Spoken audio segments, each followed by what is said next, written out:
The game of slaughter has descended, heralding the onset of a global apocalypse. Everyone awakens with innate abilities, ranging from F rank to S rank.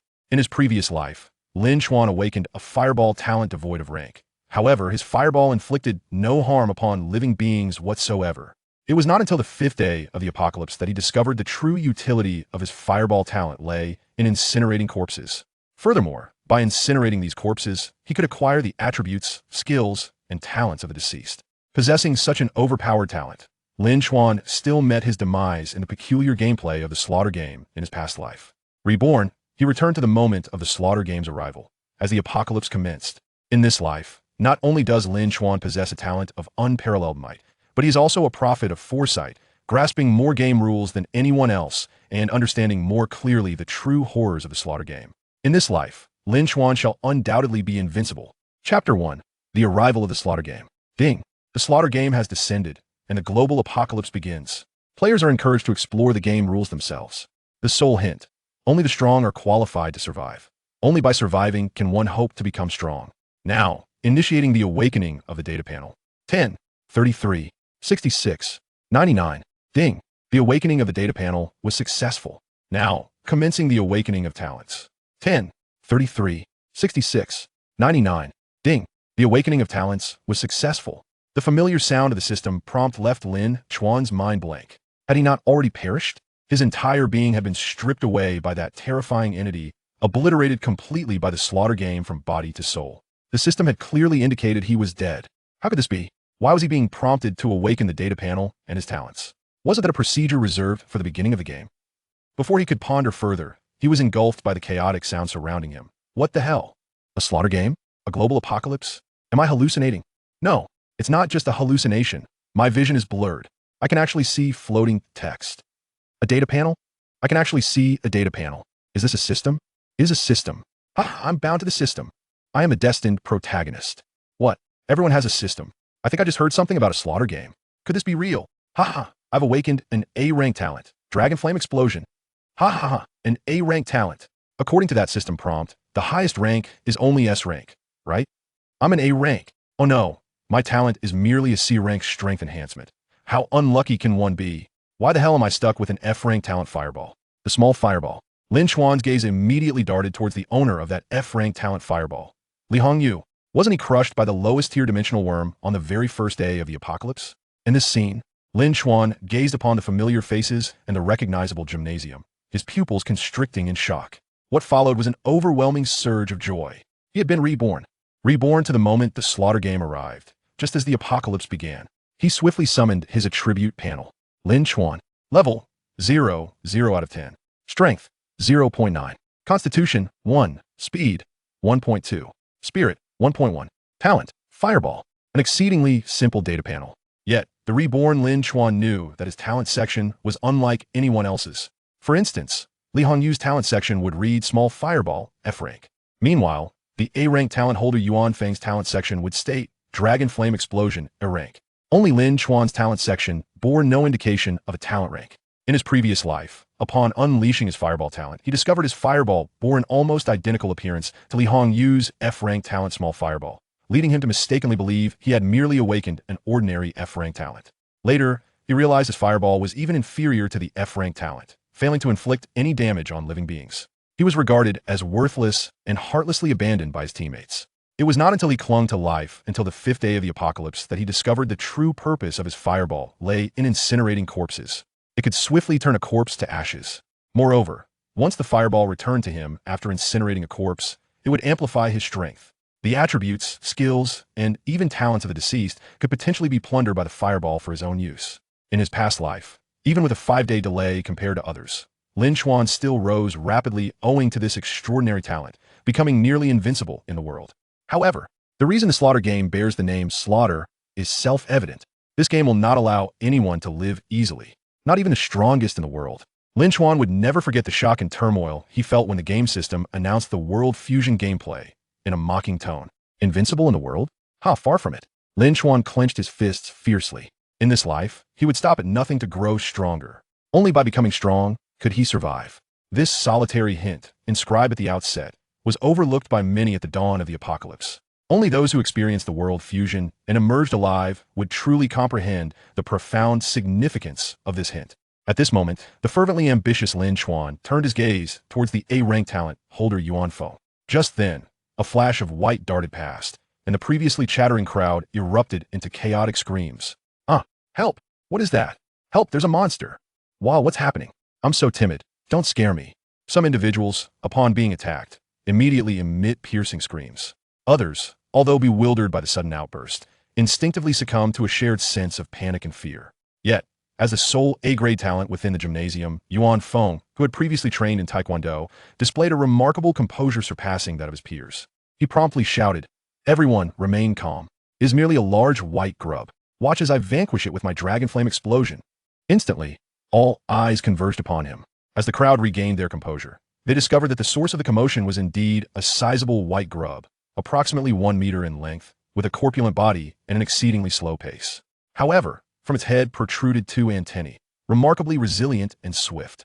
In a mere 30 seconds, 4 or 5 individuals had already fallen victim to the grub's antennae, which tightened around their necks and swiftly strangled them. This setting was the university gymnasium, and the attendees were merely ordinary college students. Many were so frightened that their faces turned pale, shrieking in terror, and some even instinctively fled in the opposite direction. Even Yuan Feng appeared unusually tense. He witnessed the antennae of the grub release the lifeless body of Li Hongyu, who had just been strangled, and they began advancing towards him. Overcome with fear, Yuan Feng's legs weakened, causing him to collapse onto the ground. The expressions of those present were filled with sheer terror. Only Lin Chuan, mingling among the crowd, harbored a glimmer of anticipation in his eyes. He fervently wished for Yuan Feng to perish beneath the constricting grip of the dimensional grub. Alas, his own reincarnation had failed to alter the trajectory of his past life. Suddenly, Yuan Feng let out a furious roar. Dragon flame explosion. Following this, a dragon made of fire surged forth from his position, hurtling directly towards the dimensional grub. With a resounding explosion, the fire dragon detonated on the spot. The resultant shockwave from the explosion affected the crowd positioned perilously close, causing considerable disruption. Chaos ensued, and amidst this turmoil, Lin Chuan swiftly incinerated the 5 corpses that had just fallen victim to the dimensional grub using his talent for fireballs. Subsequently, he heard a notification chime in his mind. Ding! Corpse incineration by a level 0 player. Strength acquired 0.1. Ding! Corpse incineration by a level 0 player. Speed acquired 0.1. Ding! Corpse incineration by a level 0 player. F-grade talent physique enhancement acquired. Ding! Corpse incineration by a level 0 player. Strength acquired 0.1. Ding! Corpse incineration by a level 0 player. F-grade talent fireball acquired. Chapter 2. Global announcement. Lin Chuan, what are you doing? Damn it. How dare you steal Feng Ji's kill? Are you tired of living? Despite the chaos of the scene, with so many eyes present, Lin Chuan's act of incinerating corpses did not go unnoticed. No one is a fool. With the sudden onset of this killing game, even if everyone was unprepared, those with any semblance of intelligence could comprehend that the world had irrevocably changed. In tumultuous times, who does not aspire to be a hero? As long as one is not a cowardly weakling, everyone yearns to seize the opportunity to grow stronger and alter their fate. Lin Chuan's abrupt actions naturally led the observant to speculate that he might have stumbled upon an extraordinary fortune. Tian Hong, who had always been at odds with him, was the first to voice his concerns about Lin Chuan's peculiar behavior. Soon, a multitude of furious gazes converged upon Lin Chuan. Even Yuan Feng, who had just emerged from battle, was no exception. His eyes glinted with cold intensity as he fixed his gaze on Lin Chuan. Why are you burning the corpses? Lin Chuan had long since prepared an excuse and remained unperturbed. He feigned hesitation, but soon resolved to hand over the 5 crystal cores he held. He explained, I merely wished to test my innate ability, and discovered these from the 5 corpses. Yuan Feng took the 5 crystal cores, and within half a minute, they shattered in his grasp. A flicker of delight flashed in his eyes. Many in attendance noticed the change in his expression, speculating about the function of the crystal cores. Yuan Feng then discarded the core fragments and rushed toward the corpse of the massive fat worm he had just slain. He rummaged through the remains, turning the once formidable body into a puddle of mush, yet he found no crystal core. He could not help but inquire of Lin Chuan, where did you find the crystal cores? I don't know. I saw them after burning the bodies. You should try burning this fat worm's corpse for me. Lin Chuan, eager to seize more attributes, complied immediately and incinerated the pile of mush. A notification echoed in his mind. Mental attributes increased by 0.1, which was better than nothing. Yuan Feng, witnessing Lin Chuan's fireball, was momentarily taken aback and quickly asked, what level is your talent? How can you burn so quickly? Not only did he burn it swiftly, but he left no residue behind. It is known that even his powerful dragon flame burst merely turned the fat worm into charred remains. Yet Lin Chuan's fireball, seemingly of lesser might, obliterated everything without a trace. Lin Chuan, having anticipated this moment, calmly explained, "My talent is F-grade corpse incineration. This fireball seems to only burn corpses and poses no threat to the living." As he spoke, he casually tossed the fireball towards Yuan Feng. Yuan Feng's face turned pale with fright, nearly provoking an attack. He soon realized that the fireball had indeed struck him, yet he felt nothing. He scrutinized the fireball for an extended moment, even waving his hand at it, confirming that the fireball posed no danger to the living. Yuan Feng shot Lin Chuan a disdainful glance, his lips twitching slightly. "Your talent is quite useless." With that, he dismissed Lin Chuan, redirecting his focus back to the spot where the fat worm's corpse had just been. There, only charred remnants remained. The fat worm's body was gone, and no crystal cores were in sight. At this moment, someone in the crowd asked, "Feng Gu, what is the function of that crystal core?" Previously exuding an air of leadership, Yuan Feng chose silence. Just then, another fat worm sluggishly crawled into the gymnasium. Yet this time, Yuan Feng, despite having prior experience in slaying fat worms, did not strike immediately. Instead, he allowed the worm's tentacles to wreak havoc, resulting in the deaths of 6 individuals on the spot. Panic once again engulfed the gymnasium. However, some astute individuals recalled Yuan Feng's previous encounter and realized that the fat worm was not as fearsome as it seemed. Indeed, the onset of the killing game occurred at 3 o'clock in the afternoon. The first 9 hours of the game, lasting until midnight, could be considered a period of bountiful rewards. Throughout the world, only one type of dimensional creature was rampant, the so-called novice reward, the dimensional worm. The dimensional worm's defenses and attacks were woefully inadequate, with its only advantage being its ability to launch remote attacks with its tentacles. However, such attacks could be easily evaded with a modicum of composure and a speed attribute exceeding 12. Lin Chuan recalled that in his previous life, during these 9 hours of novice rewards, there were even instances of players competing for kills. Yet, at this moment, the majority of people were still unaware of the need to seize kills. The chaos in the gymnasium resumed. Lin Chuan pretended to be terrified, hiding behind Yuan Feng. Nevertheless, a few clever and decisive individuals took action. Swish, swish. A sound of whipping wind filled the air. A green wind blade struck the fat worm with a sharp whoosh. The wind blade, not as massive as the dragon flame, initially lacked precision, and the fat worm was not instantly killed. However, soon after, a second and third wind blade followed. The third wind blade struck the worm's head, instantly slaying it. Not far away, Luan Yuling, upon receiving the system notification, could hardly believe it.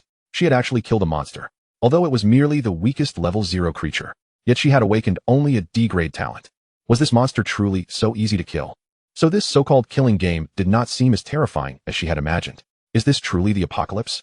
It was even simpler than playing a game. A glimmer of joy flashed in Luan Yuling's eyes. However, she quickly realized an inconsistency. Why was there no experience points? The system had clearly indicated that this was a killing game, so logically, one should level up through monster slaying. Furthermore, the data panel displayed that leveling from 0 to 1 required 10 experience points. But why did she not gain experience from defeating the monster? Without experience, how could one level up? Luan Yuling's puzzled gaze turned towards Yuan Feng. At this moment, Yuan Feng was also looking at Luan Yuling. She was a goddess of the department, not only having practiced ballet but also being an exceptionally diligent academic prodigy. Such a woman of grace and beauty was someone Yuan Feng had never had the chance to converse with before. Yet now, this seemingly unattainable figure was looking at him with a tense and inquiring expression. Yuan Feng's vanity swelled, yet he feigned profundity, choosing not to explain. Instead, he turned to Lin Chuan behind him, casually commanding him like an underling. "Go, burn those corpses on the ground as well." Lin Chuan, eager to burn corpses to enhance himself, immediately obliged. A total of 6 corpses bestowed upon him a strength attribute of 0.3, a constitution attribute of 0.1, a speed attribute of 0.1, along with an F-grade talent enhancement for strength. Of course, on the surface, he also acquired 6 crystal cores. With a sense of decorum, he presented the cores to Yuan Feng, eagerly anticipating his performance. Upon receiving the 6 crystal cores, Yuan Feng silently willed himself to absorb them, and soon witnessed 5 of the cores in his hand shatter. Subsequently, a delightful prompt echoed in his mind. Ding! Congratulations, player, you have leveled up. You have gained 1 free attribute point. Ding! Congratulations, player Yuan Feng, for becoming the first player in the world to reach level 1. Reward, all attributes 1. Would you like to make a global announcement? Yes. Chapter 3, The Secret of Leveling Up. Ha ha ha. To the onlookers, Yuan Feng appeared as if he had lost his mind, erupting into uncontrollable laughter. Instantly, a global announcement resonated in the minds of everyone simultaneously, playing 3 times in succession. In the stadium, the gazes directed at Yuan Feng transformed. Ecstasy, astonishment, envy, jealousy, Conversely, the glances toward Lin Chuan inevitably bore a hint of sympathy. After all, everyone present deduced that the secret behind Yuan Feng's leveling up lay within the crystal cores. Yet, it was Lin Chuan who first discovered the cores. Considering the global population of billions, A-grade talents were not scarce, and even S-grade talents were not uncommon. Moreover, with such a vast world, it was undeniable that others were stronger than Yuan Feng, having slain more creatures. Yet, only Yuan Feng became the first player to ascend to level 1. Why? Was it not because Lin Chuan was the pioneer in uncovering the crystal cores? Truth be told, merely examining the corpses would not reveal the location of the cores. Furthermore, during the game's initial 9-hour welfare period, as the dimensional worms were exceptionally weak, societal order had not entirely collapsed. Lives still held considerable value on the first day of the game.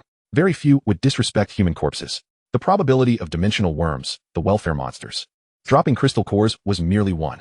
Lin Chuan distinctly remembered that in his previous life, the first player to reach level 1 was a notorious killer from the Eagle Country.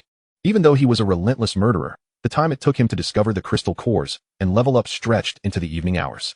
Yet, at this moment, it was barely past 3 in the afternoon. The apocalypse had yet to exceed 1 hour. With Lin Chuan's assistance, Yuan Feng had achieved the game's inaugural global announcement. And as for whether Lin Chuan felt jealousy? From the very beginning, he had no intention of claiming that global announcement for himself. Firstly, the reward of all attributes 1 held no significance for him, as he possessed a reverse talent.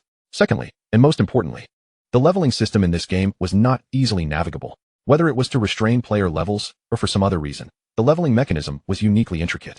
Firstly, defeating monsters did not directly grant experience points, a fact that Yuan Feng and Luan Yuling had confirmed through first-hand experience. Secondly, in the early stages of the game, only crystal cores could provide experience points for leveling up, a notion many in attendance had surmised. However, the most crucial and peculiar rule was that each individual had a daily limit on absorbing crystal cores. Without utilizing secret treasures or elixirs to enhance one's spirit, each person could absorb only 10 crystal cores per day. This meant that the experience points obtainable each day were finite. Such a system, to some extent, prevented excessive disparities in levels between the strong and the weak, while significantly restraining player advancement. However, once players generally reached level 10, the powerful devised numerous methods to gain additional experience points. For instance, the most direct and effective method was enhancing one's spirit, which could increase the daily limit of absorbed crystal cores.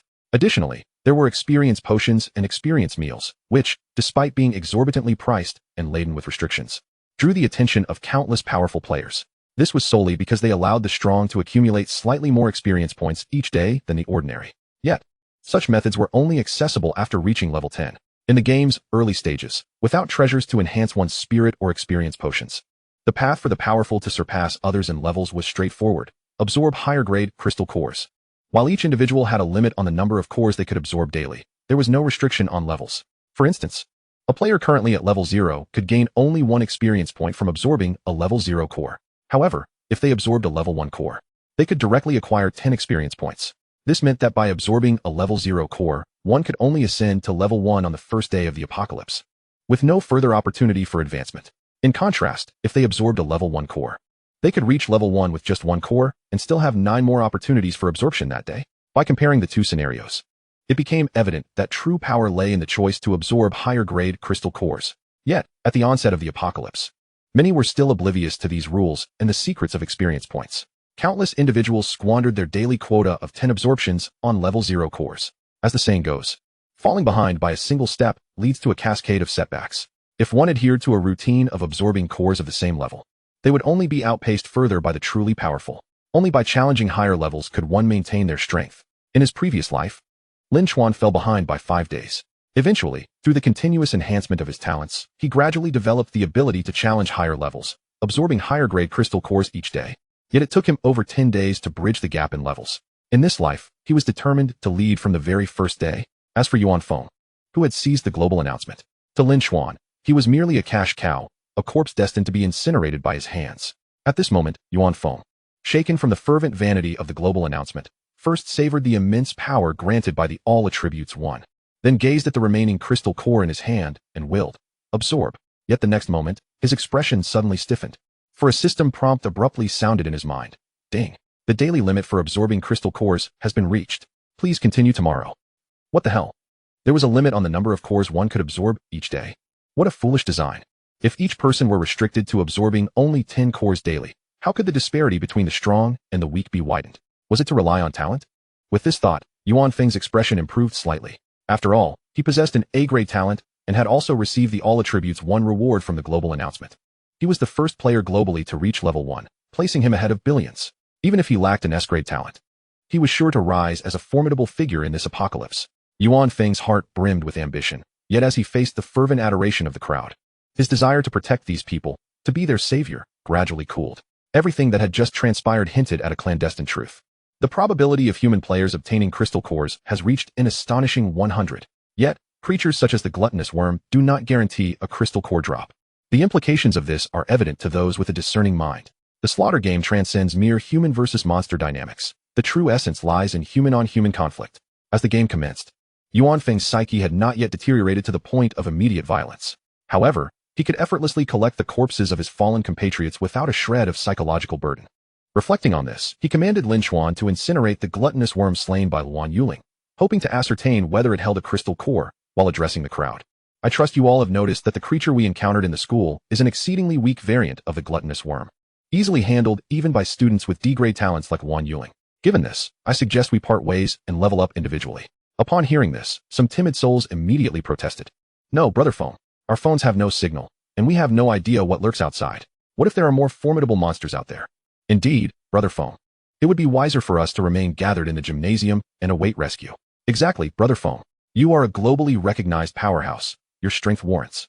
Before the moral coercion could be completed, a single glare from Yuan Feng silenced the speaker. Such is the intimidating presence of a strong man.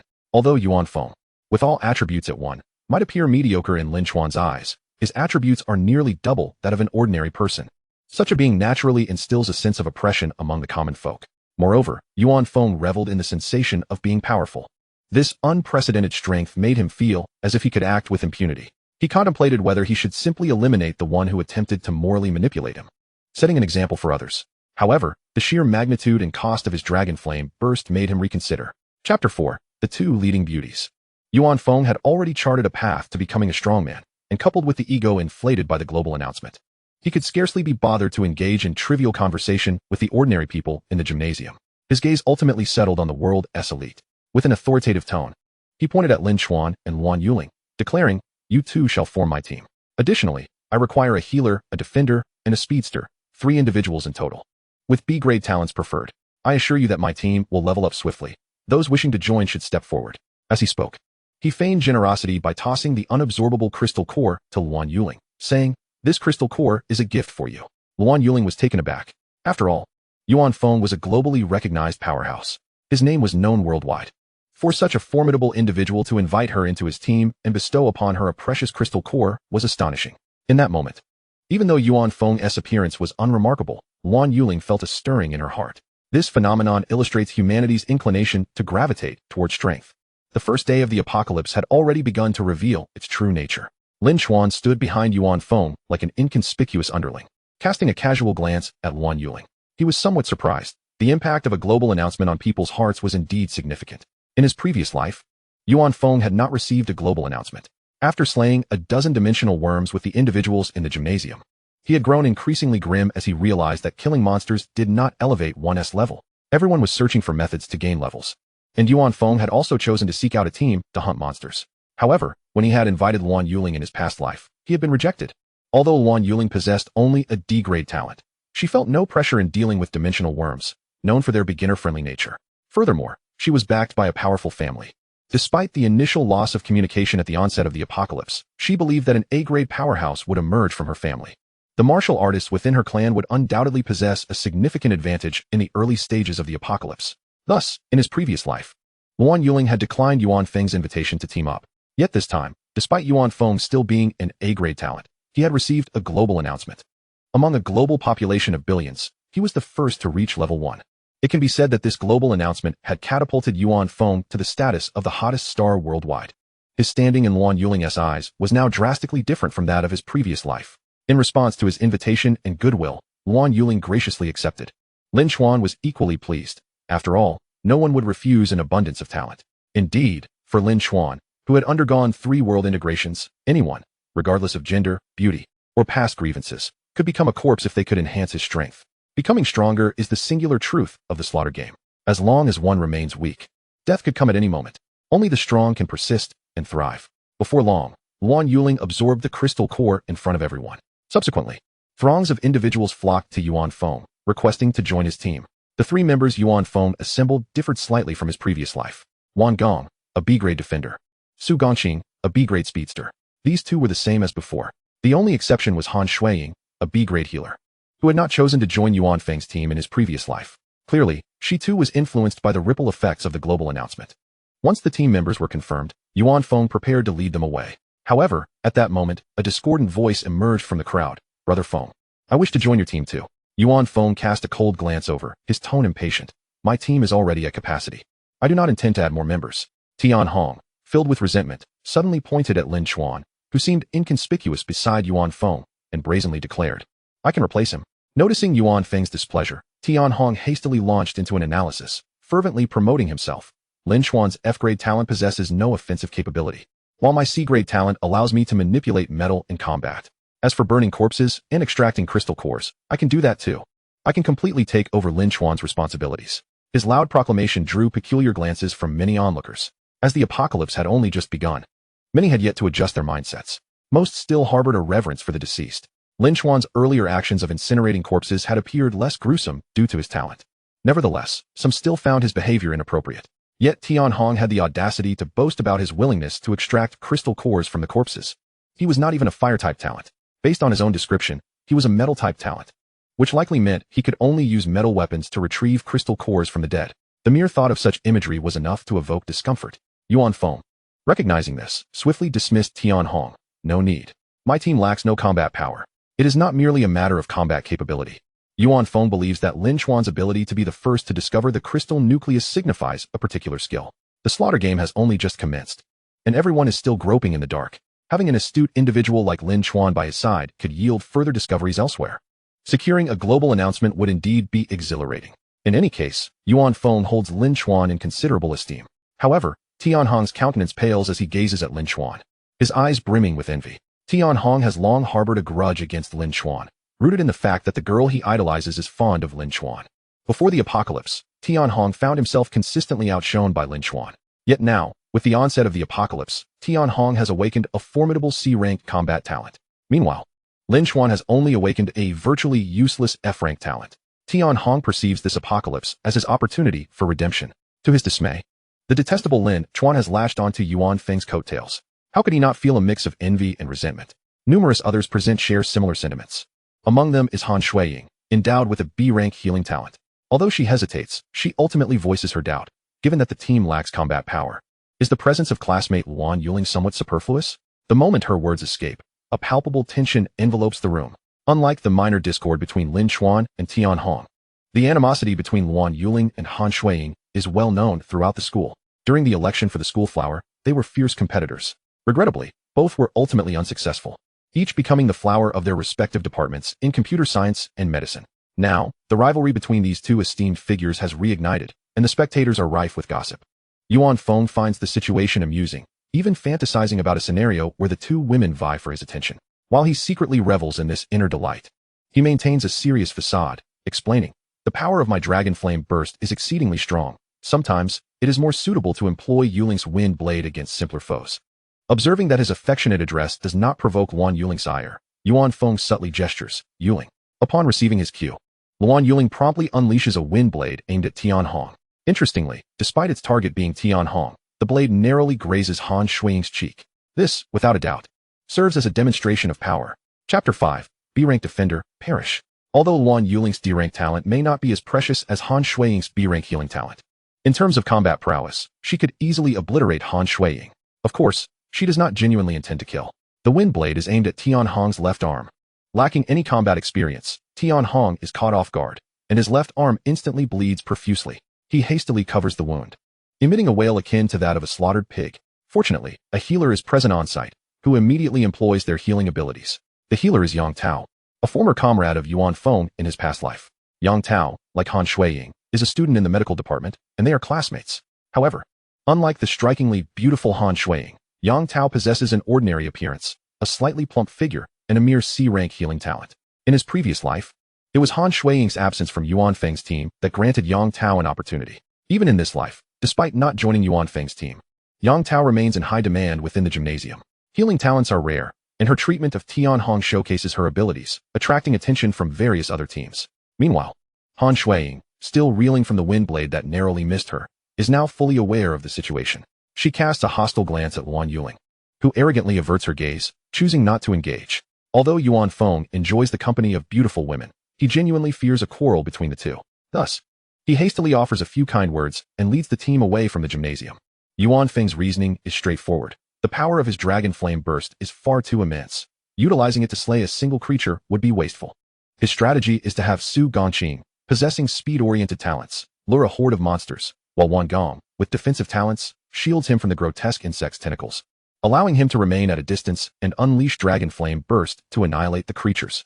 Although he has yet to find a crystal nucleus within the grotesque insects, and slaying monsters does not yield experience points. Today marks the first day of the slaughter game, and all are navigating blindly without excess information. Everything must rely on the strong to explore, and Yuan Feng is resolute in becoming one of those strong individuals. Clearly, he is not the only one harboring such aspirations within the entirety of Jing University. Numerous elite monster hunting teams have already formed, ranging from 3 to even dozens of members. In truth, the dimensional insects are remarkably easy to kill. Reborn Lin Chuan, even without employing his talent, can hold his own solely through the combat skills acquired in his past life. However, as the slaughter game has just begun, individuals accustomed to a peaceful existence are inherently fearful of death. Furthermore, humanity has yet to undergo distortion, and there remains a semblance of unity and cooperation among people. Thus, the majority choose to form teams. However, there are still lone wolves. Shortly after Yuan Feng's team departs the gymnasium, they encounter a lone wolf attempting to intercept them. Lin Chuan, who has been striving to minimize his presence within the group, feels his pupils constrict upon seeing the individual blocking Yuan Feng's path. Everything that has transpired since his rebirth has largely been within Lin Chuan's anticipation and control. Yet, the appearance of Lei Ming is wholly unexpected. In his previous life, Lin Chuan encountered Lei Ming after the First World Merger. To his knowledge, Lei Ming possessed only an A-rank talent prior to the World Merger. Following the merger, however, his talent rapidly evolved into the S-rank Lord of Thunder. It is well known that the higher the talent level, the more challenging it is to evolve. The fact that Lei Ming transitioned to S-rank after just one world merger indicates that his initial talent was already exceedingly close to an S-rank A level. Naturally, given Lin Chuan's experience, he has encountered all manner of talents. His concern regarding Lei Ming stems from rumors of this individual being arrogant and having claimed numerous lives on the very first day of the apocalypse. It is important to note that the first day of the apocalypse serves as an adjustment period for players. The social order on that day had not yet collapsed, and most individuals were too fearful to take a life. Yet, Lei Ming is an anomaly. Before the apocalypse, he was merely a socially reclusive, ordinary student. After the apocalypse, however, he suddenly erupted into a ruthless killer. It is said that on the first day of the apocalypse, he was relentlessly pursued by the police, only escaping imprisonment when the world descended into chaos on the second day. Faced with such a murderer, the still relatively weak Lin Chuan naturally feels a surge of anxiety. He has already contemplated that if Lei Ming shows any intent to attack, he will flee without hesitation. Fortunately, only an hour has passed since the onset of the apocalypse. Although Lei Ming has become arrogant and boastful due to his sudden acquisition of power, he has not yet developed the urge to kill indiscriminately. He intercepted Yuan Feng and arrogantly inquired, "Are you Yuan Feng? Sharing the same name as the world's #1 according to the global announcement? Or could it be that you are indeed the Yuan Feng mentioned in that announcement?" Indeed, while the global announcement provided a name, there are countless individuals with the same name across the globe. Lei Ming was uncertain, hence his question. Yuan Feng, having acquired immense power, felt a surge of arrogance within. He was thoroughly displeased by Lei Ming's brash demeanor and retorted coldly, "Who do you think you are to block my path? Huh? Could it be that you are truly that audacious?" Lei Ming burst into laughter, yet his gaze towards Yuan Feng bore a hint of madness. Yuan Feng, wearing an expression akin to that of a lunatic, queried, "What do you mean? Do you wish to fight?" "Fight?" Lei Ming cackled wildly. "Very well. Let us exchange a few blows." The atmosphere crackled with tension, a fierce battle on the brink of eruption. Both were merely newly awakened talents. Hence the so-called battle was nothing more than a clash of their innate abilities. Yuan Feng unleashed his dragon flame burst against Lei Ming's electric net. From a purely energetic standpoint, one could discern no significant disparity. However, Yuan Feng inwardly believed he held the upper hand. After all, he was currently the sole individual rated at level 1 globally, not to mention the all-attribute 1 reward. He sensed that the potency of his innate ability was somehow linked to his mental attributes. Thus, he allocated the single attribute point from his upgrade reward to his mental prowess. As anticipated, the dragon flame burst he unleashed this time was exponentially more formidable than when he vanquished the hefty insect. The fire dragon had swelled to more than double its size. and the intensity of its flames was horrifyingly searing. Observing the sparse electric net before him, he felt it could hardly contend with his dragon flame burst. His fire dragon would undoubtedly consume the electric net in an instant. However, when the two energies collided, an unexpected spectacle unfolded. The seemingly unimposing electric net, at the moment of impact with the fire dragon, tore it asunder. The fire dragon fragmented into hundreds of smaller fireballs, continuing their assault towards Lei Ming. In quick succession, the crackling sounds of the fireballs echoed, still possessing explosive effects. Yet, this was not the focal point of the onlookers' attention. All eyes were fixated on Yuan Feng. They beheld how the electric net, having sliced through the fire dragon, still had residual energy that surged towards Yuan Feng. Terrified, Yuan Feng's legs turned to jelly, and he instinctively raised the nearby Wan Gong as a shield. Having experienced the all-attribute one reward, he pulled Wan Gong before him, yet Wan Gong was utterly immobilized. In this dire moment of peril, Wan Gong finally recalled his awakened defensive talent and bellowed, "Diamond Shield." Instantly, a golden shield materialized before him. However, an even more astonishing scene ensued. The electric net, upon colliding with the diamond shield, shattered it in less than 3 seconds. Subsequently, the electric net merely dulled in hue before enveloping Wan Gong. After a piercing and tragic scream, a charred body plummeted to the ground. The B-level defensive talent, Wan Gong, was dead. Chapter 6, The World's Number 1? Merely rubbish. All who witnessed this confrontation were left in stunned silence. Yuan Feng, who had narrowly escaped death beneath the electric net, appeared utterly distraught, collapsing to the ground. The onlookers, Luan Yuling and Han Shuiying, exchanged glances at the slumped Yuan Feng, their expressions shifting. After all, Yuan Feng was a formidable figure who had once topped the global announcement. How could it be that he was so easily bested right after stepping out? At this moment, they finally grasped the inflated nature of Yuan Feng's global accolade. His ascension to this position was not due to his strength, but rather because others had failed to ascertain the method of upgrading in time. Realizing this, they simultaneously turned their gazes towards Lin Chuan, who had first discovered the existence of the crystal cores. Good heavens! This sly one had managed to keep his distance right from the onset of battle. But he is merely an F-level weakling. The crowd's attention inevitably shifted back to Lei Ming. Lei Ming had endured the onslaught of hundreds of exploding fireballs and appeared quite disheveled. However, unlike Yuan Feng, who was crumpled in fear, Lei Ming seemed oblivious to any pain, his bloodthirsty excitement giving him an air of superiority. Suddenly, he threw his head back and laughed heartily. Ha! The world's number 1? All attributes 1. Just that. I haven't even leveled up, yet I still brought you down. What? He hasn't leveled up at all. What kind of freak is this? A challenge beyond levels. My goodness, Yuan Feng has received the all-attribute 1 reward. All attributes 1. His attributes must be double that of an ordinary person, yet he cannot best that madman. Incredible. That lunatic is astonishingly strong. Could he be an S-level talent? Surely he must be an S-level talent. I never anticipated an S-level talent to be this powerful. I wonder how rare the probability of encountering an S-level talent is in this crowd. After all, this is the first S-level talent I have ever witnessed. Absolutely astounding. By the way, does anyone know who this lunatic is? Is he from our school? I have no idea. It seems I have never encountered such a person. Lei Ming, being rather reclusive before the apocalypse, was not recognized by anyone present. He did not introduce himself, but rather approached Yuan Feng, towering over him, and mockingly threatened, The world's number 1? Just a lucky waste. If you wish to live, tell me how to upgrade. Yuan Feng, weakly seated on the ground, listened to the murmurs around him and gazed into Lei Ming's derisive eyes, a tempest of humiliation and hatred swirling within him. Yet, stronger than the hatred was his desire to survive. His journey as a strong individual had only just begun. How could he allow himself to perish in such an abject manner on the very first day? Finally, before Lei Ming's patience waned, he struggled to articulate, kill monsters, acquire crystal cores, and absorb the cores to gain experience. Are you certain? I've killed 4 or 5 dozen monsters, yet I haven't seen a single crystal core. Many familiar with apocalyptic literature often rummage through the heads of dimensional insects post-battle. Lei Ming had also inspected the dimensional insects' heads, but found no crystal cores.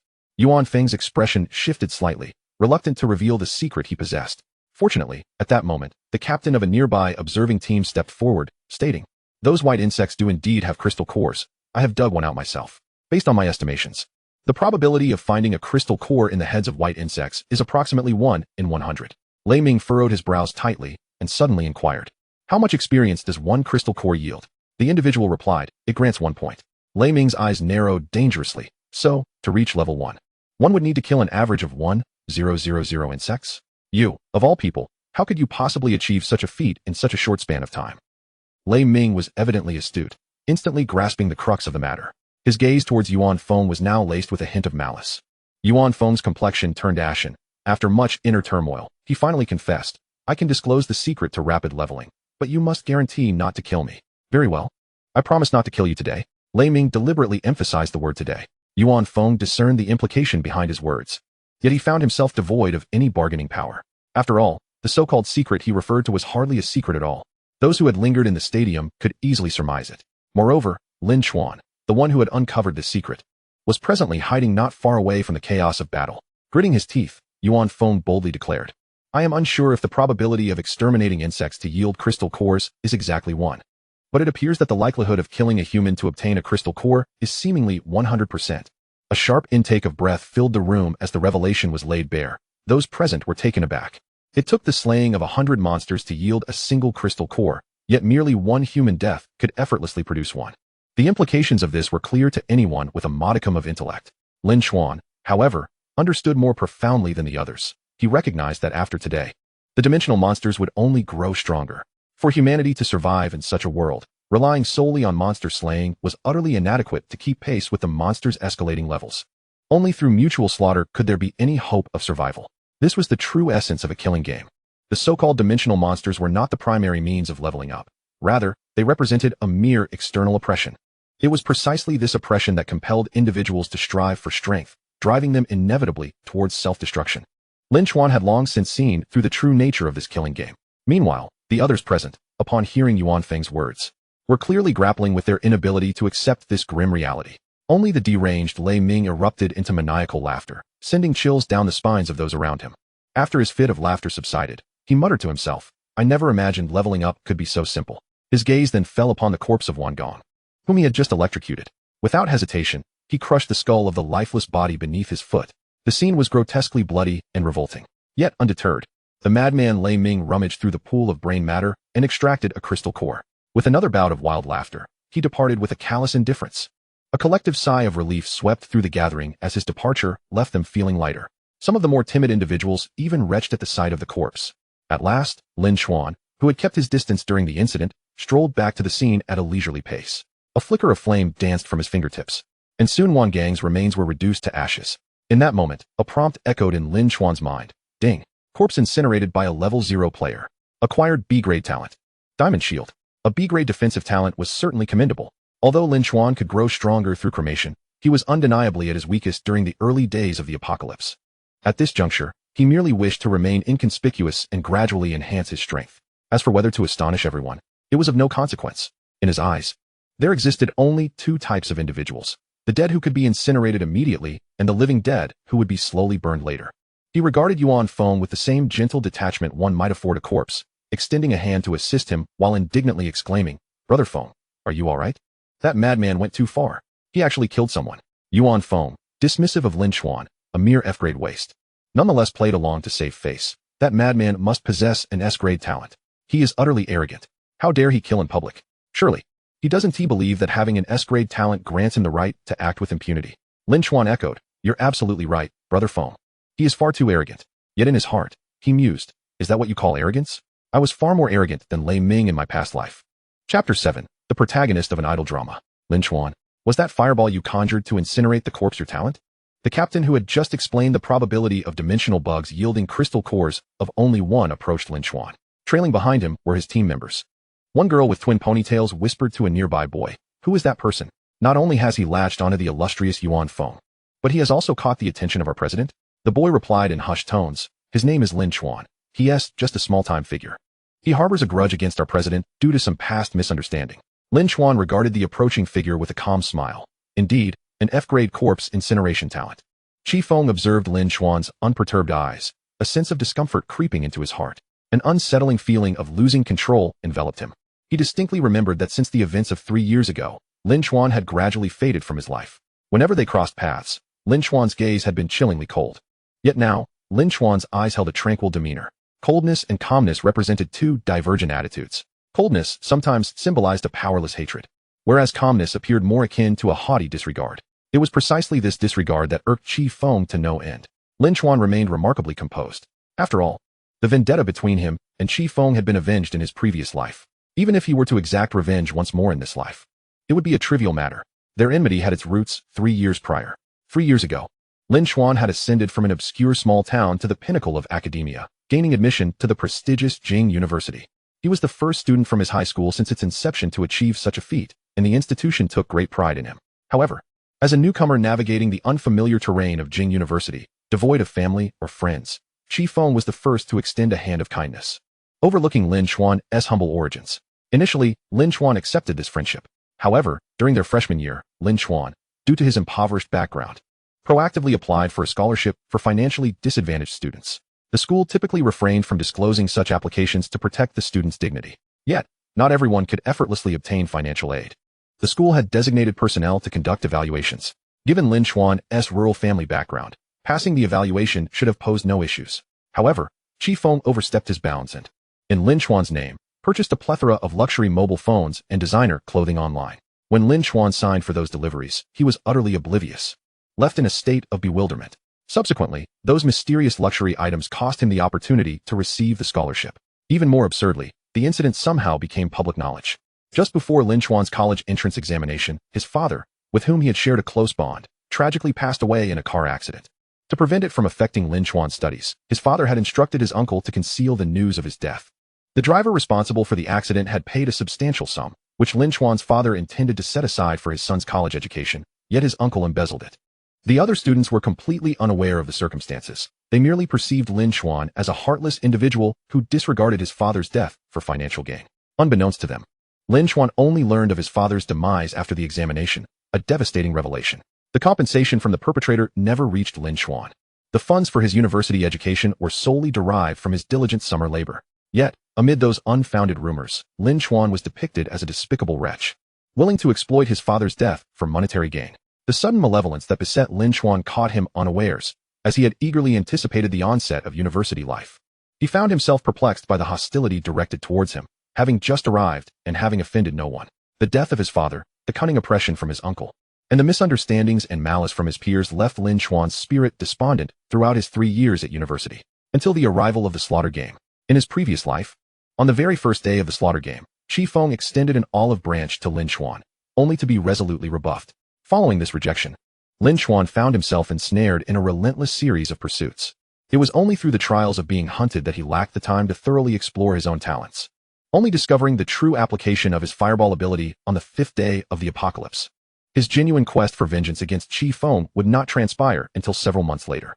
It was only before Chi Feng's demise that Lin Chuan came to understand precisely how he had offended him. During the month-long military training for freshmen, Lin Chuan excelled under the tutelage of an instructor who taught a modified form of military boxing.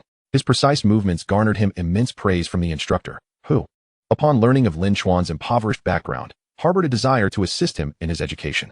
This instructor was Chi Feng's maternal uncle and a martial arts master, someone Chi Feng had long aspired to learn from. However, the instructor dismissed Chi Feng entirely, instead lauding Lin Chuan. Fueled by jealousy, Chi Feng initiated a scheme to undermine Lin Chuan's reputation. As a result, Lin Chuan's standing deteriorated. The instructor came to believe that Lin Chuan was the sort of person who would accept money from wrongdoers and neglect the circumstances surrounding his father's death, thus extinguishing any affection he had for him.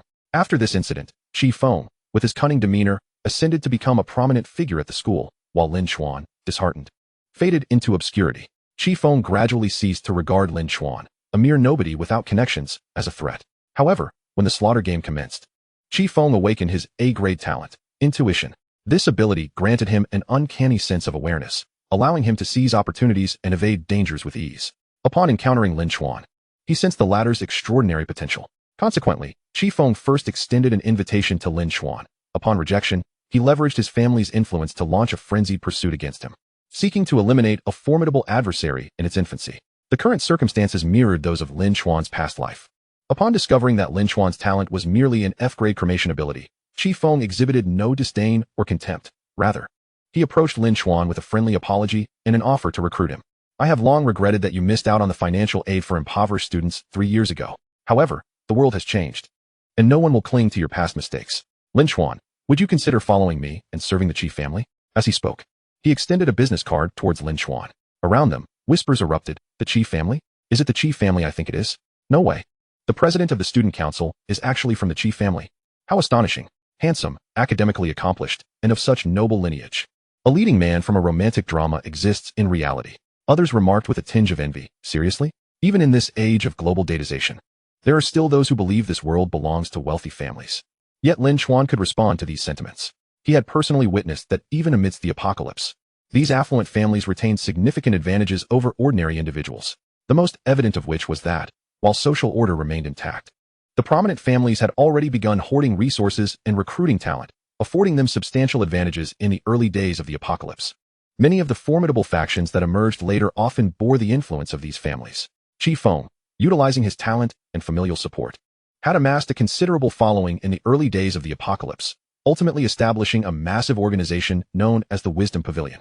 This entity provided invaluable strategies to players, earning widespread acclaim. In his previous life, as Lin Chuan grew powerful, his quest for vengeance against Chi Feng led him to obliterate the Wisdom Pavilion, an act that rendered him a public enemy. Now, in this life chapter 8, 2 S-grade talents, Lin Chuan cast his gaze upon the individuals behind Chi Feng.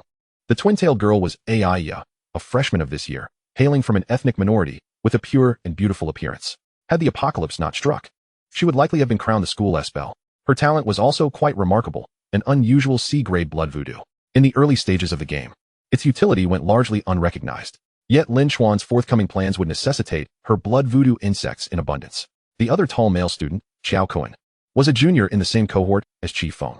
His awakened talent was the exceedingly mundane F-grade reconnaissance. Typically, individuals like him would not attract much attention. However, Chi Feng, with his intuitive gift, perceived Xiao Kuan's extraordinary potential. This intuition proved accurate, as Xiao Kuan became the first person globally to uncover the secrets linking skills and talents. The slaughter game featured a unique premise. Each individual's talent could nearly always be matched with a corresponding skill. Xiao Kuan was the first to ponder the implications of learning skills that aligned with one's talent. His efforts, albeit fraught with challenges, yielded astonishing rewards. The acquisition of skills within the slaughter game was notoriously difficult. The drop rate for skill books was appallingly low, and learning a skill book required the expenditure of skill points. An F-grade skill necessitated 1 skill point, an E-grade skill demanded 2, and so forth, culminating in S-grade skills requiring 7 skill points. Furthermore, for talent holders, acquiring skills that corresponded with their talents required 10-fold skill points. For instance, Yuan Feng would need to expend 60 skill points to learn the A-grade skill Dragon Flame Explosion that aligned with his talent. This was a virtually despairing figure. In contrast, those with F-grade and E-grade talents found it comparatively easier to learn skills associated with their talents than those with A-grade and B-grade talents. Nevertheless, the costs remained exorbitant. Many would argue, if I possess this talent, why squander skill points learning the corresponding skill?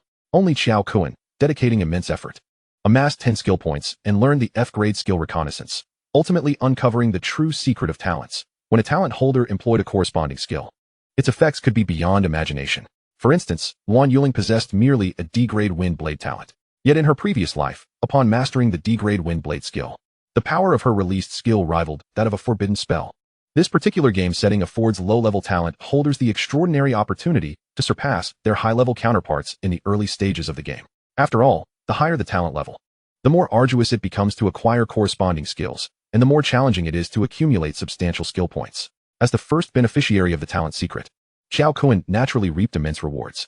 His reconnaissance skills rivaled the Eye of Truth, allowing him to uncover hidden secrets within numerous items that ordinary players could not fathom. Among his most significant contributions was the revelation of the deadly doll's inherent dangers. This doll could substitute for its owner in death. Initially regarded as a precious revival token in the early apocalyptic phase.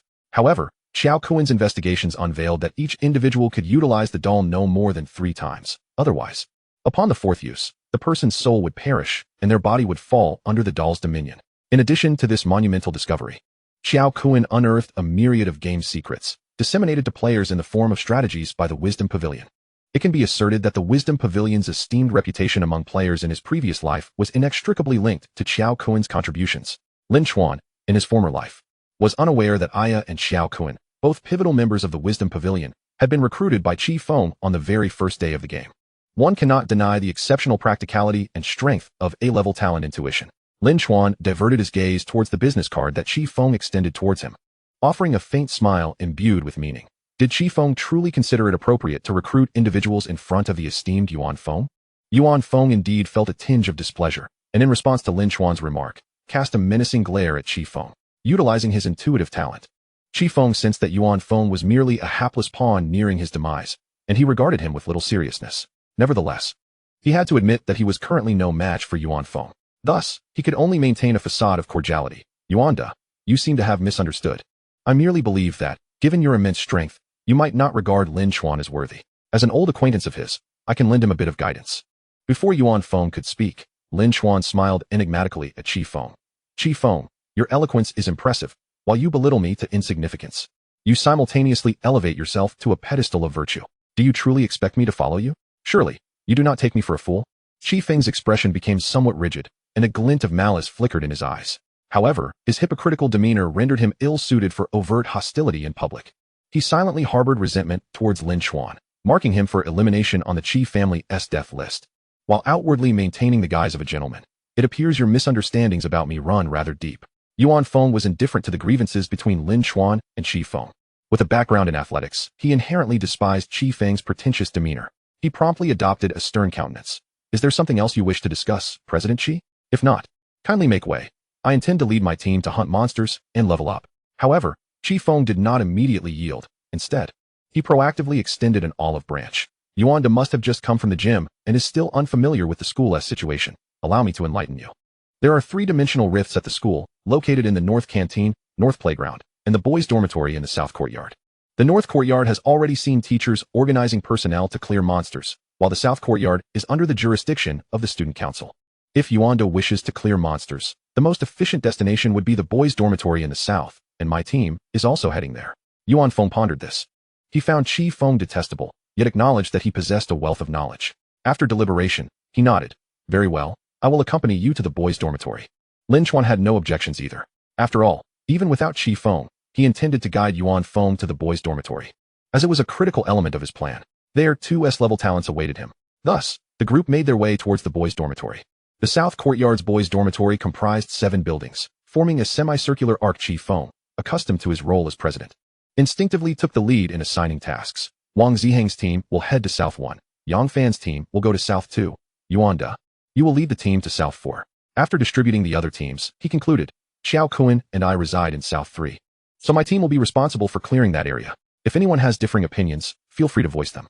In truth, many teams present were purely eager to hunt monsters and level up, showing little preference for South 1, South 2, or South 3. However, Lin Chuan was acutely aware that the 2 S-level talents resided in South 3. It seemed that Chi Feng's intuitive talent was indeed formidable. He must have similarly recruited that S-level talent on the first day. It was precisely that S-level talent that propelled his Wisdom Pavilion to become a world-class superpower. As for this life, Lin Chuan was the first to voice dissent. "I also live in South 3 and wish to clear that area. What say you, President Chi?" Chapter 9, The White Treasure Chest. Lin Chuan's continual opposition to Chi Feng directly incited the dissatisfaction of Chi Feng's supporters. Wang Ziheng was the first to speak up. "In this gathering, every individual is at least a C-level talent. What audacity does a mere F-level waste like you have to act the fool here?" Others chimed in, "Exactly. It is a privilege for President Chi to consider you. You, a worthless individual, should be grateful, yet you dare to nitpick." Chi Feng's hypocritical image made it inconvenient for him to engage in direct conflict.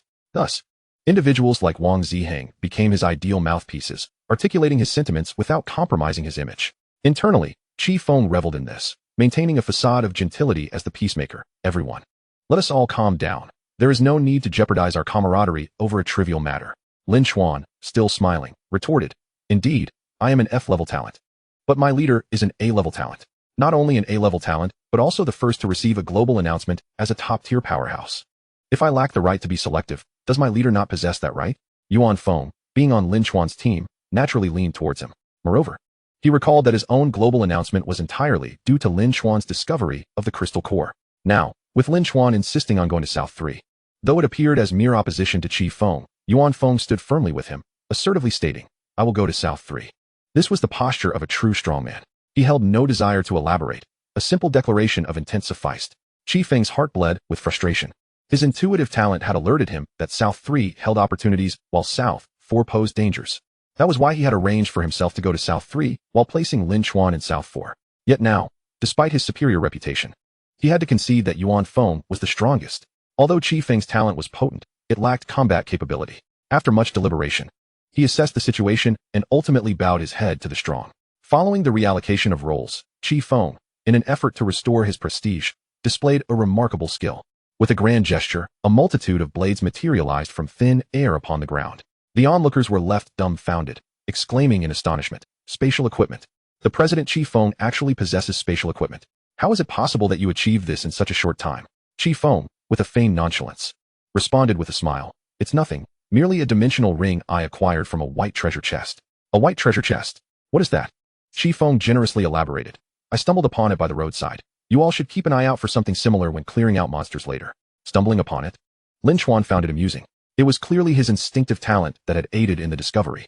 He recalled that numerous white treasure chests had indeed been released on the very first day of the apocalypse, and acquiring them was quite simple.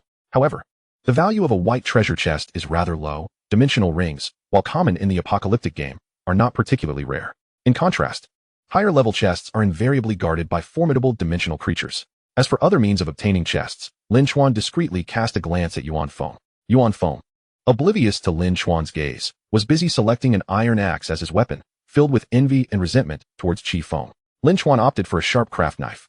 Although the blade was quite small and largely ineffective for monster hunting, with Lin Chuan's prowess, it was perfectly suited for a swift, lethal strike. He tucked the blade into his pocket, pretending to wield a kitchen knife as well. Once everyone had chosen their weapons, they proceeded into the dormitory building according to their earlier assignments. Chi Feng was the last to act.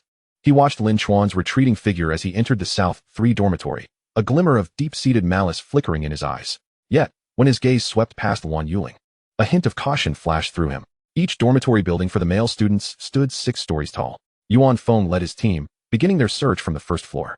Given that the slaughter game had commenced at 3 in the afternoon, many students were still in class, leaving numerous dormitories empty. Even those occupied had their doors tightly shut to prevent dimensional insects from breaching. The first floor was relatively safe, with only a few doors blocked by dimensional insects. However, the situation on the second floor was considerably more perilous, with the corridors teeming with creatures. Nevertheless, for Yuan Feng and his companions, the threat was minimal. With a swift dragon flame explosion, Yuan Feng dispatched swathes of insects. Meanwhile, Yuan Yuling, as her proficiency grew, effortlessly felled a dimensional insect with each strike of her wind blades. Su Gongqing, endowed with speed-based talents, fought with great fervor, having just acquired a weapon from Chi Feng, and dispatched numerous insects. Han Shuiying's B-grade Holy Light talent allowed her to restore energy and stamina to her teammates, while also possessing the ability to heal wounds. As for Lin Chuan, he refrained from engaging in combat, focusing solely on incinerating corpses. After eliminating all the dimensional insects on the first and second floors, his attributes doubled, each exceeding 2 points. In terms of attributes, he had surpassed Yuan Feng, who had received a reward of 1 point in all attributes. Yuan Feng, in turn, received 3-dimensional insect cores from Lin Chuan's efforts in incinerating corpses, since each person could absorb a maximum of 10 cores daily. Yuan Feng promptly gifted all 3 cores to Yuan Yuling, clearly harboring a fondness for her and subtly pursuing her. However, Yuan Yuling had witnessed Yuan Feng's defeat at the hands of Lei Ming, causing her admiration for his strength to wane. In light of Yuan Feng's overt attempts to ingratiate himself, she no longer felt the initial surprise at his attention. As they completed the clearance of the first 2 floors, dusk began to settle. A sense of anxiety enveloped the group. After all, according to Yuan Feng, each individual could only absorb 10 cores daily. If they failed to accumulate this number on the first day, it would be a wasted opportunity. With less than 6 hours remaining in the first day, it seemed likely that only Yuan Feng and Yuan Yuling would reach level 1. This realization caused a ripple of anxiety and discontent among Han Shuiying and Su Gongqing, who felt that Yuan Feng, as their leader, was being excessively partial. Yuan Feng, sensing this discontent, resolved to accelerate their pace of monster hunting. He also suggested, there may be individuals in these dormitories who have been attacked. Once we clear the visible monsters, we should check each dormitory and, while we're at it, search for the white treasure chests Chi Feng mentioned. His words went unspoken, but everyone understood the implication. His intent to search the dormitories was not solely for treasure chests. More importantly, it was to locate human corpses, from which they could extract cores through incineration, thereby hastening their accumulation of cores. Thus, the group's morale was bolstered, and they followed him up to the 3rd floor. To their surprise, contrary to their expectations that the 3rd floor would be infested with even more dimensional insects than the 2nd, they found only a handful of sluggishly crawling creatures in the corridor. Yuan Feng's ire flared. After knocking on several dormitory doors, he learned from a student that, astonishingly, there was an A-grade talent user on the 3rd floor who had cleared most of the dimensional insects. Not only that, but this individual had also formed a team and ascended to the 4th floor. Yuan Feng's frustration intensified as he swiftly led his team to eliminate the remaining insects on the 3rd floor before hastily ascending to the 4th floor. However, the situation on the 4th floor mirrored that of the 3rd. The visible number of dimensional insects was remarkably sparse, clearly indicating prior clearance. At this point, Yuan Feng's expression turned decidedly grim. He surveyed his team and commanded, "This floor has also been cleared. The remaining insects are scattered. Let us split up to finish off this layer as swiftly as possible." The others had no objections, as the dimensional insects posed little danger. After issuing these orders, Yuan Feng turned to Lin Chuan and instructed, "Stay close to me." His intention was not solely to protect Lin Chuan. Rather, it was due to Lin Chuan's unique talent, which left no trace after incinerating corpses. In contrast, when the others extracted cores from the bodies using their weapons, they would undoubtedly leave behind evidence. Yuan Feng, clearly wary of Lin Chuan potentially hoarding cores using his talent, aimed to supervise him directly. Lin Chuan had no objections. He was eager to accompany Yuan Feng. Thus, this 5-member team, consisting of 3 men and 2 women, split into 4 directions. Lin Chuan followed Yuan Feng, suggesting, "Let us head that way. My dormitory is over there." "All right," Yuan Feng agreed without hesitation. Chapter 10, The Plunder of S-Grade Talent. Throughout their journey, Yuan Feng utilized neither his talent nor any other means, relying solely on the iron axe in his hand to dispatch the few stray dimensional insects in the corridor. As the two passed by room 411, Lin Chuan abruptly halted and addressed Yuan Feng. "I've arrived at my dormitory. Might you permit me to enter for a sip of water?" "Sure," Yuan Feng replied, feeling a slight thirst himself. However, Lin Chuan then added, "Boss, I seem to have forgotten my dorm key. Could you assist me by forcefully opening the door?" Hearing this, Yuan Feng's skepticism began to surface. What a coincidence it was that he just happened to forget his key. Yet, after witnessing Lin Chuan burn a corpse and the murder committed by Lei Ming, Yuan Feng's moral compass was gradually eroding. Breaking down a door? For someone who had experienced an all-attribute level 1, it was decidedly a trivial matter. Yuan Feng refrained from questioning further, and, with a resounding crash, the door to 411 was shattered. To his surprise, the room contained another person, someone who had no acquaintance with Lin Chuan. Staring at the two unexpected intruders, the individual exclaimed, "Who are you? What do you want?" At that moment, Yuan Feng was certain that this 411 was not Lin Chuan's dormitory. Nevertheless, he was unfazed, for before him lay 3 human corpses, and human corpses equated to crystal cores.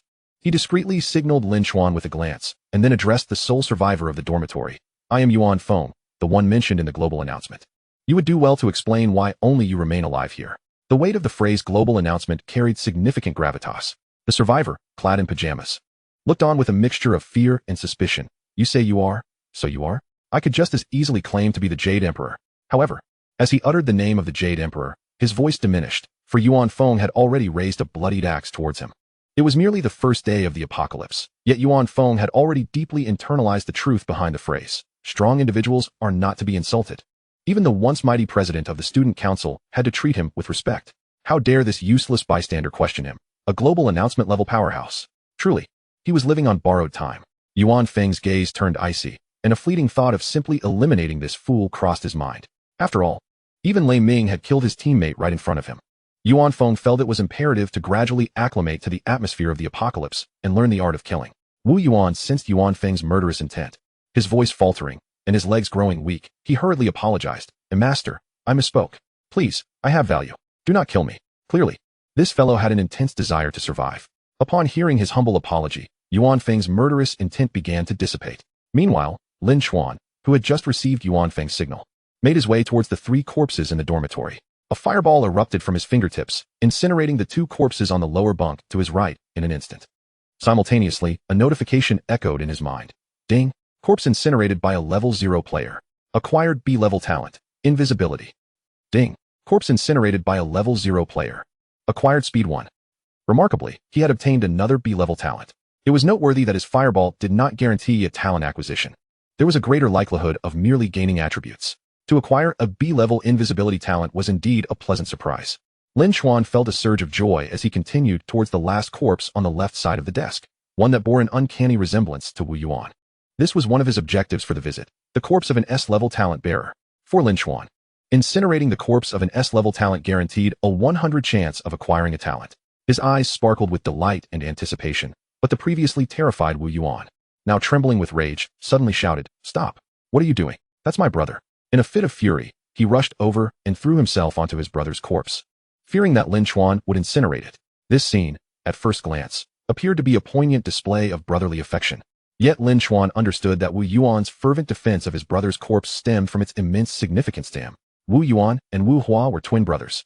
Astonishingly, both had awakened S-level talents simultaneously. The deceased Wu Hua had awakened the S-level talent of magic nullification.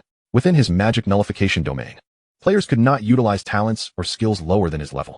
However, this domain was only effective against humans and humanoid dimensional beings. It conferred no offensive advantage to Wu Hua himself.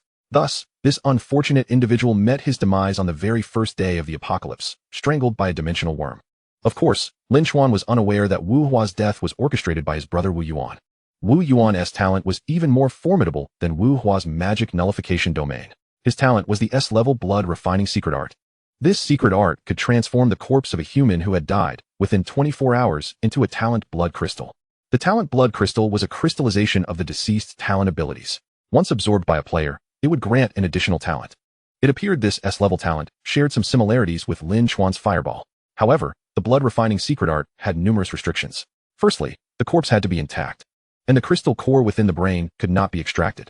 Secondly, the resulting talent blood crystal would be one level lower than the talent of the deceased. For instance, Wu Hua's S-level talent would have been refined into an A-level talent blood crystal by Wu Yuan. Finally, the most significant limitation was that any player could only absorb one talent blood crystal. Subsequent attempts would be futile. Nevertheless, despite these three constraints, this S-level talent remained in extraordinary existence. In his previous life, Chi Feng had exploited Wu Yuan to gain an additional talent compared to others. Furthermore, the Intelligence Pavilion had sold talent blood crystals to players at exorbitant prices in exchange for various rare items. It could be said that talent blood crystals were the cornerstone of the Intelligence Pavilion's rise in the past. However, in this life, Lin Chuan observed Wu Yuan clutching his brother's corpse in a display of fraternal devotion, remaining indifferent as he unleashed another fireball. The fireball, harmless to living beings, passed straight through Wu Yuan and instantly incinerated Wu Hua's corpse, which he had been shielding. Simultaneously, another notification reverberated in Lin Chuan's mind. Ding. Corpse incinerated by a level 0 player. Acquired S-level talent. Magic nullification. Indeed, his first S-level talent of this life had finally been secured. Meanwhile, Wu Yuan remained prostrated over the desk, bewildered by the sudden absence of his brother's corpse. Where had it gone? Where was his item for refining an A-level talent blood crystal? Had it truly been burned away just like that? Wu Yuan was infuriated. He had meticulously planned for a long time to obtain his brother's talent. First, he had lured the dimensional worm to kill his brother. Then, he had silenced the other two individuals in the dormitory. After all that effort, he finally acquired his brother's corpse. And before he could even refine it into a talent blood crystal, it was incinerated by someone else. Wu Yuanzhen could scarcely accept such an outcome. He pivoted, fury and murderous intent coursing through his eyes. At that moment, his mind surged with boundless hatred, driven by the demon of impulse. And he suddenly called out to Yuan Feng with a thunderous voice. I care not whether you are the Yuan Feng from the global announcement, but I am a bona fide S-grade talent. Chapter 11, the ranking list, the slaughter list. What? An S-grade talent? Yuan Feng was both astonished and skeptical. His fingers tightened around the iron axe, ever ready for battle. A twinge of regret and fear gnawed at Yuan Feng. After all, he had just been defeated by Lei Ming. The sensation of death looming over him was far from pleasant. If this man were genuinely an S-grade talent, damn it, that scoundrel Lin Chuan. It's all his fault. In a mere second, Yuan Feng shifted the blame onto Lin Chuan, while remaining ever prepared to flee. However, to his surprise, Wu Yuan had no intention of engaging in combat. He proactively introduced, my S-grade talent currently lacks combat ability, yet its potential is immensely powerful. Upon hearing the words lack of combat ability, Yuan Feng felt a sigh of relief escape him, though he remained vigilant. He then listened as Wu Yuan elaborated on his S-grade talent.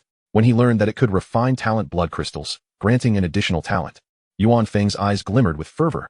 Nevertheless, he maintained his composure and remarked, you speak of marvels, yet provide no evidence. Why should I believe you? Huh? Wu Yuan cast a venomous glare at Lin Chuan. I could have demonstrated the blood refinement secret technique right here, but that bastard burned my brother's corpse. Do you know what my brother's talent was? He, too, was an S-grade talent. An S-grade talent. After refining, it could have become an A-grade talent blood crystal.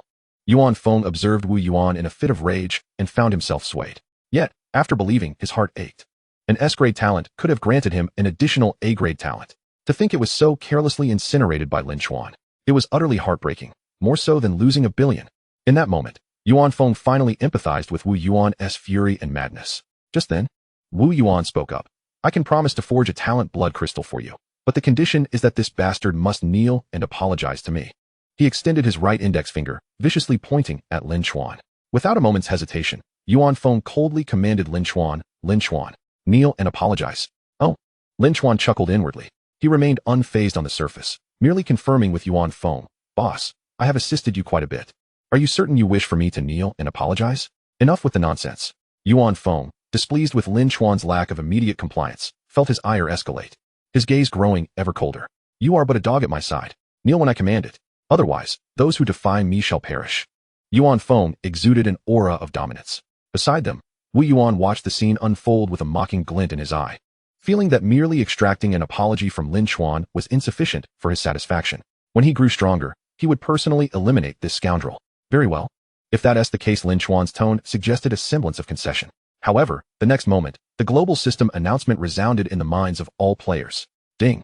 The number of players reaching level 1 has exceeded 999. The ranking list, slaughter list, chat system, forum system, and trading system are now activated. Further game rules are to be explored by the players themselves, wishing everyone an enjoyable game experience. In an instant, all attention was drawn to the system within their minds.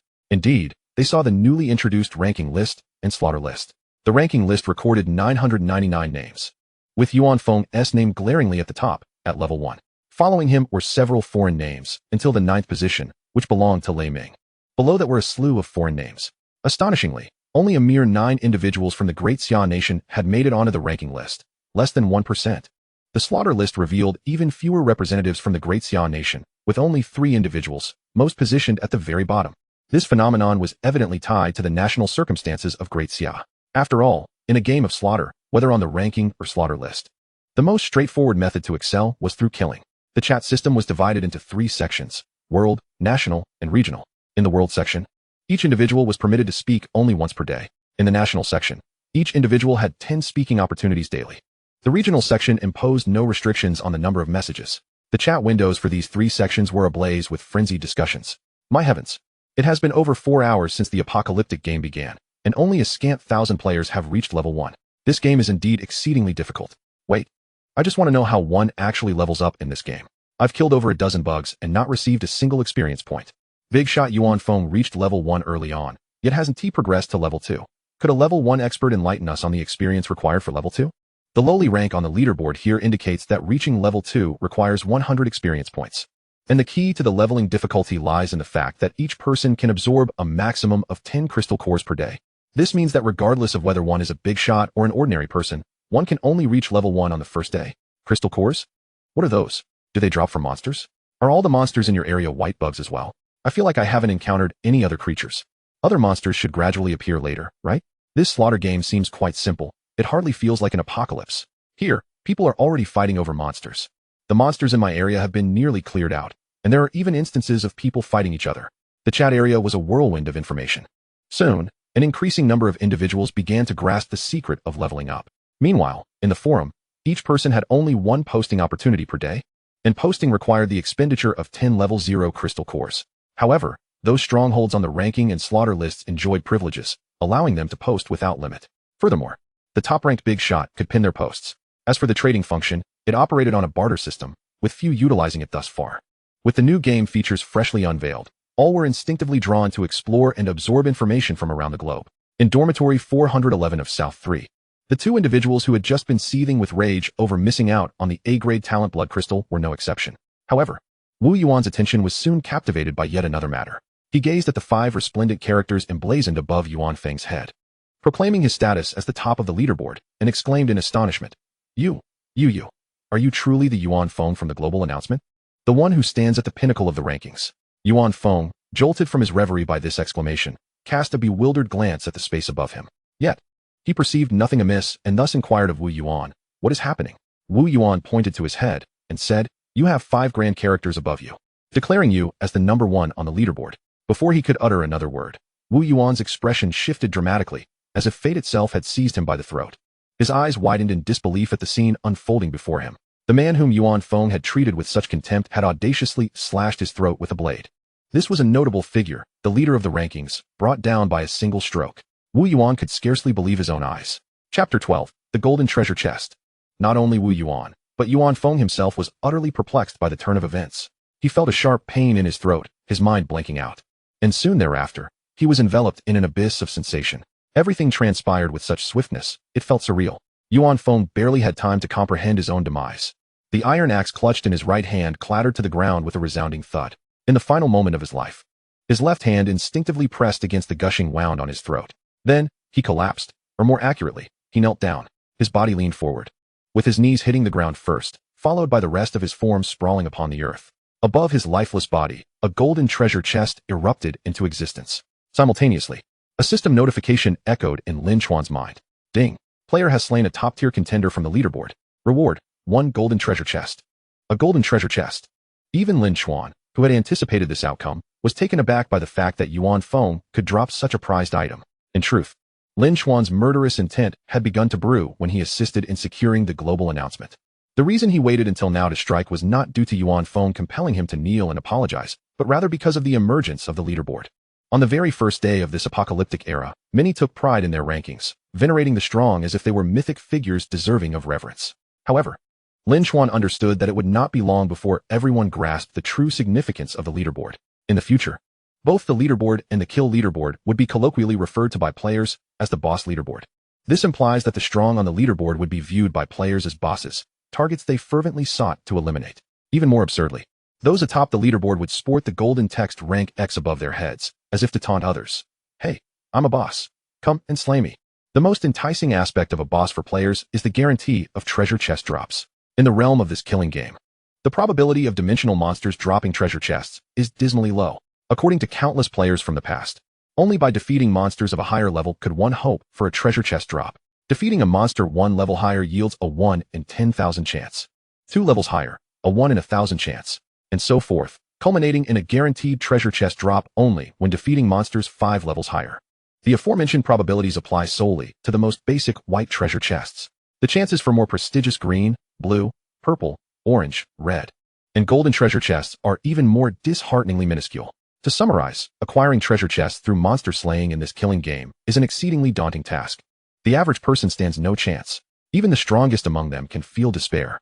In this context, slaying a top-tier contender from the leaderboard undeniably represents a path that many would be willing to take the risk to pursue.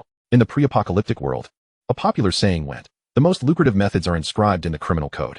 In the post-apocalyptic world, another saying emerged, the quickest route to wealth and power is written on the leaderboard. After all, even defeating the 999th ranked individual on the leaderboard could yield at least a green treasure chest. With a stroke of luck, one might even obtain a blue treasure chest. As for what treasure chest might be dropped by the top-ranked player, Lin Chuan was quite unaware. In his previous life, he had been preoccupied with his own development while the leaderboard was dominated by foreign elites. He had focused solely on his own growth and vengeance, leaving no time to venture abroad. Later on, when he ascended to the pinnacle of the leaderboard himself, it was hardly plausible for him to slay his own self. Since claiming the top position, he had never relinquished it. This resulted in Lin Chuan never having slain the top-ranked player in his previous life. In this life, however, through careful planning, he had successfully dispatched the so-called powerful figure who had occupied the top spot. To be honest, he had not anticipated the golden treasure chest drop at all, given the leaderboard's relatively shallow pool of talent in the early apocalypse. Many strong contenders had been unable to ascend due to their failure to promptly discover methods of leveling up. The rankings during this period bore little reflection of true individual strength. It was akin to Yuan Feng, a mere pawn, globally. There were perhaps 99,000 individuals capable of dispatching him in an instant. For such a trivial character, the fact that he could drop a golden treasure chest felt akin to stumbling upon a divine artifact. Absurd, utterly ludicrous. However, no one would refuse the fortune of discovering a divine artifact while out and about. Lin Chuan's gaze was fervent as he beheld the glimmering treasure chest. Yet, a hand reached out before him, stretching toward the chest. Lin Chuan chuckled. Then, a piercing scream shattered the air. Of course, the source of the scream was Wu Yuan. His hand had barely grazed the treasure chest before Lin Chuan's foot came crashing down upon it. Lin Chuan not only surpassed him in all attributes by over 2 points, but his strength was nearing 3 points. The impact crushed Wu Yuan's fingers, causing him to emit a wretched wail akin to a slaughtered pig. His face paling as cold sweat poured from him, nearly causing him to faint from the pain. At this moment, he finally grasped the gravity of his predicament and, in a feeble voice, frantically pleaded with Lin Chuan, Great One, I was wrong. I truly apologize. I will kneel before you. I will be your dog. Though Wu Yuan had committed to being a dog with conviction and decisiveness, he did not genuinely believe Lin Chuan would slay him. After all, his S-class talent was nearly a human treasure. Individuals of such caliber were not easily disposed of, even amidst hatred. They would be nurtured and supported to assist in crafting talent-enhancing blood crystals. Deep down, Wu Yuan vowed to seize opportunities in the future to cling to the legs of other powerful figures. At that time, he would ensure Lin Chuan faced a fate worse than death. No, a fate worse than death would not suffice to quell his rage. He intended to turn Lin Chuan into a living torment. Wu Yuan feigned apologies and pleas for mercy, yet his mind was already concocting myriad tormenting schemes. However, Lin Chuan found him merely a source of annoyance. He crouched down, whispering into Wu Yuan's ear, There is a drama I particularly cherish. Titled It's Your Turn. No sooner had the words left his lips than the blade severed Wu Yuan's throat, following the resounding notification of an S-level talent echoing in his mind. The world fell into an eerie silence. In the entire 411, Lin Chuan stood as the sole survivor. He promptly opened the golden treasure chest. When he beheld the 4 rings linked by iron chains within, astonishment enveloped him. This was even more shocking than acquiring the golden chest. The treasure had yielded the grip of the Grim Reaper. This was the secret weapon of the legendary god of death, who had triumphed in countless battles in his previous life. In this life, on the very first day of the apocalypse, it had come into Lin Chuan's possession. After the initial shock, Lin Chuan suddenly realized that the god of death in his former life had likely slain the first-ranked player from the previous life to acquire the grip of the Grim Reaper from the golden chest. In this life, the top rank had shifted to Yuan Feng, while the one who would slay the top-ranked player had become Lin Chuan. Thus, this formidable weapon naturally found its way into Lin Chuan's hands. Without hesitation, Lin Chuan performed the blood oath to claim the grip of the Grim Reaper as his own and adorned his right hand with the 4 interconnected rings. Typically, equipment does not require a blood oath for ownership. Only divine artifacts necessitate such a bond. Among the top 10 divine artifacts in the previous life, all bore the prefix Grim Reaper. The grip of the Grim Reaper ranked 4th. The top 3 were the Grim Reaper's scythe, the Grim Reaper's mask, and the Grim Reaper's cloak. It was speculated in the previous life that if a divine being truly existed behind the Slaughter Games, the Grim Reaper would undoubtedly be the most formidable entity. In this life, as Lin Chuan donned the grip of the Grim Reaper, an ambitious goal began to blossom within him. He aspired to gather all the divine artifacts of the Grim Reaper. Chapter 13. The Duel of Two Maidens. With Yuan Feng's demise, the chat channels erupted in a frenzy among players. My ranking in the level chart suddenly advanced by 1. Does anyone know how this happened? To the esteemed player above, if your eyes are failing you, perhaps you should donate them to Xiahou Dun. Did you not notice that the previously top-ranked Yuan Feng has suddenly vanished from the leaderboard? To the lowly player above, let me enlighten you. I flaunt the title of level 792 above my head, so I need not consult the leaderboard to ascertain my rank. I can attest to the truth of the esteemed player's statement. I too am acquainted with a top player who bears a title above his head. Previously, he was rank 9, but has just ascended to rank 8. Goodness, it's true. Where has the top-ranked Yuan Feng gone? It appears that with his disappearance, everyone's rank has advanced by 1. What on earth? How could such a prominent figure simply vanish? Based on my preliminary conjecture, he either concealed his ranking or has met an untimely demise. Let us honor his memory. Let us honor his memory. Let us honor his memory. You keyboard warriors are insufferable. You only dare to mock the esteemed player because the chat system is anonymous. How could a mere dimension bug dispatch the top-ranked players so easily? I dare say, I believe Yuan Feng may indeed be dead. I attend the same university as him, and we were just together. Suddenly, I heard a blood-curdling scream, and thereafter, he disappeared from the leaderboard. I too am a classmate of Yuan Feng, and I can confirm he is not as formidable as you all presume. Not long ago, he was bested by another student at our university, collapsing in fear. Furthermore, the one who defeated Yuan Feng is none other than Lei Ming, the second-ranked player in our nation, who has now risen from rank 9 to rank 8. What the hell? So it was Lei Ming who killed Yuan Feng? The various chat channels buzzed with fervent discussions regarding Yuan Feng's death. Meanwhile, in the male dormitory of Peking University, the trio of Wan Yuling, Han Shuiying, and Su Gongqing, who had teamed up with Yuan Feng, distinctly heard that piercing scream. It was the cry of Wu Yuan as Lin Chuan crushed his fingers. Subsequently, Wan Yuling and the others encountered the news speculating Yuan Feng's death in the chat channels. The 3 of them felt a chill run down their spines. After all, they had all witnessed how deranged Lei Ming could be. If Yuan Feng truly fell at his hands, would they, as Yuan Feng's teammates, also be in peril? Wan Yuling and the others, disregarding the monsters, swiftly made their way toward the stairwell, the agreed meeting point for their split actions. They soon gathered, each face reflecting grave concern. Wan Yuling broke the silence, voicing, "It seems that something has indeed happened to Big Brother Yuan. What should we do?" Han Shuiying remained remarkably composed. Neither rescuing him nor seeking vengeance is feasible. We cannot contend with Lei Ming. Su Gongqing gazed out the window toward the pitch-black night, his expression heavy. We currently face 2 choices. First, we could ascend the stairs in hopes of encountering the A-level talent who is already clearing dimension bugs in this building, and then team up with him to continue the hunt. The second option would be to disband entirely. Without hesitation, Wan Yuling opted for disbandment. The world has undeniably changed. Although societal order has not fully collapsed, there are those who kill without regard for the law. In this situation, I believe it is safer to remain with family. Her words were articulated with clarity. However, Su Gongqing and Han Shuiying remained silent. Peking University, being the premier institution in the country, boasts a student body hailing from all corners of the nation. A significant portion of them are not locals. Returning home was evidently unrealistic for them. Han Shuiying and Su Gongqing did not have homes in Kyoto. After a prolonged silence, Su Gongqing, hailing from a modest background, hesitated to contradict Luan Yuling. Yet Han Shuiying retorted with biting sarcasm. Your words are rather easy to say. Previously, Big Brother Yuan collected 4 crystal cores, all of which you absorbed. Now you wish to disband just like that, leaving Su Gongqing and me to toil for hours while you claim all the benefits for yourself? Although Luan Yuling and Han Shuiying were not on amicable terms, she was not unreasonable. After a moment of contemplation, she proposed. I understand that both of you do not have homes in Kyoto, so I am willing to represent the Luan family in extending an invitation to you. We can discuss specific benefits once we return to the Luan residence. After all, this place is far too perilous, not suitable for conversation. Upon hearing that there might be an opportunity to work for the Luan family, Su Gongqing was quick to nod in agreement. He came from humble origins, lacking connections, and had always been somewhat subservient. Were it not for his recent awakening of a B-level talent, he would have remained unnoticed among the crowd. At this moment, not only was he able to converse with the goddess, but he would also have the opportunity to serve her family, and perhaps even team up with her in future monster-slaying endeavors. Su Gongqing was on the verge of agreeing without a second thought. However, Han Shuiying interjected sharply. Although this place is perilous, at least Su Gongqing and I are still free. If we truly return to the Luan family, that will be your domain, and when it comes to discussing benefits, who knows how we will be exploited? Luan Yuling, visibly angered, shot her a glare with her beautiful, sparkling apricot eyes, demanding, what do you want then? First, Han Shuiying extended a delicate finger, stating, as for the crystal core issue, you have absorbed 4. Thus, you must compensate us. Each of us deserves 1 crystal core today. Luan Yuling furrowed her brow, hesitating for a moment before cautiously replying. I will strive to prioritize compensating you with the crystal cores I acquire subsequently, but as you know, the drop rate is uncertain. If I cannot fulfill this, I cannot be held accountable. Her response was sincere enough. Han Shuiying nodded and raised a second finger, continuing, secondly, returning to the Luan family is merely a matter of circumstance.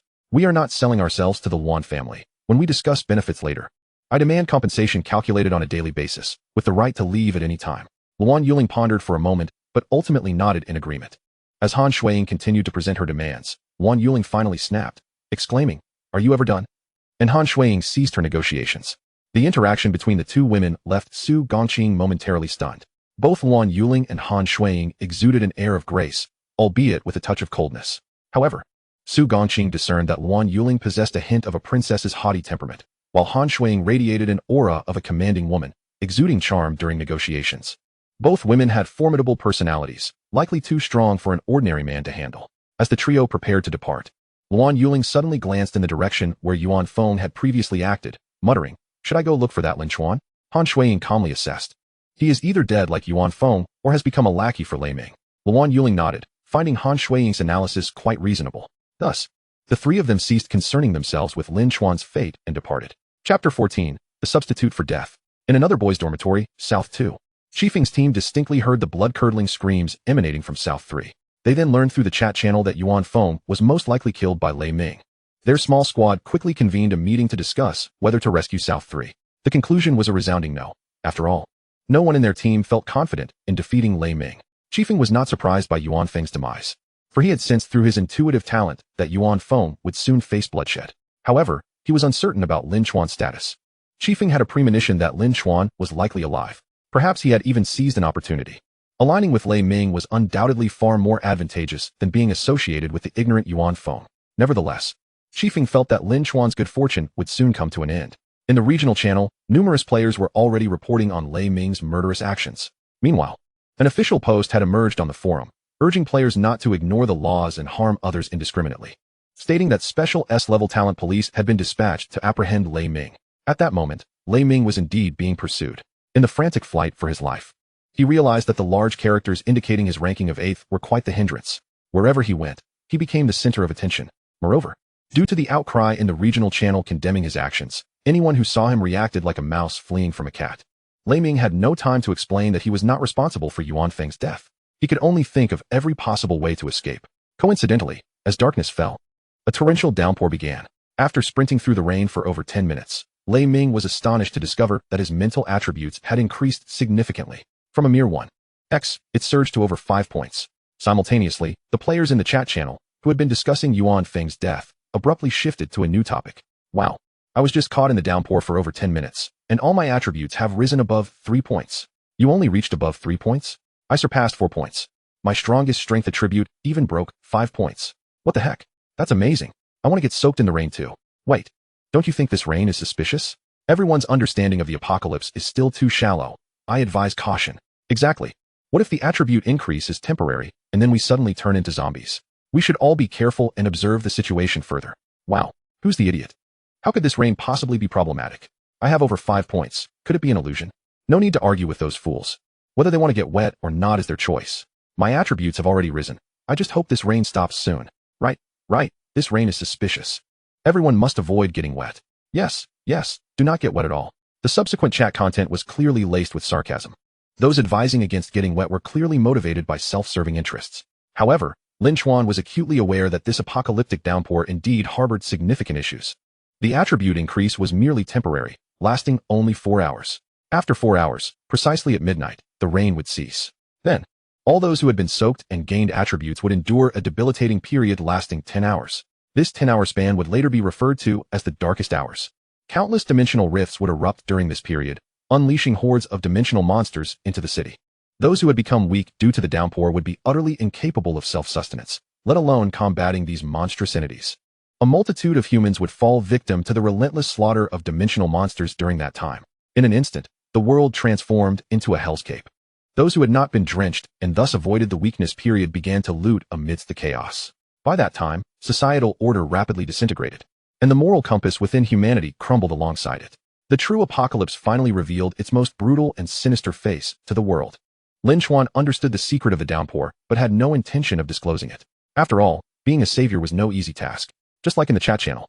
When someone recognized the rain's anomalies, such comments were dismissed as foolishness. Leaving South 3, Lin Chuan made his way towards South 2, where Chi Feng was located. He briefly employed his newly acquired invisibility talent and the grip of death. Chi Feng and his companions were also keeping an eye on the discussions in the chat channel regarding the rain. All the team members were brimming with excitement, eager to rush out into the rain and relish the surge in their attributes. However, Chi Feng, endowed with the gift of intuition, sensed an impending peril within the downpour. Hesitating slightly, he urged his teammates, "I too believe there is something amiss with this rain.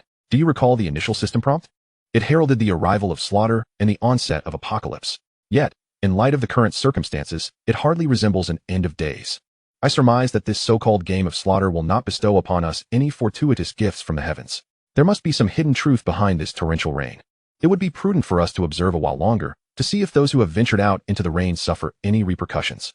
Having served as the student council president for a year, Chi Feng exuded the aura of a leader, articulating his analysis with clarity. Nevertheless, he could not overcome the insatiable greed that resided in people's hearts. Several members of his team disregarded his counsel, yearning to bask in the rain and enhance their attributes. Only Aya and Xiaoquan could restrain their avarice and heed his analysis earnestly. Thus, Chi Feng grew increasingly confident in his gift, convinced that these two would undoubtedly achieve greatness in the future. Alas, it is difficult to dissuade the foolish. Chi Feng refrained from further persuasion, leaving only Aya and Xiaoquan behind. Just as the teammates departed, an overwhelming sense of crisis surged within Chi Feng. In an instant, before he could react, a strand of iron wire, as if materializing from the void, shot forth. The iron wire was swift, wrapping tightly around his neck. The chilling sensation sent a shiver down his spine. Chi Feng barely had time to process anything before feeling his mind blank out. In a heartbeat, his body seemed to explode. Yet, when the dust settled, what remained was not Chi Feng's corpse, but an eerily peculiar yellow-brown doll lying where he had just stood. A substitute doll for death. As Xiaoquan, who had personally assisted Chi Feng in investigating the function of this life-saving artifact, recognized the doll on the ground.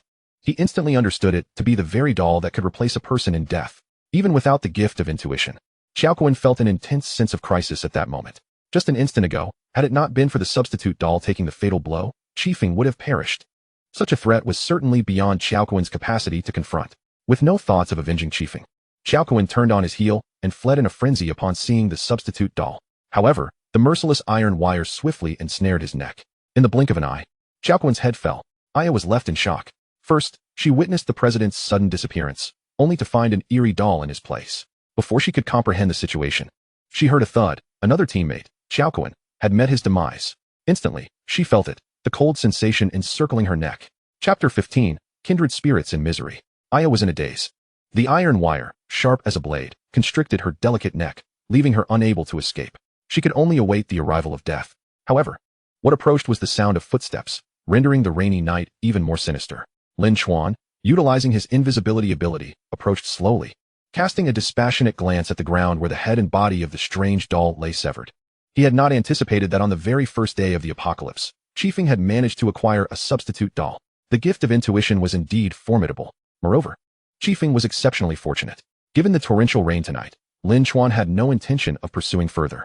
After all, those who could not contend with him now would never stand a chance against him in the future. No one could surpass his rate of development.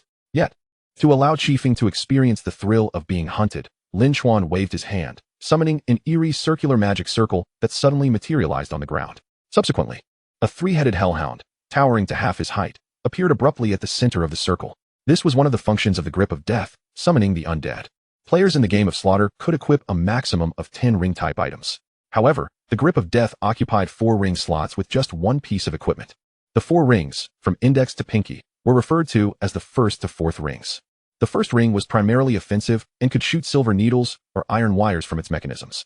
Silver needles were for close combat, while iron wires were for ranged attacks, making it exceedingly convenient. The second ring provided defense, capable of summoning shields to ward off attacks. The third ring was for auxiliary combat, allowing the summoning of undead beings to assist in battle. The fourth ring was purely supportive, able to set 3 anchor points for instantaneous spatial teleportation. It could be said that, as the foremost reliance of the legendary god of death in the Slaughter game, the functions of the Grip of Death were remarkably comprehensive. Whether for combat or support, its utility was immensely powerful.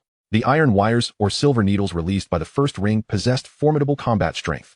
At present, regardless of whether they were human or interdimensional beings, as long as their physical and speed attributes did not simultaneously exceed 10 points, they would stand no chance against the encirclement of the iron wires. The second ring's shield not only offered astonishing defense, but also granted a singular opportunity to withstand a lethal attack each day. As for the summoned creatures from the third ring, Lin Chuan cast a glance at the attributes of the Hellhound he had just summoned, all attributes at 10 points, with a skill of Hellfire comparable to an A-grade skill. This creature, at the onset of the apocalypse today, was practically invincible. Even Lin Chuan himself could not contend with it at this moment. Meanwhile, the fourth ring's teleportation was an exceptional escape technique.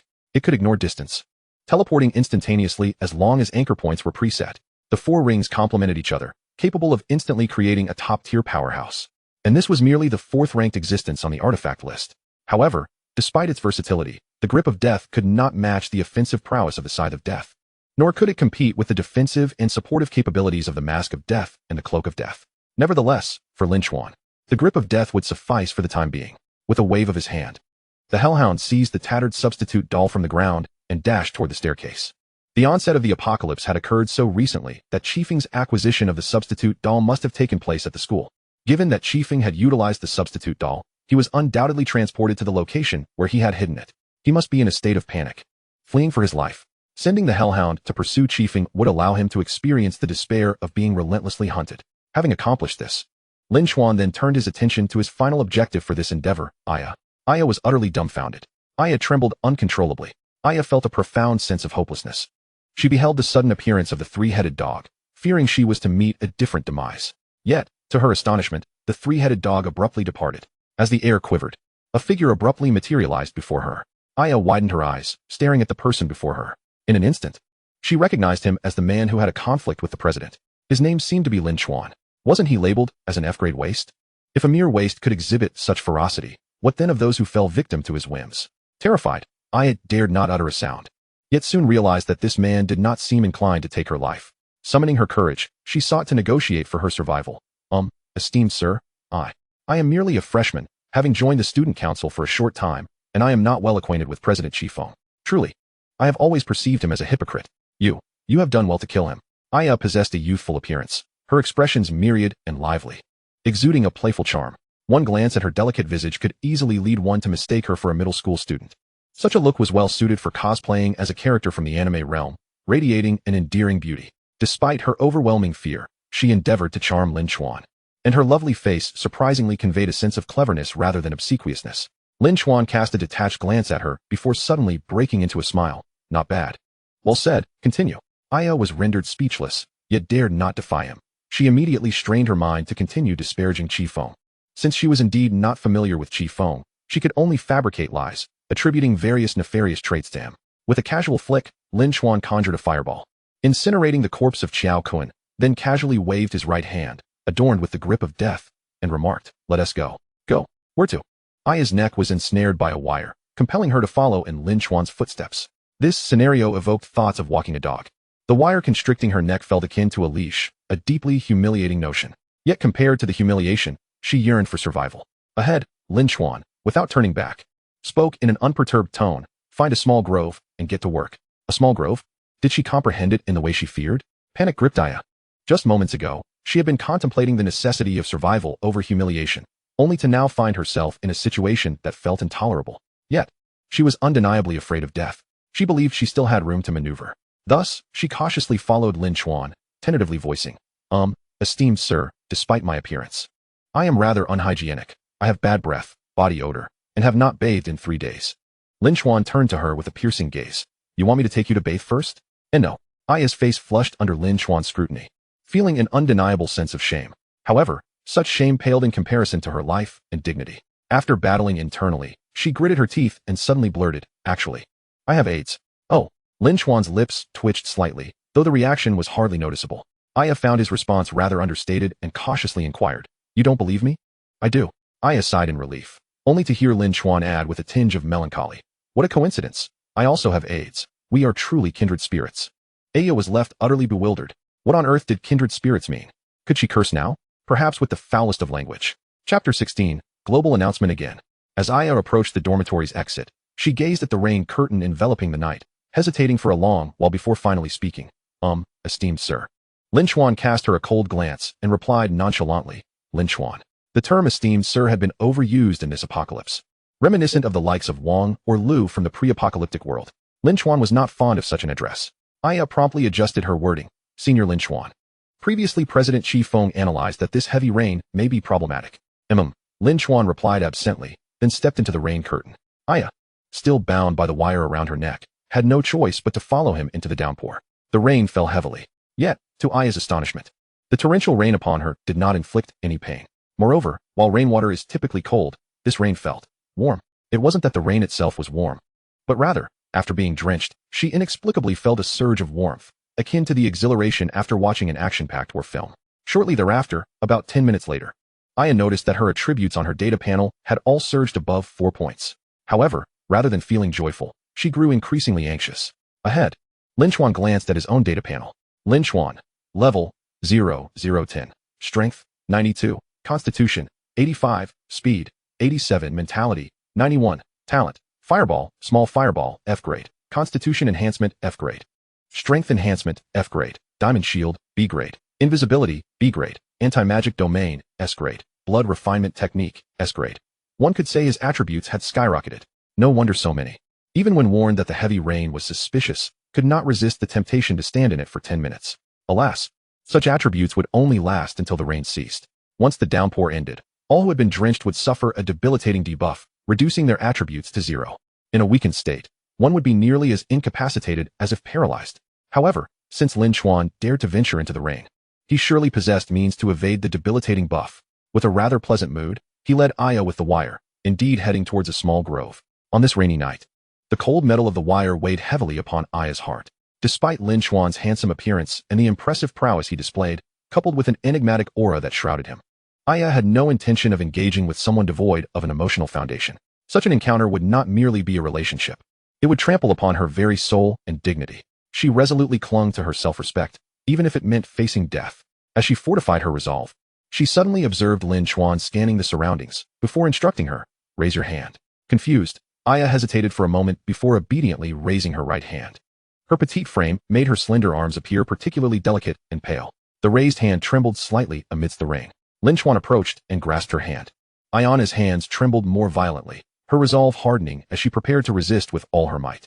Yet, she was suddenly struck by a sharp pain in her palm. To her astonishment, the enigmatic man before her had sliced her hand with a razor blade.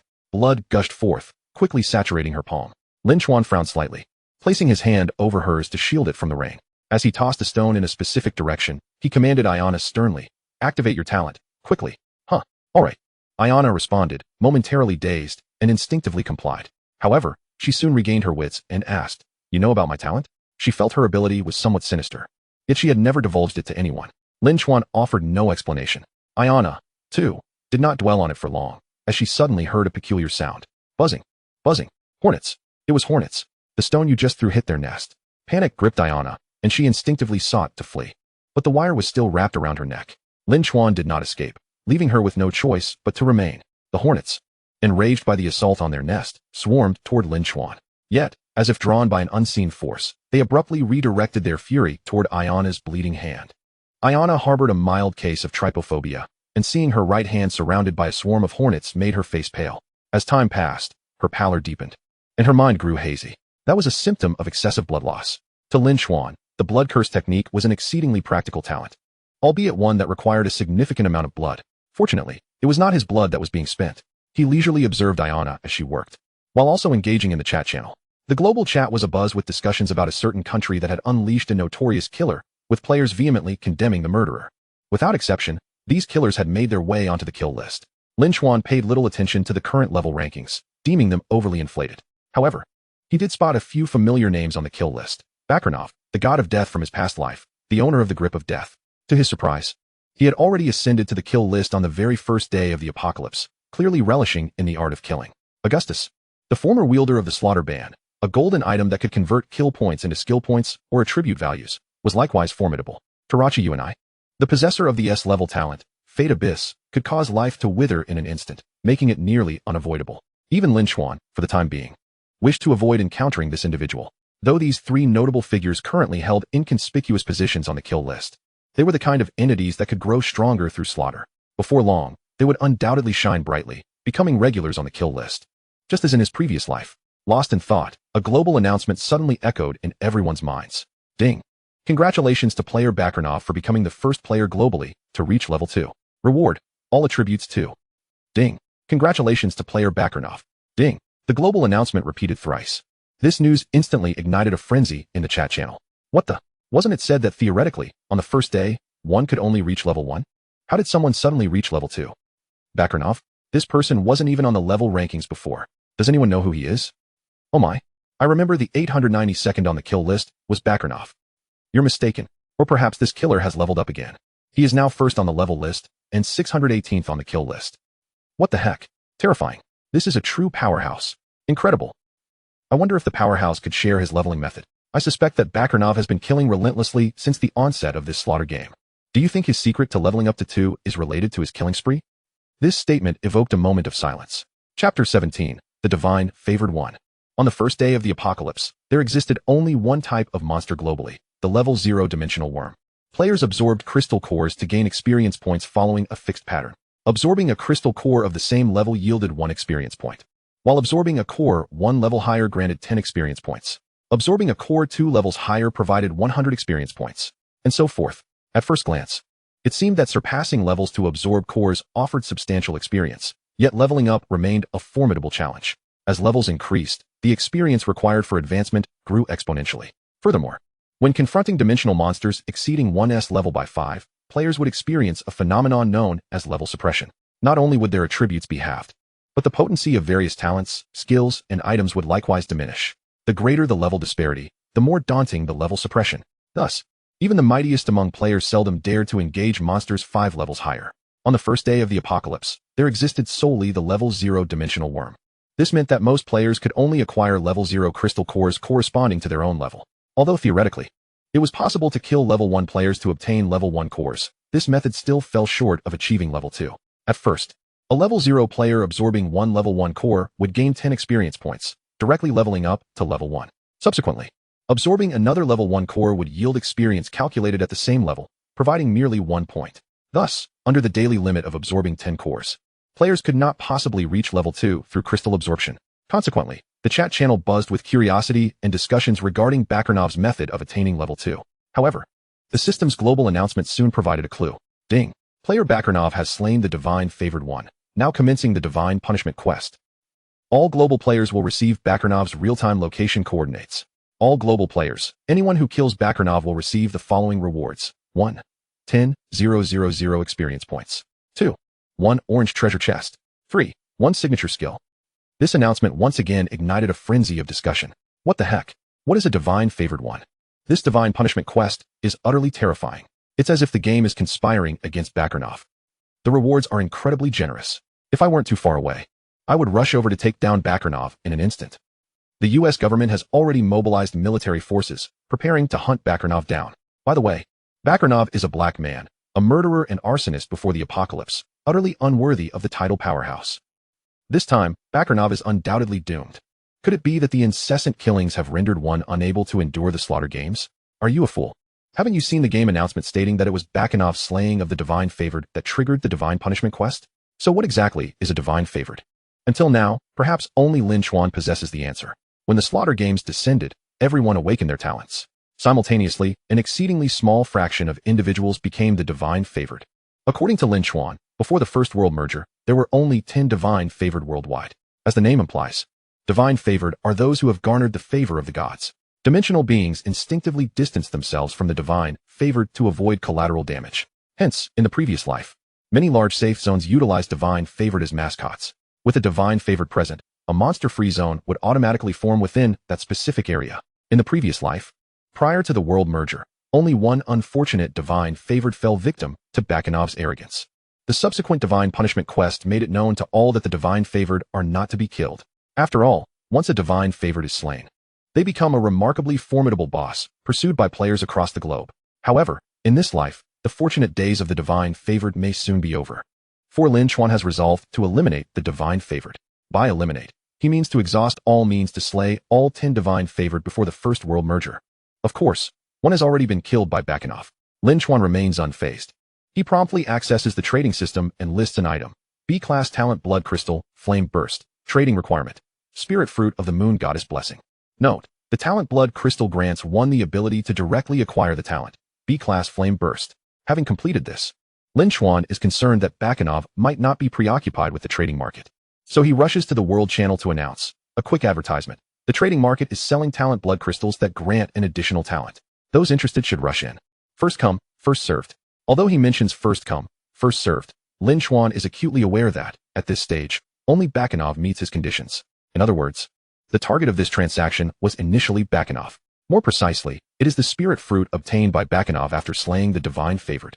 Though the divine favored are under the protection of the gods, slaying them will still yield items. It is guaranteed to drop the spirit fruit and divine blessing items, along with a modest amount of experience. That experience is what allowed Bakarnov to ascend to level 2. As soon as Lin Chuan's message was sent, the World Channel erupted into heated discussions. What the hell? Talent blood crystal? It can grant an additional talent. My goodness. Does this mean that even with my F-class talent, I can become powerful? Don't be delusional. Use your brain. How could you possibly afford something so precious with your F-class status? What are the spirit fruit and the moon goddess blessing? They sound impressive. At that moment, someone suddenly spoke up. Hello everyone, I am a divine favored. Although I don't know what the spirit fruit is, when I became a divine favored, I also received a divine blessing, a necklace called the Thunder God's Blessing, which grants immunity to all lightning attribute attacks. Holy crap, a divine favored. Let's capture a live divine favored. Can the divine favored share more information? What are the benefits of becoming a divine favored? Are you the child of fortune? Maximum luck? Lin Chuan discreetly pays attention, hoping that the divine favored might divulge more information. However, that individual did not speak again. Instead, Lin Chuan's trading channel finally received a private message from Bakarnov. The trading channel, like the chat channel, is anonymous. However, to facilitate confirmation of information between both parties, a separate chat box can be established. Different languages are automatically translated. The chat box refers to the parties as customer and seller. Yet, upon reading the first message from the customer, Lin Chuan realized the bait had been taken. Customer, who are you? How do you know I possess the spirit fruit and the moon goddess blessing? Lin Chuan, with a mere thought, promptly replied, that is not within the scope of our transaction. You need only tell me if you are willing to trade. On the other end, after a brief pause, Bakarnov inquired again. You must tell me the function of the spirit fruit. Otherwise, I will not trade. The moon goddess blessing serves to lower one's presence, concealing level information and curse information. For instance, powerful players on the level leaderboard will have their rank displayed prominently above their heads. Even more frustratingly, even if one possesses the invisibility talent, the text above their head will not disappear. However, the moon goddess blessing can eliminate the leaderboard notation. Furthermore, theoretically speaking, the moon goddess blessing can conceal the real-time location information released by the game system for the global players during the divine punishment quest. It sounds remarkable, allowing Bakarnov to evade the immediate crisis. Yet, there is a rather unfortunate stipulation regarding the moon goddess blessing. That is, those who slay the moon goddess's favored cannot utilize the moon goddess blessing. In other words, this item that could alleviate Bakarnov's pressing predicament is one he cannot employ himself. Thus, he must trade it away. Since he cannot use the moon goddess blessing himself, Bakanov feels no remorse in trading it. However, he remains uncertain about the spirit fruit's function and is hesitant to trade it lightly. After all, he ultimately became the Divine Punisher, a target that all global players sought to hunt down. If the items dropped by that divine favored aren't satisfactory, he would feel utterly cheated. Chapter 18. In the small grove, there is a person. Lin Chuan did not hesitate and directly informed him. After consuming the spirit fruit, the number of cores one can absorb daily is 1. He did not lie. For the vast majority of players, the sole function of the spirit fruit is to increase the number of cores absorbed each day. Yet, fundamentally, the spirit fruit enhances the existence of a player's divine soul. The concept of divine soul would only emerge much later, and the higher the divine soul level, the stronger the player becomes. This strength does not merely stem from an increase in the daily absorption of cores. There are additional benefits, such as mitigating level suppression. Moreover, it allows for a breakthrough of attribute limits. Before the First World Merger, the maximum value of a player's four-dimensional attributes was 100. Few could achieve this limit. However, Lin Chuan, possessing the bug-level talent Fireball, could easily reach this cap. In his previous life, before the First World Merger, after reaching the attribute limit, he was unable to discover a method to surpass it. Only later did he realize that enhancing the divine soul could break through the attribute limits.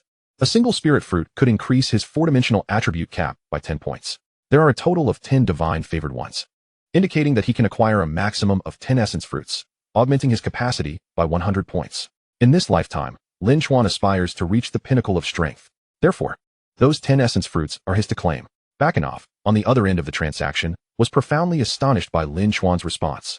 After all, a treasure that increases the daily absorption of crystal cores is undeniably practical. This practicality is enduring. Absorbing one more crystal core than others each day will lead to an accumulation of strength over time. However, despite the long-term benefits of the essence fruits, they require time to manifest their effects. If he were to perish tomorrow, the fruits would essentially be rendered useless. At this moment, with players worldwide tracking his location in real time, Bakanov was constantly faced with the specter of death. In the current scenario, the utility of the essence fruits pales in comparison to the immediacy of an B-level offensive talent. After a brief contemplation, Bakanov entertained the idea of trading with Lin Chuan.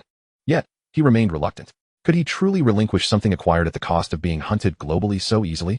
After much hesitation and contemplation, he ultimately messaged, "Surely the value of the essence fruits must surpass that of a B-level talent?" Lin Chuan replied nonchalantly, "It depends on who wields it." Bakanov, gritting his teeth, retorted, "You need to sweeten the deal, or I won't feel satisfied." Lin Chuan scoffed, "Then take your dissatisfaction to your grave." Bakanov's expression darkened. But due to the threat on his life, he refrained from responding to Lin Chuan immediately. Lin Chuan, feeling a twinge of urgency, recognized that the essence fruits were essential on his path to becoming an ultimate powerhouse. Missing even one would mean that his strength would never reach its true limits. Thus, he sent another message. In fact, there are other means to gain experience points besides absorbing crystal cores. Bakanov's interest was piqued. "What methods?" Lin Chuan replied, "I won't disclose that, but I can prove it to you by leveling up to level 3 today." Bakanov felt an inkling that Lin Chuan was a rather enigmatic figure, seemingly knowledgeable about many things. After a moment's hesitation, Bakanov agreed. "All right. As long as you reach level 3 today, I will trade with you." Lin Chuan affirmed, "It's a deal." With the essence fruits nearly secured, Lin Chuan shifted his focus back to the real-world figure of Aya. The girl, drenched in the rain, appeared on the brink of collapse in her white school uniform. Her exquisitely beautiful face showed no trace of color, her gaze distant, as though she might faint from blood loss at any moment. Yet, Lin Chuan felt no inclination to show pity. He glanced at the bloodworms in Aya's hands and those that had fallen to the ground, estimating their quantity. Subsequently, he collected them into empty water bottles, filling 3 in total. Convinced it was insufficient, he shook his head slightly. "I still need to find a wasp nest." This indicated his intention to continue drawing blood. Aya nearly thought she had misheard. She lacked the strength even to speak, her body swaying as she appeared genuinely on the verge of losing consciousness. Fortunately, Lin Chuan managed to support her just in time. With the soft warmth of her body in his arms, Lin Chuan still felt no remorse and instinctively complained, "It's just a bit of bloodletting. Why are you so weak?" Aya, filled with indignation, wished to retort, her chest slightly rising and falling. Yet she was too feeble to muster even the energy to scold. She closed her eyes, appearing to be on the brink of death. Lin Chuan furrowed his brow, uncertain whether this girl was truly fainting or merely feigning. After a moment of contemplation, he suddenly retrieved a crystal core from his pocket, pondering whether to let her absorb it. Aya's eyes brightened as she immediately absorbed the crystal core. However, her dizziness did not diminish significantly. She remained weak and unsteady on her feet. Lin Chuan inquired, "Have you absorbed crystal cores before? How many have you taken?" Aya glanced at her data panel. "I currently have 4 experience points, only 6 more to level up." She was about to ask if leveling up would restore her physical condition when Lin Chuan abruptly placed her on the ground. He withdrew the iron wire that had been constricting her neck, but even without it, in her current state, AI, you could not escape. Thus, Lin Chuan instructed, "Stay here for a while, I will return shortly." With that, he vanished in an instant. AI, you sat alone on the ground, drenched in rain. Her school uniform now soiled with mud. She contemplated escaping, but her body was too weak to even stand, leaving her to wait in place. As time passed, a sense of loneliness crept over her, and she inexplicably wished for Lin Chuan's swift return. After about 10 minutes, she suddenly heard voices nearby. Thinking Lin Chuan had returned, she turned eagerly towards the sound, only to be greeted by 4 men wielding knives. The leader, cursing under his breath, exclaimed, "What kind of ridiculous apocalypse is this? There are more people than monsters. We have nowhere to fight the monsters." One of his underlings whispered, "Boss, I just saw someone in the chat channel mention that while the probability of monsters dropping crystal cores is 1, players have a 100 chance. The other subordinates chimed in. "Yes, I saw that too. I heard that Yuan Feng managed to get a global announcement by extracting crystal cores from corpses." Exactly. If a useless person like Yuan Feng can get a global announcement, then you, boss, just need to put in some effort, and perhaps you could too. The phrase "put in some effort" was used rather subtly, but it was clear that they were suggesting the boss should resort to murder for crystal cores. The leader, Feng Hu, was a small-time thug in the vicinity. Although he had engaged in fights before the apocalypse, he had never killed anyone. Moreover, there was an official post in the regional channel, strictly prohibiting players from killing one another, with violators facing arrest, and those with egregious offenses being executed on the spot. As Feng Hu hesitated, one of his underlings suddenly added, although the forum stated that murderers would be severely punished, "Boss, look at that thunderclap guy. He has killed so many people and is currently on the level and kill leaderboards, yet he is still alive and well. There are even discussions about him in the World Channel. Don't you want to be famous worldwide?" Such words were highly tempting. Feng Hu's resolve wavered immediately. Just as he was about to agree to murder for the sake of leveling up, another underling exclaimed, "Hey, boss, look. There seems to be someone in the small grove ahead. And it's a beauty." Chapter 19, Lin Chuan, the Scoundrel. Ai's expression darkened as the 4 men approached her, staring intently. "Hey, little schoolgirl, why are you sitting here all alone?" Fan Hu spoke words of concern. Yet his gaze betrayed an unmistakable obsession. A few of his underlings were fixated on Aya, evidently having cast aside their earlier discussions about leveling up. Aya was in a dire state. Having lost a significant amount of blood, her frail body rendered her incapable of resisting the 4 men. Nevertheless, for the sake of her dignity, she summoned her composure, deliberately feigning an ominous and malevolent demeanor. She raised high a mineral water bottle containing blood-sucking worms. A sudden wicked smile gracing her lips. "I advise you not to approach. Do you know what I hold in my hand?" What she gripped was merely a bottle of water, or so Fan Hu almost retorted, but he then noticed that the blood within the bottle seemed to stir. Upon closer inspection, he realized that the unsettling pool of blood was, in fact, alive. Fan Hu hesitated momentarily. After all, the contents of that bottle were undeniably grotesque and terrifying. However, to be frightened away by a mere girl would be a blow to his pride. Maintaining his facade, he feigned bravado. "Little girl, don't think you can scare me with a bottle of blood. I've seen blood before." Aya recognized that she had managed to intimidate them, albeit just barely. Her expression grew ever more composed, her tone increasingly resolute. "This is not mere blood. It is the blood-sucking worm I have crafted with my innate abilities. Should you dare to take another step closer, I shall unleash my worms to drain you of your very essence." Her words were filled with conviction. Fan Hu found himself increasingly uncertain. Would he truly retreat under threat? He was reluctant. From a distance, he had already discerned that this girl was extraordinary. Now up close, listening to her words and observing her vibrant spirit, he felt an insatiable itch in his heart. He was determined to possess her. Previously, he had entertained thoughts of enjoying her company with his brothers and then disposing of her to extract her core. But now, in this close encounter, he experienced for the first time the thrill akin to that of King Yu of Zhou in his pursuit of Baoxi. He no longer wished to share this woman with his underlings. He desired to keep this enchanting beauty all to himself, nurturing her by his side. In such a state of infatuation, he was resolute in not being frightened away. Suddenly, he altered his demeanor, adopting a gentler tone. "Little sister, don't always think about fighting and killing. In this apocalyptic world, how difficult it must be for such a beautiful girl like you to live alone. Why not team up with us? We are quite formidable and can help you level up." The 3 underlings behind him echoed his sentiments, their minds similarly entranced.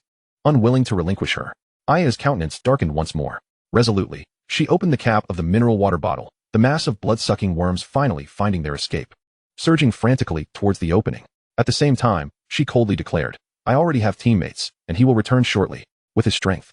Killing you will be as easy as squashing ants." Upon hearing this, Fan Hu's expression soured. Moreover, he suddenly noticed that although the creatures in the bottle appeared bizarre, their speed was inferior to that of dimensional worms. Even if those grotesque, blood-colored worms could indeed drain him, it was simple enough to avoid them, wasn't it? His underlings had noticed this too, and one of them jeered. "Ha, teammates? What will your teammate do? Come back to die? We were just thinking of killing you to claim your cores." The others joined in the raucous laughter. Overwhelmed by the atmosphere, Fan, who could no longer contain himself, he disregarded Aya's threats and boldly lunged towards her. Aya's face turned pale as she hurled the bottle containing the blood-sucking worms at Fan Hu. However, those who had endured the storm of the apocalypse had experienced significant enhancements. Fan Hu deftly dodged the blood bottle with a swift movement. He laughed heartily, his eyes gleaming with madness, as he lunged even more fiercely towards Aya. "Help! Lin Chuan, save me! You bastard, come back!" Aya desperately attempted to rise, but fell back to the ground, panic-stricken, unconsciously crying out for help. The entire group was captivated by her beauty, oblivious to the fact that the blood bottle Aya had thrown, though evaded, did not fall directly to the ground. Instead, it hung suspended in midair. It was not without cause that it floated. Upon closer inspection, one would notice a wire coiled around the bottle, and the source of that wire was undoubtedly Lin Chuan. Watching as several of his carefully nurtured blood-sucking worms escaped from the bottle's mouth, Lin Chuan's expression turned icy. He extended his right hand, and 4 wires shot forth like arrows, binding the 4 men almost instantly. Lin Chuan did not directly encircle their necks to behead them. Instead, the 4 were ensconced tightly like 4 pupating cicadas. Only then did Lin Chuan reveal himself, striding over and tossing 6 cores towards Aya. Aya swiftly absorbed the 6 cores, gaining 6 experience points and successfully leveling up to level 1. The sight of her absorbing 6 cores in one go ignited envy and resentment in Fan Hu and his companions, who longed to rush over and seize the cores for themselves. Yet, they were bound and utterly unable to move. Lin Chuan paid no heed to the 4 men. He held the blood bottle in one hand while looking down at Aya. "Where's the cap?" Suddenly, Aya lunged into Lin Chuan's embrace, unleashing a torrent of curses. "You bastard! How could you leave me here all alone?" Lin Chuan thought to himself, "I'm here to rescue the damsel in distress. How am I the bastard? Moreover, I even helped you level up for free. When have I, Lin Chuan, ever been so benevolent?" This woman truly had a heart of stone. Were it not for her temporary usefulness, she would have surely been a corpse by now. Aya merely vented her emotions for a moment, wiping her tears and snot onto Lin Chuan as a form of retaliation. She then handed the bottle cap to him. The 3 bottles of blood-sucking worms remained mostly intact. Aya's symptoms of excessive blood loss had also been alleviated due to her level up. Lin Chuan observed the 4 men bound like cicadas and asked Aya, "Do you intend to handle this yourself, or shall I assist you?" Aya recognized that by handle, Lin Chuan meant to kill. In peacetime, she would never dare to take a life. But now, in this apocalypse, discussions across world and regional channels frequently centered on notorious murderers meeting their demise. Clearly, many had begun to disregard the law, killing to level up. Those murderers faced universal condemnation, yet beneath that condemnation lay a subtle undercurrent of envy and jealousy. Those murderers have undoubtedly ascended to level 1, wielding additional crystal cores which they barter in the trading market. The audacious individuals, unafraid of confrontation and conflict, have evidently emerged as formidable figures in this world. This brutal game of slaughter. Aya, in truth, does not harbor a desire to take lives. Yet, she comprehends that this game of carnage has constructed a dark forest for all humanity. Survival remains the primal instinct of every individual. The premise of becoming stronger through killing inevitably fosters a chain of suspicion among those ensnared in the dark forest, even if one adheres to principles. Refusing to resort to murder as a means of gaining strength, one cannot place complete trust in the notion that others abide by the same moral code. Such is the nature of strangers. The 4 men, to Aya, are far more than mere strangers. They have attempted to inflict harm upon her. Aya vaguely senses Lin Chuan's intentions. Her right hand trembles slightly, the palm still bearing the crimson scar inflicted earlier by Lin Chuan. Ultimately, she resolutely extends her hand towards him. "Allow me to handle this." Her tone is unwavering, yet her voice quivers subtly. Lin Chuan glances at her before handing her the blade. He watches as this seemingly innocent girl approaches the 4 cocooned figures with the weapon in hand. The 4 scream and plead for mercy, but Aya's heart is unmoved. Not long ago, she too had begged for mercy. Yet these 4 show no compassion. Observing this scene, Lin Chuan finally comprehends why, in a previous life, this woman was able to endure until her blood curse ability shone brightly. She is a woman of wisdom and courage, adept at bending, yet not breaking when the occasion demands it. Though her capacity to yield has emboldened her to the point where she now refers to him not as the once adoring senior Lin Chuan, but as Lin Chuan the scoundrel. Chapter 20. The girlfriend. After resolving the matter in the grove, Lin Chuan led Aya to another thicket. Once again, they sought out a hornet's nest, and this time, they collected 4 vials of blood curse insects. Aya drew more blood than the last time, but Lin Chuan advised her to allocate the 1 attribute point gained from leveling up to her constitution, ensuring she did not become too weak to stand. With a total of 7 vials of blood curse insects, Lin Chuan deemed this quantity sufficient. He embraced Aya and activated the teleportation function of the Grim Reaper's grip. And in an instant, Aya had no time to react before her vision blurred. When her sight finally cleared, she found herself, to her bewilderment, back in the boys' dormitory. Lin Chuan released her and headed towards the southern 4th building. Aya followed closely behind, quietly inquiring, "When you burned the bodies of those 4, was that your ability? And what about this teleportation?" "It's an item," Lin Chuan replied casually. "An item?" Aya pondered, then suddenly asked, "When Shi Feng died, his body turned into a doll. Was that doll also an item?" "Indeed, that was a death substitute doll. It took Shi Feng's death in his stead." "What?" Aya struggled to conceal her astonishment. "Are you implying that Shi Feng is not truly dead?" Lin Chuan shot her a sidelong glance. "Whether he is dead or alive has no bearing on you." Aya recoiled slightly, murmuring, "I just thought that if Shi Feng were alive, he surely wouldn't let you off so easily." Lin Chuan averted his gaze and continued walking. Aya dared not speak further. Though her time alongside Lin Chuan had been brief, the more she spent in his company, the more she sensed his enigmatic nature. He seemed to possess extensive knowledge yet appeared indifferent to most matters. Aya gradually recognized that had her ability not been useful to him, she might have ended up like Xiao Kuan, a mere corpse reduced to nothingness by his fireball. The two ascended to the rooftop of the southern 4th building. The 6th floor of the dormitory, where residents dwelled, appeared to have been thoroughly cleared of dimensional creatures. They climbed the stairs, hardly spotting even a single dimensional insect. Upon reaching the staircase leading from the 5th to the 6th floor, they encountered a young man descending from above, cursing under his breath. Upon spotting Lin Chuan, he regarded him with derision, ready to voice something, but then his gaze fell upon Aya. One must admit, this world is indeed one that favors beauty.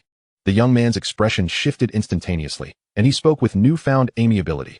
"You two are also looking to head up to the rooftop to hunt monsters, right? Above the boys' dormitory on the 6th floor lies the rooftop. Before the apocalypse, it served as a place for students to dry their bedding. However, after the onset of the apocalypse, a dimensional rift emerged on the rooftop of the southern 4th building, from which swarms of dimensional insects poured forth." Lin Chuan responded nonchalantly. "Yes." The young man immediately cautioned, "I advise you not to go up there. The dimensional rift on the rooftop has already been claimed by the Martial Arts Association. To enter, you must pay an entry fee of 1 crystal core, and once inside, you must comply with their directives." It seems that even though Shi Feng has been driven away, the plot regarding the collection of entry fees at the dimensional rift remains unchanged. In a previous life, the dimensional rift on the rooftop was occupied by the student council led by Shi Feng. Not only that rift, but all 3 other dimensional rifts on campus had also been preemptively claimed. This was the norm on the first day of the apocalypse, where monsters outnumbered humans. After tomorrow, only the rifts inhabited by weaker, easier to defeat dimensional creatures would be occupied by the strong.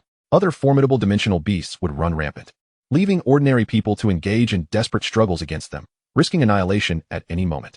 Lin Chuan had long grown accustomed to such scenarios. However, Aya could hardly believe it. They charge every individual entering an entry fee of a crystal core. Does that mean all members of the Martial Arts Association have reached level 1? The young man shook his head. The Martial Arts Association has a total of 7 level 1 strong fighters. Moreover, they have all benefited from heavy rains, which have significantly boosted their attributes. Among them, the president, Takasaki, has seen his attributes soar to 6 points. Almost no one can rival him. Remarkable, Lin Chuan mused. Then inquired, "How many individuals are on the rooftop?" "Approximately 100, but I cannot say for certain." Aya found it peculiar. The entry fees from 100 individuals should suffice to elevate 10 people to level 1, right? Coupled with their occupation of the dimensional rift to hunt monsters, they should have accumulated even more crystal cores. How could it be that only 7 individuals reached level 1? Well, the 30 or so individuals who initially ascended to the rooftop did not pay the entry fee. They only began charging once their team had grown strong enough. Moreover, it is not mandatory to pay the entry fee. For instance, if someone possesses a special ability or a powerful A or B grade talent, they can access the rooftop for free. Aside from that, there are other methods. As the young man spoke, his gaze towards Aya grew somewhat peculiar. Aya felt a chill run down her spine and asked, "What other methods?" Previously, there was someone who offered his girlfriend as an entry fee. Aya's lips twitched slightly as she glanced at Lin Chuan, murmuring under her breath, "I'm not his girlfriend." Having grasped the essential information, Lin Chuan said nothing further and continued his ascent towards the upper floors. The young man, observing Lin Chuan's determination to proceed upstairs, flashed a glimmer of intrigue in his eyes and hurriedly followed, inquiring, "Hey, buddy, can you really afford the 1 crystal core entry fee?" Without turning his head, Lin Chuan replied coolly, "I have a girlfriend, don't I?" Aya felt a mix of embarrassment and irritation. Her cheeks flushed, yet she surmised that Lin Chuan was merely jesting. Previously, after incinerating 4 corpses, he had acquired 4 crystal cores, but he had chosen not to utilize them directly, displaying a rather casual attitude towards them. as if he deemed them beneath his notice. The young man trailing behind was oblivious to these details. His expression morphed into one of amusement as he continued to follow Lin Chuan upstairs, thinking to himself that although he could not possess such beauty, witnessing a live spectacle would suffice. Thus, he attempted to ingratiate himself with Lin Chuan, exclaiming, "Brother, you truly know how to adapt. As the saying goes, what does a great man have to fear without a wife? Once we grow strong, what woman will be out of reach? My name is Lu Boheo, a sophomore in civil engineering. What should I call you?" Lin Chuan, came the curt reply. Lin Chuan's demeanor remained aloof. Lu Boheo, undeterred, continued, "My talent is a C-grade steel claw, boasting considerable attack power. What about you?" "B-grade talent, invisibility." Upon hearing this, Lu Boheo's demeanor shifted slightly, his tone lightening.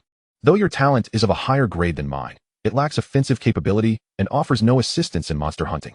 "Indeed," Lin Chuan chuckled lightly. "But I have only killed people. I have yet to engage with monsters." The moment he uttered these words, an eerie silence enveloped the air. Lu Boheo found himself at a loss for words. Consequently, the three fell into silence as they ascended to the rooftop. Chapter 21, Aya's Choice. At the stairwell leading to the rooftop, two burly men stood guard. Upon seeing Lu Boheo, they immediately exclaimed, "Aren't you the one who couldn't afford the entry fee? Why are you back?" Lu Boheo, attempting to curry favor, replied, "I just brought my brother along." The two guards then turned their gaze to Lin Chuan and Aya. Their expressions remained unchanged as they regarded Lin Chuan, but upon laying eyes on Aya, both men were visibly captivated, their gazes filled with a predatory gleam. One of the guards directed his attention to Lin Chuan, demanding, "Kid, is your entry fee to be paid in crystal cores or something else?" The insinuation in his eyes, particularly as he glanced at Aya, was unmistakable. Not only did his gaze convey his intentions, but he audaciously reached out towards Aya, attempting to take advantage of the situation. After all, once the entry fee was paid, only the top figures within the rooftop would benefit, leaving no share for the guards. Lin Chuan maintained a tranquil demeanor, smiling nonchalantly as he replied, "I can't afford the crystal cores, so I suppose I will pay with something else." His words caused Aya to feel a flicker of panic. Fortunately, in the next moment, she saw Lin Chuan raise his hand. It was his right hand. Lin Chuan's B-grade invisibility talent allowed him not only to cloak himself entirely, but also to render portions of his body, even the equipment he wore, invisible. The grasp of death he donned on his right hand was strikingly stylish, and thus, upon arriving at Nancy, Lin Chuan had chosen to conceal it using his invisibility talent. However, the wires shot from the ring of the grasp of death remained visible to the naked eye. In the blink of an eye, the two guards, whose attributes had been bolstered to 5 points through rigorous training, had no time to react before the wires swiftly severed their heads. A dull thud echoed as two heads tumbled to the ground, followed by the bodies collapsing in a lifeless heap. Lu Boheo, who had been poised to enjoy the spectacle, was utterly taken aback, struggling to process the scene before him. His pupils shattered with disbelief, and he hesitated to rub his eyes to confirm he was not hallucinating. Once he realized what he beheld was indeed reality, he was left dumbfounded, his legs trembling, instinctively yearning to flee. At that moment, he finally regretted his decision, initially intending to leave. Why had he foolishly decided to stay and witness such a spectacle? One must be alive to enjoy the show. He assumed Lin Chuan would eliminate him as well, for he certainly appeared to be a merciless demon. Yet, Lin Chuan did not. His tone remained as calm and unperturbed as before as he earnestly inquired, "Can these two heads serve as the entry fee?" "I don't know," Lu Boheo stammered, retreating, cold sweat beading on his forehead as his back pressed against the wall. Lin Chuan, indifferent, replied coolly, "Give it a try. You can carry these two heads." Lu Boheo wanted to refuse, but under Lin Chuan's penetrating gaze, he lacked the courage to do so. After several deep breaths, he resignedly picked up the heads. With the guards out of the way, the two proceeded smoothly onto the rooftop. As Lu Boheo had indicated, the rooftop was bustling with over 100 individuals, vaguely forming a dozen or so teams. The dimensional insects emerged from the fissures at an alarming rate, averaging around 40 to 50 per minute. However, once they emerged, they rarely lasted more than a few seconds before being swiftly annihilated by the multitude of people. Following this, there would be individuals excavating crystal cores from the corpses of the dimensional insects. In a corner of the rooftop, the bodies of the dimensional insects had piled up to form a small mountain. Upon opening the entrance to the rooftop, Lin Chuan and his companions were immediately met with a barrage of furious shouts. How many times must I say it? No more entrance.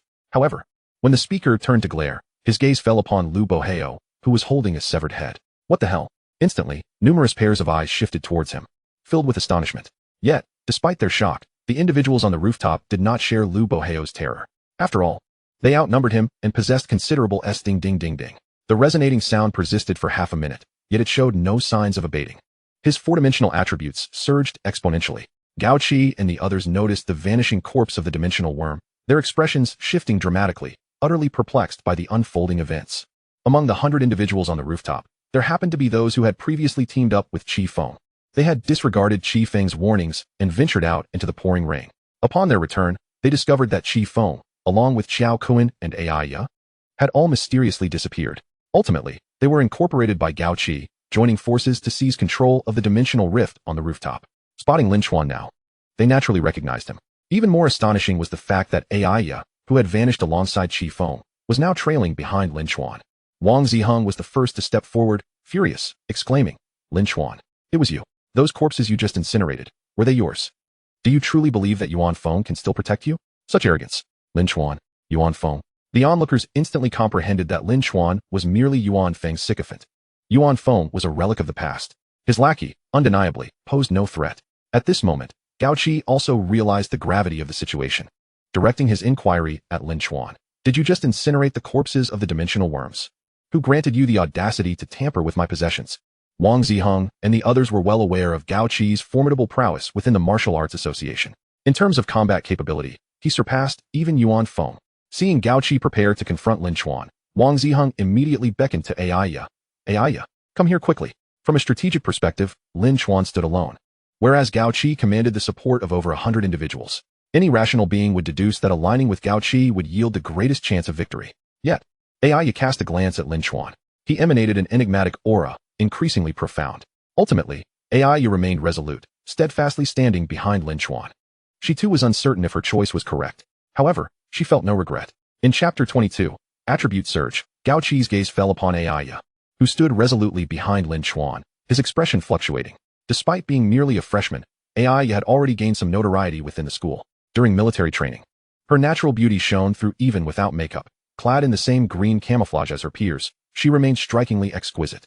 A candid shot of her seeking shade beneath a tree was surreptitiously captured and disseminated online, igniting considerable discussion. Some claimed she would dethrone the reigning campus beauty, Su Ling, who had held the title for 3 consecutive years. Others argued that Ai, being of an ethnic minority, was simply fortunate in her looks. Supporters of Su Ling contended that the pure Han beauty of Su Ling was unparalleled. Unfortunately, the annual campus beauty selection was fixed for the blossoming month of April. Ironically, today was April 1st, and the selection process had yet to commence. Instead, a deadly game had unexpectedly descended upon them. Many clubs had sought to recruit Ai to boost their popularity, but she ultimately chose to join the student council. However, that no longer seemed regrettable. In the face of impending doom, the future world would undoubtedly be dictated by strength.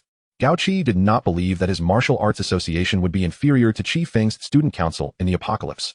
However, before addressing Ai, he needed to deal with the troublesome individual standing before her. Gao Qi turned his gaze to Lin Chuan, only to find him in a state of utter disregard. This incited further anger within him, his voice growing increasingly frigid. "Classmate, did you not hear my question? Or do you believe I lack the courage to act against you?"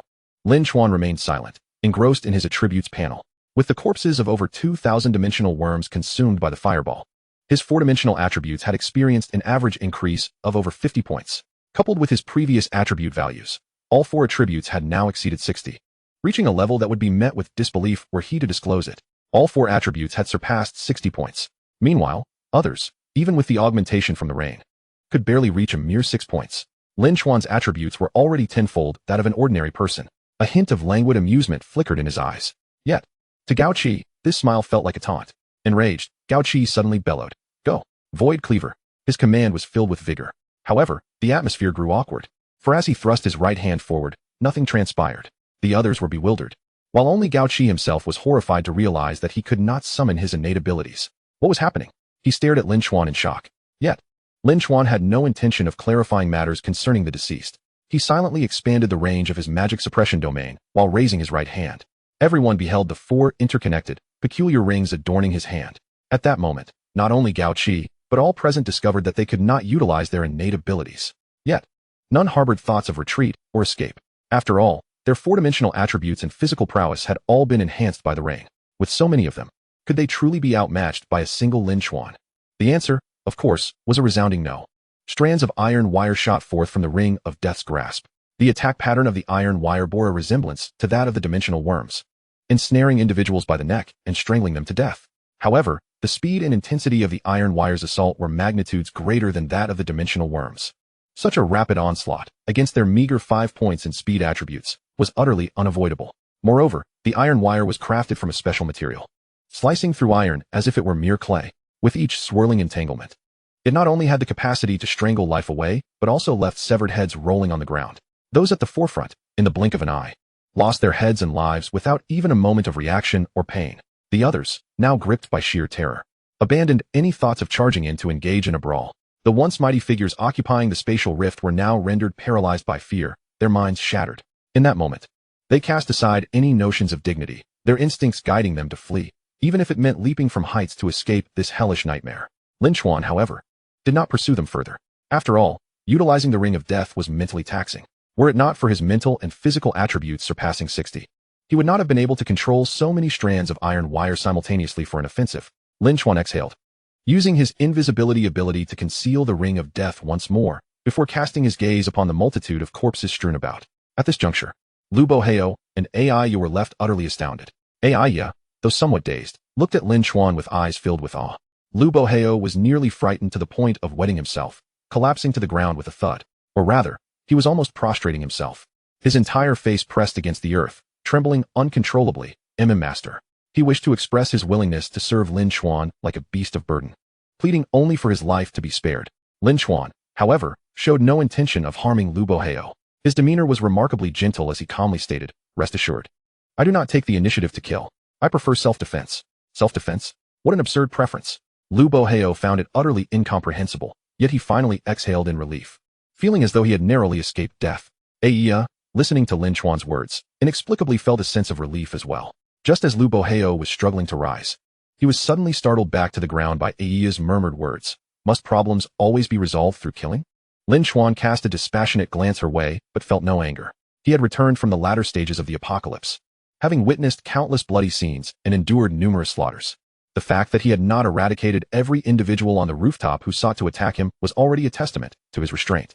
However, given that it was merely the first day of the apocalypse, it was entirely understandable that others found it difficult to accept. As he incinerated the corpses with fireballs, Lin Chuan remarked nonchalantly, "Even if I do not take action, these people will not see the light of tomorrow." Why? Aiya was inclined to believe Lin Chuan, prompting her inquiry to uncover the reasoning. Lin Chuan pointed to the sky. "Did you not mention the rain is problematic?" In that instant, Aiya's complexion paled slightly.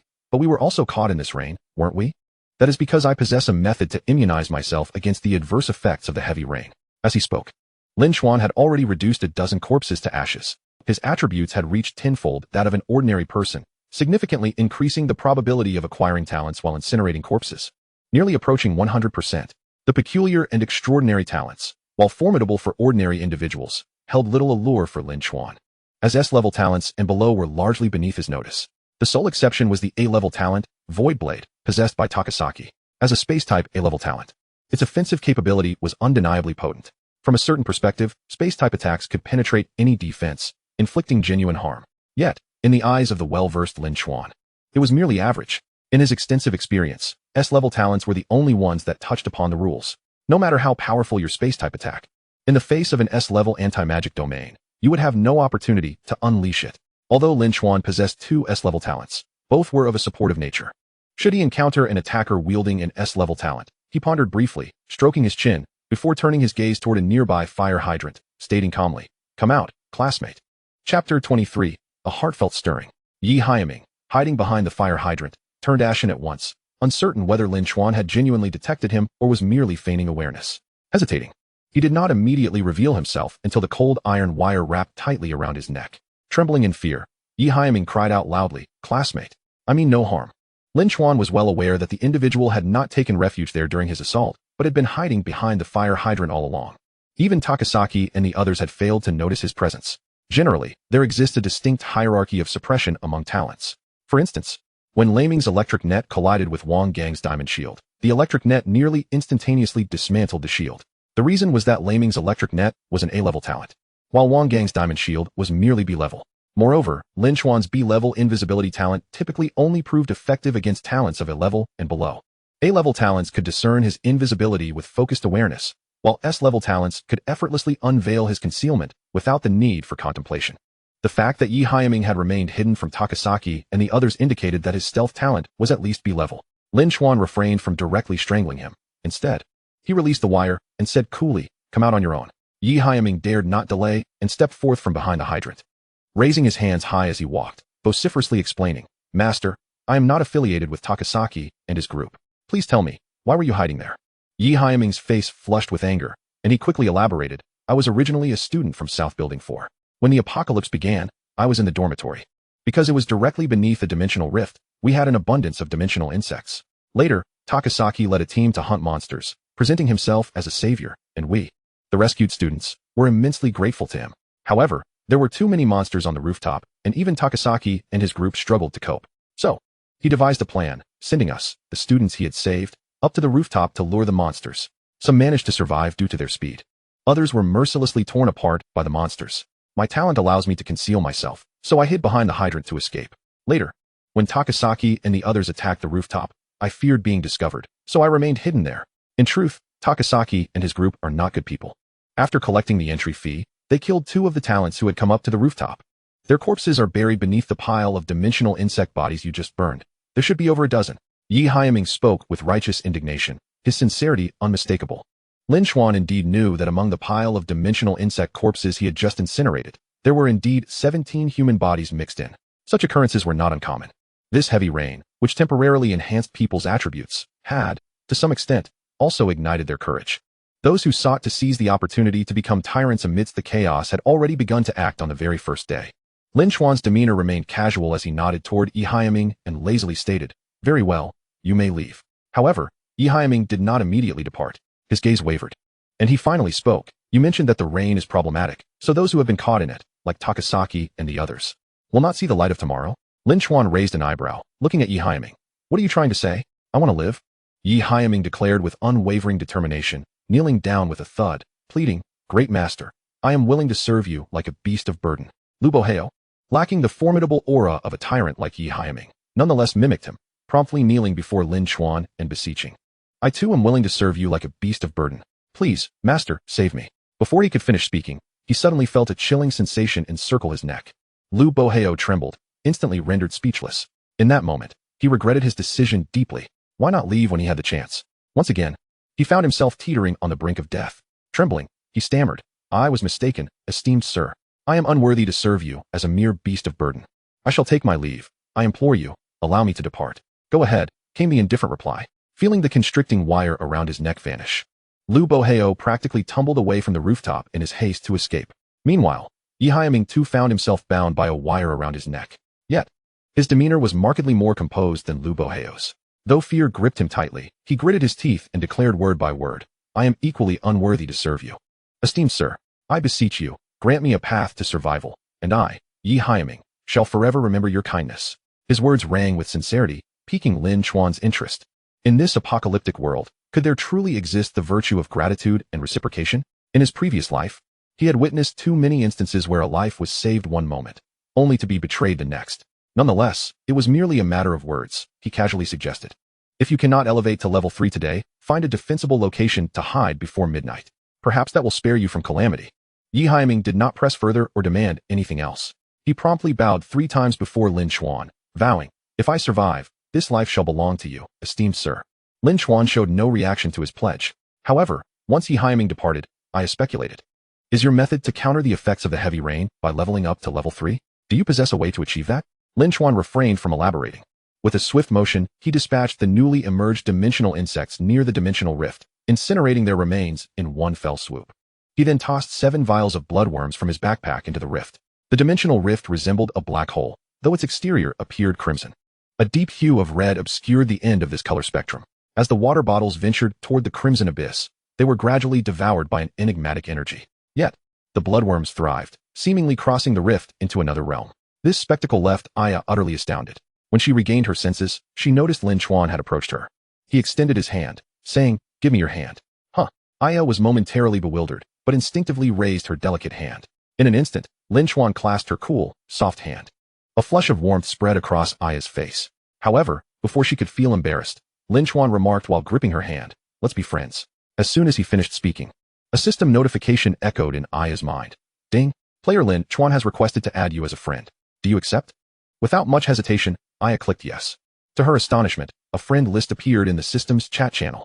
Lin Chuan offered no further explanation, simply stating, I must take my leave for a moment. Wait here. If danger arises, send me a private message. Huh. Oh, okay. I managed to respond, only to realize that Lin Chuan had already vanished. Yet, the lingering warmth from his touch on her hand left her heart racing. Chapter 24, The Professional School Bell.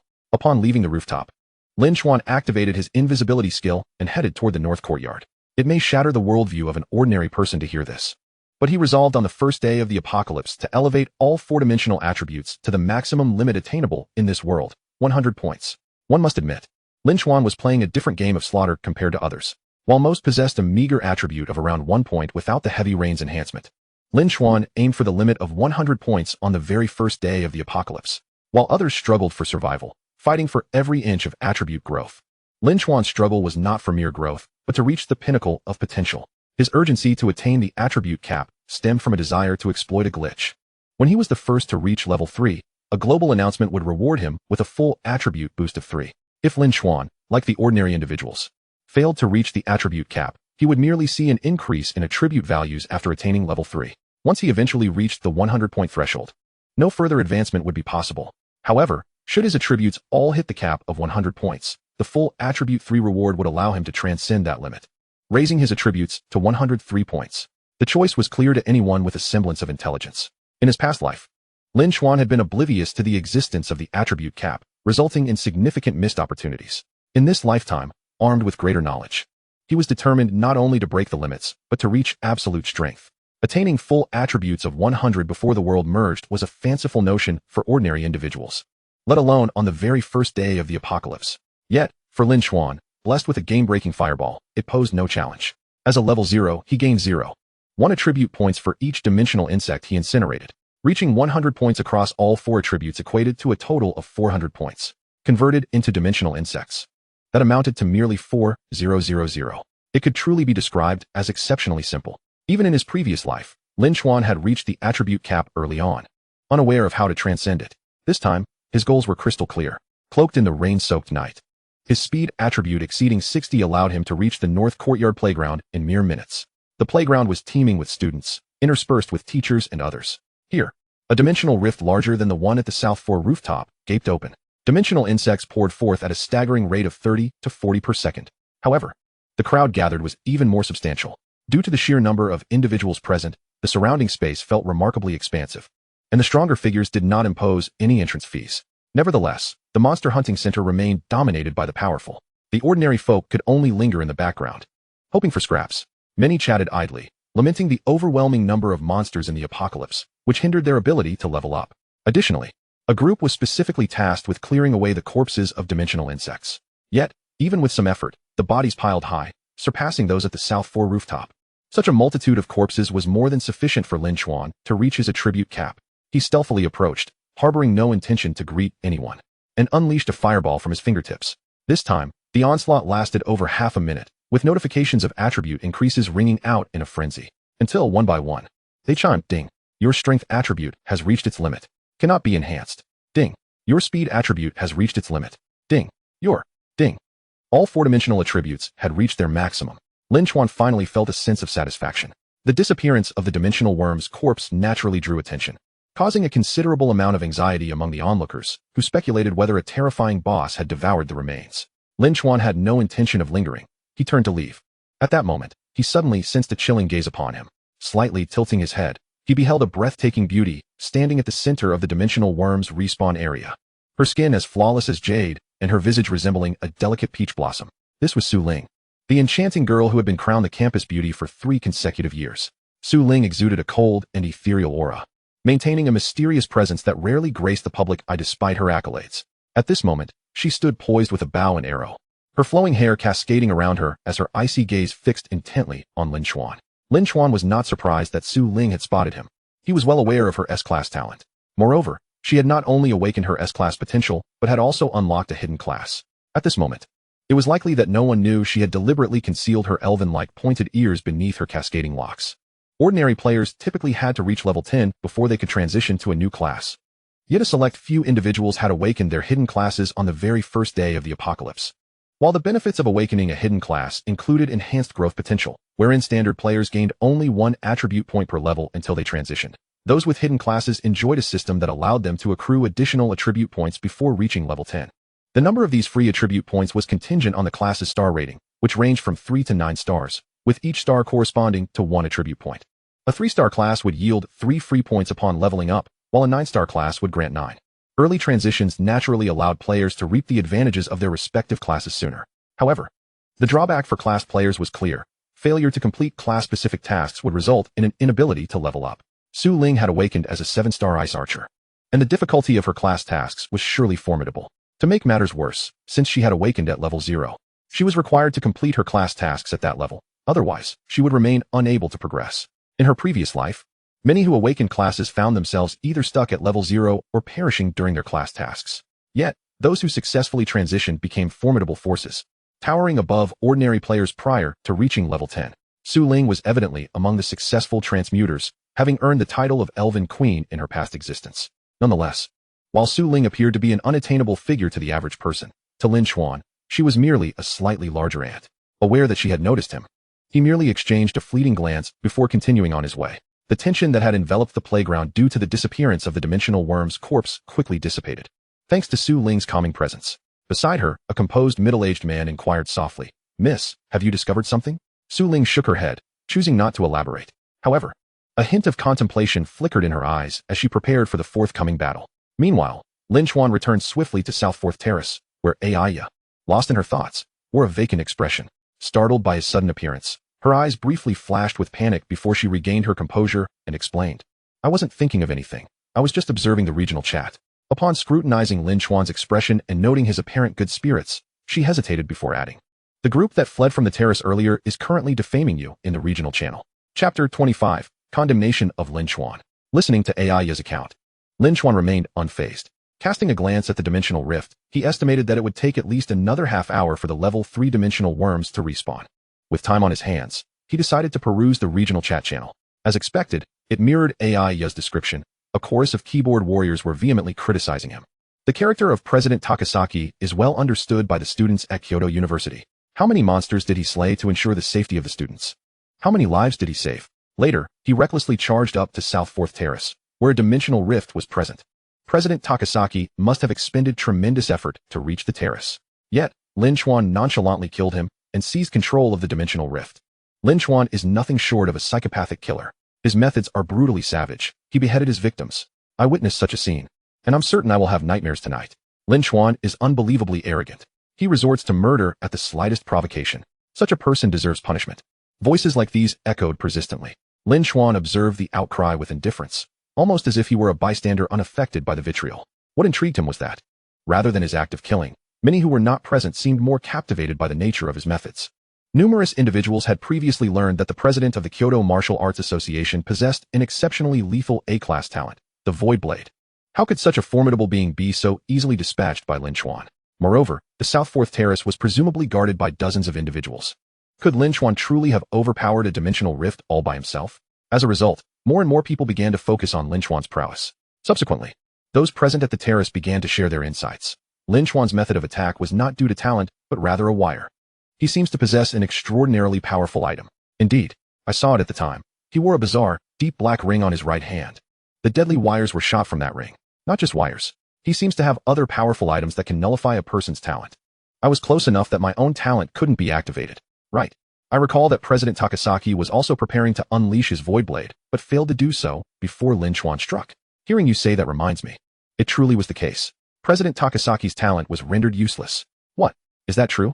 An item that can nullify talents? That's utterly outrageous. It must be a one-time use item, otherwise it would be too overpowered. That ring that fires wires is definitely not a one-time item. It has to be high-grade equipment. Where did Lin Chuan acquire such items and equipment? Does anyone know his background? He was previously associated with Yuan Feng, just a lackey. After Yuan Feng died, he vanished without a trace. Then he suddenly reappeared, inexplicably powerful. What the hell? I suddenly recalled a message I encountered in the global channel. It stated that someone had slain the formidable individual ranked 727 on the leaderboard, subsequently unveiling a blue treasure chest. From this chest, equipment was acquired. Yes. I remember that at the time, speculations arose in the global channel, suggesting that defeating a powerful figure on the leaderboard might yield a treasure chest. What? Could it be that Lin Chuan killed Yuan Feng? This certainly clarifies things. He must have become so powerful by obtaining the treasure chest dropped by Yuan Feng. But wasn't it previously stated that Yuan Feng was killed by Lei Ming? How could Lin Chuan, a mere nobody, possibly defeat Yuan Feng? Consider this.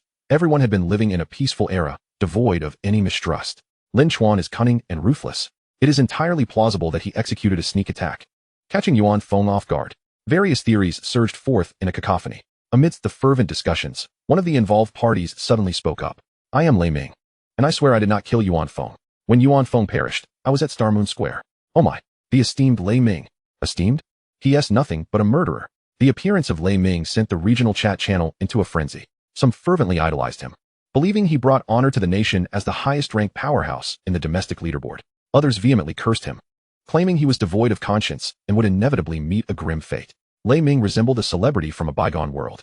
Regardless of the vitriol or adulation directed his way, his prominence remained unassailable. Meanwhile, Lei Ming, while on the run, was engulfed in a whirlwind of remorse and regret. When he obtained the secret to leveling up from Yuan Feng, he had promised not to kill him today. His intention had been to eliminate him the following day.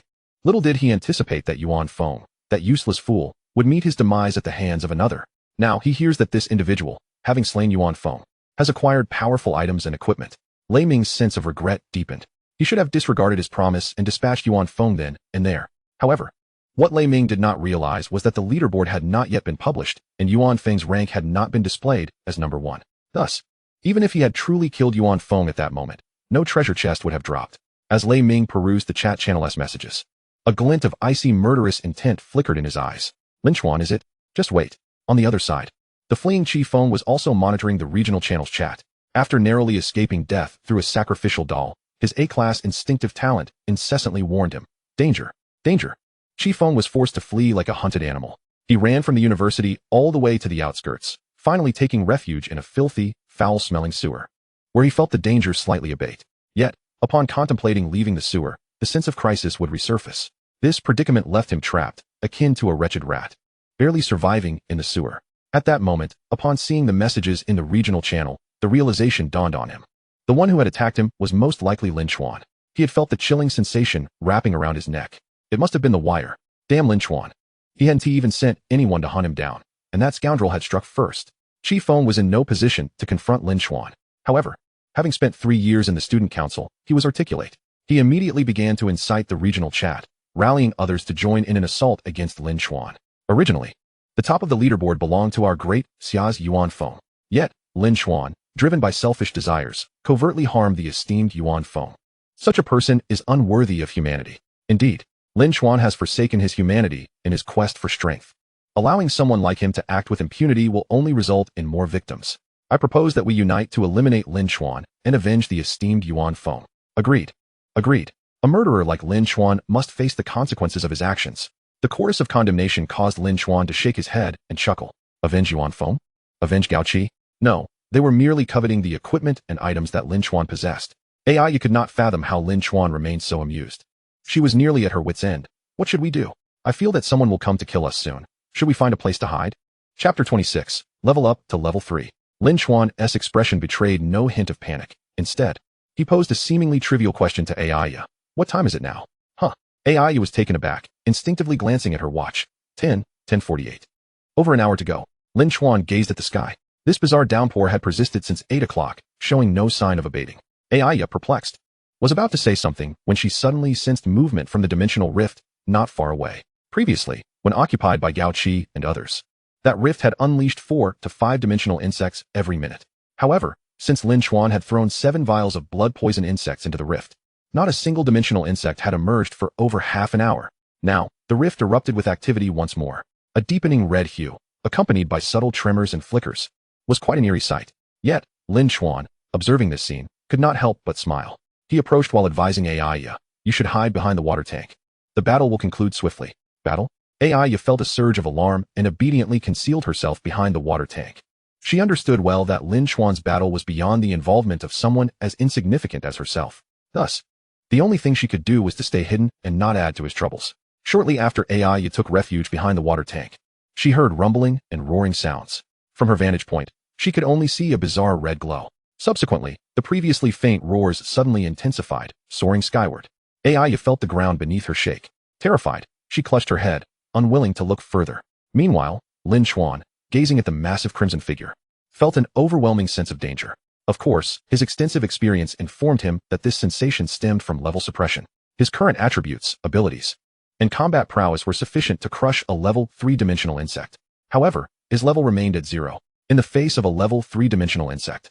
Although the level suppression would not diminish his attributes, it would affect his mental state. Typically, under such pressure, an ordinary person might become paralyzed with fear or flee in terror. Yet, Lin Chuan, seasoned and knowledgeable, could effortlessly dispel such intimidation and pressure.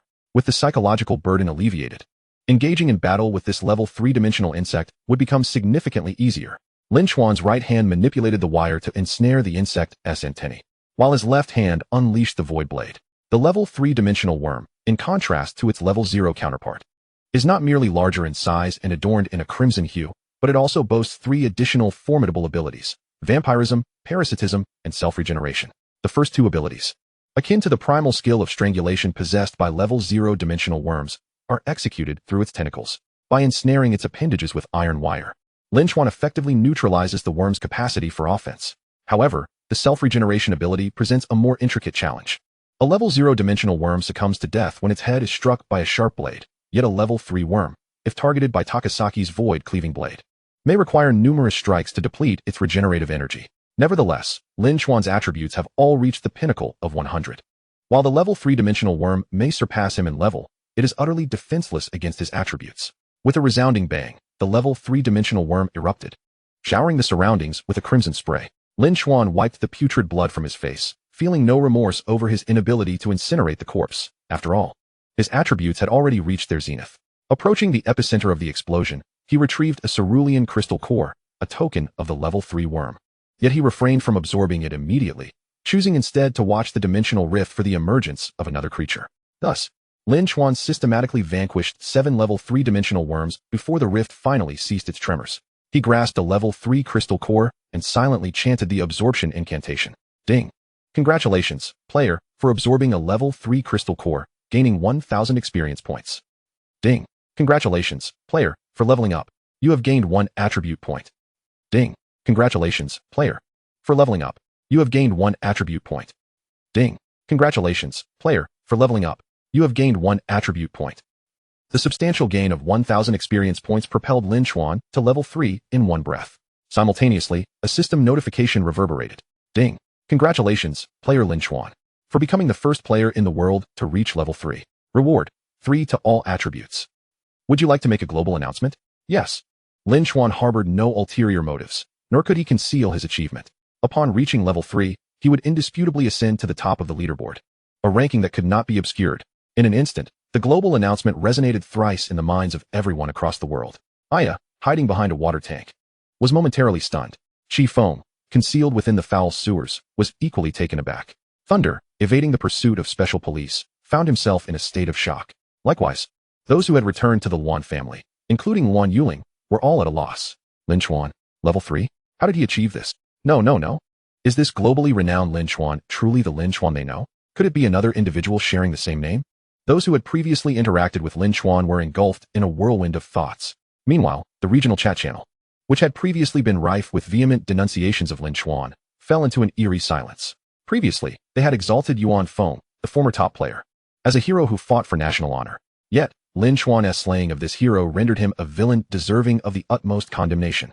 But now, Lin Chuan had claimed the top spot. What should they do? Continue to vilify Lin Chuan? That would essentially amount to refuting the grandiose rationale they had previously established. A slap in their own faces. Refrain from denouncing him? Yet the extraordinary items in his possession were undeniably tantalizing. In that moment, those who had once condemned him found themselves at a loss for how to react, until a message suddenly appeared. I just confirmed in the world channel that it seems to be true. Killing a top player from the level leaderboard indeed yields treasure chests. Moreover, it is said that the higher the ranking, the more precious and rare the treasures. Following this revelation, an unsettling silence ensued, until another message emerged. This is too funny.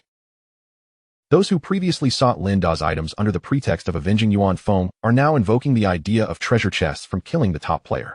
You all crack me up. This remark sparked outrage, igniting a new wave of vitriol. Is the one above a dog raised by Lin Chuan?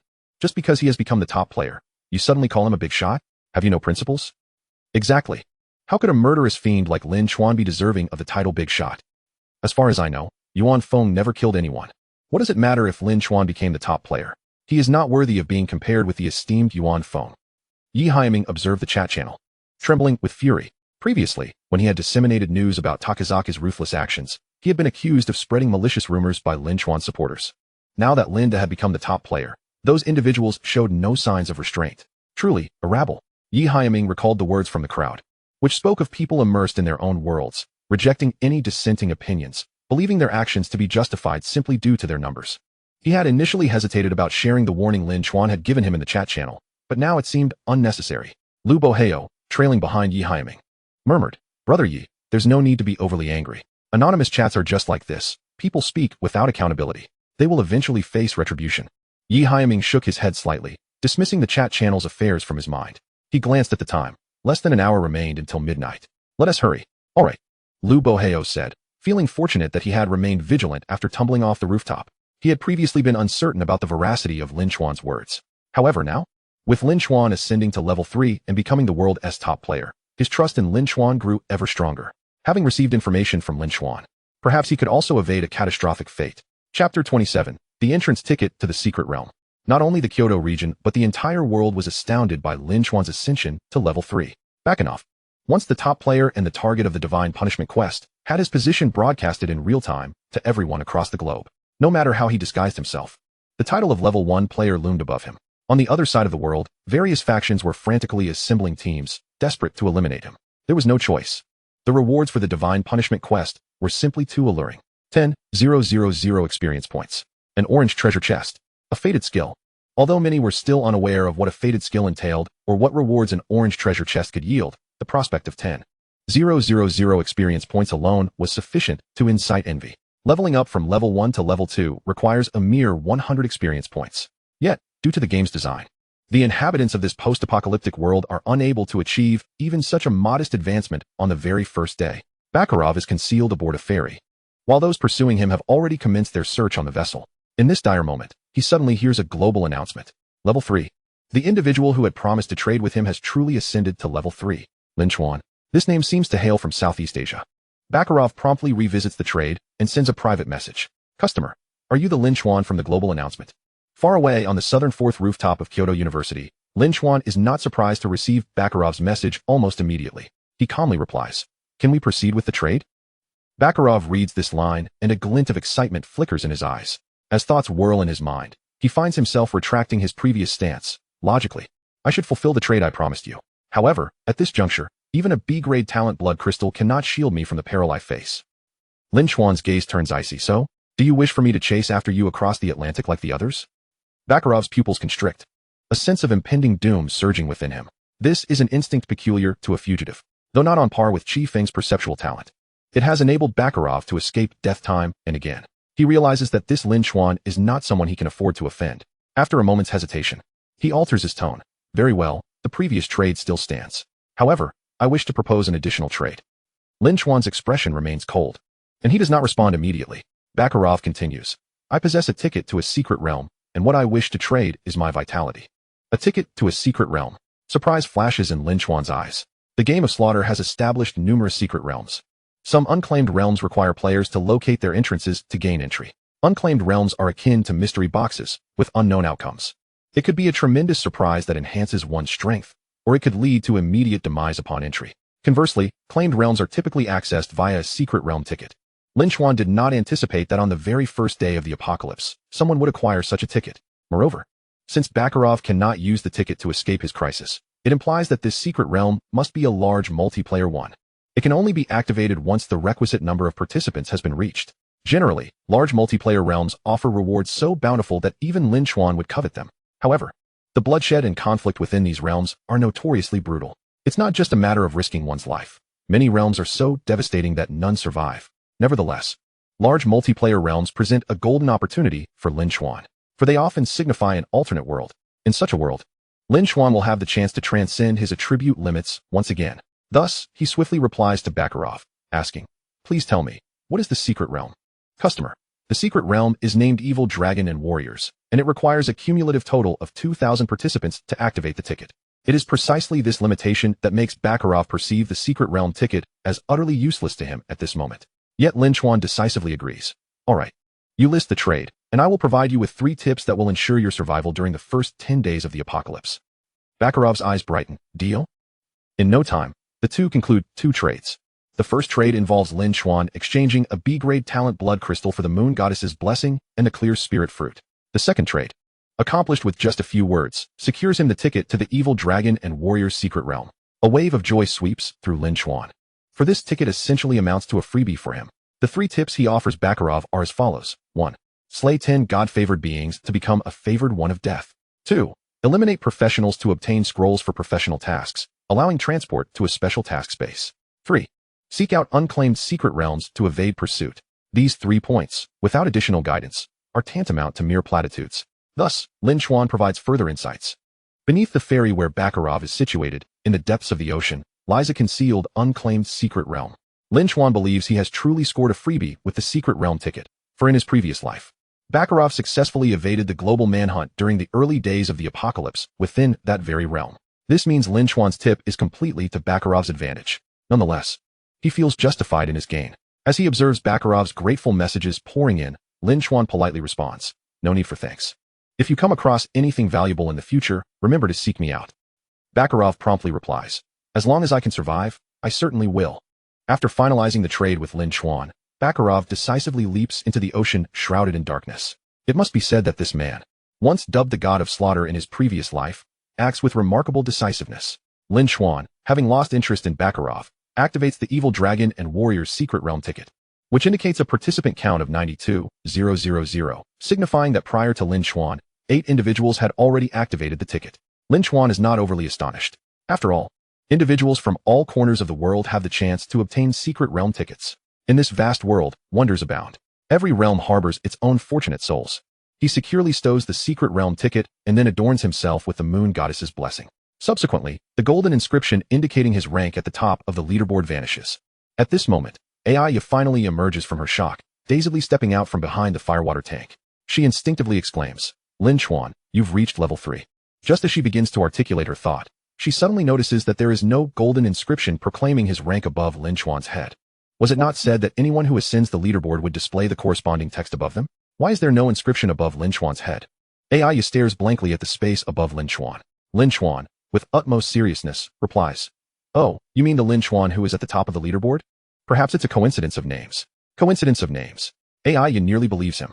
However, reflecting on her interactions with Lin Chuan, she instinctively feels that the Lin Chuan in the global announcement must indeed be the Lin Chuan before her.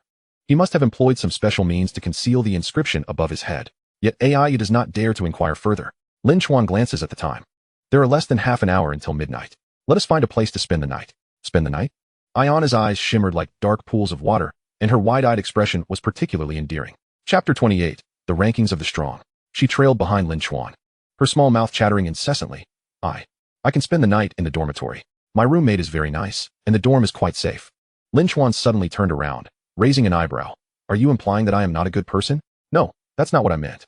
Ayana instantly shifted into survival mode. "What do you mean then?" Her expression stiffened, and she finally, pitifully swallowed hard, asking in a small voice, "Where are we going to spend the night?"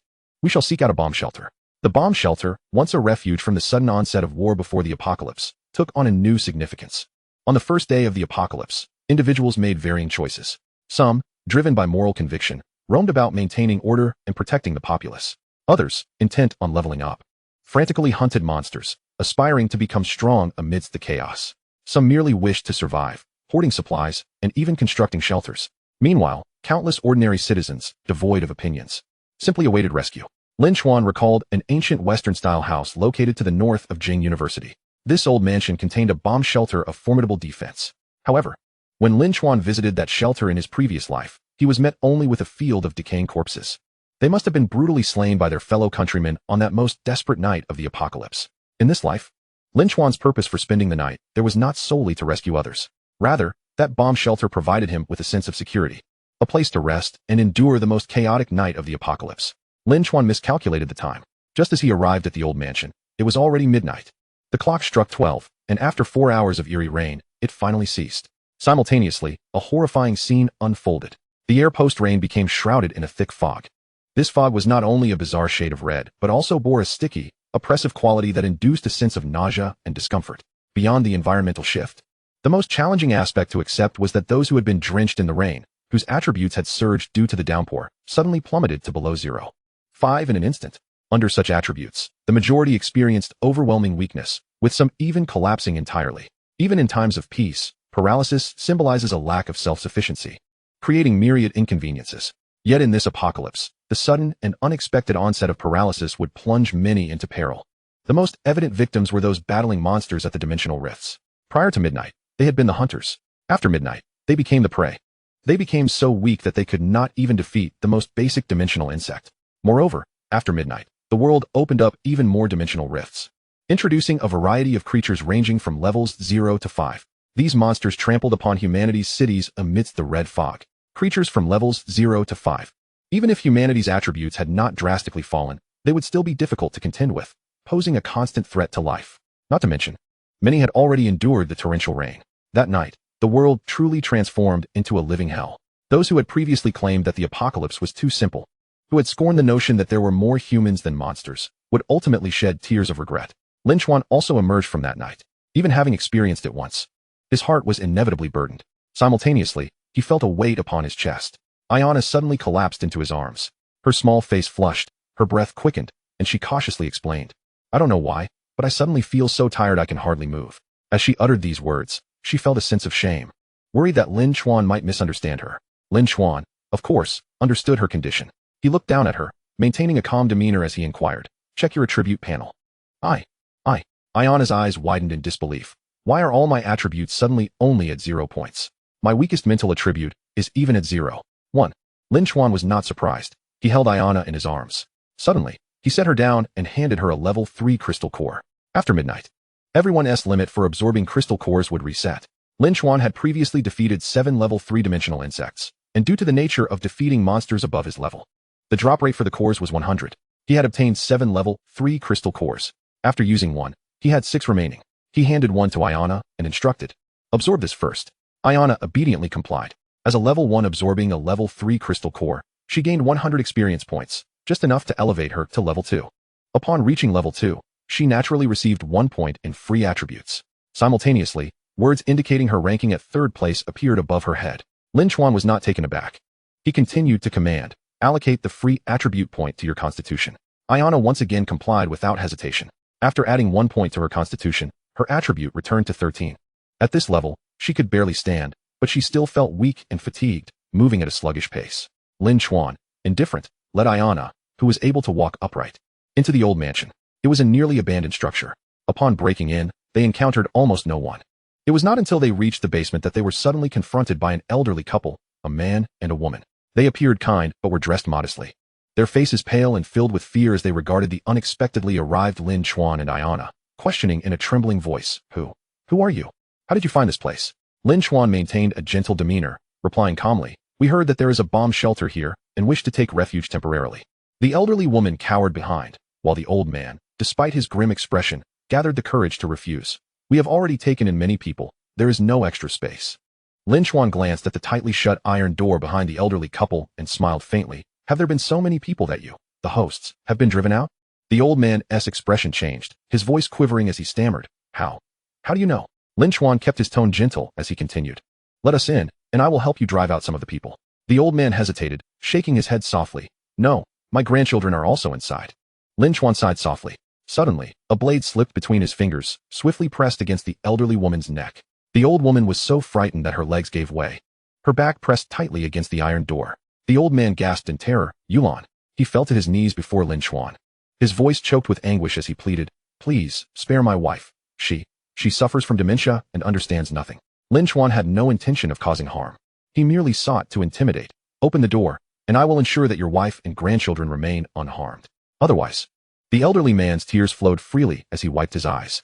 Although his wife suffered from dementia, her affection for him seemed undiminished. Even with a blade pressed to her throat, she suddenly murmured his name, Igua. Upon hearing the voice of his beloved calling him, a resolute glint flashed in the old man's eyes.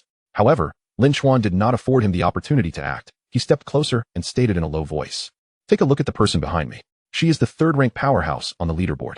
Are you familiar with the leaderboard? She possesses the capability to guarantee the safety of your grandchildren. Right now, you are outside, unaware of the circumstances within. What if those inside fail to uphold their promises and harm your grandchildren? The resolve in the old man's eyes quietly faded as he turned to gaze at Aya, who at that moment appeared frail, barely able to stand. A hint of embarrassment was evident on her face. She, a powerhouse on the leaderboard. Ha ha, Grandpa and Grandma. Do not fear. Although my brother may seem fierce and malevolent, he is, in truth, a good person. Aya gently reassured the elderly couple to align with Lin Chuan's intentions. Lin Chuan cast her a faint glance, pondering whether he truly appeared so fearsome and malevolent. Moreover, who the hell was her brother? Nevertheless, in deference to Aya, he withdrew the blade from the elderly woman's throat. The blade was merely a tool of intimidation, having inflicted no harm upon her. Seeing this, Zhuo Aiguo finally exhaled in relief. He quickly shielded his wife behind him and then glanced at Aya. Aya resembled a sprite that had emerged from a two-dimensional realm, possessing not only exquisite beauty but also an air of innocent charm. Such a young girl would naturally endear herself to the elderly couple. Zhuo Aiguo remained hesitant. After a prolonged silence, he sighed heavily and explained, "This is the old mansion of the Zhuo family. Though the Zhuo family has fallen from grace, we have never considered selling our ancestral home. When the brutal game descended upon us, the world transformed drastically, and we, the Zhuo family, remembered that an air raid shelter lies beneath the old house, perfect for seeking refuge. Initially, our elders had gathered, and the younger generation went out to stockpile supplies. However, my grandson, lacking discernment, revealed the secret of the air raid shelter to his girlfriend, who inadvertently let it slip, attracting a host of nefarious individuals. We attempted to call the police, but our phones were rendered useless, and our grandchildren were used as leverage against us." As he spoke, the old man's eyes grew moist once more. He wiped away his tears and continued, "The air raid shelter is quite spacious, but to stockpile supplies, the remaining space can only accommodate a little over 100 people. Currently, there are more than 100 individuals inside, of whom 12 are direct members of the Zhuo family. Additionally, over 30 are classmates brought in by Tian Gang, and more than 50 are miscellaneous individuals unintentionally drawn in by Tian Gang's girlfriend. Among that miscellaneous group is a particularly formidable individual they call Biao Gu. Biao Gu is talented and powerful, possessing a spatial ring filled with numerous supplies. It appears that everyone inside listens to him." As Zhuo Aiguo spoke, he glanced at Aya and added, "Biao Gu has no markings on his head, suggesting he is only at level 1. However, his underlings are likely all at level 1 by now, and they appear to have blood on their hands." The gravity and trepidation in the old man's voice as he mentioned taking lives were palpable. After absorbing the information from within, Lin Chuan pondered for a moment before inquiring, "Do you know, old man, among those 100 or so individuals, who has been caught in the rain and who has not? In the rain? The kind that can dramatically enhance attributes?" Zhuo Aiguo's eyes flickered with pain as he recalled that nearly all the outsiders had been caught in the rain. Only the members of the Zhuo family had taken refuge in the air raid shelter before the downpour. After the rain began, they intended to go out and enhance their attributes, but were thwarted by Biao Gu and his men, who forbade the Zhuo family from venturing out to experience the rain. The old man spoke with righteous indignation, yet Lin Chuan's gaze bore a subtle complexity. Only the Zhuo family had not been caught in the rain. He murmured, his tone intriguingly suggestive. Just minutes prior, Yang Biao had engaged in a verbal onslaught against Lin Chuan in the regional channel. Subsequently, a total of 18 powerful individuals had agreed to convene at the gate of Jing University at 10 o'clock the following morning to form a team aimed at eliminating Lin Chuan. However, they had yet to discuss how to divide the heavenly artifacts in Lin Chuan's possession and the treasure chests that would emerge upon his demise, deciding instead to defer the details for further discussion the next day at Jing University. After wrapping up matters pertaining to strength, Yang Biao's attention shifted back to the reality of the air raid shelter. He had set his sights on Zhuo Tiangong's girlfriend. That young lady was an unruly vixen, having thrown flirtatious glances at him on more than one occasion behind her boyfriend's back. Yang Biao had already killed dozens of people. His moral compass had completely disintegrated. He suddenly straightened, casting a cocky smile at the young woman. "What are you looking at? Are you interested in me?" Wang Shiyun quickly averted her gaze, startled. With her pure and delicate appearance, she exuded an aura of vulnerability that would have easily evoked a protective instinct in men before the apocalypse. After the world had changed, however, it tended to awaken their primal desires. Yang Biao laughed boisterously, pointing directly at Wang Shiyun as he domineeringly declared, "You, come here." Wang Shiyun, resembling a frightened little rabbit, hurriedly dove into her boyfriend Zhuo Tiangong's embrace, calling out softly, "Tiangang." Zhuo Tiangong's expression turned ashen as he shielded his girlfriend behind him. Glaring at Yang Biao with a serious demeanor, "You promised us that this was merely a temporary refuge, and that no untoward actions would take place." "Ha ha ha ha ha, untoward actions? Kid, have you gone completely daft from reading too many books? Ha ha ha, you crack me up." Yang Biao and his lackeys laughed until they struggled to breathe. A few of his underlings approached, laughing as they restrained Zhuo Tiangang. Yang Biao stood his ground, mockingly addressing Zhuo Tiangang, "Kid, let me teach you a lesson today. The rules of this world are dictated by the powerful. Whether something is right or wrong is determined by the strong. With that, he pointed at Wang Shiyun with an air of authority. Xiangzi, bring that girl over here. I want to have my way with her right in front of her boyfriend. One of the underlings named Qiangzi laughed heartily as he approached, unceremoniously slapping Zhuo Tiangang on the cheek. Kid, why the long face? Being publicly cuckolded by Biao Gu is an honor. Ha ha ha. A group of underlings pinned Zhuo Tiangang's shoulders down. After struggling futilely, Zhuo Tiangang was brutally kicked in the knee, collapsing to the ground, where his face was pressed against the dirt. Meanwhile, his beloved girlfriend was being shoved towards Yang Biao. Wang Shiyun appeared outwardly panicked and helpless, projecting an image of a victim suffering from bullying. In truth, she felt no fear within, rather. A flicker of excitement stirred in her heart. She was an astute woman, adept at discerning the changing tides of circumstance both before and after the apocalypse. She understood clearly that the world had transformed, and so had the times. As Yang Biao had articulated, in this new world, the rules would be dictated by the strong. Before the cataclysm, Zhuo Tiangang was handsome, amiable, academically accomplished, and boasted a comfortable lifestyle with a house and a car. He was undoubtedly the prime choice for many women seeking a partner. However, when the apocalypse struck, all of his virtues vanished in an instant. In a world ravaged by chaos, good looks could not sustain one, and a kind disposition was merely a sign of indecision, rendering one incapable of achieving greatness. As for academic prowess, possessions like homes and cars held no significance in such dire times. In stark contrast, a fierce warrior like Yang Biao was the man who could provide women with a sense of security and survival in this new reality. Reflecting on this, Wang Shiyun appeared desolate on the surface, yet a flicker of anticipation blossomed within her heart. Even if she were to be publicly humiliated, if it meant becoming Yang Biao's woman, it would undoubtedly be more advantageous than remaining Zhuo Tiangang's girlfriend. However, while her thoughts were clear, she understood that her persona must not easily collapse. When Yang Biao reached out and pulled her into his embrace, Wang Shiyun adhered to her role, resembling a bullied little rabbit, her eyes reddening as she gasped in surprise. Chapter 30. The rift between siblings. As she realized that her struggles and cries only intensified Yang Biao's fervor, Wang Shiyun fought back with even greater desperation, tears streaming down her face, amplifying her pitiable appearance. These were merely small tactics to cater to Yang Biao's peculiar proclivities. Yet, such tactics were taken seriously by Zhuo Tiangang, who was pinned down, believing his girlfriend to be suffering a grave affront. Feeling both heartbroken and resentful of his own weakness, he struggled with increasing fervor. But having never weathered a storm, he lacked the attributes to resist Yang Biao's subordinates. Consumed by humiliation and fury, his eyes glowed a fierce crimson. No longer spewing meaningless curses, he shouted to the crowd, "Help Shiyun. You've all braved the storm. Your attributes have increased. Let us unite, and we can surely defeat Yang Biao."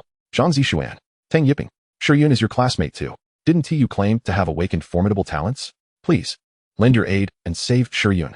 He began to call out his classmates' names, pleading for assistance, his voice growing hoarse from desperation. Yet his classmates, those whom he had kindly permitted into his family's shelter, were now performing a vivid, silent drama titled "You Can Never Wake Those Who Pretend to Sleep." These classmates had previously been intimidated by Yang Biao. Upon realizing the brewing conflict, they hastily feigned sleep, distancing themselves from the situation. The Zhuo family, however, did not pretend to be asleep. Zhuo Tiangang called out to his uncles and cousins, but they admonished him with grim expressions. "Tiangang, stop causing a scene. Your uncle has already warned you that your girlfriend is not a good person. The secret of our shelter was leaked by her. Can't you see? She is a disaster." Zhuo Tiangang's sister, Zhuo Tianyi, had never favored her brother's girlfriend. To her, Wang Shiyun was nothing more than a scheming temptress. However, as a woman, no matter how much she detested Wang Shiyun, she found it difficult to accept the public humiliation of another woman. Internally, she wrestled with hesitation and conflict. Yet, her rational mind advised her that intervening to save someone at this juncture was not a wise course of action. First, she lacked the strength to assist Wang Shiyun. Secondly, she herself was quite attractive. Should she risk her own safety to rescue another, the consequences would be unbearable for Zhuo Tianyi. Thus, even as she watched her brother endure such humiliation, Zhuo Tianyi could only silently weep, striving to feign ignorance of his cries to avoid being ensnared in this beastly act. Yet, she never anticipated that her little brother, whom she had doted on since childhood, would think of nothing but his girlfriend at this moment. Zhuo Tiangang suddenly twisted his head, frantically shouting, Sister, you are a woman too. How can you bear to see Shiyun suffer such indignity? Find a way to save her, please, sister." His voice was infused with greater urgency than when he had called for his classmates and other relatives, as though all his hopes rested upon Zhuo Tianyi. In the past, she would never have allowed her brother to suffer even the slightest grievance. Yet now, hearing him cry out for her, her face turned pale. She even considered pretending not to be Zhuo Tiangang's sister. However, it was futile. Zhuo Tiangang's pleas only served to intensify Yang Biao's emotions. When Yang Biao heard Zhuo Tiangang grasping at straws, calling out for his sister, his gaze instinctively shifted in that direction. At that moment, he noticed amidst the Zhuo family, a strikingly beautiful woman, dressed in professional attire with a sharp bob. Zhuo Tianyi exuded the essence of a societal elite. It was this very demeanor, along with her commanding presence, that made it easy to overlook her striking beauty. As Yang Biao's attention diverted towards her, he found himself captivated. In an instant, he felt that the little rabbit beneath him paled in comparison. It was this type of uniformed, career-oriented woman that truly ignited his desire for conquest. Yang Biao erupted into boisterous laughter. Sister? Ha! For your passionate devotion. I shall grant you a choice. Bring your sister over, and I will release your girlfriend. What say you? What?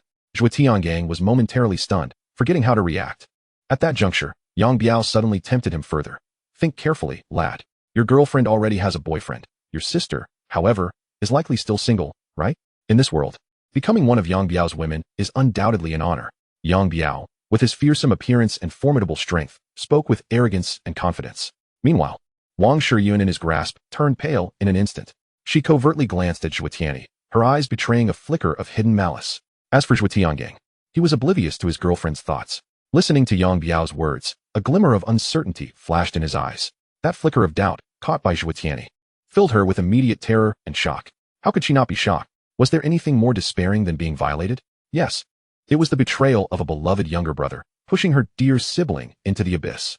Zhuo Tianyi listened in disbelief as her pampered younger brother, at this moment, boldly proclaimed, Sister, since you have no boyfriend, Yang Biao is right. In this world, he possesses commendable qualities sufficient to be your partner. Each word he uttered pierced through her heart, and as she gazed into her brother's eyes, she saw despair reflected back. A flicker of hesitation crossed Zhuo Tiangang's mind. However, upon witnessing his girlfriend's pale complexion, he gritted his teeth and insisted, just consider Biao as your boyfriend. Zhuo Tiangang. Zhuo Tianyi suddenly shouted in anger. Tears welled in her eyes, her expression a tumult of shock and hopelessness as she glared fiercely at her younger brother on the ground. Are you even human? You're a beast. Embarrassed, Zhuo Tiangang could not meet her gaze, yet he remained resolute in his decision. Yang Biao, with a peculiar penchant for such confrontations, erupted into laughter at the sight of the siblings at odds, his lackeys joining in with raucous mirth. Xiangzi, with an evil grin, approached Zhuo Tianyi. In stark contrast to the earlier feigned struggles of Wang Shiyun, Zhuo Tianyi emanated an air of fierce resolution. It was as if, in an instant, she found her composure. Her gaze sharp and unflinching as she faced Xiangzi advancing toward her. She raised her delicate hand, positioning it at her neck. Suddenly, the atmosphere turned frigid. An icy blade pressed against her throat. With a swift and ruthless elegance, blood began to trickle from her slender neck, akin to a swan's grace. Take another step, and I shall end my life before you. Perhaps it was her brother's betrayal that drove her to despair, or perhaps it was her inherent fiery nature. The intensity in Zhuo Tianyi's eyes rivaled that of the murderous Yang Biao. Even Xiangzi was momentarily taken aback, intrigued by the sight of such a resolute woman. Yang Biao's interest only deepened. He released Wang Shiyun from his grasp and approached Zhuo Tianyi himself. Yet, just as a determined resolve flickered in her eyes, and she prepared to take the ultimate step, an unforeseen event transpired. Chapter 31. The Tide Turns.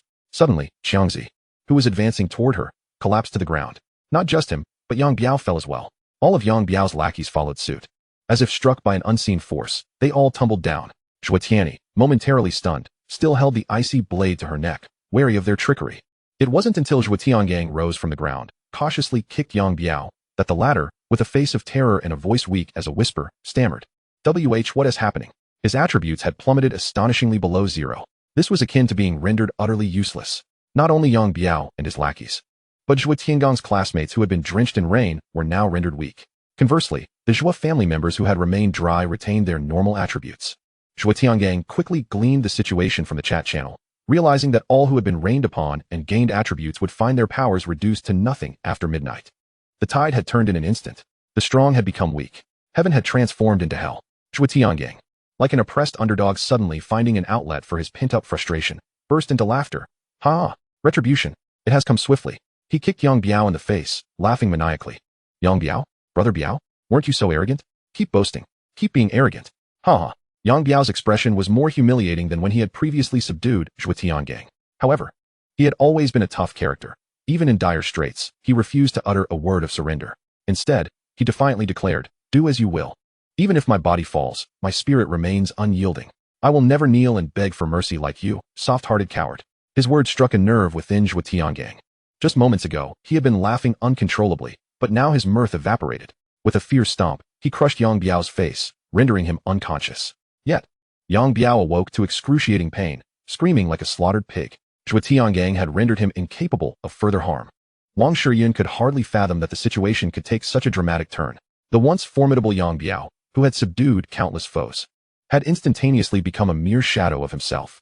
Meanwhile, the boyfriend she had deemed indecisive suddenly revealed a ruthless and ferocious side.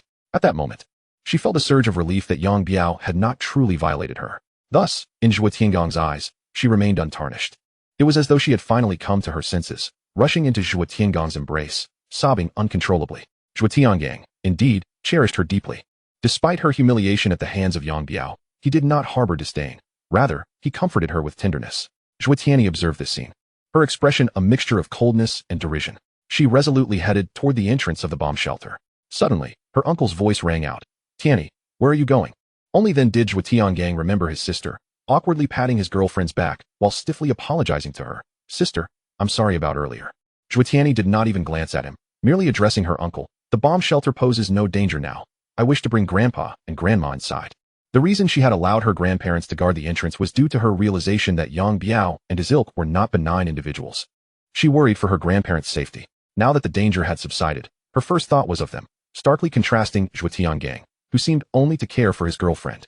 With an icy demeanor and blood still trickling from her neck, Zhuo Tianyi strode toward the entrance of the bomb shelter. However, as she navigated through the dimly lit passage and prepared to open the iron door, it unexpectedly swung open from the outside. Yet, the figures entering were not her grandparents. The bomb shelter had previously endured invasions from Zhuo Tiangang's classmates and Yang Biao's crew, instilling in Zhuo Tianyi a natural aversion to outsiders. Her expression turned cold as she regarded the unfamiliar men and women before her. Who are you? Where are my grandparents? Tianyi? Zhuo Aigua called out to his granddaughter. However, as he stepped closer and noticed the blood on her neck, his face drained of color. What happened to your neck? Nothing. Zhuo Tianyi began to speak, when suddenly, she felt a warm sensation gently caressing her neck. Instantly alert, she realized that it was the strange man using his healing powers on her wound. Zhuo Tianyi cast a surprised glance at Lin Chuan. Zhuo Aigua's pale complexion gradually returned to normal as his granddaughter's injury healed. The healing talent was bestowed upon Lin Chuan during the macabre task of incinerating the corpses of over a dozen individuals on the rooftop. Though it was merely of E rank, it sufficed to mend minor wounds adequately. With an air of calmness, he declared, "We intend to take refuge in your family's air raid shelter for the night." Upon seeing her grandparents safe and unharmed, Zhuo Tianyi's expression softened slightly. Yet her demeanor remained somewhat frosty. I apologize, but our shelter is already at full capacity. There is no room to accommodate additional guests. If it is indeed overcrowded, then perhaps a few should be urged to leave, Lin Chuan replied with a sense of entitlement. Zhuo Tianyi's gaze flickered, contemplating the necessity of expelling Yang Biao and his entourage. Her eyes, filled with caution, swept past the inscription indicating Aya's rank as third on the leaderboard, then discreetly assessed Aya's exquisite visage. After a moment of hesitation and contemplation, she finally nodded. It is merely for one night. I hope you will depart early tomorrow at dawn. Lin Chuan responded. We shall leave by 10 o'clock tomorrow morning. Zhuo Tianyi frowned slightly, but chose not to elaborate further. Intentionally, she positioned herself behind Aya, creating a barrier between her grandparents and the two unfamiliar individuals, clearly maintaining her guard without a hint of relaxation. Leading the way, Lin Chuan traversed a long, dim corridor, ultimately arriving at a spacious underground chamber. This area was cluttered on the left with various supplies, while the right side was strewn with individuals lying upon the ground. Those prostrate on the floor were victims of the storm's adverse effects, their attributes severely diminished, now incapacitated. In the center lay a man, tormented to the point of being unable to muster a scream, none other than Yang Biao. Zhuo Tiangang was in the process of removing the dimensional ring from Yang Biao when he suddenly noticed a pair of unfamiliar individuals approaching from the corridor. A striking couple. They appeared to be a romantic pair. What drew immediate attention, however, was the inscription above the female's head indicating her rank as third on the leaderboard. Who are you? Zhuo Tiangang's expression turned wary. Having just managed to turn his fortunes around, he feared experiencing again the humiliation inflicted by Yang Biao. Walking behind Aya, Zhuo Tianyi felt an overwhelming disappointment towards her brother. She wished to sever all ties with him, to age without any further interaction. Yet, she had to consider the two elderly individuals behind her. To alleviate her grandparents' concerns, she refrained from displaying overt animosity, merely stating, they are here to stay for the night. They will leave by morning. Zhuo Tiangang, having just wronged Zhuo Tianyi, felt a twinge of guilt and dared not oppose his sister. Instead, he simply remarked, if they are to stay, I hope you two will not meddle in our affairs. With a mere glance, Lin Chuan discerned the situation that had unfolded here. Such scenarios were commonplace across the globe. Before midnight, those reveling in their newfound power due to attribute boosts would find themselves descending from grace, only to experience the bitter taste of downfall. Meanwhile, some who had not been caught in the rain and had suffered due to their weaker attributes would rise up in retaliation, becoming the new aggressors. Lin Chuan cast a fleeting glance at Zhuo Tiangang, but chose to remain silent, simply finding a spot to sit. Aya quietly settled beside him. Their taciturn demeanor suggested they were not prone to instigation. The Zhuo family collectively exhaled in relief. Then, Zhuo Tiangang donned the dimensional ring and addressed the Zhuo family. I believe you have all seen the strategy posted by Terui Yunai on the forum. A level 0 player absorbing a level 0 crystal core gains merely 1 experience point. Conversely, absorbing a crystal core from a higher level grants 10 experience points. Yang Biao and his subordinates, having committed numerous vile acts, have managed to reach level 1. Their crystal cores are also of level 1. The implication of his words was clear. Except for the 2 elderly individuals, nearly everyone present grasped his meaning. He intended to kill for their crystal cores to facilitate his own advancement. Chapter 32. I am a chosen one. Yang Biao, lying on the ground and barely clinging to life, could not raise his voice. However, his 10 subordinates, now at level 1, upon grasping Zhuo Tiangang's intentions, began to plead for mercy with their weak voices. Zhuo Tiangang boomed with authority, silence. The 10 level 1 subordinates were immediately cowed into submission, refraining from uttering another word. Zhuo Tiangang turned his gaze back to the Zhuo family. Most of them were highly educated intellectuals, conservative in nature. They could abandon others in life-threatening situations. But to kill publicly was a different matter entirely. Fortunately, among them were a few younger individuals. Aside from Zhuo Tianyi, there were 2 cousins and 2 younger brothers. The younger brother, being quite young, could hardly contribute to the discussion. Zhuo Tianhan, the older cousin who had entered the workforce, possessed a modicum of influence. He was the first to step forward on behalf of his family, asserting, I have seen discussions in the chat channel suggesting that the paralysis suffered by those individuals is a side effect of the downpour and may be time-sensitive. If it is indeed time-sensitive, when they regain their strength, it could be us who face death. Zhuo Tianhan's words were evidently more persuasive than Zhuo Tiangang's straightforward murder-for-upgrade rhetoric. Soon, after a barrage of arguments from both sides, the Zhuo family reluctantly acquiesced to the notion of killing. However, during this time, Zhuo Tianyi refrained from participating. Sensing her brother's intentions, she quietly led her grandparents to the restroom, allowing the elderly couple to avoid witnessing the brutality of this apocalyptic scenario. Once the Zhuo family resolved to kill, a new dilemma emerged. With Yang Biao's 10 level 1 subordinates, including Yang Biao himself, there were a total of 11 individuals. However, the Zhuo family consisted of 14 members. How should the level 1 crystal cores be distributed?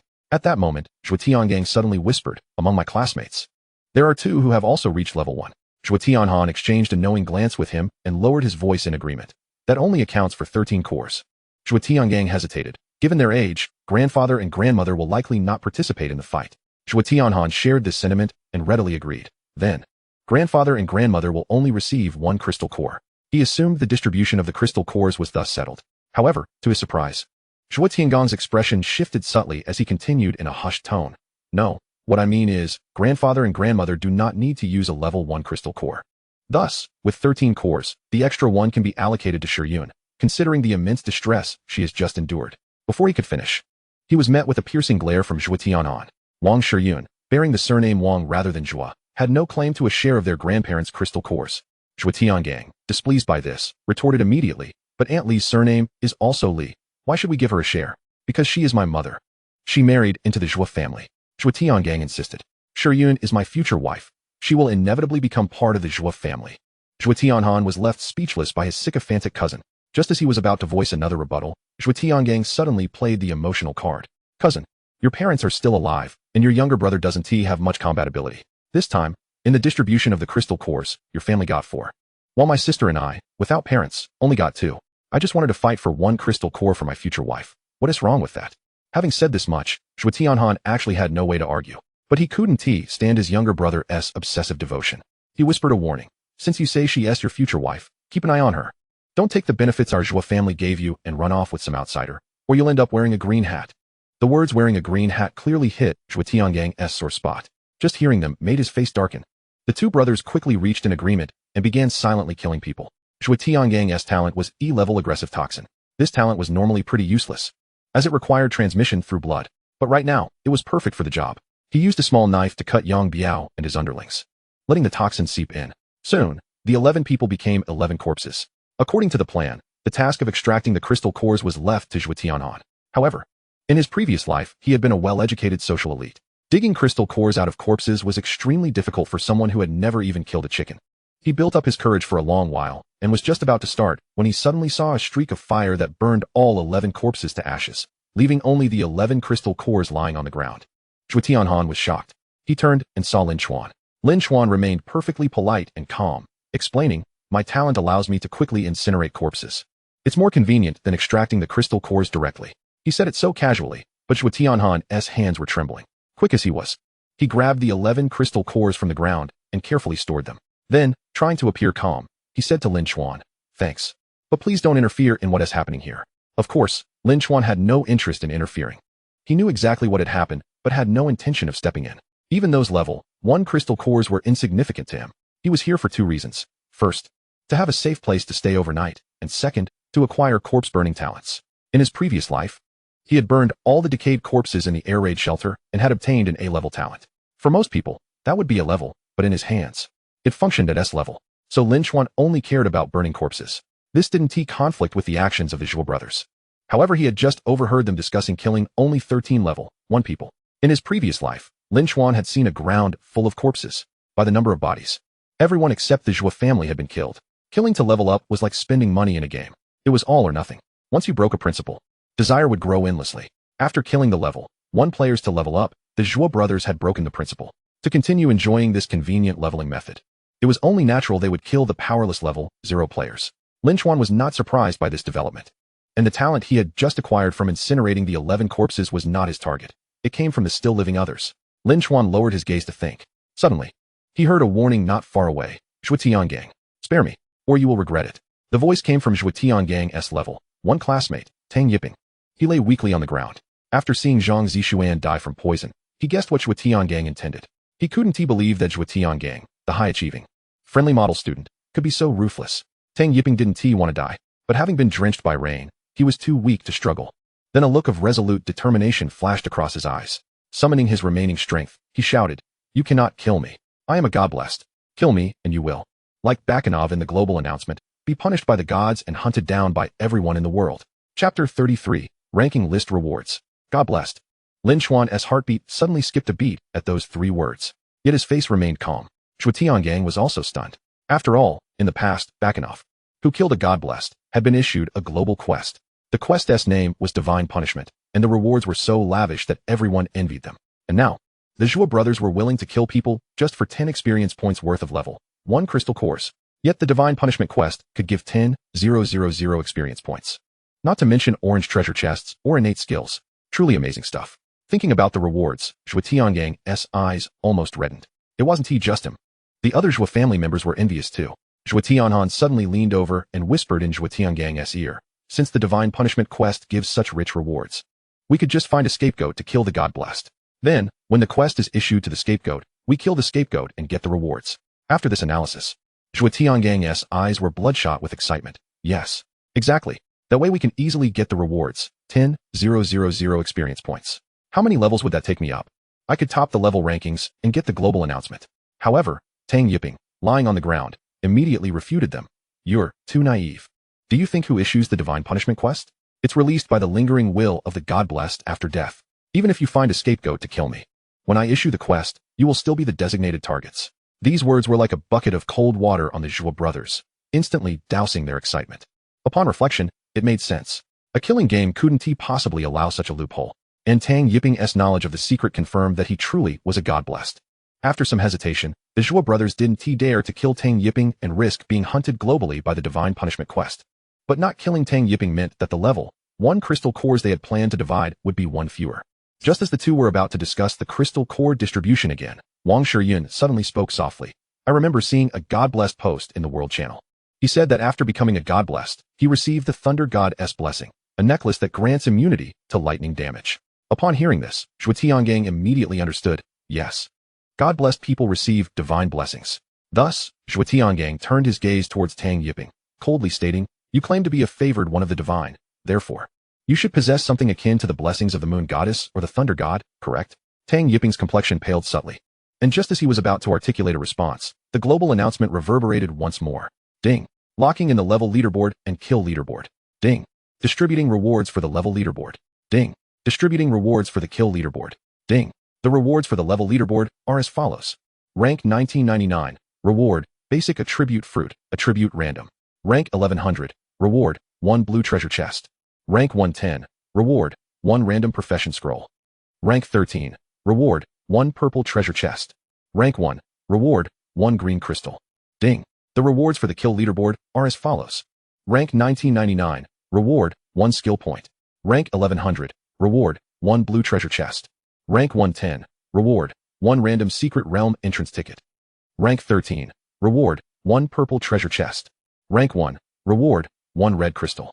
In 24 hours, the next leaderboard rewards will be unlocked. Wishing everyone an enjoyable game. Lin Chuan glanced at the time. It was precisely 12:30 a.m., just like in his previous life. Every day at midnight, the system would reliably announce the leaderboard rewards. For players in this apocalyptic world, the rewards dispensed by the system were arguably the most easily attainable and precious resources available. Furthermore, given that the announcement time was fixed at 12:30 a.m., while the cooldown for absorbing crystal cores reset at midnight, many players from his past life had become nocturnal creatures, exhausting themselves to absorb the crystal cores right after midnight in hopes of advancing their ranks on the leaderboard. Clearly, the rankings had a significant impact on the rewards. The first place could receive all 5 types of rewards, ranging from green crystals to attribute fruits, while the 999th place received merely the attribute fruit reward. The disparity was nothing short of vast. Even though all players were aware that the level leaderboard and kill leaderboard had been humorously dubbed the boss leaderboard, they still fervently competed for favorable rankings to secure those rewards. Lin Chuan, too, was unsurprised. His ascent to the top of the level leaderboard on the very first day was not solely to exploit a bug regarding attribute caps. It was also for the coveted green crystal reward. Green crystals and red crystals were unique rewards exclusive to the top-ranked players, unattainable by any other means. The green crystal functioned almost like a revival token, capable of shielding players from a fatal blow. In contrast, the red crystal served as a one-time Grim Reaper's scythe, allowing players to inflict lethal damage on their target, disregarding level constraints. The functions of the green and red crystals were somewhat contradictory. One could nullify a fatal attack while the other could deliver one, akin to the strongest spear versus the most formidable shield. As for what transpires when the effects of the green and red crystals collide, in his previous life, Lin Chuan had presumed that they merely cancelled each other out, resulting in no significant consequence. However, after conducting actual experiments, he discovered that this was not the case. Merely because nothing seemed to happen did not imply that the effects had been nullified. It only suggested that the green crystal's life-saving effect had triggered while the red crystal's lethal effect had failed. Therefore, the reality was that there existed a probability of the red crystal's effect manifesting while the green crystal failed, resulting in the death of its wielder. Conversely, there was also a chance for the green crystal's effect to activate while the red crystal faltered, allowing the wielder to survive. As for the probabilities involved, Lin Chuan speculated they were connected to the unique attributes of the respective wielders of the green and red crystals. It might even relate to a more elusive luck attribute. Yet, whether or not this game possessed a luck attribute remained uncertain to Lin Chuan. To claim there was none would overlook the fact that some individuals had experienced extraordinary strokes of luck, continually escaping peril and encountering endless opportunities. For instance, Bakanov was a prime example. Conversely, if such a luck attribute existed, then the seemingly fortuitous nature of some players appeared to have predated the apocalypse. Moreover, if a luck attribute truly existed, why did those favored by the divine not exhibit an extraordinary degree of fortune? Contemplating this, Lin Chuan's gaze once again fell upon the self-proclaimed divine, favored one, Tang Yiping. Meanwhile, the others present shifted their attention to Aya. After all, the leaderboard rewards felt exceedingly distant and irrelevant to most. Yet here stood Aya, boldly displaying the words rank 3 on the level leaderboard above her head. She was undoubtedly a formidable contender. She was destined to receive the rewards from the leaderboard. At that moment, Aya was examining her attribute panel. The bottom of the panel displayed the notation that the leaderboard rewards were pending collection. A mix of excitement and nervousness coursed through her as she raised her gaze, only to find countless eyes fixed upon her. Having endured the rain, her state was no different from those sprawled on the ground, utterly weakened and devoid of combat capability. Facing the intense scrutiny of the crowd, her anxiety heightened, and she instinctively turned to Lin Chuan. Should I claim the leaderboard rewards now? As soon as the words left her lips, Lin Chuan became the recipient of numerous envious and resentful glances. After all, in the eyes of the crowd, this dandy had not only garnered the admiration of the beautiful powerhouse on the leaderboard, but also commanded such respect and affection from her, with everything revolving around him. It was nothing short of a dream come true, especially as Lin Chuan's subsequent demeanor only intensified their envy to the point where they wished to take his place. He merely cast Aya a fleeting, indifferent glance, his tone bordering on impatience. Claim it if you wish. Why ask me? Chapter 34, Judgment of Fate. If Aya were to adhere to her nature, she would believe that one should maintain a low profile, especially in an apocalyptic world where survival was paramount. The rewards from the leaderboard were undoubtedly best claimed in secret. Yet she was acutely aware of her circumstances, and her instinct was not to act according to her preferences, but to gauge Lin Chuan's thoughts. Did he wish for her to publicly claim the leaderboard rewards? A flash of a memory flickered in Aya's mind, recalling a moment on the southern fourth heavenly platform. The figure of that man, only a few years her senior, was decisive, cold, and powerful. His words echoed in her mind. He favored justifiable self-defense. It sounded almost absurd, yet as Aya's thoughts crystallized, she proceeded to claim her leaderboard rewards publicly. As the third-ranked player, she received a basic strength fruit, a blue treasure chest, a berserker class change scroll, and a purple treasure chest. As these 4 items manifested in her hands, the atmosphere within the air raid shelter grew palpably heavier. Numerous fervent gazes seemed transfixed upon the treasure she held, unable to divert their attention. Even though Aya had been the center of attention since childhood due to her appearance, her allure had never been as potent as it was at this moment. Yet those avaricious, serpentine gazes continued to evoke a profound discomfort within her. Consequently, without the slightest hesitation, she extended towards Lin Chuan the 4 coveted rewards that many would go to great lengths to seize. This spectacle once again drew envious and resentful stares towards Lin Chuan. Even the looks directed at Aya were laced with incredulity, as if questioning whether she had fallen under Lin Chuan's manipulative charm. How could a woman be so foolish? However, Lin Chuan's demeanor was even more astonishing. He merely accepted the berserker class transfer scroll and then casually remarked, "Trade the power fruit on the market for a vitality fruit. As for the treasure chest, feel free to open it." Naturally, Aya complied obediently. It was her first time witnessing Qifeng open a white treasure chest, and now she was about to open one herself. This time, a blue treasure chest of even higher quality. She felt a twinge of nervousness. The palm-sized blue chest rested in her hand as she took a deep breath, silently chanting, "Open." In an instant, the delicate blue chest burst open, revealing a black card that sprang forth. Lin Chuan merely cast a fleeting glance and instantly recognized the card. In the context of the killing game, such cards typically represented consumable items. This particular card was none other than the one-time use experience card for the Coffin of the Reaper. The Coffin of the Reaper was a formidable artifact, capable of nullifying nearly all forms of defense. Special means, including time, space, and fate, could not influence anything within the coffin's confines. In essence, taking refuge within the Coffin of the Reaper ensured absolute safety and isolation from all threats.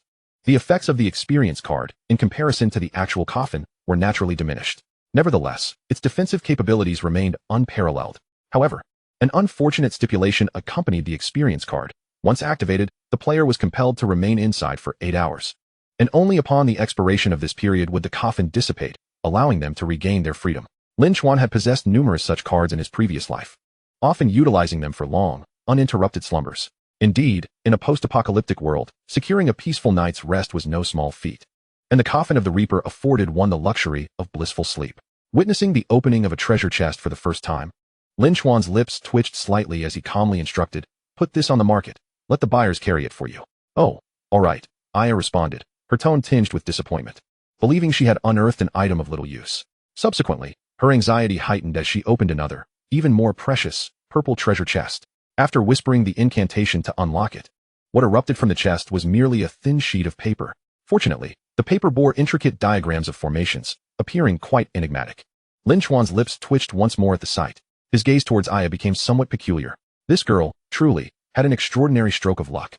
While the experience card for the Coffin of the Reaper held little value in Lin Chuan's eyes, it was undeniably an invaluable item capable of preserving life amidst the aftermath of a deluge, when countless individuals would succumb to a weakened state lasting 10 hours. Once listed on the market, it would undoubtedly incite a frenzy among buyers.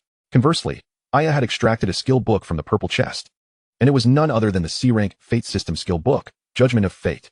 The probability of a treasure chest yielding a skill book was already exceedingly low, and the rarity of Fate System skill books was enough to evoke existential doubt. In his previous life, Lin Chuan had exploited a bug to acquire a Fate System talent, yet he had never obtained a Fate System skill. Yet now, merely by opening a purple treasure chest, he had obtained a Fate System skill. It would not be an exaggeration to assert that the value of this C-rank skill, Judgment of Fate, surpassed that of an ordinary S-rank talent or S-rank skill. Alas, he currently lacked the skill points to learn it immediately. Moreover, it was rumored that Fate System skill books had a particularly cruel stipulation. The risk of failure existed. Should one fail to learn, the skill book would vanish, and the skill points would not be refunded. Lin Chuan exhaled deeply and tucked the skill book away. His gaze then drifted indifferently towards the Zhuo brothers.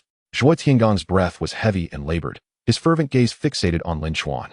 A manifestation of greed and insatiable desire etched upon his countenance, coalescing into a madness that nearly stripped him of reason. In contrast, his cousin Zhuo Tianhan exhibited greater composure. Though his breath was also unsteady, he managed to rein in his desires, even going so far as to firmly pinch Zhuo Tiangang's arm, whispering, "Tiangang." The pain radiating from his arm caused Zhuo Tiangang to gasp sharply, gradually restoring his composure. He struggled to suppress his avarice, though his expression remained unpredictable. By comparison, Zhuo Tianhan displayed a remarkable maturity. Not only did he regain his composure, but he also calmly extended his congratulations to Lin Chuan. Lin Chuan offered a faint smile in response. "It's nothing." As he spoke, he took a couple of deliberate steps towards the Zhuo brothers. The atmosphere within the air raid shelter grew palpably tense with those 2 steps. Fortunately, Lin Chuan halted once more. He suddenly turned, pointing towards a boy of about 10 among the Zhuo family. He smiled and asked Zhuo Tianhan, "Is that your younger brother?" "Why, yes," Zhuo Tianhan stammered, a strange nervousness creeping over him in the presence of an undeniable powerhouse. Lin Chuan regarded the boy's youthful visage and inquired, "What is his name?" "Zhuo Kaiyuan." "My younger brother is named Zhuo Kaiyuan." Upon hearing this name, Lin Chuan pondered for a moment before asking, "Isn't every member of the Zhuo family from this generation named after Tian? Why is he singularly named Kai?" Zhuo Tianhan replied earnestly, "My brother couldn't write the character for Tian when he was young, so he kept writing Kai instead. Eventually, he simply took on the name Kaiyuan." "Oh, I see." Lin Chuan nodded thoughtfully.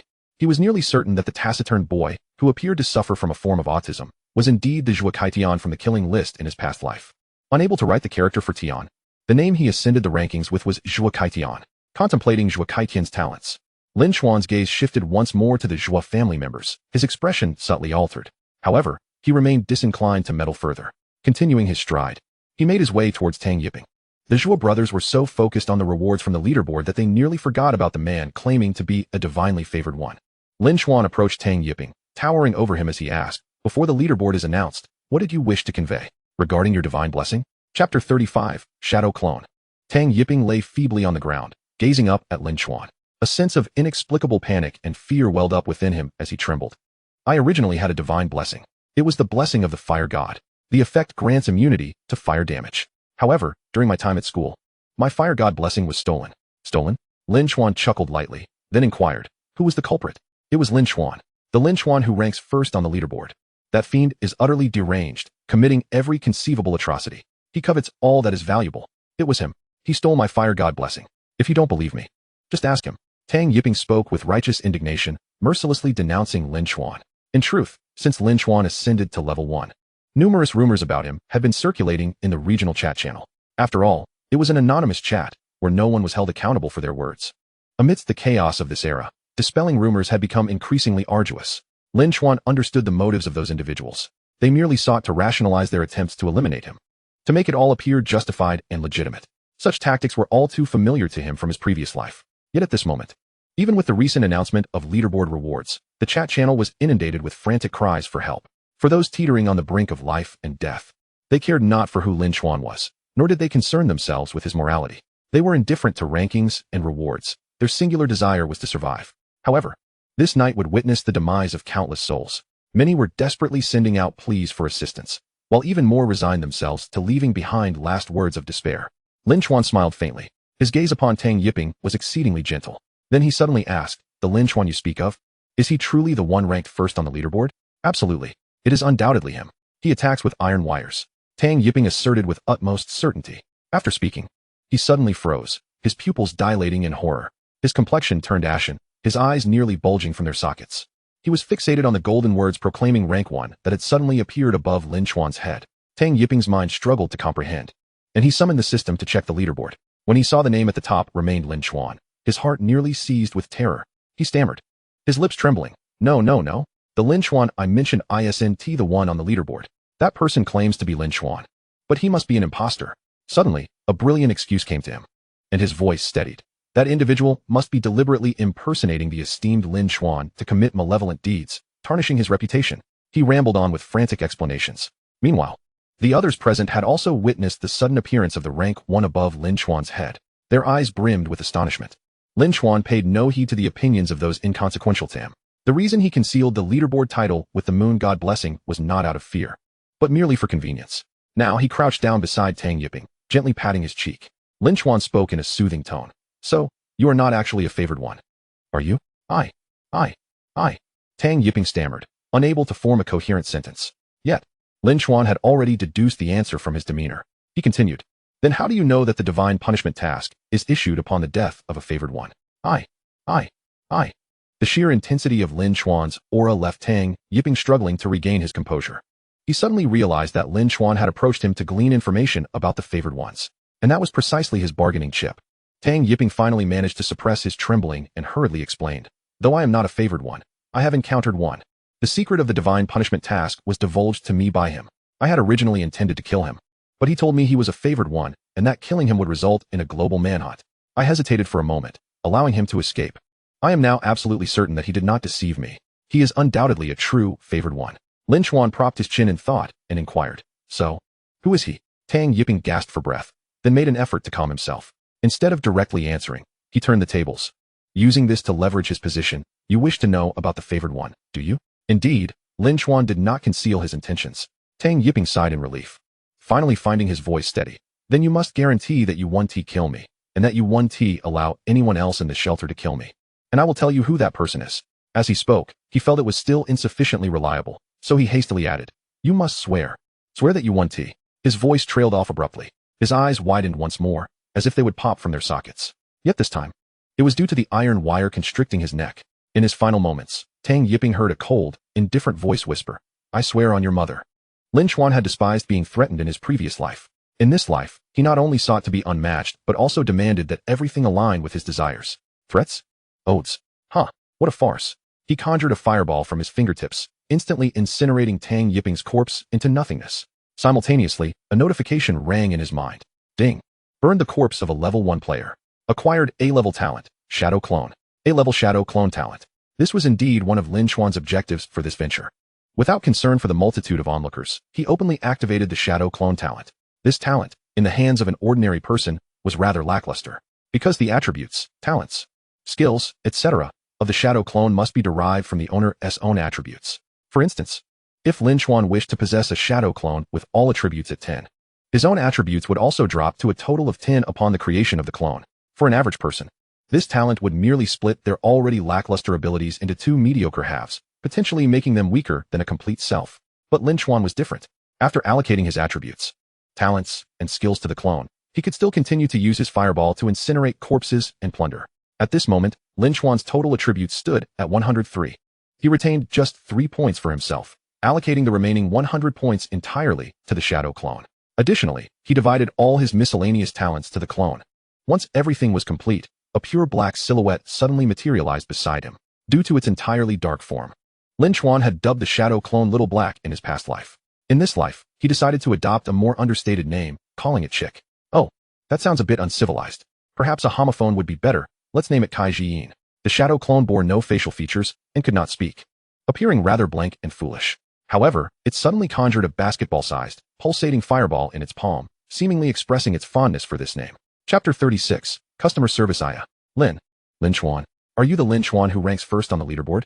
Zhuo Tianhan's face turned pale, and he gazed at Lin Chuan with an expression laced with dread. Lin Chuan paid no heed to the Zhuo brothers. Once again, he activated the effect of the moon goddess's blessing, causing the ranking atop his head to vanish anew. On the scorched ground where Tang Yiping had once stood, a level 1 crystal core remained. Naturally, Lin Chuan picked it up and held it in his hand. Zhuo Tiangong's expression turned sour, yet he dared not utter a word. Originally, they had allocated 13 level 1 crystal cores, but with Lin Chuan claiming the one from Tang Yiping, they were left with only 12. The brothers were compelled to redistribute the cores, necessitating the exclusion of one individual from the initial allocation of 13. Zhuo Tianhan, with a sense of entitlement, believed that the 12 cores should be evenly distributed among the Zhuo family, excluding their grandparents. However, Zhuo Tiangang had already promised Wang Shiyun, and he was reluctant to disappoint his beloved girlfriend.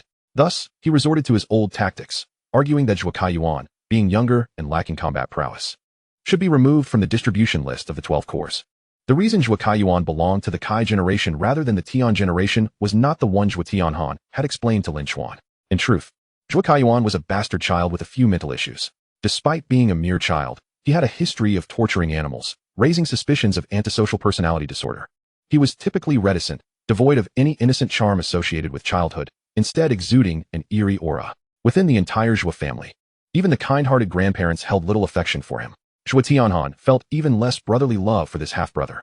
Nevertheless, devoid of affection or not, Shuo Tianhan was adamant about not allowing his brother Zhuo Kaiyuan's crystal core to be given to Wang Shiyun. After much persuasion, Shuo Tiangang finally exclaimed, "I can relinquish my brother's crystal core, but what are you planning to do with the dimensional ring you pried from Yangbiao?"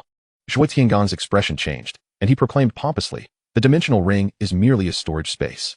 The resources within rightfully belong to the Zhuo family as a whole. When the need arises, we shall distribute them evenly." Shuo Tianhan chuckled. "Of course, an equal distribution, but someone must be entrusted with its safekeeping, correct?" Naturally, Shuo Tiangang began. But Shuo Tianhan raised a hand to grasp his arm, implying, "Tiangang, you are too young, perhaps your qualifications are lacking." In that moment, Shuo Tiangang cursed inwardly. It's just a dimensional ring. What qualifications are needed? Yet, he realized that his cousin had his eyes set on the ring he possessed. With the ring on his finger, many within the Zhuo family would undoubtedly covet it. Coupled with the matter of crystal core distribution, he had to advocate for Wang Shiyun. After careful consideration, Shuo Tiangang finally took a step back. "Cousin, you're right. My qualifications are indeed insufficient. This ring should be entrusted to someone older." Shuo Tianhan's heart soared with joy, ready to seize the opportunity to volunteer. However, he heard Shuo Tiangang solemnly add, "If we are to discuss who within the Zhuo family is most qualified to wear this dimensional ring, it would undoubtedly be our grandparents. What do you think, cousin?"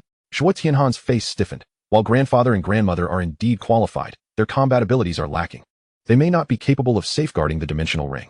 On the surface, the brothers appeared cordial, yet beneath it, they were subtly vying for the crystal cores and the dimensional ring. Ultimately, both made concessions. The dimensional ring would be entrusted to their grandparents for safekeeping, with the elderly couple responsible for resource distribution. Meanwhile, when venturing out to gather resources, the ring would be temporarily managed by Shuo Tianhan.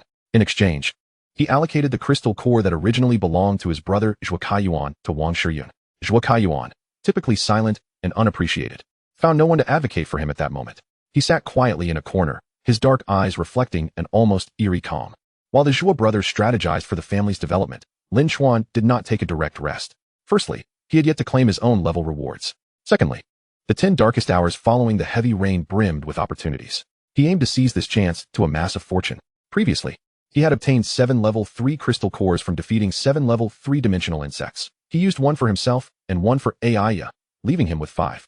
After a brief moment of hesitation, Lin Chuan handed one of them to his shadow clone.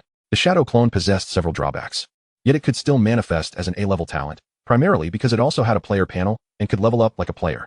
Moreover, the clone could participate in the level rankings and receive leaderboard rewards. This talent, undeniably, was invaluable in the hands of the strong, yet nearly worthless in the hands of the weak. Had Tang Yiping painfully sacrificed attributes to create a shadow clone, he would have struggled to nurture it. However, Lin Chuan was different. Shortly after the shadow clone grasped the level 3 crystal core, the level rankings shifted once more. The name in second place changed to Kai Jian. While Aya fell to 4th place, Lin Chuan felt a pang of regret. After all, had he acquired the talent to create a shadow clone sooner, he could have reaped the rewards from the leaderboard earlier. Now, he would have to wait for the next leaderboard reward. The remaining 4 level 3 crystal cores were listed on the trading market. This action immediately stirred a storm of excitement and widespread discussion. After all, according to the strategy released by Terui Yuan, a level 0 player absorbing a level 3 crystal core could gain 1,000 experience points. And 1,000 experience points could directly elevate a level 0 player to level 3. Terui Yuan even provided specific examples in the strategy post. The top-ranked Lin Chuan had likely absorbed level 3 crystal cores to leap from level 0 to level 3, claiming the pinnacle of the rankings. And now, someone was actually selling level 3 crystal cores in the trading market. What did level 3 crystal cores signify? They meant the instantaneous creation of a level 3 player capable of ascending the leaderboard. The ranking rules were explicit when levels were the same. The ranking was not determined by experience points, but by the time taken to reach that level. In other words, even if 2 players were both level 3, if one reached it later than the other, their rank would still be lower, regardless of their experience points. Thus, at this stage, those who could acquire level 3 crystal cores first would directly ascend the leaderboard, enjoying a significant advantage in ranking. In an instant, all strong players were exhilarated, and every faction was ablaze with fervor. Meanwhile, Lin Chuan's trading channel was inundated with countless private messages. The sheer volume of trading inquiries, numbering in the millions, left him no time to sift through. Thus, he decided to create a post on the forum, inviting those interested in purchasing level 3 crystal cores to reply below. The advantage of posting was that it was public. He could enlist others to help him monitor the various purchase requests, and that others would, of course, be Aya. Aya appeared somewhat apprehensive, expressing, "Yet I remain entirely ignorant of what holds value." Lin Chuan, unfazed, casually encouraged her, engage in observation, learning, and reflection. Improvement will inevitably follow. Despite such encouragement, Aya was seized by an ominous premonition. Sensing that she was destined to embark on an irrevocable path as Lin Chuan's exclusive customer service representative for his online shop. Chapter 37. The Hunt for Lin Chuan. The forum's discussion and trading channels differed significantly. Anyone posting or replying on the forum would have their real name displayed. Currently, the two most popular threads on the forum were one in which Lin Chuan had recently posted, offering a transaction for a level 3 crystal core, and another, a strategy guide posted not long ago by Tarachi Yuana. Other posts from various factions advertising for recruitment garnered far less attention. Consequently, Lin Chuan's sudden post had reignited his fame on a global scale. At the Kyoto residence, Su Ling gazed at the report pinned by Uncle Guan, her delicate brows furrowing slightly. Her voice, light and melodious, conveyed information about Lin Chuan. He possesses an unusually lethal weapon, a fireball capable of incinerating corpses swiftly, as well as abilities to counter magic, render himself invisible, and move with remarkable speed. She lifted her gaze to Uncle Guan, inquiring, "What do you believe is the key to his ability to slay level 3-dimensional monsters?" Uncle Guan replied respectfully, "It is likely due to that formidable weapon capable of launching iron wires." Su Ling nodded gently, then asked, "Is the family confident in acquiring the level 3 crystal core he is selling?" Uncle Guan sighed softly, shaking his head. "There is little certainty. Only 4 level 3 crystal cores exist, yet competition arises from all corners of the globe. No one can predict what Lin Chuan will desire." Su Ling was not surprised. After a moment of contemplation, she murmured, "Xiaohai possesses a unique talent. Perhaps he may catch Lin Chuan's eye?" Uncle Guan nodded. "We have already left a comment beneath the post, but whether he will be chosen remains uncertain." "It matters not." Su Ling smiled gently. "His post is garnering significant attention. Even if the transaction does not materialize, it serves as an advertisement for Xiaohai's talent. I firmly believe that our family will rise swiftly due to Xiaohai's abilities." Her confidence sparkled in her eyes. Uncle Guan smiled in return, respectfully stating, "Miss, your talents are no less remarkable than those of young master, and your future will undoubtedly shine even brighter." Su Ling merely smiled in silence, recognizing that her own talents would only empower her, while her brother Su Hai's gifts could elevate the entire family, a comparison that was not feasible. On another front, at the Luan family estate, Wan Yuling, having concluded the family meeting, approached Han Shuiying and Su Gongqing with a grave expression. Although it was already the dead of night, neither of them, like many others worldwide, showed any signs of fatigue. Noticing Wan Yuling's serious demeanor, Han Shuiying inquired nonchalantly, "How did the family meeting go? Is it confirmed that the top of the rankings, Lin Chuan, is indeed our former teammate from Kyoto University?" Wan Yuling gazed intently at the two, speaking solemnly. "According to our deductions, Yuan Feng was most likely slain by Lin Chuan. Subsequently, Lin Chuan received a treasure chest reward, endowing him with formidable combat power. Following that, he defeated a level 3-dimensional monster, propelling himself to level 3 and claiming the top position on the rankings." Han Shuiying suddenly interjected, her brow furrowing. "I have a question. How did Lin Chuan find a level 3 monster? From what I've gathered in the global chat channel, on the first day of the apocalypse, only level 0-dimensional insects were present worldwide." Luan Yuling nodded, explaining, "This issue has been discussed within the family. We surmise he must have experienced some extraordinary fortune. By the way," she added suddenly, recalling something, "we have also received news that Lei Ming, who previously defeated Yuan Feng at school, is not an S-level talent, but rather an A-level one. According to his roommate's revelations, he encountered a remarkable event at the onset of the apocalypse. It is said that when the slaughter game first descended, Lei Ming stumbled upon an unclaimed secret realm.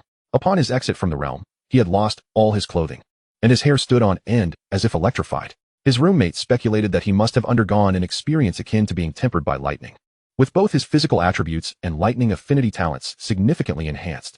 Upon hearing Wan Yuling's account, both Han Shuiying and Su Gongqing felt a profound shock and resonance.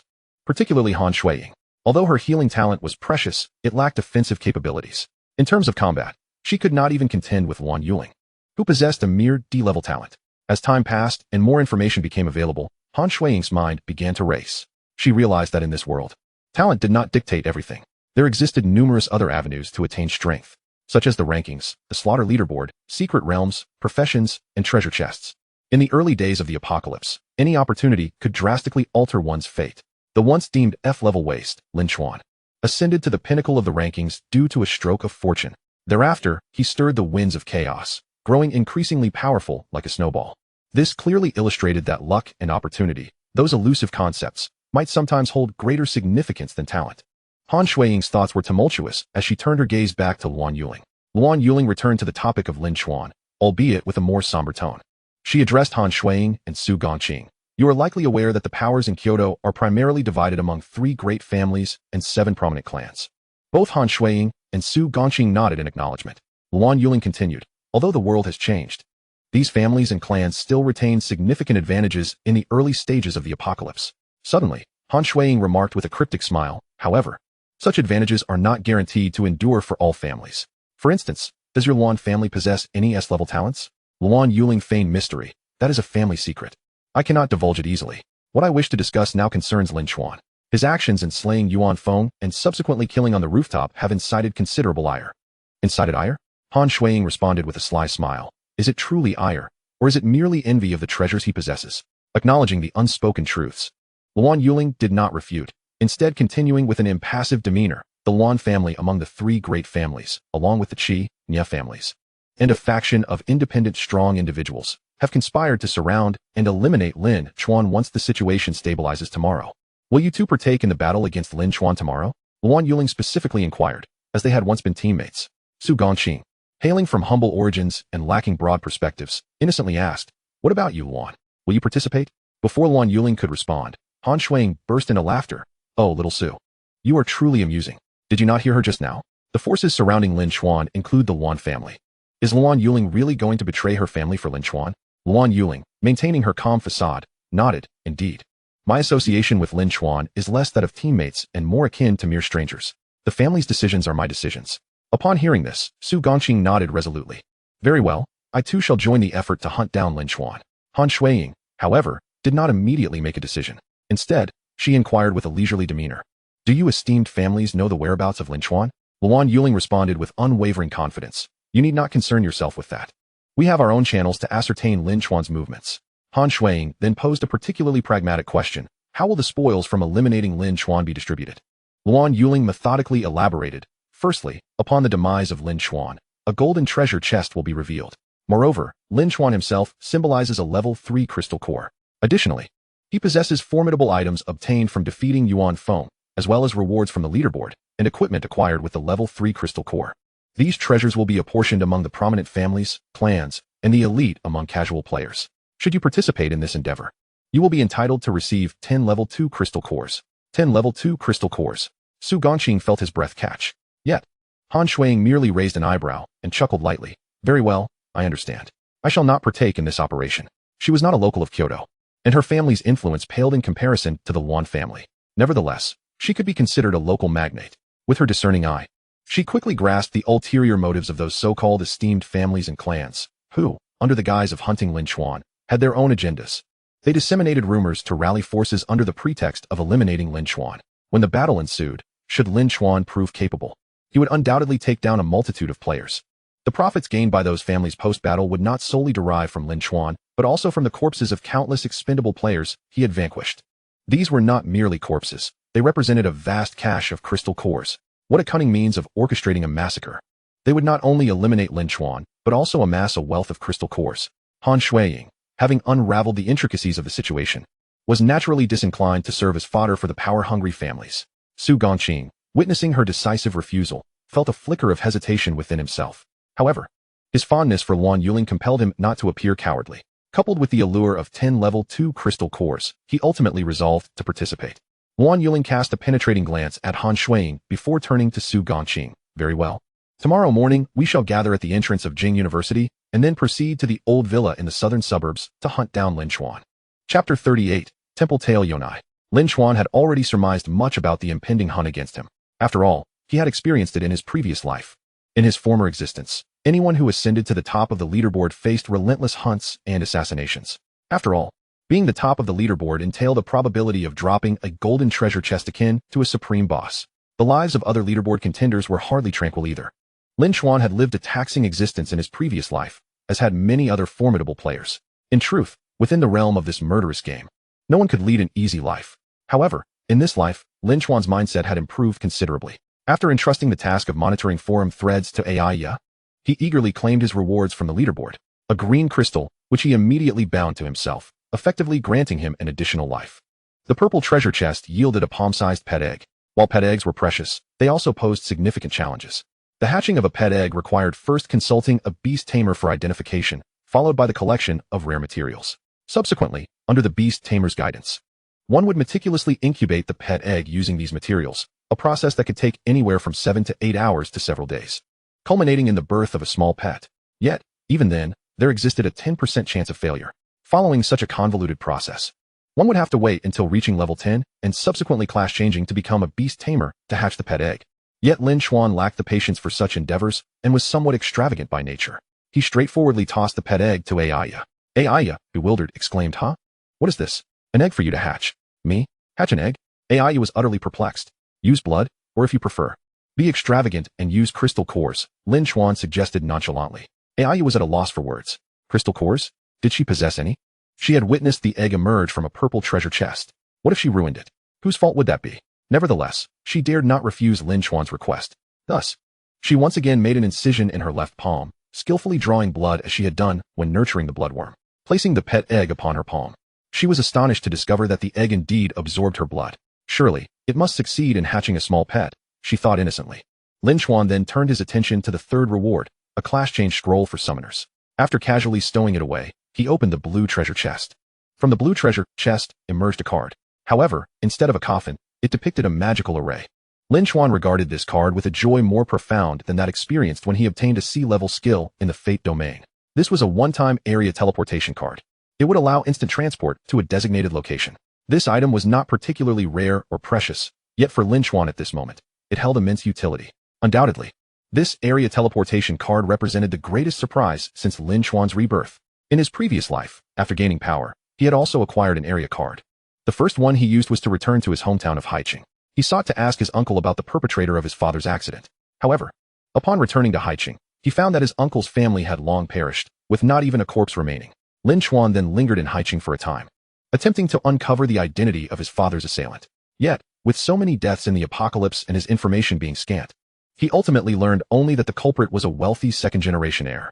Lin Chuan had nearly eradicated all the second-generation heirs in Haiqing, but remained uncertain whether he had avenged his father. Yet in this life, he had acquired the area teleportation card much earlier than before. At this point in time, his uncle's family might still be alive. Without further ado, Lin Chuan resolved to set out immediately. He handed the speed attribute fruit reward to Aya, saying, "This is for you as well. Place it on the trading market in exchange for a constitution fruit, and then use it yourself." Aya's talent required prolonged bloodletting, and a low constitution attribute might yield adverse effects. Aya did not understand, but complied obediently. "All right." Lin Chuan then stood up and remarked, "I have matters to attend to. Leaving? You're not taking me with you?" Aya suddenly felt a surge of anxiety, instinctively grasping the hem of Lin Chuan's garment. "There is only one item for teleportation," Lin Chuan explained succinctly. "When will you return?" Uncertain, Lin Chuan gestured toward the shadowy figure of the little black creature, introducing it to Aya. "During my absence, this little fellow will protect you. Additionally, you have me as a friend. Should anything arise, feel free to message me. As for the transaction you entrusted me with," Aya glanced at the forum. "So far, I have compiled a few potentially useful items." Lin Chuan pondered briefly before nodding in agreement. "Very well, let us hear your thoughts." Initially, the 6 entry tickets were exchanged using the Secret Realm entry tokens. Aya sequentially enumerated the names of these 6 tickets, preparing to elaborate on the characteristics of each realm. When Lin Chuan interjected with unwavering decisiveness, the 6 entry tickets will only be exchanged for the entry ticket to the Grand Contest Secret Realm. The others are of no concern. "Oh, understood." Aya noted this down and proceeded to discuss several items. Upon hearing her, Lin Chuan promptly inquired, "What is the name of the person who commented on the Death God's Mask experience card?" Aya hastily checked. It was a foreign player on the killer's list, named Burner. After a moment of contemplation, Lin Chuan stated gravely, "I desire this item, but its value does not suffice to exchange for a level 3 crystal core. Request the other party to add something else." "Oh, understood."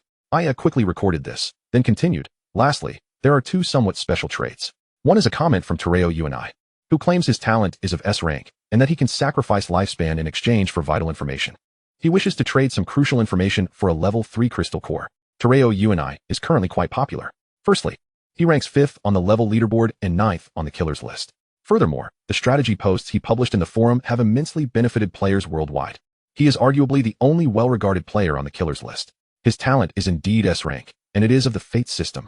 In his previous life, Lin Chuan had plundered numerous S-rank talents. Some even evolved to SS rank. Yet, among all talents, aside from the absurdly powerful fireball, the most formidable without a doubt was the S-rank Fate Abyss acquired from Yuan.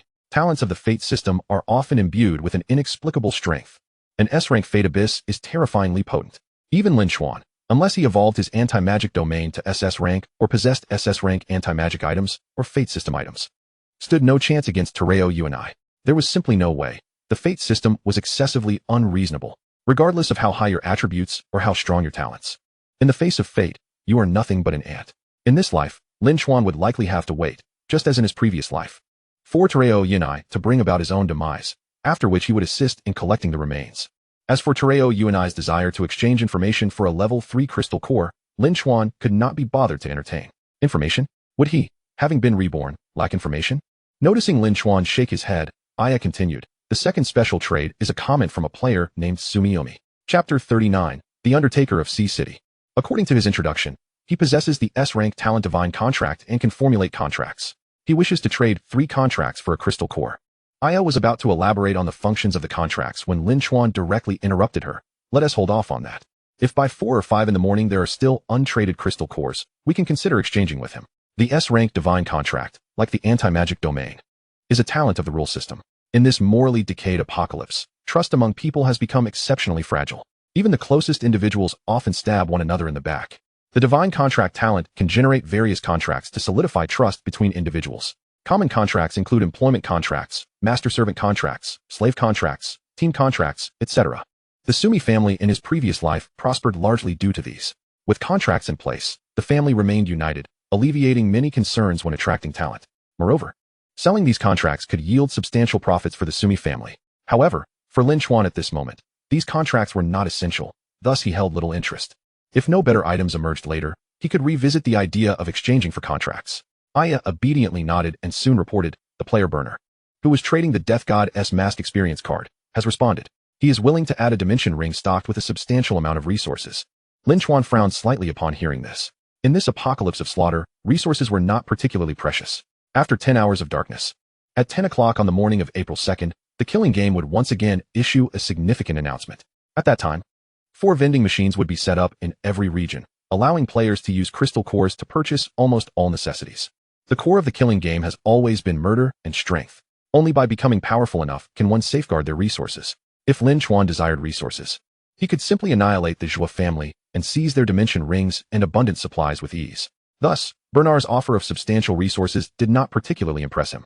Yet, the Death God's mask experience card was indeed something he needed at present. Well, at this stage, wearing a dimension ring could also be convenient. Lin Chuan soon reconciled himself. Fine, let us proceed with the exchange. Very well. Aya completed the transaction and handed Lin Chuan the entry ticket to the Grand Contest Secret Realm, the Death God's mask experience card, and a dimension ring. Lin Chuan donned the dimension ring on his left hand, extracting the majority of its contents, leaving some for Aya.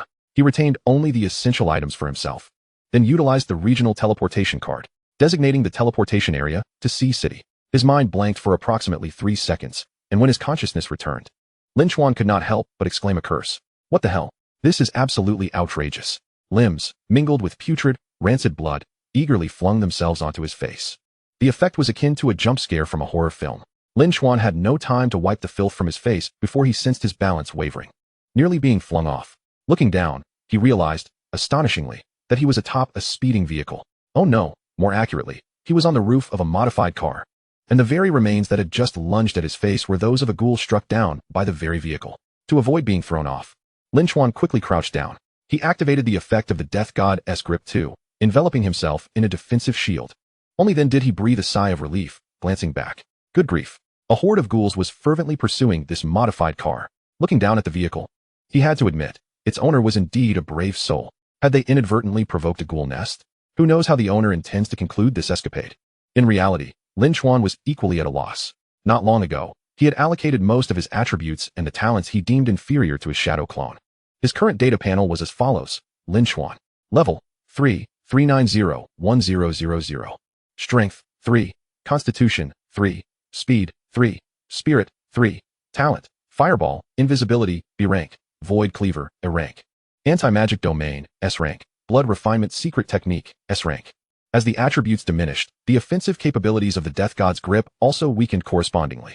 Faced with the overwhelming onslaught of the numerous ghouls, he found himself at a loss and could only retreat from the fray. While musing over this predicament, Lin Chuan suddenly noticed a change in his data panel. His originally modest 4-dimensional attributes, previously at 3 points, had unexpectedly surged to 4 points. With a glimmer of intrigue in his eyes, Lin Chuan pressed his ear against the roof of the modified vehicle. As anticipated, melodious strains of music wafted from within the car. The tune was that of a suona. Lin Chuan recalled that in his past life, there existed a unique profession known as the Undertaker, which originated from Sea City. The Undertaker's exclusive weapon was indeed the suona. This revelation left Lin Chuan marveling at his fortuitous circumstances. Having just arrived in Sea City, he had already encountered a professional, and one who had successfully transitioned into their role at that. He recalled that the Undertaker was classified as a 7-star profession. This meant that for every level the individual ascended, they would gain an impressive 7 points of free attributes, an astonishing 7-fold compared to ordinary players who had yet to change classes. Inside the speeding modified vehicle sat 2 men and 2 women, all of whom bore expressions of joy rather than fear despite being pursued by a horde of ghouls. The lean, dark-skinned youth at the wheel exclaimed excitedly, "My 4-dimensional attributes have all increased by 1 point. This profession is astonishing." In the back seat, 2 women occupied their respective spaces, one a young nurse clad in a white coat, the other a sultry woman in a cheapao. The latter, with her striking red lips, was passionately playing the suona.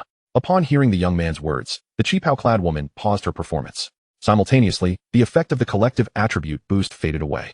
A hint of dissatisfaction flickered across her alluring features. The Undertaker may be powerful, but this exclusive weapon is rather pedestrian. To have a beauty such as myself playing the suona is simply, oh, how discordant, how mundane, she lamented. The burly man in the passenger seat, filled with envy and jealousy, chimed in, "I would love to play it too, but alas, I cannot." The suona was an exclusive weapon of the Undertaker profession, one that others could not wield. The woman known as Hong Jia reclined lazily against the seat back, idly toying with the suona. Her tone still tinged with regret. "If only my profession's task rating weren't merely D-class, I could be even stronger." The lean youth at the wheel could hardly contain his excitement. The recent global announcement of rewards indicated that the top 10 in the level rankings received class transition scrolls. Could those individuals also transition quickly? Lo Shuhong laughed with a hint of pride. Though the top 10 in the level rankings receive transition scrolls, they must still reach level 10 before they can change classes.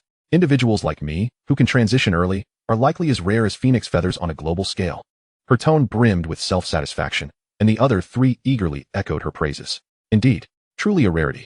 And among those rarities, Hong Jia's Undertaker profession undoubtedly ranks among the elite. Precisely. Moreover, given the difficulty of the profession's tasks, Hong Jia might very well be the first in the world to successfully transition. They speculated, those like Lin Chuan from the level leaderboard, Bakanov from the kill leaderboard, and the player adored on forums, Tarachi Uni, likely remain oblivious to the existence of professionals. They are still basking in temporary accomplishments, feeling self-satisfied. They are no match for Hong Jia. After all, her level 1 attributes are already comparable to those of an ordinary level 7 player. What does it matter that Lin Chuan has reached level 3 first? In terms of attributes, he is still overshadowed by Hong Jia. Lo Shu Hong relished the flattery, a faint smile gracing her enchanting visage. Chapter 40. A humiliation of unprecedented proportions. Unbeknownst to Lin Chuan, who lay atop the car, the conversation within the vehicle continued unheeded. The speed was relentless, and the ghoul's stench was overwhelming, making him feel nauseous. Fortunately, after approximately 10 minutes of frenzied driving, the modified vehicle finally came to a halt. It screeched to a stop in a luxurious villa district, the abrupt sound piercing through the chaotic night like a knife. As the vehicle came to a standstill, the horde of ghouls trailing behind suddenly erupted with excitement, lunging wildly toward the modified car. At that moment, the sultry woman in the cheapao leaped gracefully from the car. With a delicate bound, she landed atop the vehicle. Suddenly, Lo Shu Hong felt an unsettling sensation. Oh no, Lin Chuan, lying atop the car, also sensed something amiss. This is absurd. He had just been stepped on.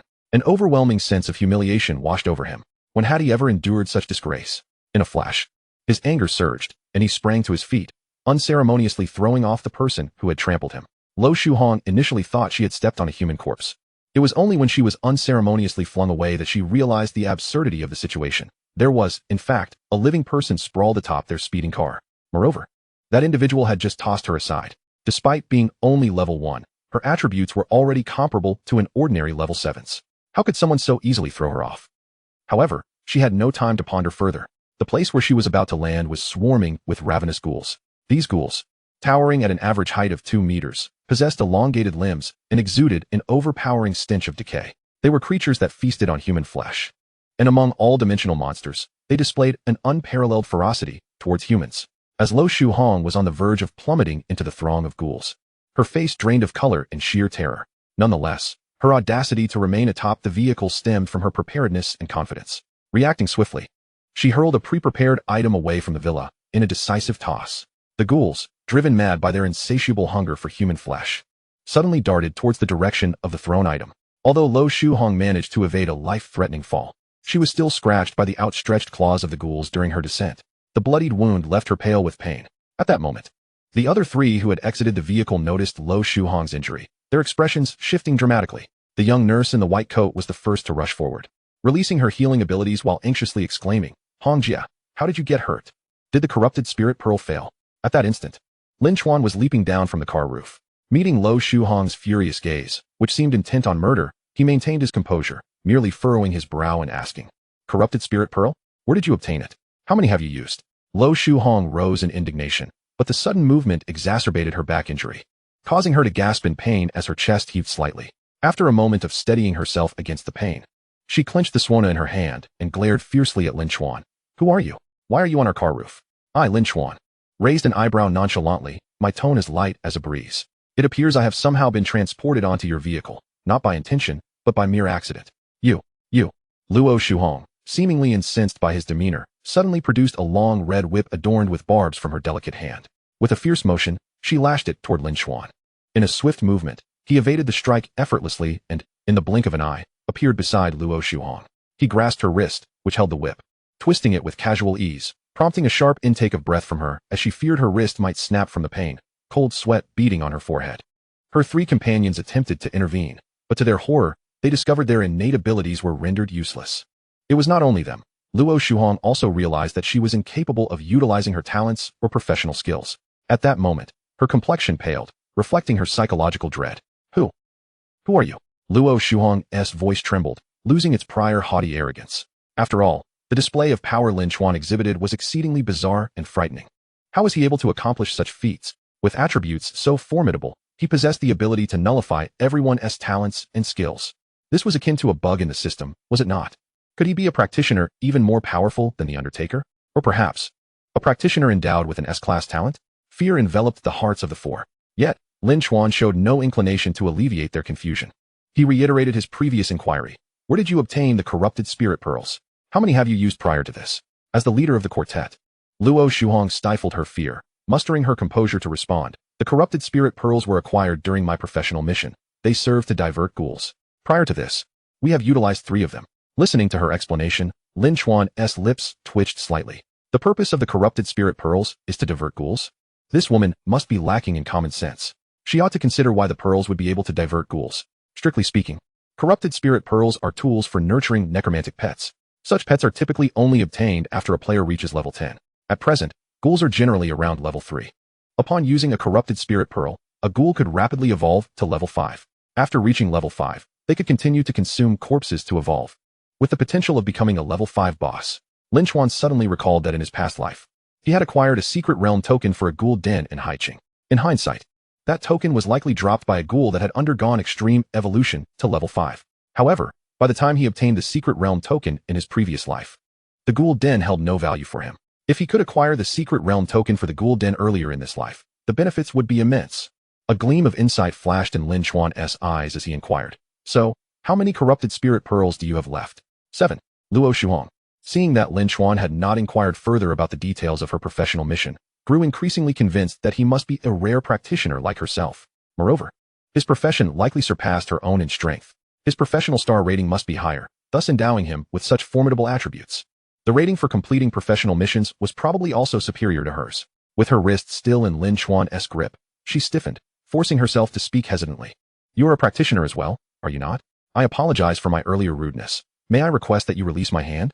If you wish for me to release it, then I shall." Lin Chuan casually took the red whip from her hand, storing it within his dimensional ring. He then stepped back a pace, adopting a serious tone. "If apologies were effective, what need would there be for the police? I believe you owe me some form of compensation." Luo Shuhong's lips twitched. "In this apocalyptic world, you dare mention the police to me?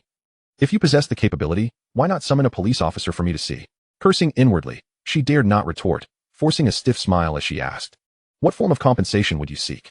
Chapter 41, The Black Treasure Chest.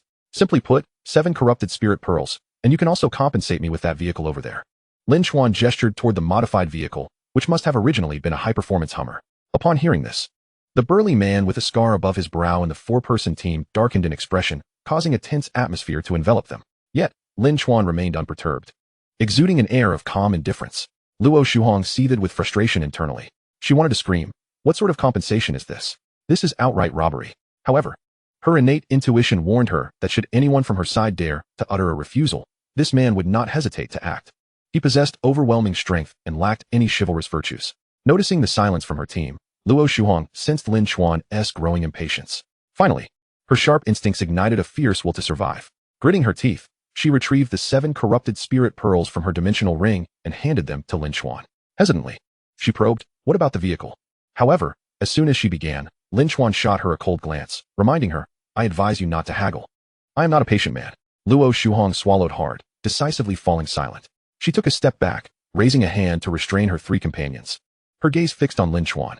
The keys are in the vehicle. You may drive it away directly. Thank you, Lin Chuan replied politely before turning to board the vehicle.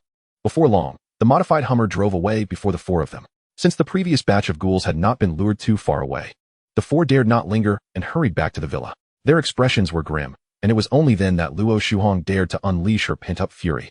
Cursing aloud, that damned pretty boy. I hope I never cross paths with him again. The lean young man with a conflicted expression cautiously remarked, Sister, if we encounter him again, we might very well be robbed again. To hell with it.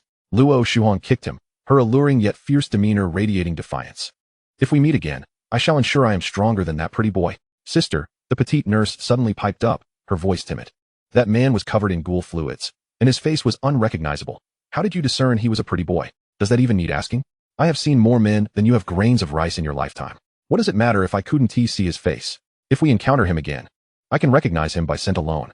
Luo Shuhong remained as audacious as ever. Meanwhile, Lin Chuan drove the modified vehicle toward the direction of his uncle's residence in the Xinghe Bay community. The highway was severely congested in places, rendering movement nearly impossible. With no alternative, Lin Chuan was compelled to halt his vehicle, stowing the modified Hummer within his dimensional ring before sprinting on foot through the congested terrain. Fortunately, the extensive traffic jam hindered the ghoul's movements considerably. As he darted through the wreckage of abandoned vehicles, he seized the opportunity to incinerate a few intact corpses, casually pilfering some attribute points in the process. After traversing this heavily obstructed road, Lin Chuan noticed a marked decrease in the number of ghouls. His gaze fell upon a gas station not far ahead, likely cleared of ghouls by capable players. Raising his eyes to the gas station sign, a memory surfaced. In his previous life, one of the 4 vending machines in High City was situated within that very station. He recalled an altercation with a local powerhouse who monopolized the vending machine when he visited in his former life. However, at this juncture, the game's vending machines had yet to materialize, and the individual with whom he had clashed might not even be at the gas station now. Urgently seeking his uncle, Lin Chuan did not dwell on the gas station. With a sweeping gesture, he released the modified vehicle from the dimensional ring once more. As he reignited the engine, the headlights illuminated an unexpected sight, a black treasure chest, ostentatiously resting by the roadside. His gaze faltered momentarily, but he did not pause, pressing the accelerator to continue his journey into the distance. In the realm of the killing game, treasure chests were categorized into 7 colors, ranked from lowest to highest: white, green, blue, purple, orange, red, and gold. The black treasure chest, however, bore a wholly distinctive significance compared to these 7 hues. Known as a blind box, its contents could be both fortuitous and disastrous, exerting immediate effects upon the individual who opened it.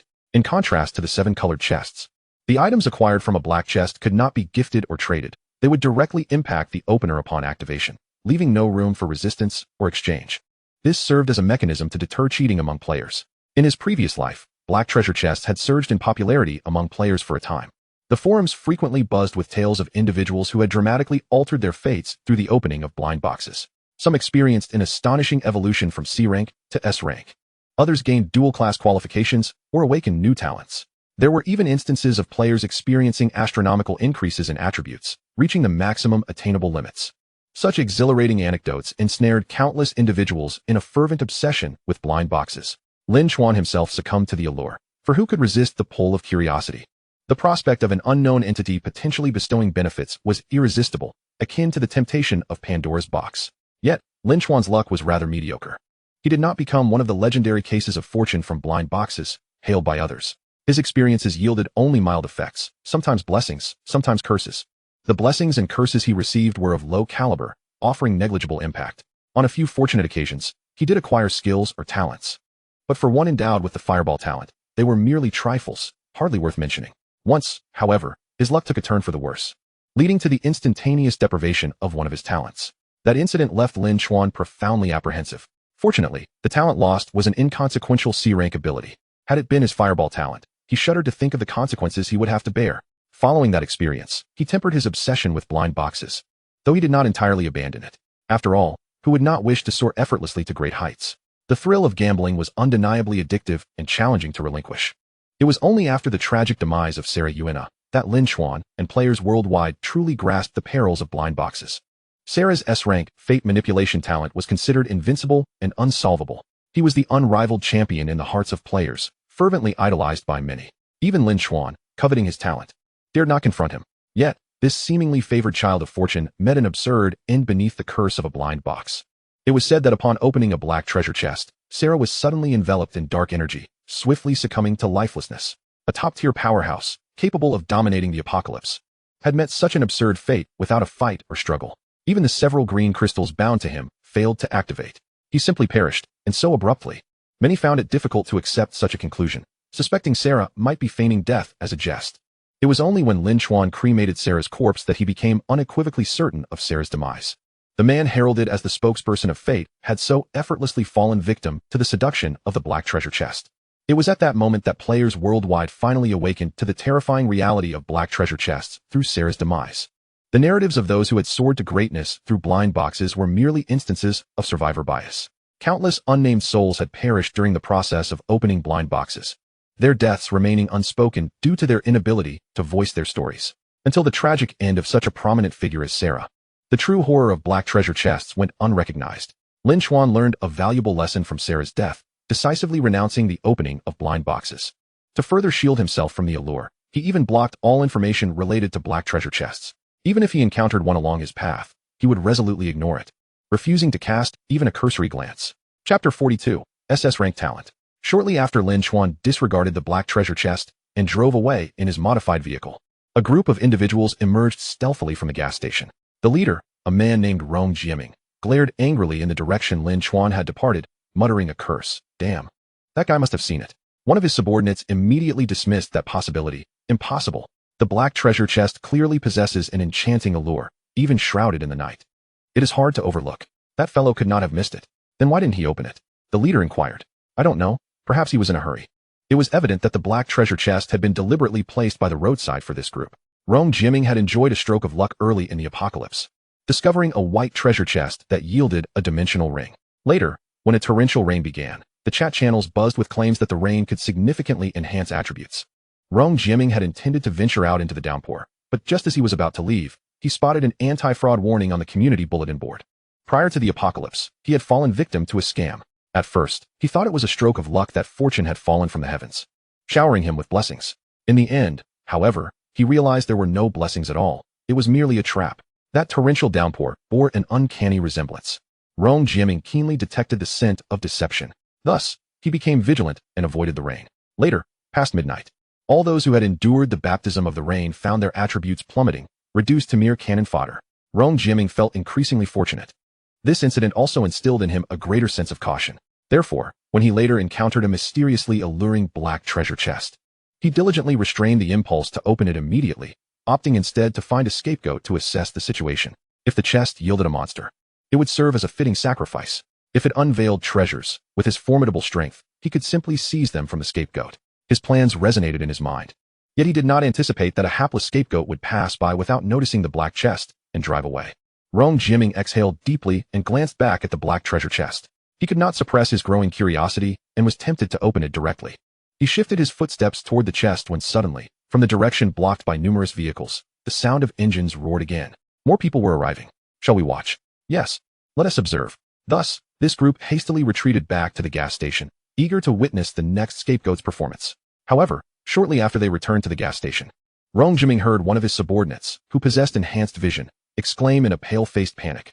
This is bad. Trouble is coming. What happened? The newcomer does not come with good intentions. That guy has 2 lines of golden text above his head. 2 lines. One line is ranked 98th on the level leaderboard, and the other is 894th on the kill leaderboard. What? A dual rank powerhouse. We actually have someone of that caliber in Haiching. Rong Jieming quickly checked the level and kill leaderboards. Indeed, he found that the individual ranked 98th on the level leaderboard and 894th on the kill leaderboard, was the same person. His name was Wu Jun. What should we do?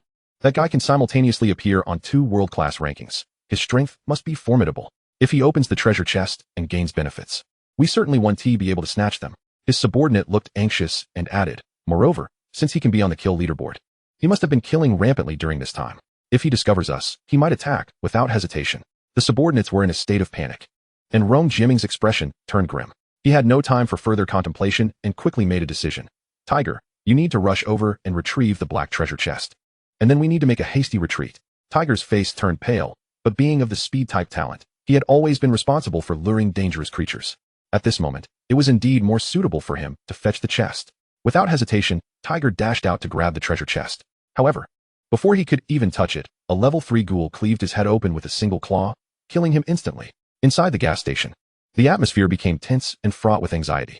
Rong Jimming's face turned ashen. How could such a powerful ghoul suddenly appear?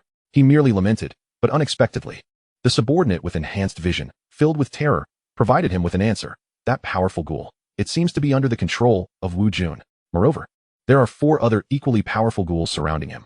What? He can control ghouls. Rong Jimming's terror deepened. Soon, he witnessed an unforgettable scene. The very ghoul that had just cleaved Tiger's head now devoured his corpse and proceeded to seize the black treasure chest. Subsequently, a tall young man emerged from the throng of vehicles blocking the road, just as the subordinate with enhanced vision had described. Above the young man's head were indeed 2 lines of golden text. Beside him stood 4 ghouls, reverently guarding him like servants. Rong Jimming felt his legs weaken. He realized that the formidable figure had already noticed them, and indeed, this was true. Wu Jun glanced indifferently at the group inside the gas station, and upon seeing that they bore no golden text above their heads, he dismissed them entirely. His attention was captivated by the black treasure chest. Having never heard of such a chest, he instinctively sensed the odd allure it possessed. Thus, to be cautious, he instructed his ghoul subordinates to open the chest for him. However, the clumsy ghouls fumbled with the chest in vain, unable to unlock it. This only underscored the chest's mysterious nature. Yet, Wu Jun, with his immense power, felt a swell of confidence. So, relying on his strength, he personally took the chest and silently recited the incantation to open it. In that instant, those at the gas station watching this scene internally cursed with venomous resentment. May the chest yield nothing of value. If it releases something harmful, that would be even better. However, it was evident that their curses fell on deaf ears. Although they could not discern what the chest had revealed, they clearly saw the ecstatic expression erupting on the man's face beneath the night sky. Not merely elation. Wu Jun could no longer contain himself and suddenly burst into maniacal laughter. His ecstatic demeanor was akin to a destitute beggar who had just won a fortune. The thrill Wu Jun felt at that moment surpassed even the joy of winning a vast sum. For at the very moment he opened the chest, a melodious prompt resonated in his mind. Ding! Congratulations, player. You have received the blessing of the god of fate. Your S-level talent, Necromantic Rebirth, has evolved into SS-level talent. Necromancer Sovereign. SS-level talent. Everyone knew that the recognized talent levels ranged from F to S. Yet he had, astonishingly, become the first to possess SS-level talent. And the means of acquiring such an exalted talent was so effortless, merely opening a black treasure chest found by the roadside. How could this not incite excitement and exhilaration? In that singular moment, Wu Jun felt as if he were the fabled child of destiny, the protagonist of fate. Level leaderboard? Kill leaderboard? World powerhouses? Haha, just wait for me. I, Wu Jun, shall ascend to the pinnacle of the world in an invincible manner, earning the admiration and reverence of all. The overwhelming joy radiating from Wu Jun was simply too intense, and his sudden surge of power was impossible to overlook. Rong Jimming, witnessing this scene at the gas station, felt jealousy boiling in his veins. Had he known, he would have opened the chest himself instead of seeking a scapegoat. Now, it was absurd. He had discovered the chest first, yet it was someone else who reaped the rewards. Rong Jimming was so furious that he spat blood on the spot. Chapter 43, The Fate Cards. The black treasure chest you just mentioned, did you leave it by the roadside for fishing? Wu Junbai, having stumbled upon such immense fortune, felt a surge of elation, and in his gaze towards Rong Jimming, an unusual absence of murderous intent was evident. Perceiving the gentle look of this dual-ranking powerhouse, Rong Jimming couldn't help but inwardly curse himself as a fool. Though he silently berated himself, he dared not show a hint of it on his face, instead bowing deeply, displaying utmost deference. You jest, esteemed one. That treasure chest was acquired solely through your own prowess, and has nothing to do with me. Enough of your flattery. Wu Junbai shot him a glance, calmly stating, Now, enlighten me on how you came to possess that treasure chest, and ensure that you divulge every detail related to it. None shall be omitted. In truth, I too am perplexed by the matter of that chest. It mysteriously appeared in my vehicle, As Rong Jiaming recounted this, his expression mirrored his confusion, for its emergence was utterly bizarre and possessed an inexplicable allure. My subordinates remained steadfastly loyal, yet they nearly came to blows over the chest. Ultimately, we distanced ourselves from it, rationally deducing that it harbored something unusual. Thus, we dared not open it casually. However, we could neither trade it in the market nor simply discard it, so we placed it by the roadside, awaiting a fated individual. The phrase fated individual was articulated with a certain nuance. Following this, he deliberately offered a compliment. It appears that this chest has indeed found its way into your capable hands, a testament to your fortune. Fortune or fate is mere nonsense. What Wu Jun possesses is strength. He narrowed his eyes in contemplation for a moment, then spoke in a grave tone. This treasure chest is indeed peculiar. Given your apparent insight, I shall spare your life. You and your subordinates will assist me by monitoring the chat channels for any mentions of information regarding the black treasure chest. Thank you for your mercy, esteemed one. From now on, you shall be our new leader. A chorus of flattery surrounded Wu Junbai. There was no alternative. The number of ghouls accompanying Wu Jun had doubled from 5 to 10. Furthermore, these 10 ghouls appeared far more formidable than the previous 5. Their muscular arms and torsos were intimidating, and their claws resembled an evolved version of ordinary ghouls, long and sharp, akin to razor blades. Strangely, the rancid aura emanating from these 10 ghoul servants was noticeably less potent than that of ordinary ghouls. It is no exaggeration to say that if these hulking figures were clad in human clothing and donned sunglasses, they could easily masquerade as humans. With such immense combat prowess at his disposal, it was no surprise to Rong Jiaming and his companions why Wu Jun could ascend to dual-ranking strength. He was truly formidable. His power and that of his ghoul entourage were astounding. Meanwhile, Lin Chuan remained oblivious that the black treasure chest he had been avoiding had already been opened, bestowing great benefits upon another. At 3:50 a.m., he finally arrived at the Xinghe Bay community. After parking his modified vehicle, he, much like Luo Shuang before him, exited and leaped onto the car's roof. This time, he was careful not to step on anything. He retrieved 7 corruption pearls and hurled them towards the direction where the ghouls were densely congregated. The ghouls immediately surged towards the corruption pearls like flies drawn to refuse. While Luo Shuang utilized only 1 corruption pearl to lure the ghouls at a time, Lin Chuan had thrown 7. He calculated that in about 6 to 7 hours, a level 5 ghoul boss evolved to its utmost limit would likely appear. Hopefully, it would yield the coveted secret realm token. With this thought in mind, Lin Chuan stowed his modified vehicle back into his dimensional ring and swiftly entered the community. Building 3, Unit 2, 6th floor. Lin Chuan had spent 3 years of high school living at his uncle Lin Changjing's home, rendering him quite familiar with the area. As he ascended the staircase, he casually dealt with a few ghouls and goblins along the way. There were no signs of invasion by level 5 monsters here, suggesting that several residents were likely still hiding inside their homes. Lin Chuan lacked a key to his uncle's house, but instead of forcing the door, he swiftly fashioned a wire and opened it. The 3-bedroom, 2-living-room apartment was quickly explored. Lin Chuan was astonished to find that not a single soul was present in his uncle's home. Given the time, it was already 4 a.m. Where could they possibly be at this hour? Had misfortune befallen them? Had they sought refuge in a survivors' gathering place? Or were they trapped somewhere and unable to return? Covered in the ghastly ichor of ghouls, Lin Chuan speculated about his uncle's family's whereabouts while making a beeline for the bathroom to wash off. It was at this moment that he received a private message from Aya. The forum had exploded with responses, totaling several tens of millions of entries. Aya had been tirelessly sorting through them and compiled over 90 items she deemed valuable for Lin Chuan's consideration. The lengthy message occupied Lin Chuan's attention for several minutes. However, despite the abundance of items, few caught his eye.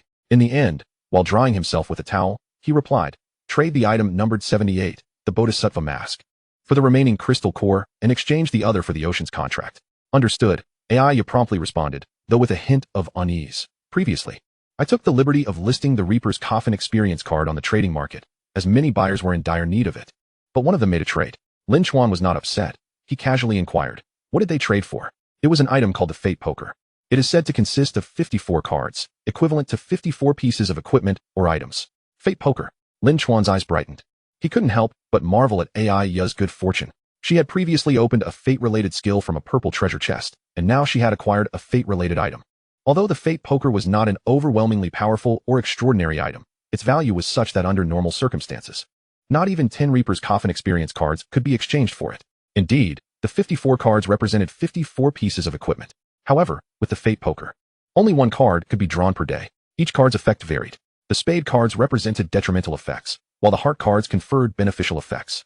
The Club cards would summon dimensional monsters, guaranteeing a treasure chest upon their defeat. The Diamond cards represented trials and secret realms, offering rewards upon successful completion. Among these, The spade and heart cards activated immediately upon drawing, while the club and diamond cards could be activated at the user's discretion and timing. Additionally, there were 2 trump cards, each sealing a human powerhouse. Defeating these 2 strong humans would undoubtedly yield substantial benefits. However, Lin Chuan had never played the fate poker in his previous life, leaving him uncertain of the power of the 2 aces and the advantages they might confer. He toyed with the metallic poker box for a while before finally drawing a card at random. His fortune was average. It was the 5 of clubs. Without much contemplation, he chose to activate it.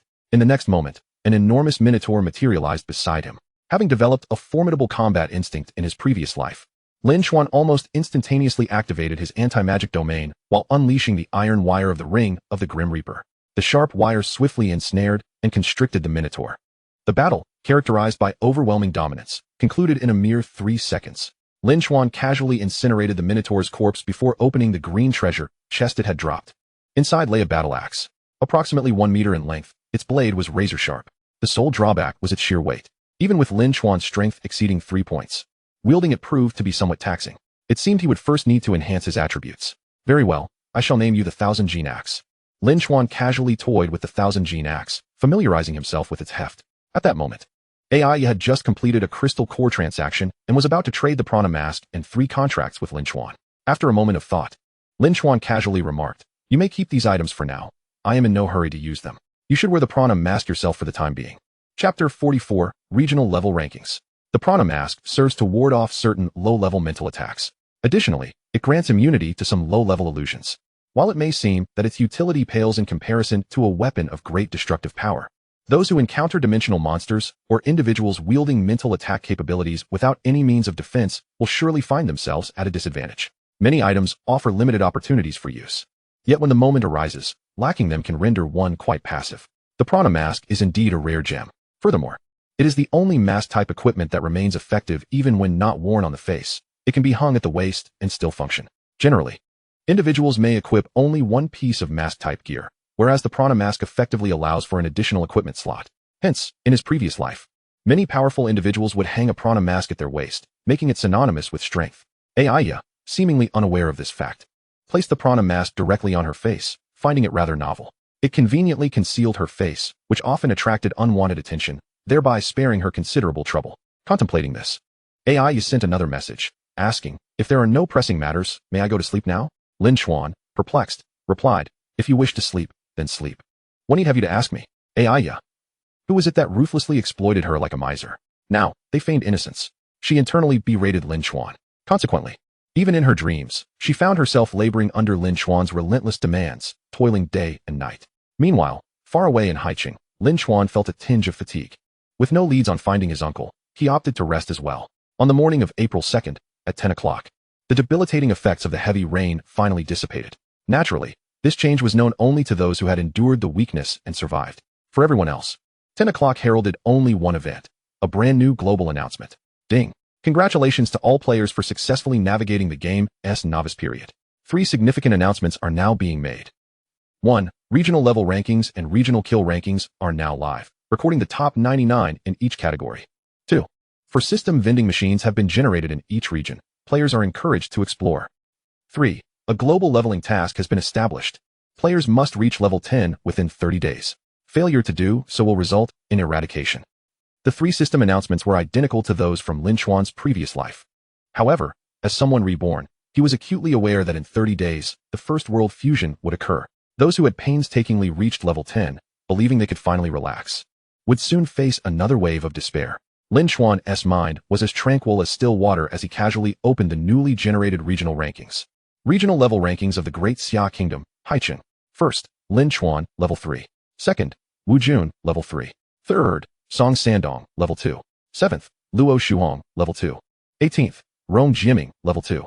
All the way down to the 38th position, the ranks were uniformly filled with level 2 players. With the passage of a single night and an increase in dimensional monsters, the top players had clearly outpaced the common populace.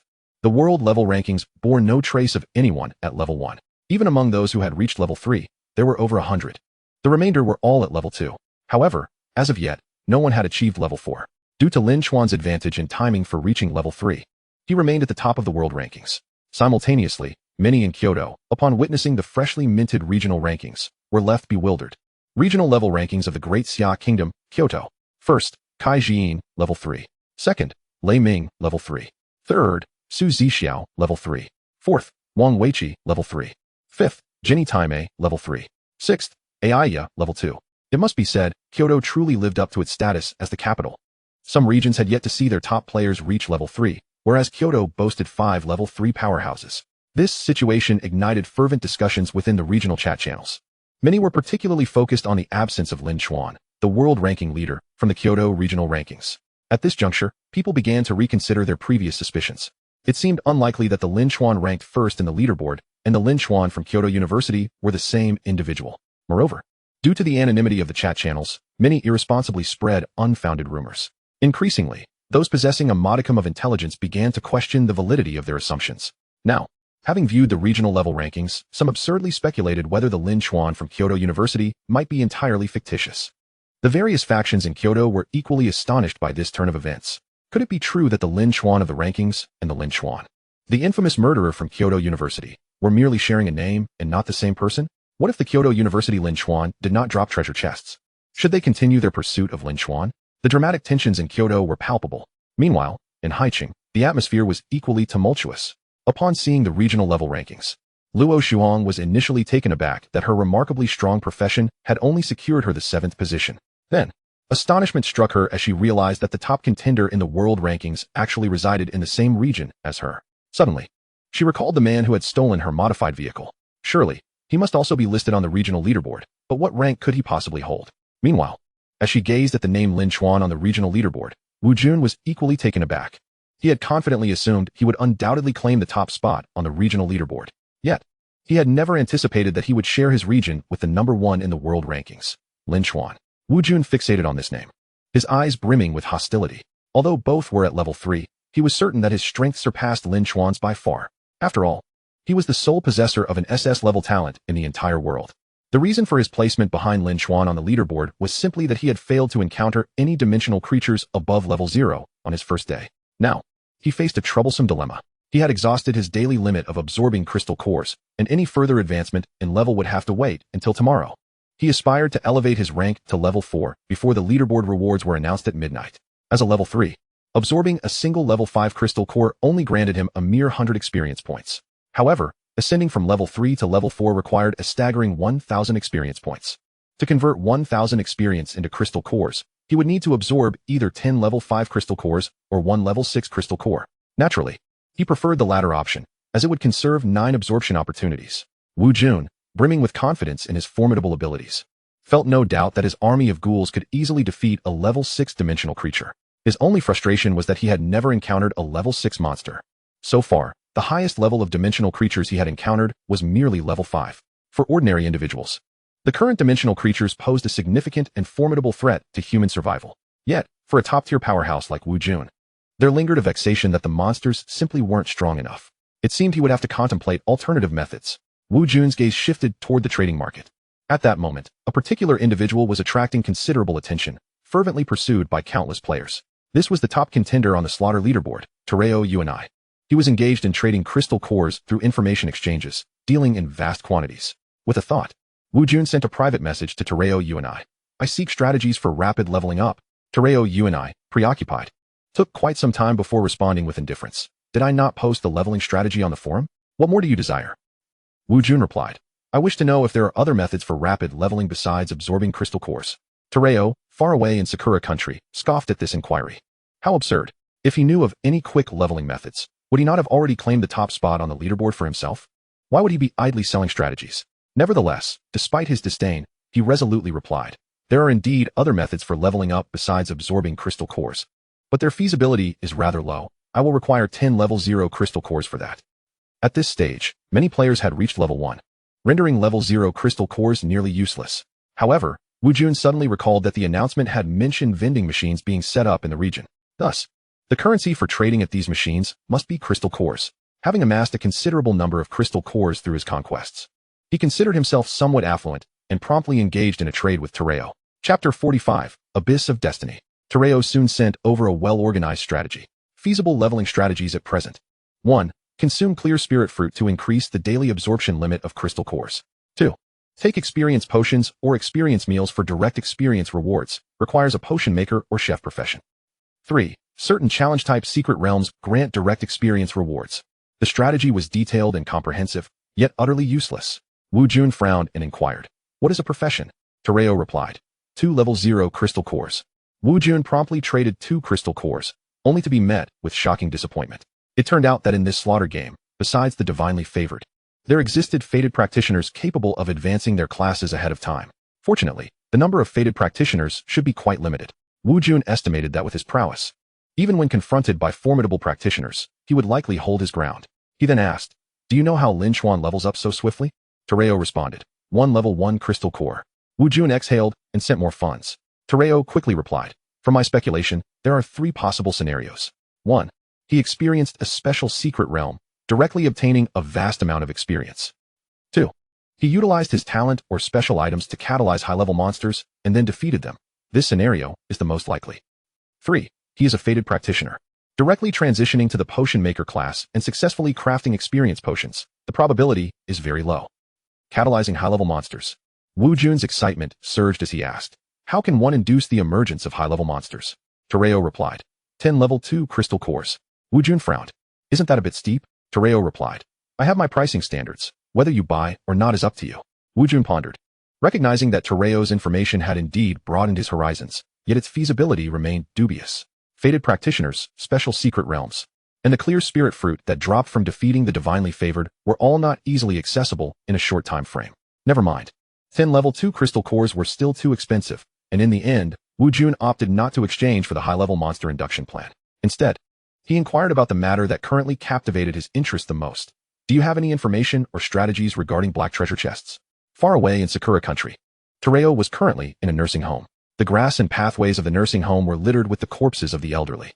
All these bodies shared a common trait. They exhibited unmistakable signs of aging. Clad in a samurai outfit, Tereo calmly walked past these bodies. Upon seeing Wu Jun's message, he momentarily paused in surprise. A black treasure chest? What on earth is that? He had never heard of a black treasure chest before. However, it was of no concern. With composure, he replied to Wu Jun, "Please wait a moment, let me assess the value."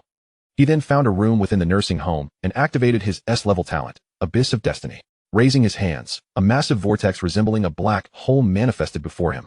This was his Abyss of Destiny. In the Abyss of Fate, more than 30 streams of destiny converge, shimmering with resplendent hues reminiscent of a celestial river, casting a breathtakingly beautiful and dreamlike spectacle. However, the manifestation of these streams is utterly ruthless. The desolate corpses strewn across the nursing home serve as a grim testament to the consequences of his gathering of fate's currents. Currently, Tereo ranks first on the slaughter list. Yet, ascending to this position was never his intention. The acts of slaughter he committed were primarily to consolidate the streams of destiny. The power of these streams is formidable, verging on omnipotence. They can be transformed into offensive, defensive, and healing capabilities. They can be exchanged for various information or materialized tangible items. Truly, they are all-encompassing. Of course, the talent derived from the Abyss of Fate is not without its drawbacks. When he casts living beings into the abyss, the gathering of the streams is not guaranteed to succeed. Should the gathering fail, he would face a backlash. Nevertheless, Tereo has thoroughly researched this. As long as his own fate surpasses that of the beings he casts into the abyss, the gathering of destiny will succeed. To ensure a high success rate, he targets the elderly or other frail individuals in nursing homes. After visiting 5 nursing homes and slaughtering over 10,000 elderly, he managed to accumulate approximately 50 streams of destiny. Of these, more than 10 were spent on exchanging for information and using the streams for attacks, leaving him with 37 remaining. With practiced ease, Tereo activated the vibrant colors within the Abyss of Fate, fueled by an intense desire for information regarding the black treasure chest. Up to this point, everything seemed to proceed smoothly. Yet, in the next instant, Tereo was struck by a wave of terror as he discovered that all 37 streams of destiny were uncontrollably racing towards the vortex at its center. 37. Tereo's complexion instantly paled. The streams he had painstakingly accumulated with such time and effort were being consumed in one fell swoop. What kind of extraordinary item was that black treasure chest that demanded such a vast amount of destiny streams? Cursing under his breath, Tereo could only watch helplessly as the vortex of the abyss absorbed every last bit of his hard-earned destiny streams. In the end, the feedback consisted of merely a few lines of text. Information regarding the black treasure chest. 1. The black treasure chest, also known as the fate chest, exists beyond all worldly rules. 2. Characteristics of the chest. non-tradable, impervious to scrutiny, cannot be shielded, cannot be manipulated, cannot be reversed. 3. Contents of the chest, related to fate, with limitless possibilities. 4. Insufficient destiny power, unable to acquire. Damn it all. The information acquired from 37 streams of destiny was utterly incomplete. Tereo was once again consumed by rage. How could such a trifling 3 lines of information deplete all his streams of destiny? It was simply outrageous. Moreover, the value of this information was hardly substantial. Tereo's eyes reddened with fury, wishing he could eliminate Wu Jun, who sought to purchase information about the black treasure chest.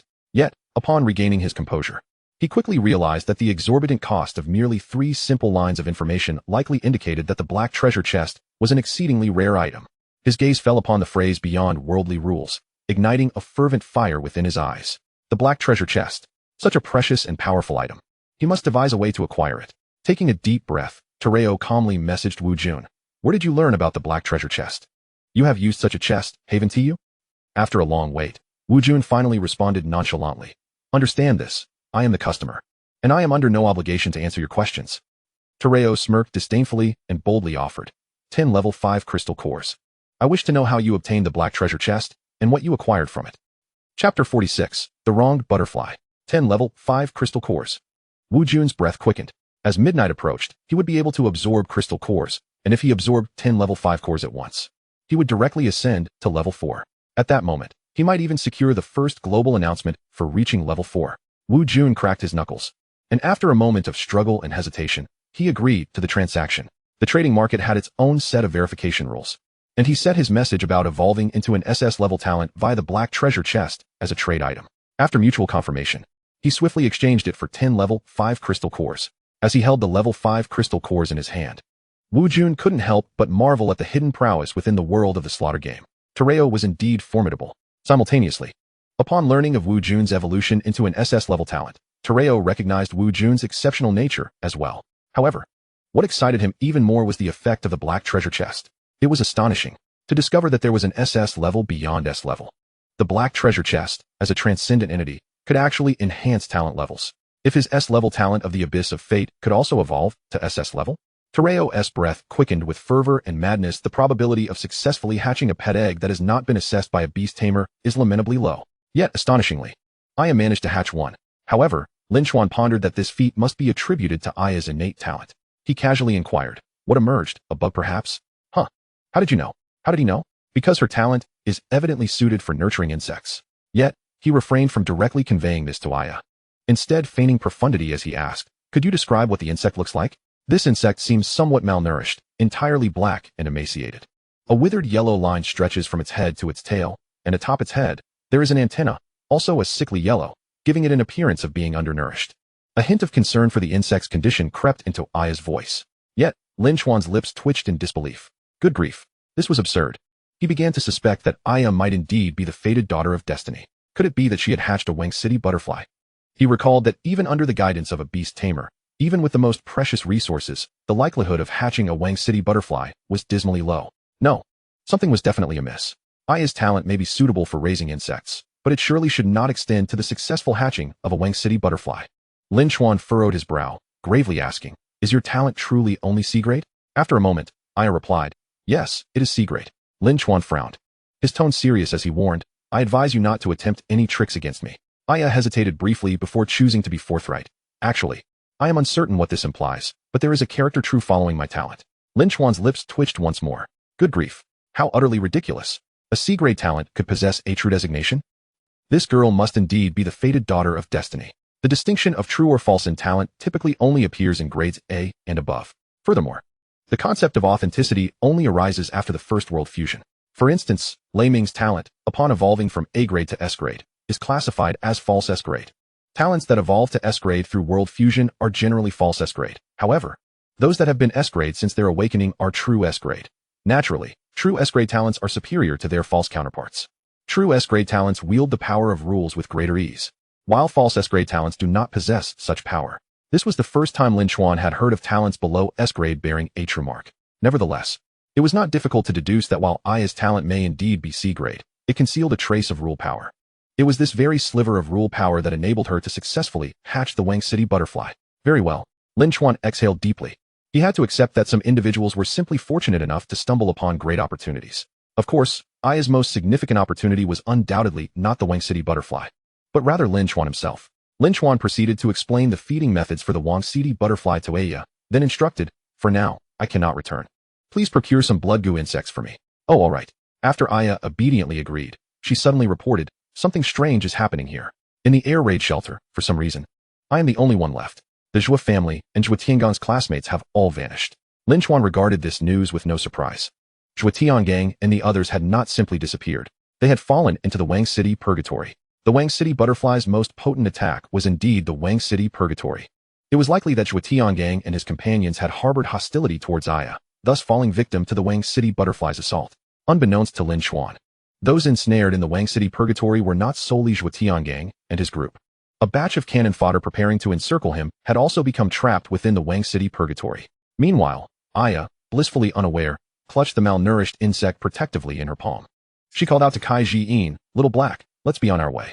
All the while, she mumbled, with the ranking text above our heads, "Someone will surely attempt to assassinate us. Our strength is far too weak. We must remain low-key." Kai Ji-in, a dark mass, appeared bewildered. Was it truly weak? Fine. If you say it's weak, then so be it.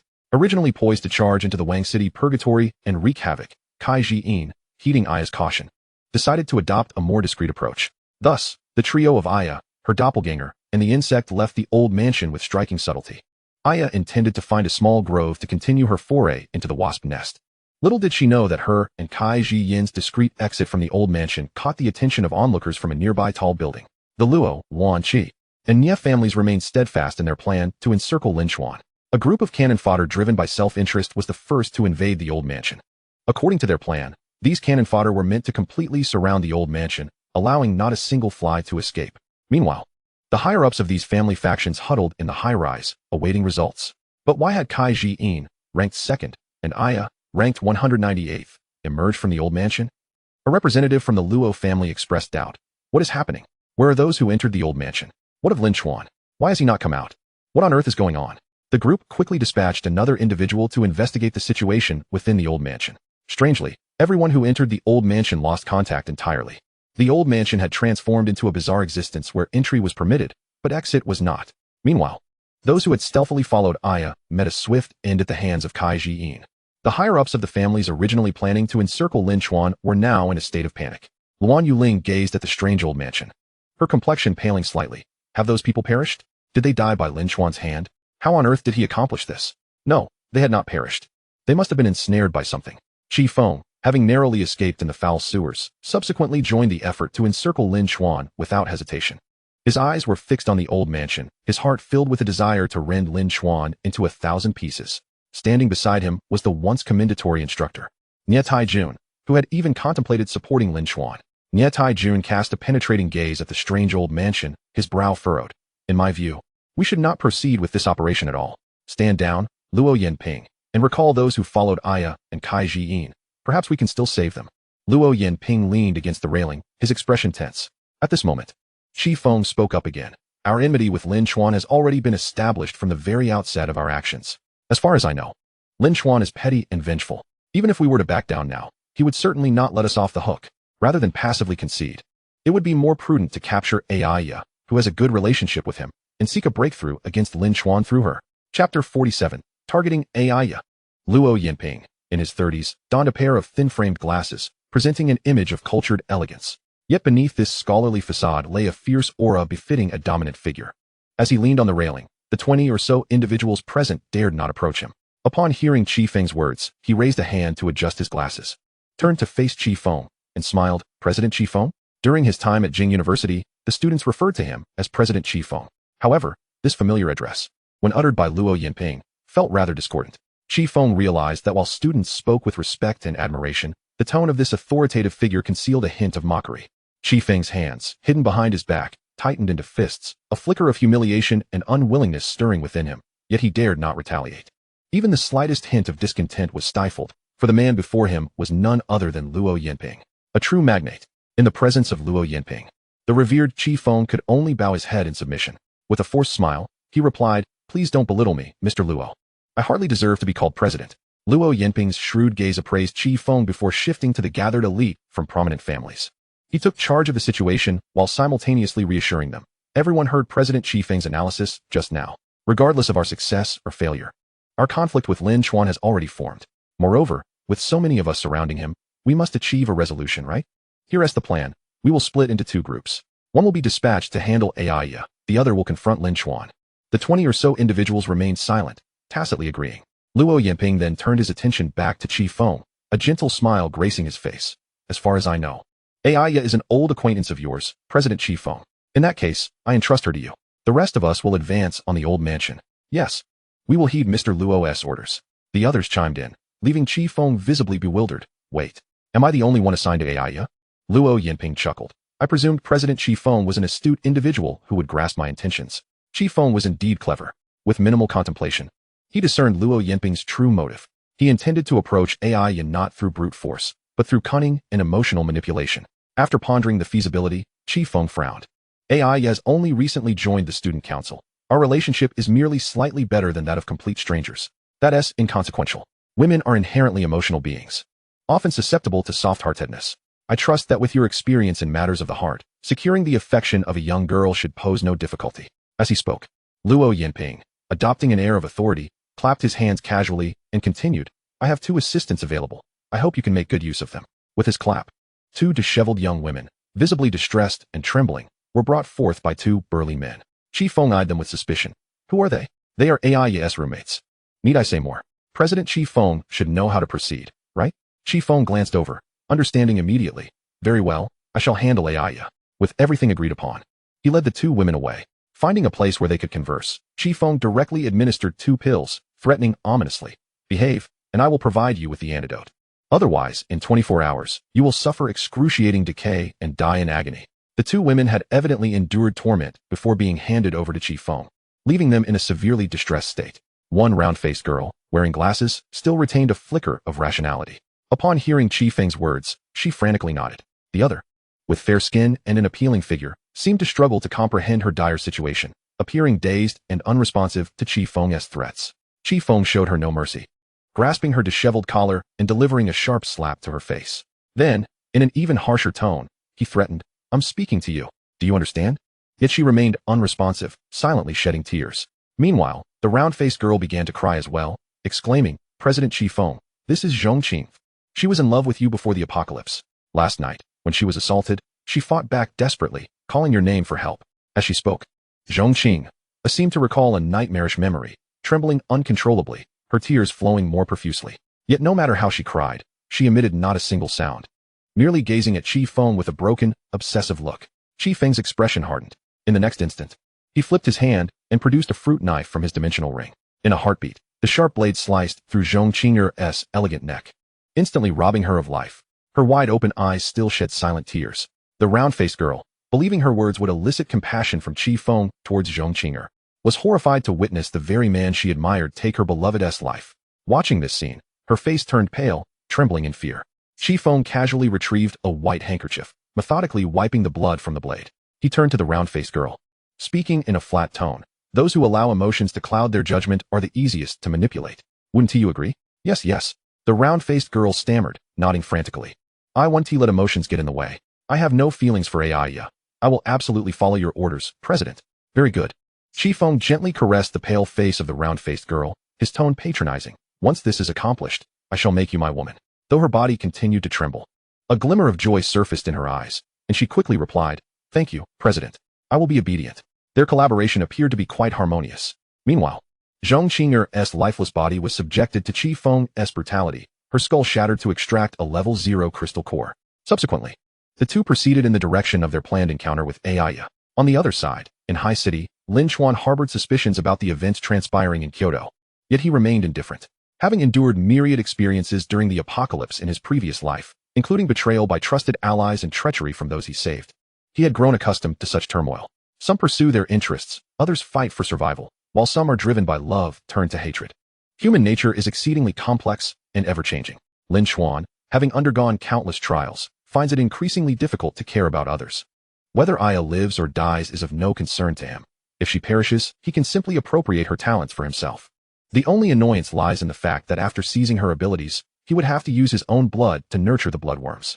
Aya's loyalty or betrayal is equally indifferent to him. Loyalty means he can take her along. Betrayal means he will send her on her way with a little help from Xiao Haizi. It is a matter of simplicity. Standing on the balcony, he surveyed the fray of ghouls below, a smile gracing his lips as he leaped from the 6th floor. Landing with precision, a massive axe appeared in his hand. With a swift swing, he severed a ghoul's head from its body. A fireball erupted, incinerating the ghoul's remains into nothingness. Power attribute, 0-1. To his surprise, a level 3 crystal core remained on the ground. For a level 3 Lin Chuan to kill a level 3 ghoul, the crystal core drop rate was a mere 1%. Yet, he had struck gold right from the start. He bent down to retrieve the crystal core, feeling quite pleased as he weighed it in his hand before stowing it away in his dimensional ring. The weather today was splendid, perfectly suited for a hunt. Chapter 48. The Secret Realm opens. 7 corrupted spirit pearls have birthed an ultimate ghoul boss. Meanwhile, the ghouls in the Xinghe Bay community were experiencing significant internal strife. Their numbers no longer as dense as the previous night. Amidst the rustling of ghouls, a few blue-skinned goblins occasionally scuttled by. Lin Chuan moved through them like a ghostly dancer. Despite wielding the heaviest and most brutal of axes, his movements were calm and exuded a certain aesthetic charm. However, it seemed his luck had run out, for after slaying several level 3 creatures, he failed to yield any more crystal cores. His 4-dimensional attributes, on the other hand, were quite satisfactory, with most exceeding 5 points. Only his mental attribute lagged a bit, still shy of the 5-point mark. Lin Chuan fought with fervor, and upon reaching the basketball court, a figure suddenly burst forth from the low shrubbery nearby. Goodness, a lurking fiend. With Lin Chuan's battle instinct, he was not easily caught off guard. He swiftly raised his right hand, sharp wires shooting out to ensnare the figure, rendering it into a mere pulp. He paid little mind to the incident until he set the remains ablaze with a fireball, only to be taken aback by the revelation. He had assumed the creature that attempted to ambush him was human, given it was clad in a suit. Yet the system notification read, "Ding. Incinerated a level 5 necromantic reincarnated creature. Power plundered 1. A level 5 necromantic reincarnated creature. His power attribute had increased by 1 point. Remarkable. This felt rather absurd, did it not? Lin Chuan was aware of necromantic reincarnated creatures. However, the highest ranked players in this world were still at level 3. How could anyone control a level 5 necromantic creature? Had someone truly reached level 5 and chosen not to announce it globally? Lin Chuan quickly glanced at the world ranking list.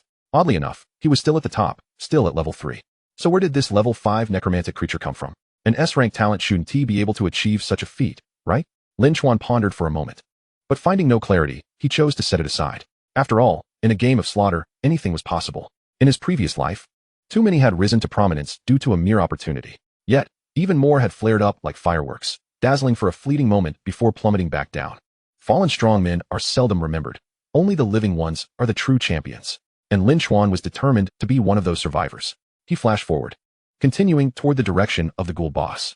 Meanwhile, in a modified vehicle heading toward Xinghe Bay, Wu Jun had been leisurely perusing the chat channel when suddenly his expression changed, and he spat out a mouthful of blood. The driver, Rong Jiaming, was startled, nearly colliding with a roadside barrier. He quickly swerved to avoid it, his voice trembling. "Boss, what's wrong?" Wu Jun's face was grim. He dabbed at his mouth with a tissue and rinsed with a bottle of mineral water, spitting the mouthwash out the window. His expression darkened, teeth clenched. "It's nothing. Someone is living too recklessly and dared to lay hands on my necromantic creature." "What?" Rong Jiaming's pupils dilated in disbelief.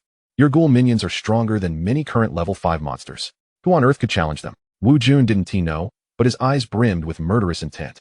"Whoever it is, I will make them pay dearly." Rong Jiaming immediately offered flattery and accelerated the vehicle. The modified car soon arrived at Xinghe Bay.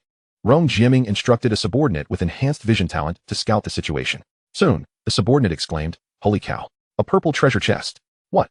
Both Wu Jun and Rong Jiaming gasped in astonishment. The subordinate quickly relayed, "I saw a man over by the basketball court who just killed a ghoul, and had dropped a purple treasure chest." What happened to him? The subordinate's face paled, uncertain if the man had truly glanced his way or if he was merely assessing his surroundings before opening the treasure chest. Wu Jun clearly did not care whether the man had noticed him. His focus was solely on the purple treasure chest. After all, only the top 3 on the ranking list were rewarded with purple treasure chests. Though Wu Jun was currently a duelist powerhouse, he had only climbed the ranks after the rewards were distributed and had never received any rewards himself. The allure of the purple treasure chest was immense. Moreover, the man who had obtained the purple treasure chest was likely the one who had slain his necromantic creature. Wu Jun promptly exited the vehicle, summoning 9 additional ghoul minions. "Let us go." To the basketball court, the group advanced with a formidable and grandiose presence toward Lin Chuan's location. Lin Chuan, of course, noticed them but paid them no mind, calmly opening the purple treasure chest dropped by the ghoul boss. Unsurprisingly, The chest contained a secret realm token for a ghoul nest. The secret realm token and the entrance ticket are two distinct entities. The entrance ticket to the secret realm is akin to a mere admission pass. Possessing this ticket grants one the opportunity to venture into the enigmatic domain. In contrast, the secret realm token serves as a VIP membership card. With this card in hand, one may enter the same secret realm multiple times. Typically, only monster lairs possess such tokens that allow repeated access. The token that Lin Chuan has acquired for the ghoul lair enables him to enter the ghoul secret realm a staggering 10 times. He pondered whether to embark on a journey into the secret realm first or to deal with the brazen group that was approaching him. Suddenly, he heard a system notification echo in his mind. Beep. The secret realm of dragons and warriors has amassed 2,000 players, meeting the criteria for activation. The secret realm is now opening. All participants, please prepare. 3, 2, 1. The secret realm of dragons and warriors has commenced. Wishing players an enjoyable gaming experience. As the announcement concluded, a dramatic transformation unfolded before Lin Chuan's eyes. He was no longer on the basketball court, but had been transported to an alternate dimension. This realm was infused with a high-tech aesthetic. 2,000 players stood on circular platforms, forming a colossal ring. At the center of this ring floated an enormous crystal ball. Within the crystal ball, a shadowy figure, indistinct in form, emanated a deep, chilling voice. Welcome, esteemed players, to the secret realm of dragons and warriors. Allow me to elucidate the rules of the game. This secret realm is a faction-based competition. The factions are divided into the dragon faction and the warrior faction. The dragon faction comprises 200 players, while the warrior faction consists of 1,800 players. If all members of one faction are eliminated, the opposing faction shall claim victory. At the commencement of the game, your abilities will be sealed, and attributes will be reconfigured. The attributes of the dragons are tenfold that of the warriors. The dragons will have randomly generated talents. However, the dragons are confined within their lairs and cannot venture beyond. Warriors may undertake quests at taverns, slay monsters to level up, and acquire various items. Warriors can form parties to enter the dragon lair and slay the dragons. Those who defeat a dragon will receive substantial rewards. The game lasts for 24 hours. If all dragons are slain within that time frame, the warrior faction will triumph. Conversely, if all warriors perish, the dragon faction shall prevail. Should there be survivors from both factions, the game will be deemed a draw. In the event of a draw, all players shall be annihilated. As the shadow ominously uttered the words, all shall be annihilated, a collective gasp resonated among the 2,000 players on the platforms. This implied that if the game concluded in a draw, not a single one of them would survive. Chapter 49, The Princess of the Dragons. The following 10 minutes were allocated for players to freely inquire about the game's content. After 10 minutes, faction selection would commence. The shadow within the crystal ball paid no heed to the terror etched upon the faces of the players, continuing its monologue unfazed. Soon enough, a flurry of questions erupted. Faction selection? Can we choose our faction? What if everyone opts for the same faction? The shadow replied, if a faction does not meet the required number, players will be randomly drawn from the opposing faction. Warriors and dragons do not coexist in the same space, correct? Indeed, warriors dwell in the land of heroes, dragons reside in their lairs. How do warriors locate the dragon lair? Fret not, for a warrior may easily teleport to the dragon lair by merely contemplating it. Regarding party formation, is there a limit to the number of players? Warriors may form parties without restriction in the land of heroes. However, a maximum of 10 warriors may exist simultaneously within the dragon lair. Must a warrior defeat the dragon to exit the lair? Or can they simply take a peek and leave? After half an hour in the dragon lair, if both the dragon and the warrior remain alive, the warrior may silently wish to exit. Upon hearing this, Lin Chuan couldn't help but smirk. Hidden within this statement was a significant trap, though none were aware of it at that moment. The shadow's words implied how a warrior could leave if both they and the dragon survived. What it deliberately omitted was how a warrior would exit if they managed to slay the dragon. This query went unraised, as it appeared many had overlooked it. In the original tale of dragons and warriors, the dragon-slaying warriors ultimately transformed into the new dragons. With most inquiries addressed, time swiftly passed. Among the 2,000 players, Lin Chuan casually posed a question. Can warriors slay each other? Yes, but there are no rewards for such actions. Shortly thereafter, another player echoed Lin Chuan's inquiry. What about between dragons? Can they slay each other? Technically, no. Dragons inhabit their respective lairs. Theoretically, they cannot leave their lairs, thus cannot engage in combat. This time, the shadow's response was quickly seized upon. You mentioned theoretically twice in your answer. Does that imply that, in practice, dragons might have a way to leave their lairs? The shadow smiled faintly. Such matters pertain to the core of the rules. I shall not comment further. Amidst the crowd, a cacophony of chatter ensued. Some continued to pose trivial questions to the shadow, while others engaged in fervent discussions about faction selection. The dragons could only await the warriors' intrusion into their lairs to slay them, which rendered them exceedingly passive. Indeed, And the existence of draws in this game meant that the initiative lay firmly in the hands of the warriors. Should the warriors perceive the dragons as too formidable, they could simply refrain from entering the dragon lair, resulting in a draw and mutual demise. Conversely, if a warrior intentionally sought a draw, the dragons, regardless of their might, would be rendered powerless. Damn, now that you mention it, I can already envision some detestable individuals deliberately choosing warriors and then refusing to enter the dragon lair. In such a case, they could either wait for other warriors to defeat the dragons and bask in victory, or drag the dragon faction down with them. Indeed, there may very well be those insufferable types. After this analysis, it became apparent that the warrior faction was the more reliable choice. The initiative rested entirely with the warriors. Absolutely. I have made my decision. I shall choose the warrior faction. Yes, I too shall align with the warrior faction. As discussions deepened, an increasing number of players recognized the drawbacks of the dragon faction.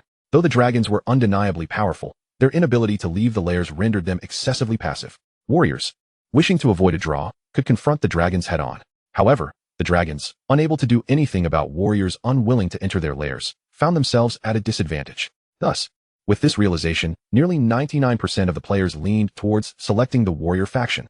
Some even darkly resolved to choose the warrior faction and then steadfastly refused to enter the dragon lair. In this way, they could either secure an easy victory or perish together. As the 10 minutes concluded, the shadow declared, "It is now time to select factions." As the echoes of their voices faded, a multitude of players fervently shouted their allegiance to the warrior faction. Lin Chuan, possessing an intimate familiarity with this secret realm, silently declared in his heart, "I choose the evil dragon faction." 3 seconds later, the brightly lit and technologically advanced space was suddenly engulfed in darkness. Only the central crystal orb remained illuminated, as a chilling and sinister voice emerged from the shadows. "Now, the game begins. I wish all players an enjoyable experience." When vision was restored, Lin Chuan found himself in a vast valley. The rocks and flora of this valley were all an eerie shade of black. He stood atop a colossal black boulder, gazing up at the somber sky, a hint of a smile gracing his lips. He then silently commanded, "Open Evil Dragon panel." Lin Chuan. Identity, Evil Dragon. Number, 001. Strength, 10. Constitution, 20. Speed, 10. Mentality, 10. Talent, unawakened. These attributes were clearly not Lin Chuan's original stats, but rather the evil dragon attributes generated by the secret realm.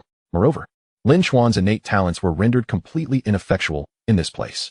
This meant that anyone, regardless of their former strength or weakness, would have their abilities reshuffled within the secret realm. Formerly weak players could now hold advantageous cards, while once mighty players might find themselves reduced to weakness.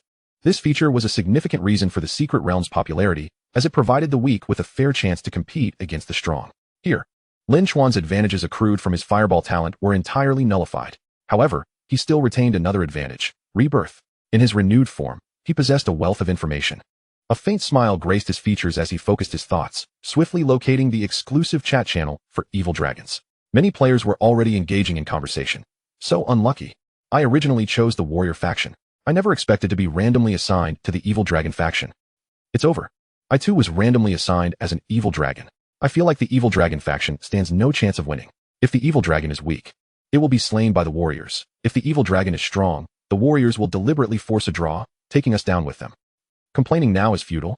We should think about how to enhance our strength to combat the warriors. My panel shows my talent is unawakened. What about you all?" "Same here, talent unawakened. Who knows how to awaken it?" "My constitution is 20, while the other 3 attributes are 10. What about you?" "Same. It seems the evil dragons all start with identical attributes. Only the talent can differentiate us. The crucial question is, how do we awaken our talent? There's no awakening button." As Lin Chuan observed the messages from the 200 players within the evil dragon faction, he began to traverse deeper into the valley. Suddenly, the chat channel erupted with excitement. "Ha! I awakened my talent. Although it's only a sea-level talent, I received some incredible news." "What news? How did you awaken your talent? We're all in the same faction. Hurry and share." "Everyone, don't panic. Search within your evil dragon lairs. Find a beautiful princess, and she will help us awaken our talents." Moreover, I just received an important message from the princess. It turns out that we evil dragons can resurrect. As long as we protect the princess, we can revive indefinitely. The warriors must first defeat the princess to truly kill an evil dragon. No way, there really is a princess. She is so beautiful. Her skin is so smooth. Her voice is so sweet. Something is off. Isn't that strange? Something is off. I'm off. I'm a girl. Why didn't they arrange a handsome prince for me? But honestly, I could make do with the princess's looks. Sorry, I'm also a girl, and I've already bent over backwards for the princess. Enough. You're all ridiculous. Just one princess has you all bewitched. Truly embarrassing. The princess is too enchanting. Exactly. A princess so beautiful. Surely no warrior would dare to slay her, right? This resurrection business is secure. Chapter 50. Slay the princess at the start. Infinite resurrection? Secure? Lin Chuan raised an eyebrow slightly, then shifted his gaze towards a stunning girl by a black creek. Everything in the evil dragon lair was black, yet this princess was breathtakingly beautiful. With skin as white as snow and a waist delicate enough to be grasped with a mere hand, she possessed large, captivating eyes, a finely sculpted nose, and a cherry-like mouth. Her features were exquisitely beautiful, exuding an enchanting aura. She sat quietly by the creek, requiring no actions or words to become the most beautiful scenery in the realm. Clearly, the descriptions of her in the chat channel were not exaggerated in the least. This ethereal beauty was dreamlike, resplendent. Upon noticing Lin Chuan, she gracefully rose and performed a courteous bow, her voice soft and melodious. Evil dragon, sir. I am your designated princess. As long as I remain alive, you shall possess the power of infinite rebirth.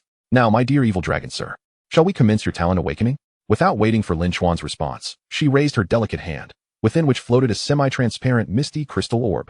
The princess smiled warmly at Lin Chuan, her voice gentle and unhurried. Come, place your right hand upon this crystal orb to awaken your exclusive talent.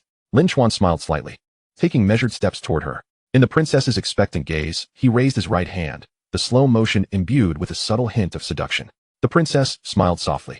However, in the next moment, her exquisite smile froze upon her face.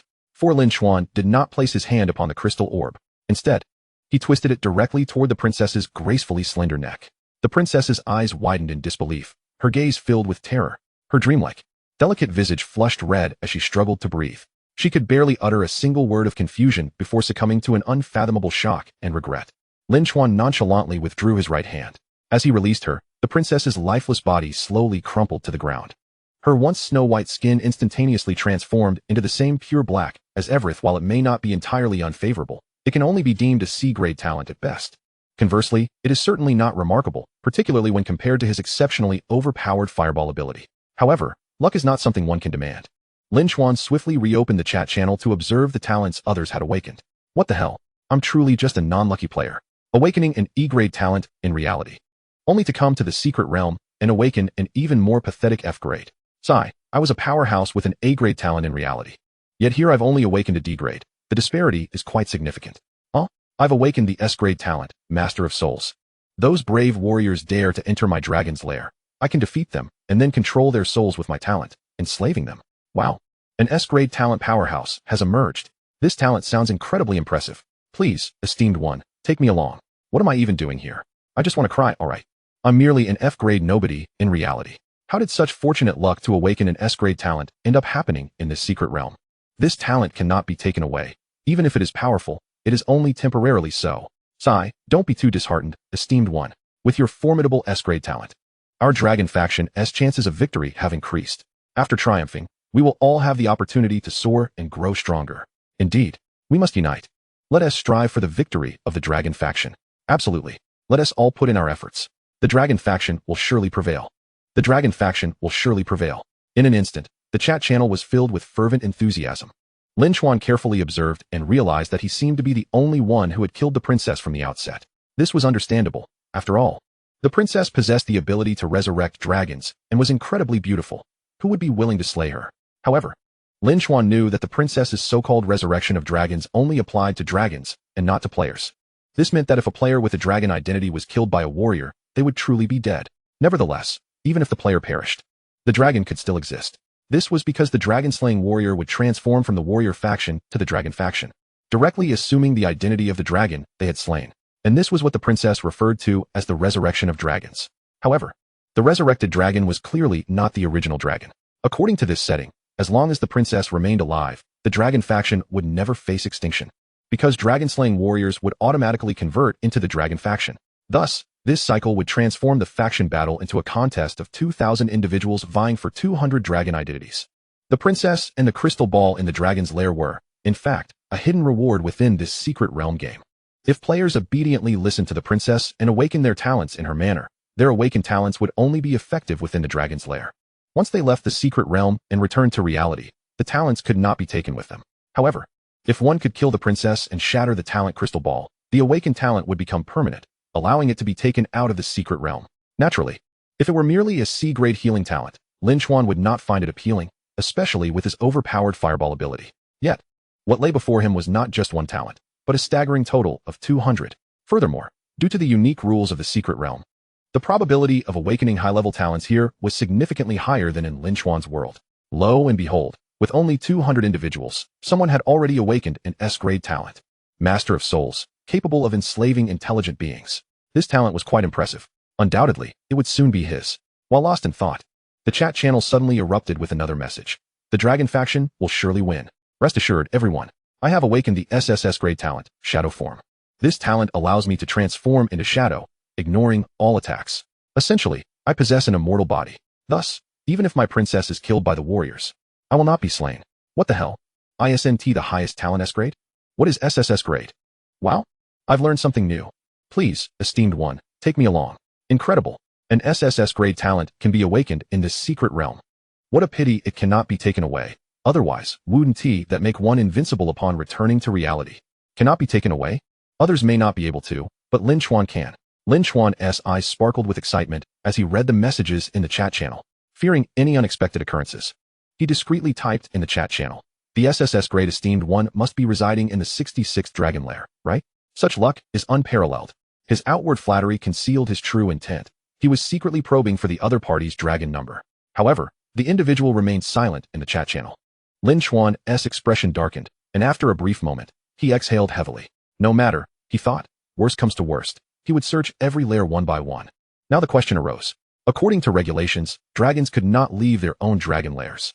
This rule prevented dragons from entering other dragons' lairs. However, as the Shadow had previously stated, such regulations were merely theoretical. Lin Chuan, on the other hand, possessed a concrete plan to bypass this theory. With a flick of his fingers, a black card materialized between them. Chapter 51, The 1801st Warrior. The black card prominently displayed an eerie and chilling mask design. Lin Chuan silently activated it, and a thin black mask suddenly appeared in his hand. He pressed the mask onto his face, and the thin layer seemed to meld into his skin. On the surface, it appeared as though nothing had happened. Lin Chuan's exterior showed no change, yet only he knew that at this moment, his attribute panel had become editable. It sounded impressive, but the Death God's mask experience card was only effective for 24 hours, and the edited attribute panel was merely a facade. It wouldn't alter any substantial qualities. In reality, the Death God's mask experience card had limited utility. However, within certain secret realms that had factions, it could help one forge an identity of another faction. For instance, Lin Chuan swiftly edited his new identity. Name, Gu Chuan. Identity, Warrior. Number, 1801. Generally speaking, there were only 1,800 warriors, and the numbering would cap at 1,800. Yet Lin Chuan could utilize the Death God's mask experience card to become the 1,801st warrior. Of course, such a fabricated identity was not without limitations. When the game concluded and faction settlements were made, even if he continued to masquerade as a member of the warrior faction, the Shadow would still recognize him as belonging to the dragon faction. After all, disguise is merely a facade. It does not engender any substantive transformation within, and thus, the factions remain fundamentally unchanged. As for the artifacts that facilitate a change of faction, they do exist. Indeed, in certain secret realms, factions are allocated at random. Should a player find themselves assigned to an undesired faction, they can utilize a faction conversion item to switch allegiances. However, such conversion items are predominantly of the fake category, exceedingly rare, making them difficult to procure even for the strongest of players. Consequently, in secret realms where faction assignments are enforced, most individuals must rely solely on luck. The factions of the evil dragons and warriors are relatively benign, as they at least grant players the opportunity for free choice. Nonetheless, there are still those who, due to a shortage of members in the evil dragon faction, are forcibly reassigned. Lin Chuan is likely the first player to voluntarily select the evil dragon faction, earning the designation 001 within that faction. According to regulations, despite having forged a warrior identity, he must still wait half an hour before he can depart from the evil dragon's lair. During this half hour, Lin Chuan continues to monitor the discussions among the evil dragons within the chat channel. Approximately 10 minutes later, the topic of conversation among the evil dragon players abruptly shifts from their individual talents to their dragon forms. Hahaha, the princess is simply marvelous. I just acquired level 1 dragon form from her. All attributes doubled. Indeed, with the princess's assistance in our evil dragon faction, it seems nearly impossible for us to lose. Level 1 dragon form already doubles attributes. Just imagine, when we attain level 3 or level 5 dragon forms, we shall effortlessly annihilate the warriors. This is simply delightful. This is exhilarating. I never dreamed that I would one day soar through the skies as a dragon. But don't get too complacent. The dragon form can only be maintained for half an hour, followed by a cooldown period of another half hour. What if a warrior invades your lair during the cooldown? That won't happen. The shadow said that warriors are weak at the start. They will undoubtedly require time to develop. Exactly. Warriors need time to grow. But what they do not realize is that during their growth, we are also becoming ever more formidable. We must diligently practice our dragon forms and aim to elevate them to level 3 within the next 12 hours.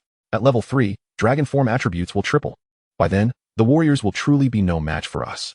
Almost all the evil dragon players are reveling in the prospect of their powerful dragon forms. However, in this world, there are always a few who prefer to sing a different tune. Suddenly, a voice emerges in the chat channel. I believe it is prudent for everyone not to be overly optimistic. This Secret Realm game is unlikely to be so simple. If we evil dragons possess such formidable strength, the warriors cannot possibly be weak. I concur. Furthermore, has anyone not noticed? This realm contains not only warriors and evil dragons, but also a princess. So, could there be artifacts akin to the dragon-slaying sword? I too feel a sense of unease. After all, in every iteration of the tale of evil dragons and warriors, the warriors invariably succeed in slaying the dragons. Yet, the voices of these few dissenters are swiftly drowned out by the overwhelming majority. You are overthinking it. This is a faction versus faction game. Victory hinges on the player's efforts. How could it possibly be determined by the outcomes of the stories? A dragon-slaying sword? You must be suffering from paranoia. Exactly. Not only do we have the princess's support, but we also have an SSS-class talent among us. Even if some weaker dragons fall to the warriors, the SSS-class talent will undoubtedly survive. As long as one dragon remains, victory will still belong to the evil dragon faction. And what about a draw? The mention of a draw momentarily silences the chat channel. However, it is not long before the crowd encourages one another, steering the conversation back towards a more optimistic perspective. After all, regardless of how powerful the evil dragons may become, the initiative in determining a draw ultimately rests with the warriors. Lin Chuan continued to observe for a while, but soon the half-hour elapsed. He checked his attribute panel and then silently recited, "Leave the evil dragon's lair." In the next moment, he found himself in a shrine within a village. At this time, most of the warrior players were diligently occupied with leveling up, resulting in the shrine being devoid of players, save for some NPC guards. Lin Chuan turned to glance at the statue enshrined within the shrine. The statue bore resemblance to some deity or Buddha, seated in a meditative posture, yet devoid of facial features. One hand extended with an index finger pointing towards the heavens, while the other hand held a misty crystal ball. Lin Chuan's gaze sharpened, and he took a few steps forward. However, at that moment, one of the guards suddenly struck the ground with the shaft of his weapon, his gaze laden with an implicit warning. Although Lin Chuan's attributes as an evil dragon surpassed those of the current warriors, he did not possess the audacity to confront the guards of the warrior village. Thus, he could only reluctantly gaze at the crystal ball in the statue's hand before sheepishly departing. Upon exiting the shrine, he beheld the entirety of Warrior Village. The sky was a vibrant blue, the sunlight radiant, in stark contrast to the somber and dark ambience of the evil dragon's lair. The streets were spacious, and the architecture bore a medieval Western style. Lin Chuan had no inclination to meander. He made his way directly towards the tavern. Despite it being broad daylight, the tavern was particularly bustling, as 800 warrior players had suddenly arrived. Some players headed straight to Warrior Canyon to slay monsters and level up, while others exchanged information within the tavern. Warriors lacked a chat channel. However, they could communicate face-to-face. There was even an electronic screen outside the tavern that updated the level rankings in real time. A considerable crowd gathered around this physical leaderboard. Lin Chuan approached to take a look. Warrior level ranking. First place, Warrior 0189, level 5. Second place, Warrior 1672, level 5. Third place, Warrior 0012, level 5. Fourth place, Warrior 1199, level 4. Among the 800 warriors, the leaderboard only recorded the top 99 names. Remarkably, within less than an hour since the realm's inception, even the 99th ranked player had reached level 4. Lin Chuan overheard the surrounding players discussing the leaderboard. This monster-slaying and leveling system bore a striking resemblance to games of yore. Moreover, the speed of leveling here was unrestrained, far surpassing that of reality. At this rate, we could easily reach over level 20 within half a day. At that point, assembling a team to take down the evil dragons would be a breeze. Oh, if only leveling up in reality were as simple as it is in this secret realm. Here I am, laboriously battling monsters in reality, only to achieve level 2. Hey, bro, what level are you at? The brother beside him feigned nonchalance. Me? I'm at level 3. Wow, so you're a big shot. What a pity we're not in the same world. Chapter 52, The Truth of the World. Indeed, among the 2000 players in this secret realm, hardly any hail from the same world. Here, through interaction and communication, these players have begun to grasp the essence of reality. The players here bear the appearance of ordinary individuals from Blue Star. How do they discern that they originate from different worlds? The answer is quite straightforward. Their respective worlds' ranking boards differ. For instance, in Lin Chuan's world, he holds the top rank, while in the worlds of others, the leading names vary significantly. Yet, despite the discrepancies in rankings, their historical knowledge, renowned figures, and events align perfectly. Furthermore, upon deeper discussion, they uncover a startling truth. Individuals from their worlds also exist in parallel realms. Even their own selves have counterparts in these alternate realities. Between parallel worlds, numerous aspects remain consistent. For example, the talents awakened during the onset of the killing game are identical across all parallel universes. However, personal circumstances and the developmental states of each world differ.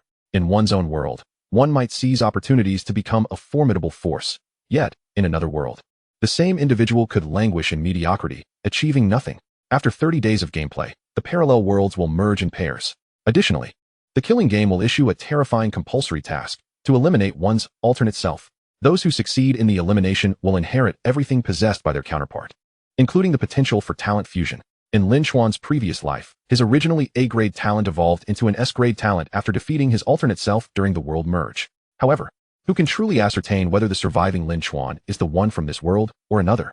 This matter holds little significance for others. After all, no one is concerned with which Lin Chuan persists. The only one who truly cares is Lin Chuan himself. The same applies to him. No one is particularly invested in which Lin Chuan survives. Only Lin Chuan himself is determined to endure. In his original world, he was nearly invincible. As long as he did not provoke those with extraordinary talents like Tereo Yuan, he could traverse with ease. However, the emergence of the compulsory task instilled in Lin Chuan a profound sense of dread and frustration. His formidable power could easily be matched by another Lin Chuan from a different world, because the bug-level fireball he possesses is also held by the alternate Lin Chuan. Fortunately, during the initial world merge, the Lin Chuan he encountered was not as powerful as he. He successfully completed the compulsory task of world merging, resulting in a significant enhancement of his abilities. Yet, he felt no elation, for more terrifying challenges awaited him. The second and third world merges led Lin Chuan to ultimately perish at his own hands. That adversary was terrifyingly strong. Before slaying Lin Chuan, he calmly stated, "If life possesses countless possibilities, then I shall become that possibility, powerful to the utmost."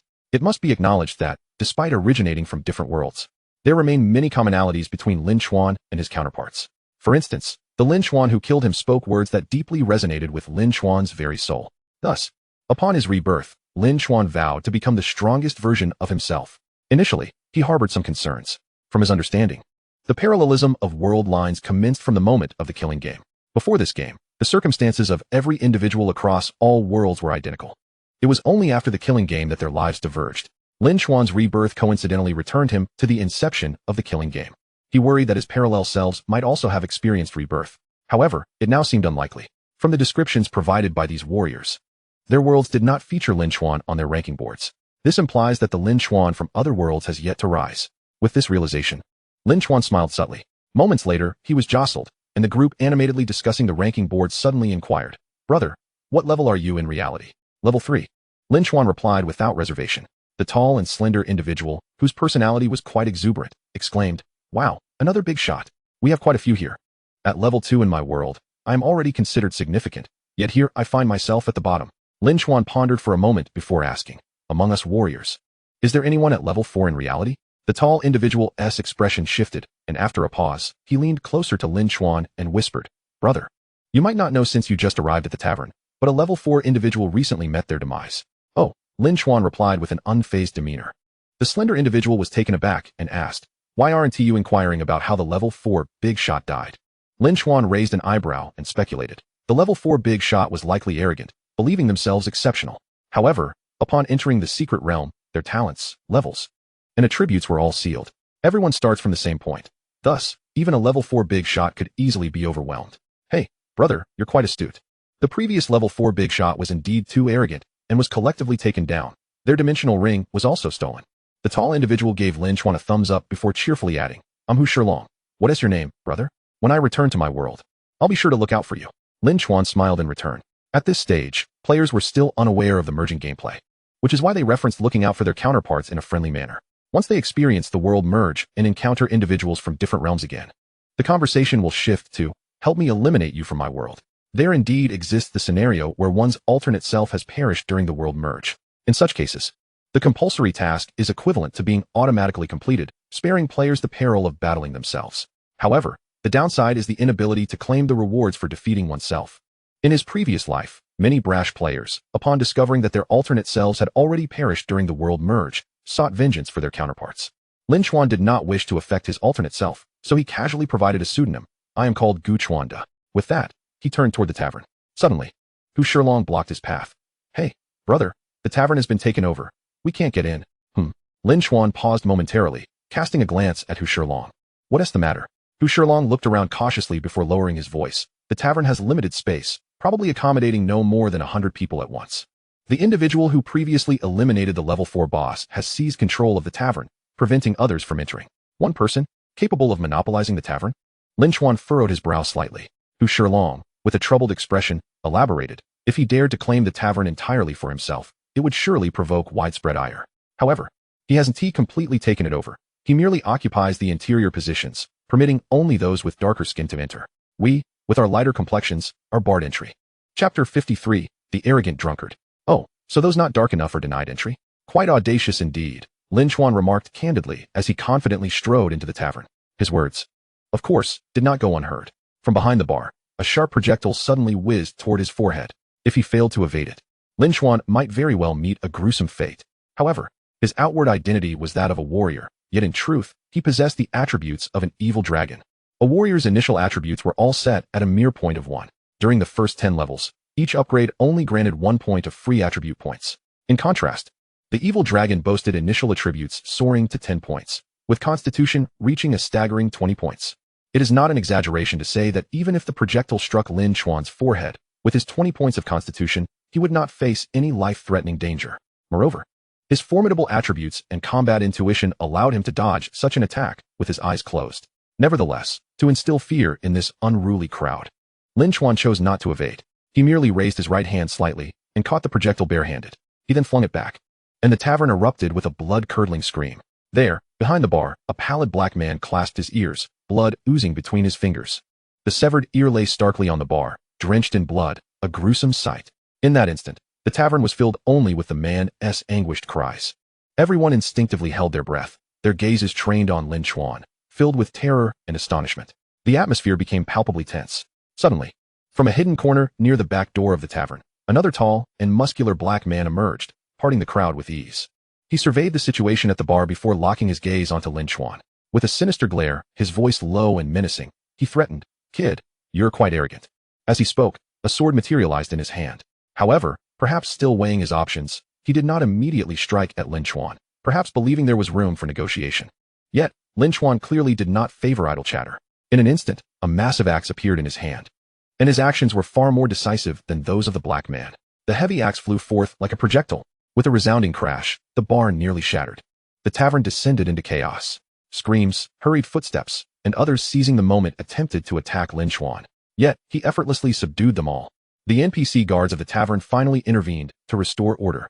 Hu Shilong, pale with fright, gazed at Lin Chuan as though he had seen a ghost. "Brother, you just showed me what true arrogance looks like." Lin Chuan raised an eyebrow, not sparing even a glance at the intervening tavern guards. Instead, he addressed the remaining black patrons with a commanding voice. "Everyone, I am not one to relish in violence. Moreover, we are all part of the warrior faction.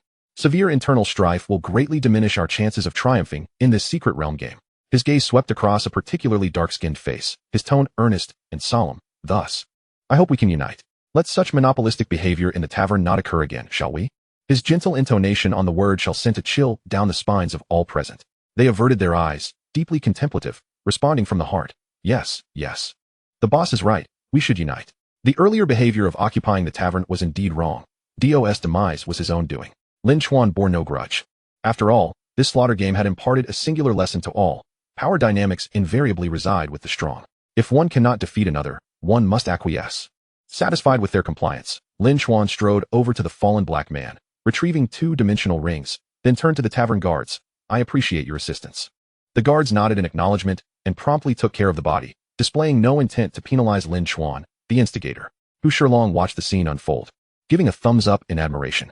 Meanwhile, a diminutive black man approached Lin Chuan. "Esteemed boss, your actions in the tavern may not have been the wisest course." Noticing Lin Chuan did not react with anger, he continued cautiously. "The previous DO killed someone right here in this tavern. The guards here do not intervene in such killings. However, if you attempt to leave the tavern, you will be hunted by the guards of Warrior Village. Dio occupied the tavern not out of leisure, but because he had no way out. Being trapped means no opportunity for leveling up. Although your current strength is formidable, once others level up, you may find yourself in dire straits. This advice was well-intentioned. Lin Chuan scrutinized the small black man and inquired, "What is your name?" "You can call me Alvin." "Esteemed boss," he replied, bowing respectfully. Lin Chuan nodded and asked, "If you know I cannot level up, why do you seek to curry favor with me?" A flicker of surprise crossed Alvin's dark eyes. He glanced around and, hesitatingly, leaned closer to Lin Chuan, lowering his voice. "I recently acquired a scouting skill while leveling up in Warrior Canyon." He did not elaborate further, yet Lin Chuan understood. This fellow likely discerned Lin Chuan's warrior number was 1,801 through his scouting skill. Realizing Lin Chuan's exceptional nature, Alvin could be considered astute. In truth, Hu Shilong was also quite clever, though he did not grasp the deeper meaning behind Alvin's words. A moment's contemplation would lead him to surmise that Lin Chuan was indeed extraordinary. Lin Chuan paid little heed to their perceptions of him. He briefly organized the newly acquired dimensional rings, and then proceeded towards the dimly lit corner where the black man had first appeared, moving towards the tavern's back door. In this corner, the light was exceedingly dim. Beside an opulent booth lay a small, neglected corner, shrouded in shadows. As Lin Chuan circled the booth, he indeed discovered a figure nestled within this blind spot, a disheveled drunkard clad in black attire. The scent emanating from him was overpowering, and he slouched against the wall. Snoring audibly, Lin Chuan crouched before him, his approach effortless and practiced. "One ticket to the free heaven, please." The drunkard, exuding an air of despondency, lazily belched, seemingly oblivious to Lin Chuan's request. Yet, with a flick of his wrist, a shimmering golden ticket materialized in the air. Just as Lin Chuan was about to offer a single gold coin obtained from his dimensional ring, the inebriate suddenly lifted his eyelids, casting a piercing glance at him. To Lin Chuan's astonishment, he declared, 100 gold coins. "What?" Lin Chuan's brows furrowed deeply. "I recall that ticket costs only 1 gold coin. That applies to others. For you, it's 100 gold coins. Take it or leave it," the drunkard replied, maintaining his languid demeanor, though his tone was laced with audacious arrogance. Lin Chuan's expression darkened considerably. Chapter 54, Free Heaven. 100 gold coins were far beyond the means of any warrior player at this stage. During their development phase, warrior players typically engaged in battles within the hero's canyon to level up. There, defeating monsters yielded experience points and copper coins. 100 copper coins equated to a single silver coin, and 100 silver coins amounted to 1 gold coin. While it was feasible to scrape together 1 gold coin through quests, amassing 100 was utterly impossible. Lin Chuan would have to rob over 1,000 warriors to accumulate that sum. Such an endeavor would not only incite widespread fury but also be an egregious waste of time. Lin Chuan's face reflected his distress. However, his objectives upon entering the dragon and warrior secret realm were twofold: to acquire a talent from the dragon's lair and to reach the free heaven. Surrendering his aspirations was out of the question. Confronting this drunkard was equally untenable. Even in his previous life, Lin Chuan had been unable to gauge the drunkard's true identity. Taking a deep breath, he reluctantly lowered his voice to ask, "Can I buy it on credit?" The drunkard barely lifted his eyelids, responding with crisp efficiency, "Yes. But you must pledge your death's grasp to me. You can redeem it for 200 gold coins upon your exit." Lin Chuan's lips twitched involuntarily. Damn it. Was he merely biding his time for this very moment? 200 gold coins. Why didn't he just go rob someone? Lin Chuan cursed inwardly, only to suddenly hear a chilling, sinister voice by his ear. "If you wish for me to take it by force, I can certainly oblige." Lin Chuan's lips twitched again, and he ceased his reckless thoughts, silently retrieving the death's grasp from his dimensional ring. The drunkard took the 4 interconnected rings, weighed them in his hand, and sighed regretfully. What a pity. Lin Chuan understood the source of the drunkard's lament. The death's grasp lacked the essence of primal power, thus failing to qualify as a true artifact. Such a death's grasp existed in every parallel world. Countless parallel universes could possess numerous iterations of it. However, the singular artifact imbued with primal power was unique. This was precisely why Lin Chuan dared to pledge this version of the death's grasp. With a stern expression, he grasped the golden ticket hovering in the air and, without delay, tore it asunder. In the next moment, his form vanished from sight. "Welcome to the free heaven, creating your temporary identity." Ding. "Please establish a code name for your temporary identity." Without a moment's hesitation, Lin Chuan declared, "Gu Chuan Da." Subsequently, the system's mechanical voice chimed once more. Ding. "Identity Gu Chuan Da, G6, successfully created. Wishing you an enjoyable gaming experience."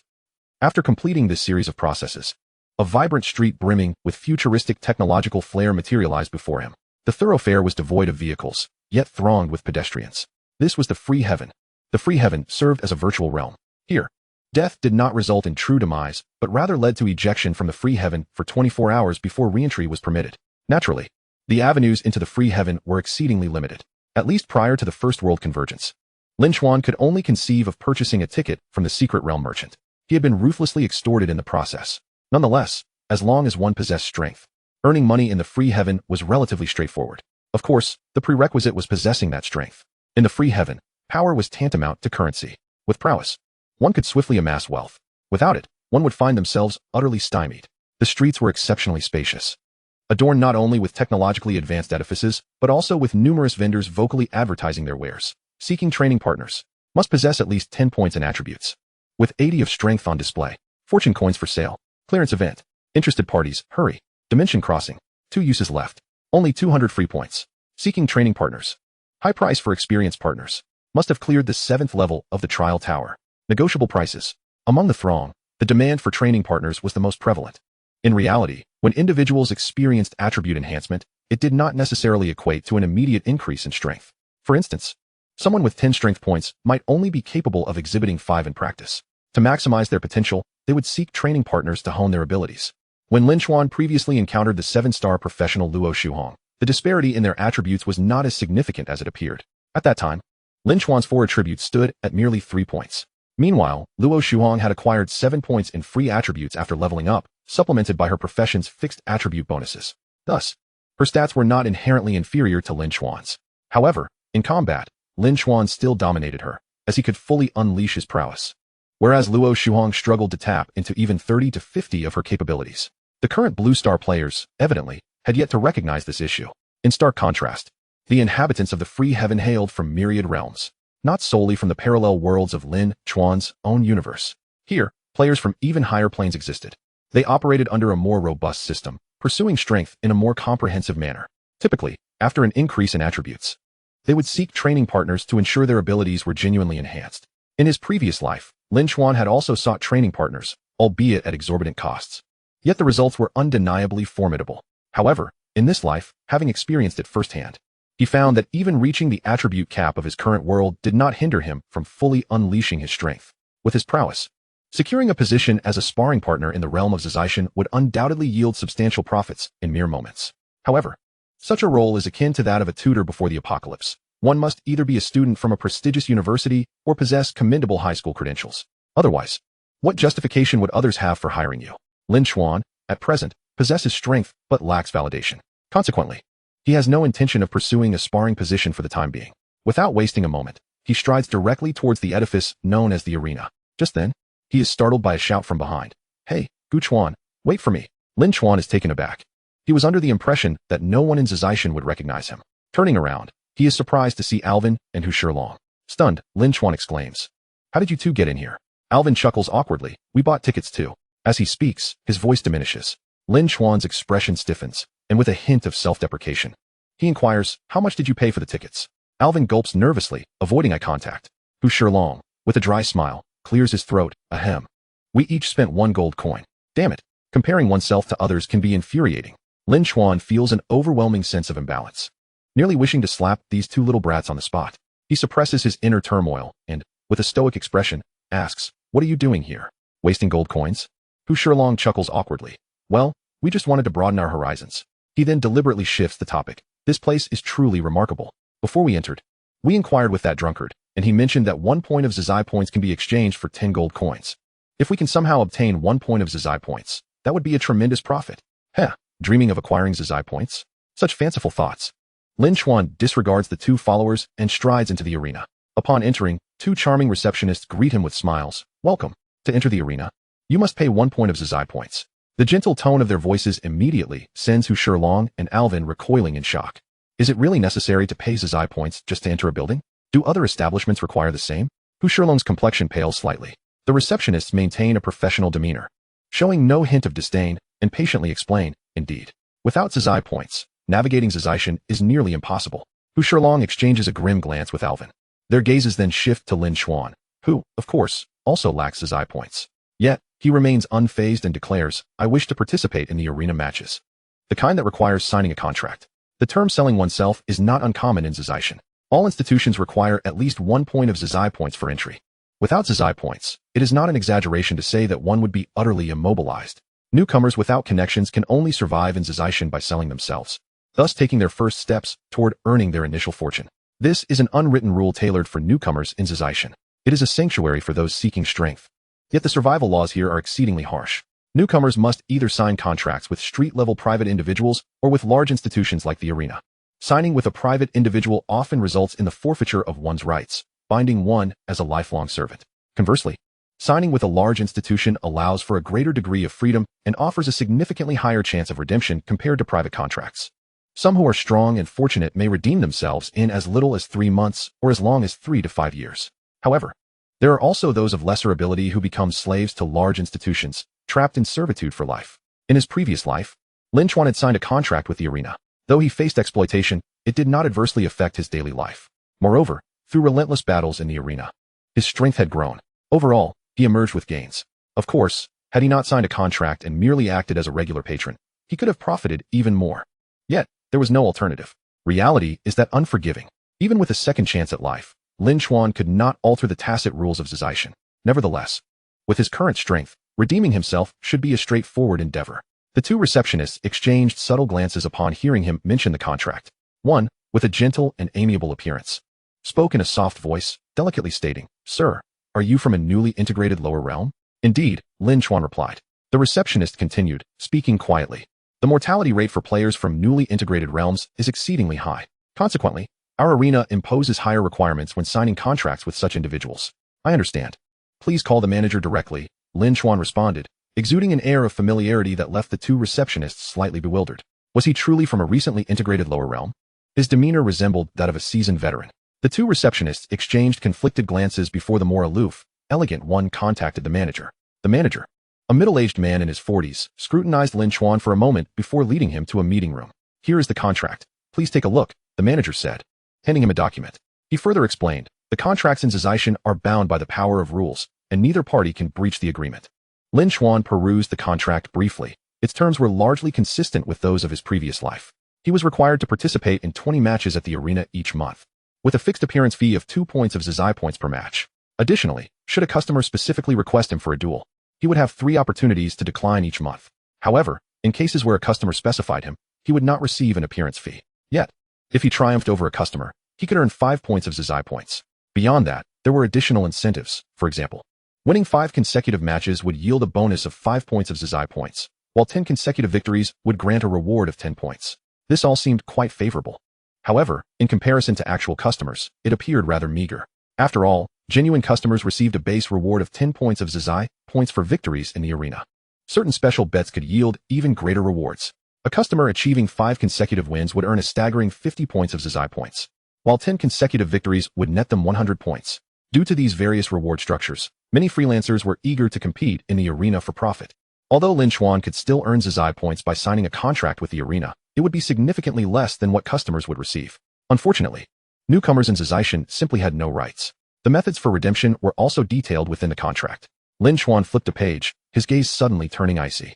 He lifted his eyes to the manager and inquired, "I recall that in a standard indenture, a mere 10 consecutive victories in the arena suffices for emancipation. Why then does my contract stipulate a requirement of 20 consecutive victories?" A glimmer of shrewdness flashed in the manager's eyes as he politely posed a question. "May I inquire where you heard about the 10 victory emancipation rule in arena matches?" "Young sir," Lin Chuan, maintaining a frigid demeanor, retorted nonchalantly, "from the individual who sold me the ticket to Zization." The manager's expression shifted, his gaze towards Lin Chuan becoming increasingly deferential, to the point of involuntarily bowing his head slightly. However, he did not yield regarding the contract, instead explaining, "Our arena establishes contracts for reasons of our own. Given your capabilities, surely achieving 10 consecutive victories in the arena should not be overly burdensome. If we were to adhere to the conventional agreement, would you not be able to emancipate yourself on the very day of signing?" He continued, "Such a scenario would disrupt the established order of Zization." Disrupt the order?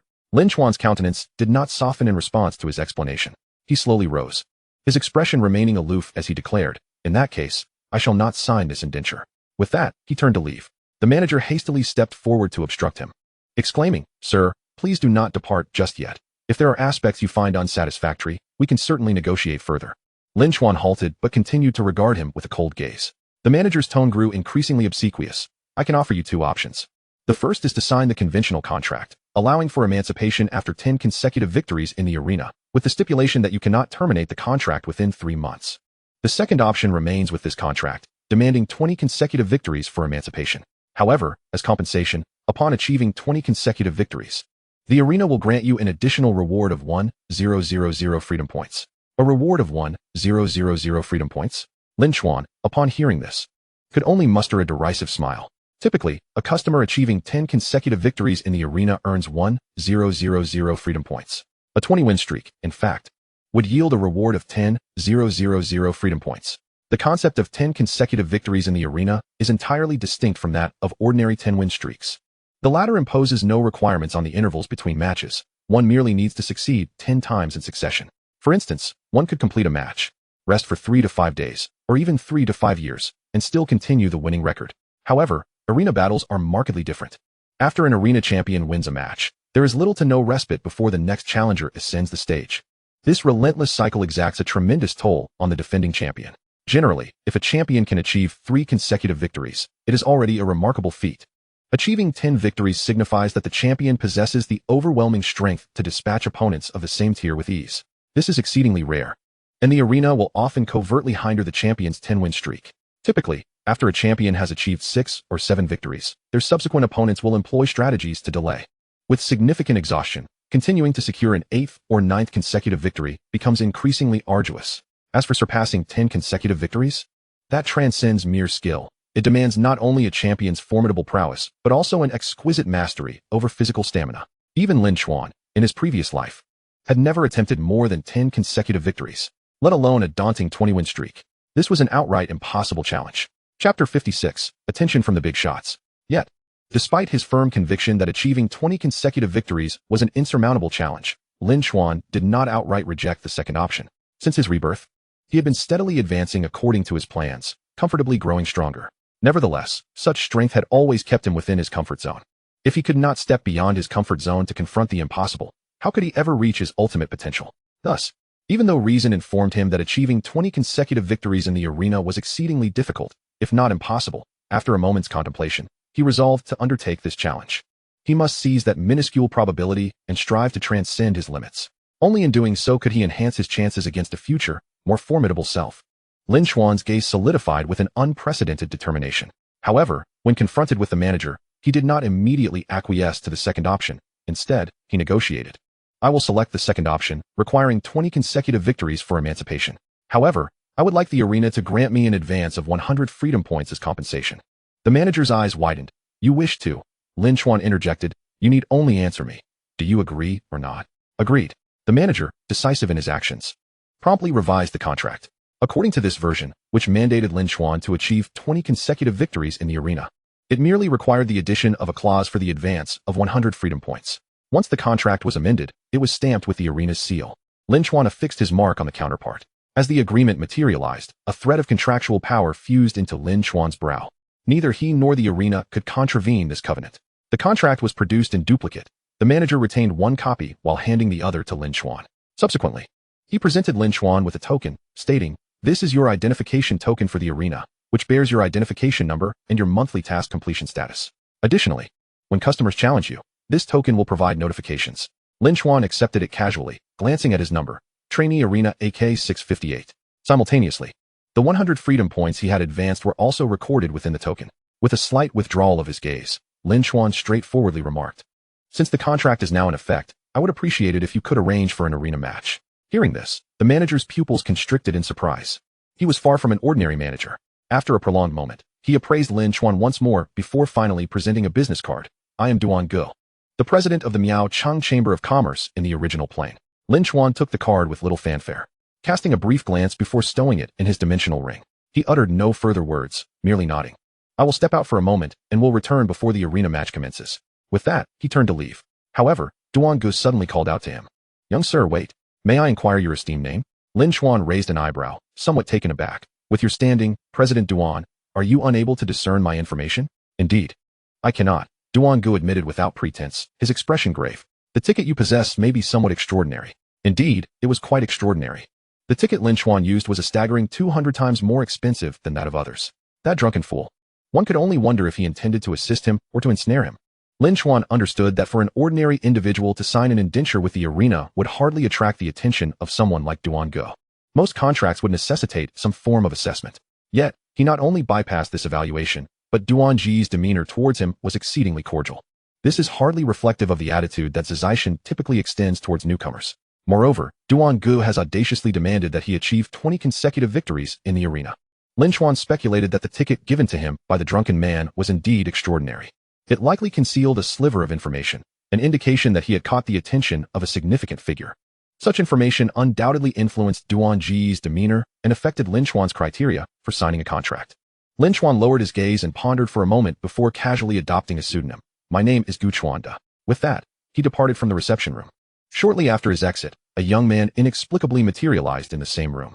His gaze subtly drifted to the spot where Lin Chuan had just sat, then turned to Duan Gu, whispering, Uncle Duan, do you truly believe that fellow can achieve 20 consecutive victories? Duan Gu shook his head, smiling as he replied, Xiaochun, you underestimate the challenge of 20 victories. Duan Zichen looked taken aback. Are you suggesting that he cannot accomplish it? At that moment, he certainly could not. However, after grappling in the arena for 3 to 5 months, he might just manage it. Duan Ji's expression exuded confidence, as if he could see right through Lin Chuan's future. Yet, Duan Zichun expressed concern. But uncle, if you bind him to the arena. Duan Gu smiled reassuringly. Fear not. He hails from a lower realm. Even if the foreigner takes notice of him, the level of attention will be minimal. I doubt they would intervene over trivial matters. Furthermore, our actions are in accordance with Zizishan's unspoken rules. Even if the foreigner wishes to interfere, he would find no fault. Duan Zichun, who had always held deep admiration for his uncle, felt reassured by this and smiled brightly. In that case, uncle, could you procure a VIP ticket for the arena for me? I am curious to see what strength that fellow possesses to have attracted the foreigner's attention. Unbeknownst to Lin Chuan, the conversation between the uncle and nephew unfolded without his awareness. As he exited the arena, the two receptionists, with gentle demeanor, comforted him. It's perfectly all right not to have passed the assessment. Our arena's signing standards are quite high. Sir, you need not feel disheartened. Strive to enhance your strength and return next time. Lin Chuan, without elaborating to them, simply expressed his gratitude politely. After leaving the arena, he strolled down the street and soon found Hu Shilong and Alvin. The two were visibly embarrassed, surrounded by onlookers who mocked them. Ha! Coming from a lower realm. You're utterly oblivious. Do you really think you were strong in your own world? Here in Zizishan, you think you can still be a powerhouse? Dream on. Do you know why tickets to Zizishan are so cheap? Because most who come here can only enjoy the scenery and accomplish nothing. You lowly beings from a lower realm dare to complain about signing a contract with us? With your level of strength? It would be a privilege if anyone even considered buying you as a slave. TSK, TSK, TSK, clearly lacking the harsh lessons of society. Still daring to criticize our Chun Xiao's contract as ruthless? Let me tell you, by rejecting Chun Xiao's contract today, you shall never earn a single free point in your lifetime. Even if you enter Zizishan, all you can do is gaze at the scenery. A barrage of scornful words and derisive glances assailed Hu Shilong and Alvin, their faces flushed with humiliation and anger, yet they could not muster a single word of defiance.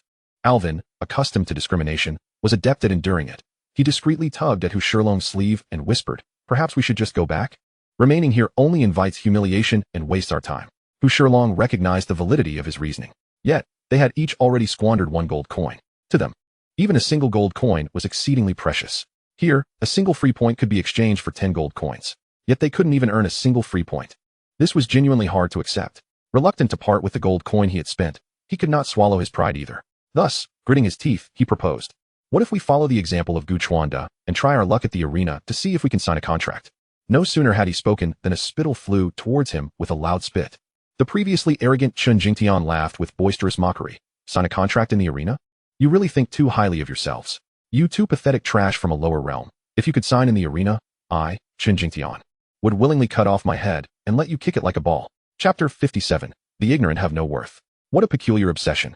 Enjoying the thought of having one's head severed to be used as a ball, Lin Chuan leisurely strolled closer, holding the arena identification badge. Chun Jingtian, caught up in his excitement, cast a derisive glance at Lin Chuan. So you're the so-called big shot they speak of? Clearly, you failed. Mid-sentence, he suddenly spotted the identification badge in Lin Chuan's hand. It was the arena's identification badge. Chun Jingtian's pupils widened in shock, swiftly altering his tone. Are you here to claim my head for a kick? Come on then, do it. He even exaggeratedly extended his neck. Upon observing Chun Jingtian's appearance, Lin Chuan suddenly recognized him. Wasn't this the fellow who had been dubbed the king of trash talk in his past life? Chun Jingtian? This shameless individual often boasted without restraint, knowing that he would not face real death in Zizishan, provoking new arrivals to lash out at him. Those who struck first would inevitably be punished by Zizishan's guards, as personal duels were strictly prohibited.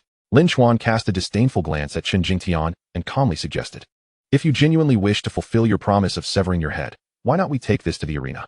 "All right, let's head to the arena." Chen Jingtian responded eagerly, his eyes barely concealing his elation. The surrounding crowd regarded Lin Chuan with scornful amusement, their expressions reminiscent of watching an ignorant jester.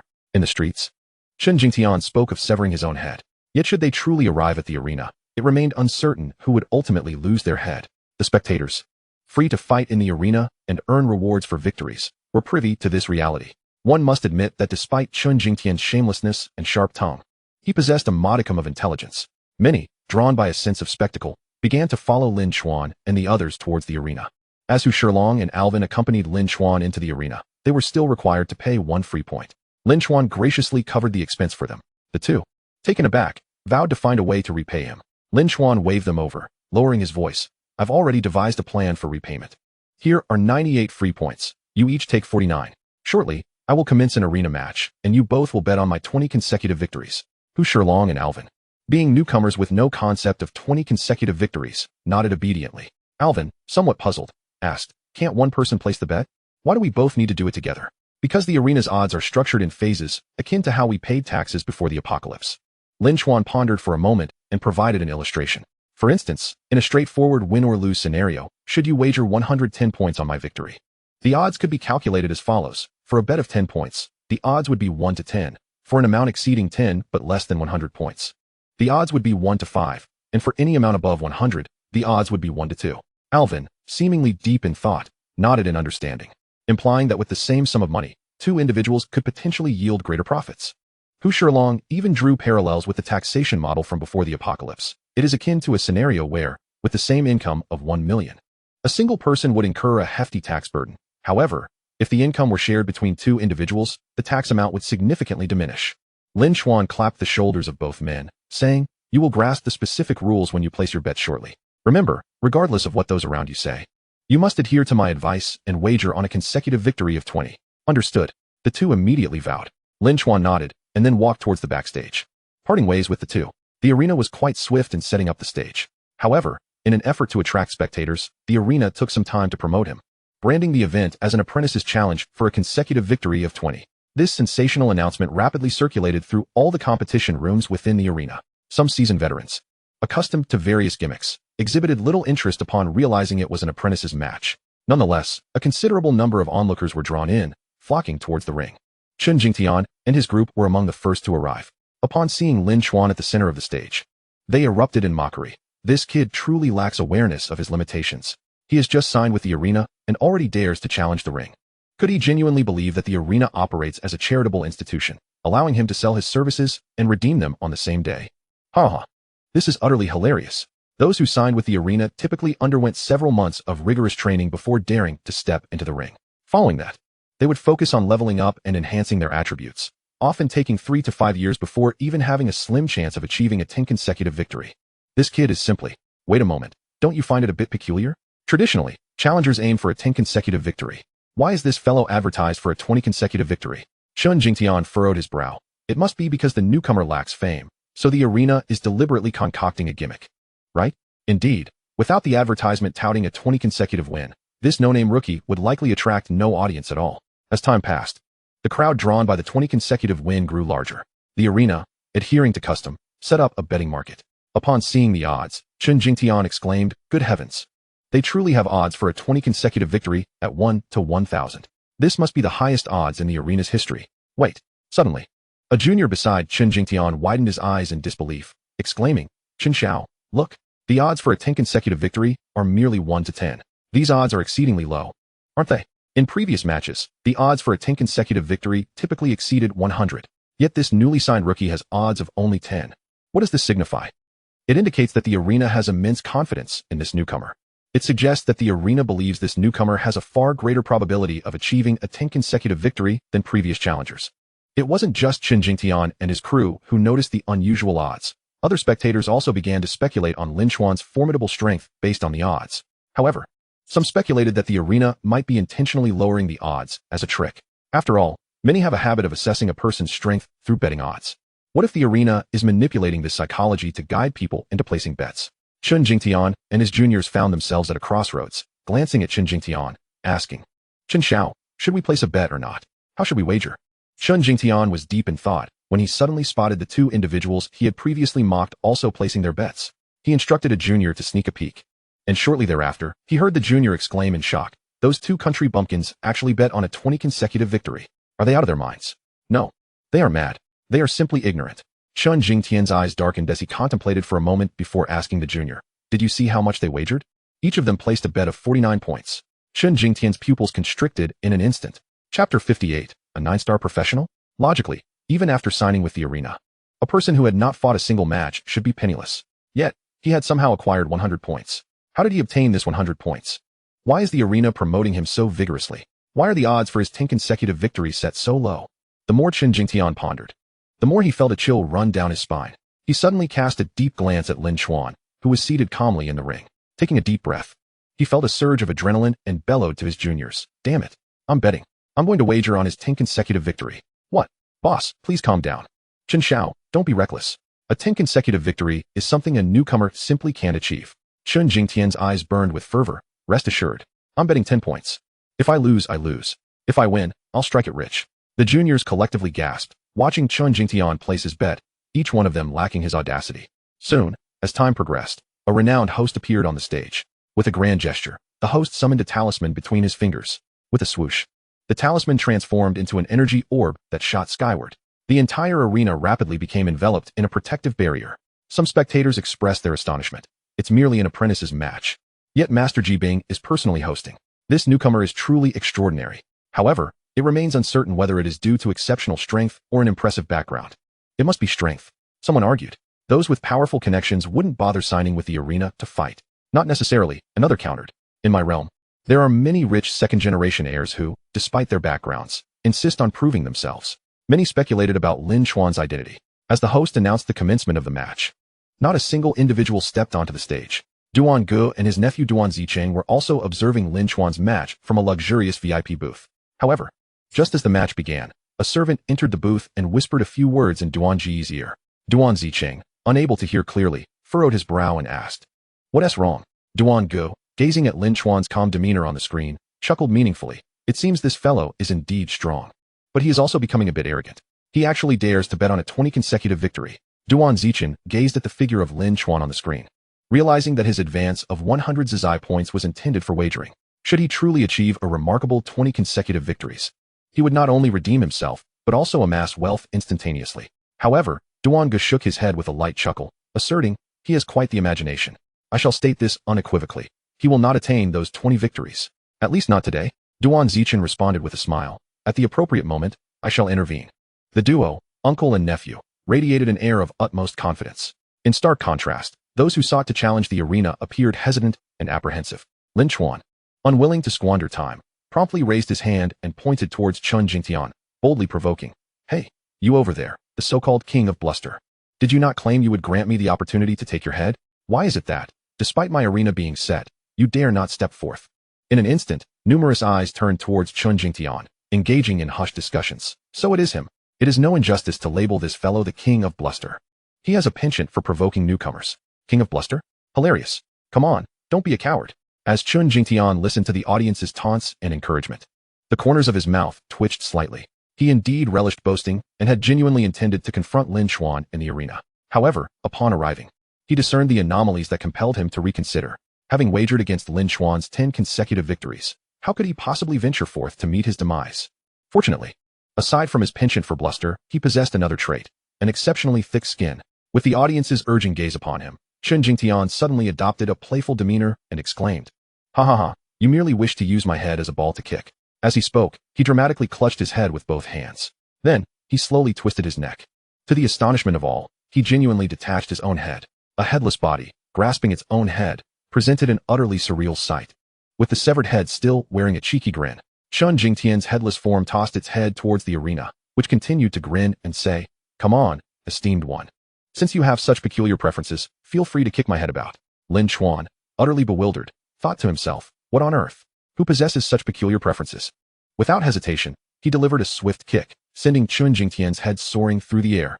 Remarkably, the head seemed to fly back to Chun Jingtian's body, which caught it with ease and reattached it to his neck. This bizarre spectacle, while captivating to the audience, failed to invoke surprise. After all, the world is vast and filled with wonders. Chen Jingtian evidently possessed some unique talent to accomplish such a feat. No wonder he had the audacity to claim he would let others use his head as a ball. One audience member remarked, "This king of bluster may boast, but at least he keeps his word." After executing his antics, Chen Jingtian swiftly faded from the public eye. He even discreetly approached Hu Shilong and Alvin, offering apologies to both. Hu Shilong and Alvin merely twitched their lips in response, ignoring him altogether. Meanwhile, on the arena, challengers began to emerge. The competitions within the arena are categorized into novice, beginner, advanced, master, and title tiers. The novice tier is designated for players below level 10 who have not undergone class advancement. Players in this tier have their attributes uniformly set to 10 points across the board. Additionally, they are unable to utilize skills or talents. Consequently, the competition between opponents hinges solely on pure combat awareness and techniques, determining who can maximize their potential. Under such circumstances, it is rather challenging to achieve a one-sided victory, which is a significant reason for the difficulty in attaining consecutive wins in the arena. Moreover, both competitors can utilize standardized weapons provided by the arena. Lin Chuan wielded a pair of two-handed swords. While the attack power of two-handed swords may not rival that of larger weapons, their agility and lightweight nature render them among the most suitable for an arena champion. The first challenger to ascend the stage was a burly man wielding an axe. In a bold move, he hurled his massive axe towards Lin Chuan the moment he stepped onto the platform.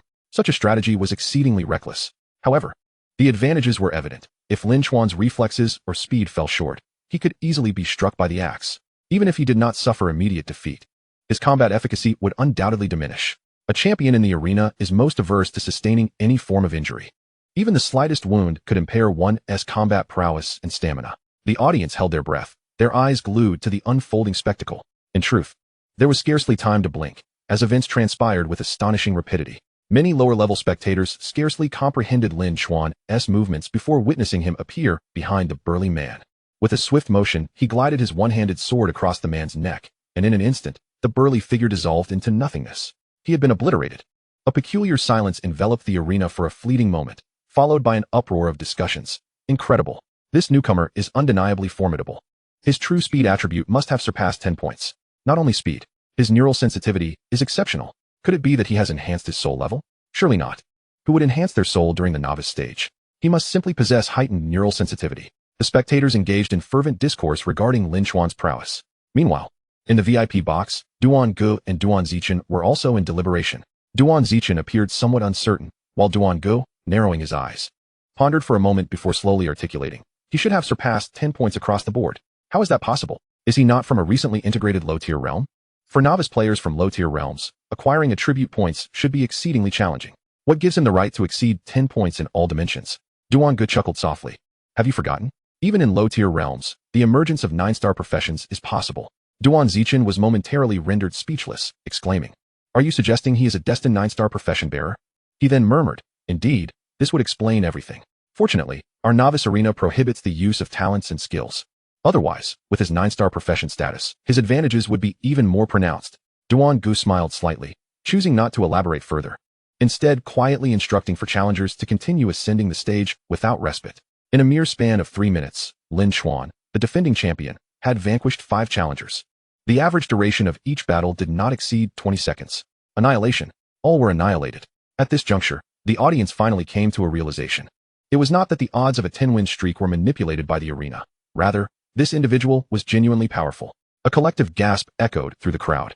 Disbelief etched across their faces as they murmured in astonishment. Could it be that this fellow is about to achieve an unprecedented 20 consecutive victories? Nearby, a dissenting voice swiftly countered, "Impossible. No matter how formidable one's strength, the toll of battle inevitably leads to exhaustion. Moreover, the arena will undoubtedly assign him formidable opponents deliberately to disrupt his winning streak. Even if they cannot halt it, they will surely amplify his fatigue. Mark my words. His subsequent battles cannot possibly mirror the ease of the initial 6. And indeed, in the VIP box, the duo of the Duan family observed Lin Chuan's remarkable achievement of 6 victories in merely 3 minutes, their expressions remaining unchanged. In fact, Duan Gu wore a confident smile. He pressed a jade token to his lips, calmly instructing, "For the 7th match, send Qing Liao into the fray. Let it become a drawn-out battle, aiming to prolong the fight to over 10 minutes. Duan Zichen furrowed his brow. Is Qing Liao only capable of dragging him out for 10 minutes? Duan Gu sipped his tea, exuding an air of relaxed assurance. 10 minutes will suffice. If Lin Chuan's aim is 10 consecutive victories, then being delayed for merely 10 minutes in the 7th match is inconsequential. However, his ambition extends to 20 victories. A mere 10-minute delay in the 7th match will undoubtedly snowball into a disadvantage. The gaze of the uncle and nephew duo soon returned to the screen. In the audience, as a lean youth donned in a mask resembling a green-faced predator entered the arena, a wave of astonished gasps erupted. Indeed, the 7th match featured Qing Liao. The arena was as ruthless as ever. Qing Liao seemed poised to unleash the full potential of his 10 attribute points in speed. Moreover, his expertise lay in close combat. With remarkably keen reflexes, this 7th match promised to be a grueling contest. Guess how long it will take for this lad to defeat Qing Liao? At least half an hour. Half an hour? If it truly takes that long, he may well find his streak halted at 10 victories. 10 consecutive victories is already quite an achievement. To surpass that, he must vanquish Qing Liao in under 10 minutes. 10 minutes? That's a tall order. Qing Liao is no pushover. Upon the stage, Qing Liao, adorned with his green-faced mask, wielded a silver dagger. The moment he entered the arena, he unleashed his power. The dagger held before him as he charged towards Lin Chuan with ferocity. Yet, in this perilous moment, Lin Chuan remained utterly still. Has he been seen through? Qing Liao mused in surprise. Close combat is akin to guerrilla warfare, with each strike a blend of feigned and genuine, making it difficult to discern reality. While Qing Liao's offensive appeared fierce, his initial strike was merely a probe, not genuinely approaching Lin Chuan. He circled Lin Chuan, probing for weaknesses. However, every attack fell futile. Lin Chuan stood steadfast, hardly moving a muscle. Were this a standard duel, Qing Liao would undoubtedly face defeat. Yet, this was a competitive arena. As the aggressor, Qing Liao had no reservations. He could expend every ounce of his strength without concern. Once, twice, thrice. Qing Liao's 3 probing strikes yielded nothing to provoke Lin Chuan into action. On his 4th attempt, Qing Liao circled Lin Chuan several times before finally launching an assault from his left. This time, Lin Chuan moved.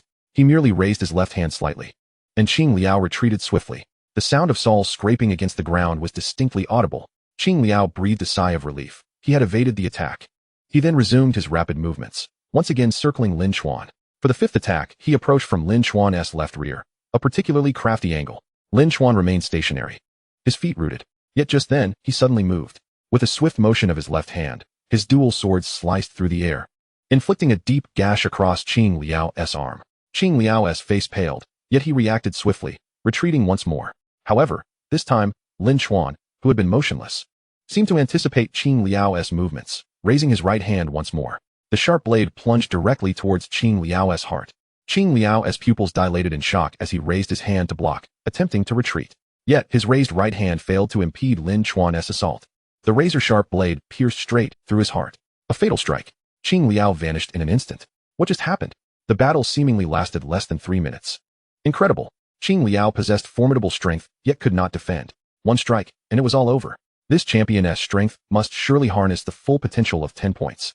Remarkable. Not only was his speed overwhelming, but his power also dominated. Is it merely a matter of speed and strength? The key lies in how he discerned Qing Liao's movements. Had he studied Qing Liao's tactics beforehand? Otherwise, how could he have executed such precise predictions? Isn't he a newcomer? How could he have analyzed Qing Liao in advance? This must be attributed to his combat awareness, which seems extraordinarily developed for a newcomer.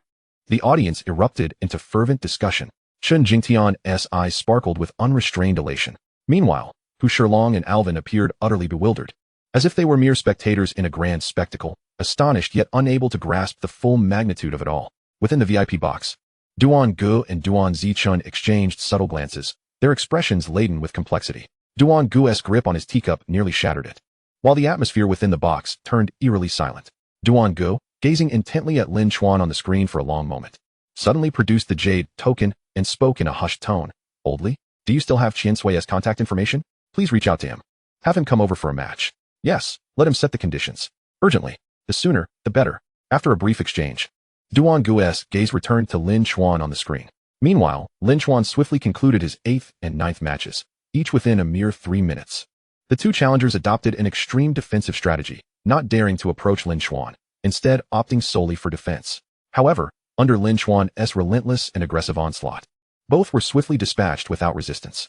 The audience, nearly numbed by the spectacle, witnessed the unfolding drama. At this juncture, someone finally ventured a hypothesis. A fated practitioner.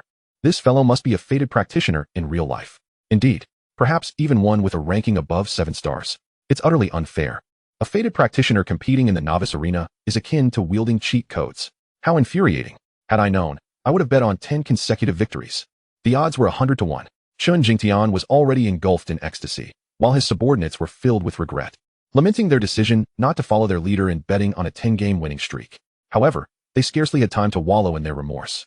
When the 10th challenger ascended the stage, the audience erupted once again into a frenzy of speculation. Whoa, Qiansui. Wait, wasn't Qiansui the one who achieved a 10-game winning streak half a year ago and severed ties with the arena? Now he is back to help the arena with the challenge. Hold on. I heard that Qiansui had already been preparing to change professions when he achieved that 10-game winning streak. How could it be that after half a year, he hasn't made the switch yet? Hey, I have some insider information. The 8-star profession scroll that fetched a sky-high price at last year's auction was bought by Qiansui. What? Where did he get the money to purchase an 8-star scroll? According to rumors, it is said that he was noticed by a certain family from the origin plane and became a live-in son-in-law for a young lady of that family. Chapter 60, Unshackling Hands. Live-in son-in-law? How terrifying. It seems Qiansui harbors great ambitions. The scroll he purchased last year hasn't resulted in a change of profession this year. Is he aiming for an S-rank evaluation for his profession transition task? With Qiansui's prowess, even without a change of profession, he was more than capable of facing off against an ordinary practitioner. Yet, the one on the stage was no ordinary practitioner. So what? That guy has already fought 9 rounds in succession. Even if each battle was swift, there must be some drain on his stamina and mental fortitude. At this moment, facing Qiansui, the outcome remains uncertain. In the audience, everyone held their breath for Lin Chuan, uncertain if he could secure the coveted 10-game winning streak. Even Chun Jingtian, who had previously reveled in his own delight, wore a grim expression upon seeing Qiansui take the stage. He could not contain his anger, exclaiming, "This damn arena. They must have deliberately invited Qiansui. It's intentional. Damn it. They are deliberately preventing anyone from achieving a 10-game winning streak." Hu Shilong and Alvin remained oblivious. They were unaware of Qiansui, the 8-star scroll, or the origin plane. All they knew was that Lin Chuan's goal seemed to be a 20-game winning streak. Therefore, this match should go as smoothly as the previous ones, right? In the VIP box, Duan Gu and Duan Zicheng had a broader perspective. They were almost certain that Lin Chuan would triumph over Qiansui. However, they also recognized that to defeat Qiansui, he would undoubtedly pay a price. Furthermore, the battles that followed his 10-game winning streak would become increasingly arduous due to the toll taken by the confrontation with Qiansui. Both remained silent, fixated on the screen, their eyes not daring to blink. They keenly sensed that Lin Chuan's demeanor had finally shifted in the face of Qiansui. For the first time, they witnessed a hint of seriousness on his face as he confronted a true adversary. Qiansui was a young man with sharp features and a solemn expression. His weapon, akin to Qing Liao's, was a dagger, though its hue was a profound black. Upon entering the arena, he did not immediately launch an attack on Lin Chuan. Instead, he slightly clasped his hands in greeting, saying, "I have fought on the arena as well and understand the difficulties of a defender. However, in the arena, there is only competition. My apologies." No sooner had his words left his lips than his figure vanished from sight. So swift. Gasps filled the audience. Qiansui had grown significantly stronger since half a year ago. If he were to compete in the arena now, he could likely achieve a 10-game winning streak with ease. No wonder he could take on the role of a live-in son-in-law. Such strength is beyond our envy. On the stage, Lin Chuan's expression was one of utmost seriousness. In his previous life, he had known Qiansui, who transitioned to the 8-star profession of the Nether Assassin. It was said that he had a clear career plan before his transition, focusing entirely on speed, and had consumed numerous low-level speed attribute fruits. Moreover, he had honed his combat awareness through 2 years of practice in the arena. Nevertheless, Lin Chuan had an advantage against Qiansui. He had faced Qiansui in his past life and emerged victorious. In this life, he would undoubtedly triumph as well. His task was to minimize any potential depletion. Though both wielded daggers, Qiansui's and Qing Liao's attacking methods bore similarities, yet were not entirely alike. Qiansui was far more ruthless. In his mixed attacks, he almost exclusively traded injury for injury. Lin Chuan, who still aimed for a consecutive 10 victories, could not afford to engage in such a reckless exchange. This left him shackled in both offense and defense, causing him to appear somewhat hesitant. 3 minutes passed. Qiansui's assaults remained frenzied and fierce. Meanwhile, Lin Chuan spent nearly the entire duration evading and defending. Each tentative strike was abandoned in fear of sustaining injury. This marked the first time in his 10 battles that the fighting duration exceeded 3 minutes. Yet, as 3 minutes elapsed, he still had no means to counter Qiansui's extreme and frenzied offensive style. The audience was thoroughly engrossed, except for Chun Jingtian, who had bet on Lin Chuan's 10-game streak. He was sweating bullets for him. In the VIP box, Duan Gu finally wore a satisfied smile. He took a delicate sip of tea, appearing leisurely, and marveled, which plane produces this exquisite tea? The flavor is delightful. Duan Zicheng mimicked his uncle's gesture, sipping the tea. The taste was inconsequential, yet perhaps due to his uplifted spirits, he concurred, "Indeed, it is quite good. However, The tremor in his voice hinted at his unease. His hand, gripping the teacup, suddenly shook, causing the warm tea to splatter onto Duan Gu's hand. Duan Gu frowned, yet he heard Duan Zicheng's voice quivering in shock. QQ Chinsue has fallen. What? Tea spilled from Duan Gu's cup, yet he was too preoccupied to care, his gaze fixed intently on the screen. But at that moment, the screen displayed only Lin Chuan's solitary figure. Where was Chinsue?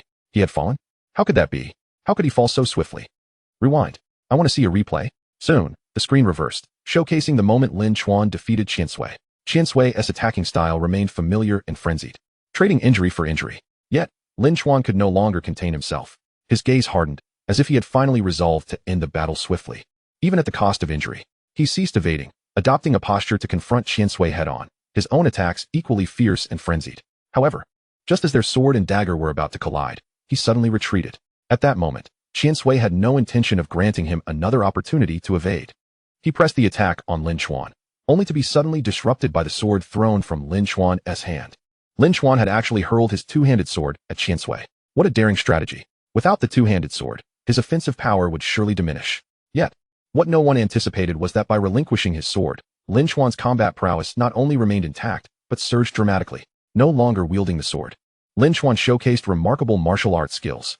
As Chinsu launched his dual-handed sword towards him, Lin Chuan moved with unparalleled swiftness, seizing Chinsu's wrist and executing a flawless over-the-shoulder throw. Subsequently, he crushed Chinsu's skull beneath his foot. The scene was both bloody and brutal. Meanwhile, the uncle and nephew of the Yuan family stared at the screen, their minds concurrently conjuring a singular term: concealed strength. The Lin Chuan wielding the dual-handed sword was, astonishingly, outmatched by the Lin Chuan engaging in bare-handed combat. Once liberated from the constraints of his weapons, his combat prowess surged anew. In that moment, the arena fell into silence. Following the stillness, a fervent debate ensued. My goodness, such formidable combat skills. This fellow has intentionally held back. His strength is overwhelming. I felt he could have torn Chinsu apart with his bare hands. What the hell? Chinsu was defeated just like that? A single throw led to his demise? This is utterly surreal. Why do I feel like I could do that too? Is Chinsu truly that weak? The audience found it difficult to accept Lin Chuan's victory in this match. In a VIP box, a strikingly composed woman fixated her gaze on Lin Chuan. Beside her, a middle-aged man remarked solemnly, "Though our son-in-law has lost, this champion's victory was not as effortless as it appears. That final throw demanded considerable exertion." At that moment, I sensed a slight instability in his aura. The woman sighed softly, shaking her head. Even against Yen Chinsu, did he merely expend a bit of energy? Who exactly is this individual? The middle-aged man replied, lowering his gaze. He hails from a newly integrated lower-tier dimension. The woman's expression grew somewhat dazed, terrifying. This newcomer is no ordinary talent. The middle-aged man quietly inquired, "Should we attempt to engage him?" The woman shook her head. An individual of his caliber is likely difficult to approach. We shall leave it to fate. In the box occupied by the Duan family, Duan Ji's countenance, which had been grim while reviewing the battle replay, quickly reverted to calmness. Clearly, he too recognized that Lin Chuan's defeat of Chinsu, though appearing effortless, actually consumed energy surpassing the total exertion of the previous 9 matches. Duan Gu clenched the jade tablet furiously, exclaiming, "What are you dawdling for? Hurry and arrange for the next challenger to ascend the stage. Do not grant him a moment's respite." As Lin Chuan effortlessly achieved 10 consecutive victories, an increasing number of spectators turned their attention to the arena battles in the novice arena. More and more VIP boxes switched their screens to focus on Lin Chuan's platform. On the stage, Lin Chuan barely caught his breath for a few seconds after retrieving his dual-handed sword when the 11th challenger stepped onto the platform. Chapter 61, Duan Zicheng takes action. The first 10 challengers were familiar faces to the arena's regulars. Each time a new challenger stepped up, there were always spectators who could recount their history. However, as the first challenger emerged, confusion spread across the audience. Who is this person? Surely not a regular in the arena? A wild individual who has never competed in a match? How dare such a person come to be an easy target? ISNT this just handing over a 20-win streak. Wait, I feel like I've seen this person somewhere. Where have I seen him? In the trial tower. No way. Could he be a big shot from the trial tower? In the arena, the audience could witness the entirety of the battle. Familiar faces frequently seen in the arena were easily remembered. However, the process of conquering the trial tower was not visible. Hence, many who excelled in the trial tower had their names recorded, but their appearances were seldom known. Such figures typically embodied a sense of mystery, often evoking a reverent distance from others. After all, competitors in the arena, no matter how skilled, were recognized for their pursuit of wealth. Arena champions naturally carried an air of inferiority. Thus, individuals from well-off backgrounds often hesitated to showcase themselves in the arena, even if it was indeed lucrative. This is akin to the entertainment industry, where actors look down upon those in variety shows, while those in variety shows disdain live stream sales. They deem it degrading to earn money in such a way. Such a hierarchy of disdain permeates across various professions, evident everywhere. For instance, those conquering secret realms naturally look down upon those wandering through the free heavens, viewing them as cowardly. Similarly, within the free heavens, those who challenge the trial tower look down upon arena competitors, deeming them unworthy of being called great. When the audience realized that the 11th challenger might be a big shot from the trial tower, the discussions among them turned somewhat nuanced. Now this is amusing. Aren't those who frequent the trial tower supposed to be high and mighty? Why are they suddenly showing up to compete in the arena? Ha. Is there anything that money cannot solve in this world? If there is, it's simply that the money is insufficient. The arena must have spent a fortune this time, right? It's unlikely that they could have invited those lofty individuals from the trial tower with ordinary prices. The tone of the audience carried a hint of mockery.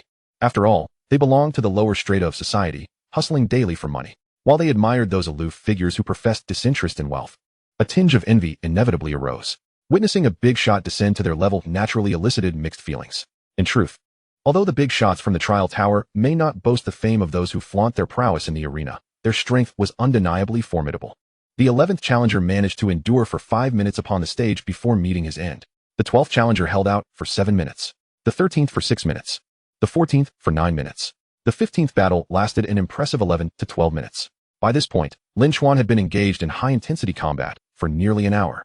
Not only the esteemed guests in the VIP boxes, but also the ordinary spectators could discern that Lin Chuan's performance was becoming somewhat strained.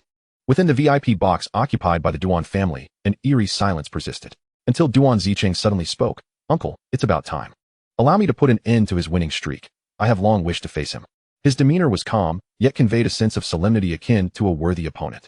Yuan Go pondered for a moment, then turned his gaze toward Lin Chuan on the screen, feigning a casual demeanor with some difficulty. 15 consecutive wins. This kid has certainly made a name for himself. Following his gaze, Yuan Zicheng also regarded Lin Chuan on the screen. After a considerable pause, he exhaled heavily and candidly admitted, if both sides were in their prime, engaging in a fair competition without concerns, I fear I may not be his match. Yuan Gu patted his shoulder, offering words of comfort. "Little Chung, do not overthink it. The path of the strong is long, and the period of apprenticeship is merely the briefest preparatory stage within it. As your uncle Yuan, I have encountered numerous individuals. Fleeting brilliance does not guarantee permanence. Life is fraught with uncertainties, especially considering he is still mired in the dismal environment of a newly accessed lower realm. Yet you, with the Yuan family behind you, even if you are not his match at present, your journey ahead is extensive. Perhaps 3 years from now, you will look back on your perilous and thrilling ascent, while this once formidable adversary may have vanished without a trace." Yuan Zicheng was born in a higher, more powerful realm, and his vision is certainly exceptional. He comprehended his uncle's intention clearly. In this vast world, where the tides of time wash away countless extraordinary talents, how many truly become peak powerhouses? Just as your uncle stated, life is replete with variables. Today's encounter, no matter how dazzling, is but a fleeting spectacle destined to fade away. His gaze should always remain forward. With a respectful fist salute to his esteemed Uncle Yuan, he refrained from further words and soon found himself upon the arena stage. The 16th challenger, when he appeared on the platform, he did not elicit much commotion from the audience, as most in the stands were unfamiliar with him, merely assuming he was yet another eminent figure from the trial tower. However, within the VIP box, many recognized him. The young master of the Yuan family? He actually descended to the arena himself. Yuan Zicheng. I've heard he is a professional. He is participating in the apprenticeship arena competition as well, so he is a destined professional. Goodness. This seems to be Yuan Zicheng's first battle in such a public setting. Quick, inform the young scions at home to come and witness. They might learn a thing or two. In an instant, a wave of youthful spectators flooded into the arena's VIP box. These young heirs were oblivious to the unfolding events in the arena. Yet upon seeing Yuan Zicheng on the screen, their faces were a tableau of disbelief. What is happening? That genius from the Yuan family? He is actually stepping into the competitive arena? Is the Yuan family on the verge of collapse? However, they were soon informed by their elders that the reigning champion was no ordinary foe, no matter how formidable he may be. The young heirs regarded Lin Chuan with a gaze that blended scrutiny with condescension. After all, family lineage spoke volumes. To many of them, the so-called giants of the arena were hardly deserving of the title. They merely appeared to be a group of mercenaries chasing after profit. What of 10 consecutive victories? Or 20? True talent would either conquer secret realms or challenge the trial tower. Those who linger in the arena, to put it bluntly, are impoverished, without connections. Some of the usually lackluster scions even initiated a private betting pool among their peers. How long do you think it will take for young Master Yuan to defeat that impoverished challenger from a lowly realm? He is the Duan family's publicly acknowledged genius. If he cannot secure a victory in half an hour, the entire Duan family would lose face. I bet 100 that it will take Duan Zicheng 10 minutes to finish the fight. The banter among the Saiyans was lively. Yet suddenly, the fervent chatter was abruptly silenced. As if the internet connection had been severed. In an instant, everyone fell silent. And within every box, whether elder or junior, all sat agape, staring at the screen. Chapter 62. Lin Chuan's Mental Breakdown. After a prolonged silence, someone in the science chat group finally broke the stillness. What the hell? Did Duan Zicheng take a bribe? Is he deliberately throwing the match? Please, do you understand the rules of the arena? Everyone here has signed contracts, bound by the power of regulations that prohibit match fixing. So, Duan Zicheng truly lost. Just like that. This feels like a bizarre dream. Is this a joke? The Duan family's genius is reduced to this. He seems even more useless than I am. What is so special about Duan Zicheng? He is merely a 7-star destined professional. My father has said that the champion is also a destined professional, and likely a 9-star at that. Goodness, this champion is something else. Duan Zicheng's defeat is not unjust. The perspectives of these Saiyans were even less astute than those of the ordinary audience members. Within the numerous VIP boxes, there were also young prodigies who had come to observe the match at the invitation of their elders. In one box, a middle-aged man sat at the head. His eyes narrowed with an inscrutable expression, speaking in a low voice. So, what do you discern? Beside him stood a young swordsman clad in ancient attire, his demeanor serious. He replied earnestly, "This champion is formidable. Did you need me to tell you that?" The middle-aged man shot him a glance. "What I inquired was whether you have discerned where his strength lies, and how he managed to defeat Duan Zicheng." The youth, gripping his sword, pondered for a moment before delivering an astute analysis. According to the arena's rules, during apprenticeship battles, one cannot utilize talents or skills.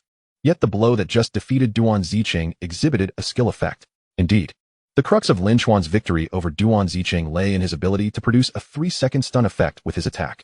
In reality, such an effect would not be surprising. However, in the arena, skills are in a state of lockdown. He did not rely on the skills themselves, yet still managed to evoke their effects. This indicates that his mastery and comprehension of skills have reached an extraordinary level. Yet, as he remains in the apprenticeship stage, it suggests his level has not exceeded 10. At such a young age, to possess a decade's worth of skill mastery is either indicative of an exceptional affinity with the skill or a remarkable innate talent. If it is the former, that would be acceptable. If it is the latter, then it is terrifying. The youth's voice, typically calm, conveyed an undercurrent of astonishment and shock when discussing Lin Chuan. The middle-aged man, satisfied, responded with a smile. "Indeed, I urged you to engage in a few matches at the arena, yet you were unwilling. In truth, the training efficacy of the Duan family's arena for novices is not inferior to that of the trial tower." The young man appeared contemplative, soon nodding in realization. Indeed, here, with talents and skills sealed, it instead stimulates one's most primal potential. The middle-aged man nodded in agreement. Just like this champion, even when deprived of talents and skills, he still managed to produce a skill effect. "Suwenjian, you might consider whether you can achieve this." The young swordsman stood with his sword, contemplating for a long while, then solemnly stated, "I cannot replicate what he did, but I can defeat him." His tone was extraordinarily calm, devoid of any hint of arrogance. As if merely stating an undeniable fact, the middle-aged man smiled slightly, nodding in approval. "Indeed. Would you care to step down and spar with that fellow?" Su Wenjian did not respond immediately. He gazed calmly at the screen. Despite being a paragon of excellence, standing at a higher vantage point with a more formidable background, the way he regarded Lin Chuan was devoid of any disdain or contempt typical of the privileged elite. Instead, there resided a profound respect and awe. After a lengthy silence, he finally focused on Lin Chuan in the screen and, filled with fighting spirit, declared, "If it is a battle against such a formidable opponent, then this arena is indeed worth stepping into." The middle-aged man smiled faintly, evidently pleased with the young man's attitude. Possessing the strength to dominate his peers, yet never harboring an air of superiority, he respected every powerful adversary. Such a youth rightfully deserved to become a strong contender. And since he yearned for battle, the middle-aged man would naturally pave the way for him. Following Duan Zicheng's defeat, Duan Ge found himself overwhelmed with the task of securing the next challenger for the arena. He reached out to numerous prodigies from the source world.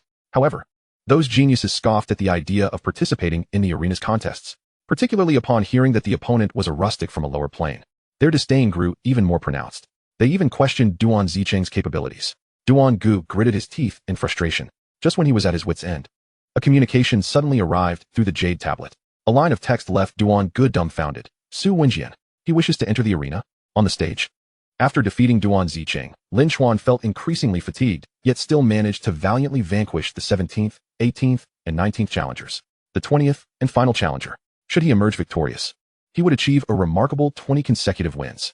However, if he were to falter, the consequences would be unbearable. First and foremost, should he perish in the arena, he would return to the secret realm, unable to log into Zizishan for a full 24 hours. This would render his current journey to Zizishan utterly fruitless. Moreover, he could not reclaim the grip of death pledged to the drunkard. Additionally, the 100 Zizai points he had advanced to secure his 20 consecutive wins would be lost. Thus, this battle was indeed a do-or-die situation. He could only emerge victorious. Prior to undertaking such actions, Lin Chuan had weighed the odds. He understood that many prodigies from higher planes were proud and looked down upon the arena, a place where one fought for monetary gain. Therefore, the opponents he faced would likely not be overwhelmingly strong. In his estimation, the most formidable adversary he could encounter would be Duan Zicheng. However, having dealt with Duan Zicheng in his previous life, he was thoroughly familiar with his combat style. Hence, the 16th match against Duan Zicheng was surprisingly effortless. After triumphing over Duan Zicheng, Lin Chuan believed his 20 consecutive wins were secure until the 20th match. Upon seeing the sword-wielding youth clad in white appear on the stage, a crack finally appeared in Lin Chuan's normally unflappable demeanor. His expression soured dramatically, and he couldn't help but exclaim, "Damn!" Su Wenjian did not immediately engage in battle. Instead, he stood 20 meters away on the stage, holding his sword and bowing slightly before expressing his surprise. "You know me?" In the audience, no one recognized Su Wenjian. However, in the VIP box, the spectators from higher planes were left utterly astonished at Su Wenjian's appearance on stage. Among the younger generation, whether they were privileged or talented, their expressions upon seeing Su Wenjian ascend the stage were even more exaggerated than when witnessing Duan Zicheng's swift defeat. Some even rubbed their eyes to confirm they weren't mistaken. Even the older generation was left in disbelief, unable to comprehend how the Duan family could summon Su Wenjian, who had kept his power concealed. Was it possible someone was impersonating him? Nonsense. Who would dare impersonate Su Wenjian? Are they seeking death? Yet this was simply too incredible. Everyone found Su Wenjian's presence unfathomable. Only one individual discerned the truth behind the situation. This man was likely not summoned by Duan Go, but rather he himself wished to spar with the arena champion. Previously, even when Lin Chuan showcased his prowess with 20 consecutive wins, many high-ranking individuals still regarded him with disdain, viewing him as an inferior. Yet at this moment, solely due to Su Wenjian's appearance, every gaze turned toward him had shifted. After all, this was a man who piqued Su Wenjian's interest enough to engage in combat. Even if he were to be defeated in an instant, it would be a tale to tell for a lifetime. In contrast to the shock of the VIP box audience, Lin Chuan's heart plummeted into despair. Su Wenjian. He was well aware of this formidable figure. With an innate SSS-level talent and an extraordinary sword heart, his mastery over swordsmanship and skills was magnified beyond comprehension. Coupled with his 9-star destined profession, exceptional insight, and resilience, as well as an outstanding temperament, this individual was a genius capable of dominating an era even in the source plane. Such a character, Lin Chuan had only been able to admire from afar in his previous life. He didn't even have the qualifications to contend with him. Yet now, he didn't need to engage in battle to know that he was no match for Su Wenjian. And now in this life, it was merely a competition in the arena. How could it attract such a formidable entity? Would he still be granted a path to survival? Lin Chuan felt an urge to curse, as his mental state was on the brink of collapse. Chapter 63. It seems quite difficult to win.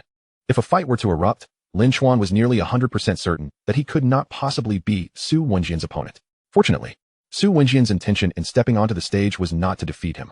Standing 20 meters away, he calmly addressed Lin Chuan. "To be fair, I shall give you 10 minutes to recover. Additionally, within half an hour after the battle commences, my attacks will not be lethal. If you can defeat me within that half hour, you shall be the victor." Lin Chuan met Su Wenjian's gaze with calm composure, refraining from responding verbally. Just when everyone anticipated him to deliver some fierce retort, he lay down. What is this esteemed individual doing? Why is he not countering the audacious ancient-clad youth? Is he truly planning to rest for 10 minutes? What if that ancient-clad youth attempts a sneak attack during those 10 minutes? 20 consecutive wins. He was merely one victory away. Esteemed one, do not let your guard down. Please rise and defeat this arrogant swordsman. Having witnessed Lin Chuan's 19 matches, the audience found his successive victories exhilarating and intensely satisfying. Those who initially doubted Lin Chuan had, in the end, become his enthusiastic supporters. They yearned to continue witnessing him, akin to an omnipotent deity, disdainful of all and annihilating everything in an instant. Meanwhile, these fans, who stood idly by, derived immense satisfaction from their idol's extraordinary feats.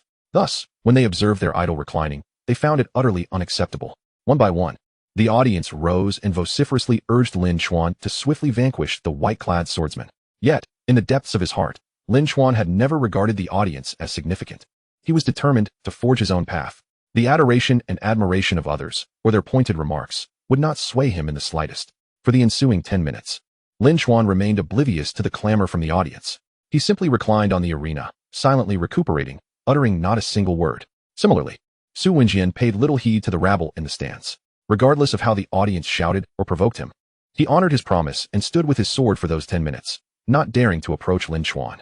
For Lin Chuan, who had already battled for over an hour, the recuperative effects of those 10 minutes were not particularly pronounced. However, this brief interlude was a rare opportunity for him during the arena contest.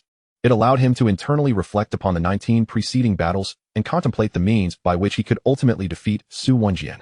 During those 10 minutes, a considerable influx of dignitaries from the origin plane entered the VIP boxes of the arena. Clearly, they had come to witness the combat prowess of this prodigy, Su Wenjian. As for Lin Chuan, he was merely a trifling supporting character. Yet, to the uninitiated audience, Lin Chuan was the main protagonist, especially for Hu Shilong and Alvin, who were unfamiliar with anyone present. They could only place their unwavering faith in Lin Chuan. Alvin, possessing a discerning eye, though not acquainted with Su Wenjian, could discern from Lin Chuan's expressions that the latter was no ordinary individual. Unable to restrain himself, he inquired of Chun Jingtian, "Do you know that white-clad swordsman?" Chun Jingtian shook his head. "I do not know, but he is likely a formidable warrior from the origin plane." "What is the origin plane?" "I have heard this term several times," Hu Shilong interjected. Having already apologized to these two for Lin Chuan's victories, Chun Jingtian no longer condescended in their conversations. He contemplated for a moment and patiently elucidated. "You must be aware that we hail from different planes.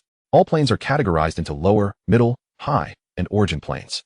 Alvin quickly grasped the crux of the matter and asked, "How is this plane hierarchy determined? I feel that there is not much difference in appearance among us, who come from different planes." Rather than providing an immediate explanation, Chun Jingtian countered, "Since you are capable of accessing the free heaven, you must be familiar with parallel worlds, correct?" Hu Shilong eagerly nodded. "Indeed, we participated in an event with 2,000 participants, all from different parallel worlds." Chun Jingtian expanded upon this point. "The plane you inhabit is currently in an evolutionary phase. All parallel worlds will gradually merge over time. Ultimately, they will coalesce into a singular world, which alone can be deemed a true plane. The lower plane consists of tens of thousands of merged parallel worlds. The middle plane comprises thousands. The high plane is formed from hundreds. The supreme origin plane, from its very inception, possesses uniqueness and has never undergone merging." To illustrate the formidable nature of the origin plane, Chun Jingtian paused, then asked, "Have you ever encountered the concept of infinite horror?" Hu Shilong nodded excitedly. "I have. If we were to compare lower, middle, and high planes to task worlds akin to Resident Evil, then the origin plane would be the domain of the Master God. The apex figures within the origin plane possess the capacity to obliterate the lower, middle, and high planes with ease." How terrifying! Hu Shilong and Alvin, despite having gained some insight into free heaven, could not suppress their astonishment upon hearing Chun Jingtian's words. The origin plane was indeed so powerful. It could effortlessly annihilate even the lower planes. No wonder those hailing from the origin plane looked down upon those from lower planes. The disparity was simply too vast. Hu Shilong and Alvin felt a renewed unease. So, if we inadvertently offend someone from the origin plane, could it not mean that our very own plane might be casually destroyed by a figure from the origin plane? "You are thinking too simplistically." Chun Jingtian shot them a glance. "The secrets of world merging and destruction are beyond our comprehension. However, I have heard of instances where worlds were destroyed, seemingly related to the cultivation of deities. For them, planes appear to represent a form of energy. As for what kind of energy, do not inquire further. It is beyond your reach." Hu Shilong and Alvin, bewildered and astonished, finally understood that knowing too much about certain matters might not be beneficial. Their gazes returned to the arena, where Su Wenjian now appeared increasingly formidable. This great figure from the origin plane, it seems quite difficult for Lin Chuan to triumph. Chun Jingtian fixed his gaze upon the arena, sighing, "Do not be so ungrateful. This figure from the lower plane has already achieved a remarkable standing. Given the prowess he has demonstrated, he is likely to attract the attention of prominent families from the origin plane, perhaps even becoming a son-in-law." Suddenly, Hu Shilong seemed to recall something and asked, "That Qian Sui, he also hails from a lower plane. Yet he can serve as a son-in-law to a young lady from the origin plane? He must be truly formidable, right?" "Indeed, he is quite strong." Though you may have misunderstood something, Chun Jingtian's expression became somewhat nuanced. "What do you mean?" "The young lady may have more than one suitor among her potential sons-in-law." Chapter 64. Who is the sharpening stone for whom? In the tense and anxious atmosphere, 10 minutes passed in the blink of an eye. At 9 minutes and 56 seconds, Lin Chuan stood up. As the 10 minutes elapsed, Su Wenjian showed no hesitation and launched an assault on Lin Chuan. He never underestimated his opponent. Lin Chuan swiftly dodged his attack. Previously, during his battle with Qian Sui, Lin Chuan had discarded his weapon. To him, weapons were ultimately external objects, far less versatile than his own hands. Yet for Su Wenjian, His sword was more dexterous than his own hands. The idiom, like an extension of one's own fingers, aptly described Su Wenjian's swordsmanship. In comparison, Lin Chuan, who wielded a double-handed sword, appeared merely as a clown performing before Guanyu. His every attack was effortlessly seen through by Su Wenjian. Within a mere 3 minutes, Lin Chuan bore numerous gashes, inflicted by Su Wenjian's blade. Undoubtedly, this was a result of Su Wenjian holding back. As he had stated, he would not strike with lethal force within half an hour. Had he truly unleashed his full might, every strike against Lin Chuan would have been fatal. This realization left Lin Chuan feeling utterly powerless. Could he truly defeat Su Wenjian within half an hour? Meanwhile, the dignitaries in the VIP boxes observed Su Wenjian's strikes, their admiration palpable. An elderly man adorned with a mask sighed. This lad truly lives up to his reputation as a sword enthusiast, even when faced with opponents beneath his caliber. He astonishingly learns from their strengths. The young lady, who had taken on Qiansui as her husband, expressed her heartfelt admiration. This Su Wenjian is using the champion as a whetstone. Beside her, a middle-aged man remarked, the training arena has restricted talents and skills. Yet, the champion's earlier strike that defeated Duan Zicheng revealed a skill effect.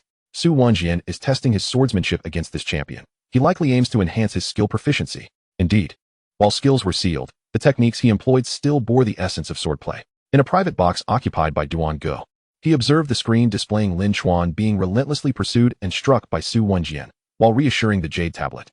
Su Wenjian's strikes serve as a form of acknowledgement of the formidable strength of the ancient Chuan. Thus, your defeat at his hands is not entirely disgraceful.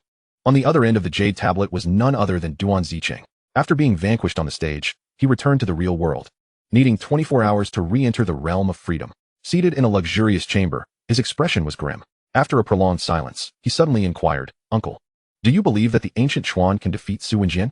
This question made Duan Ji's brow twitch, prompting him to console, Little Zicheng, your mindset is a bit unstable. This defeat does not signify anything. You remain the genius of the Duan family. In reality, Duan Zicheng inhaled deeply. He understood the logic. He ought to look ahead rather than dwell on a single failure. However, this particular defeat struck him hard. Lin Chuan had taken 12 minutes in the 15th match, yet was defeated in under 5.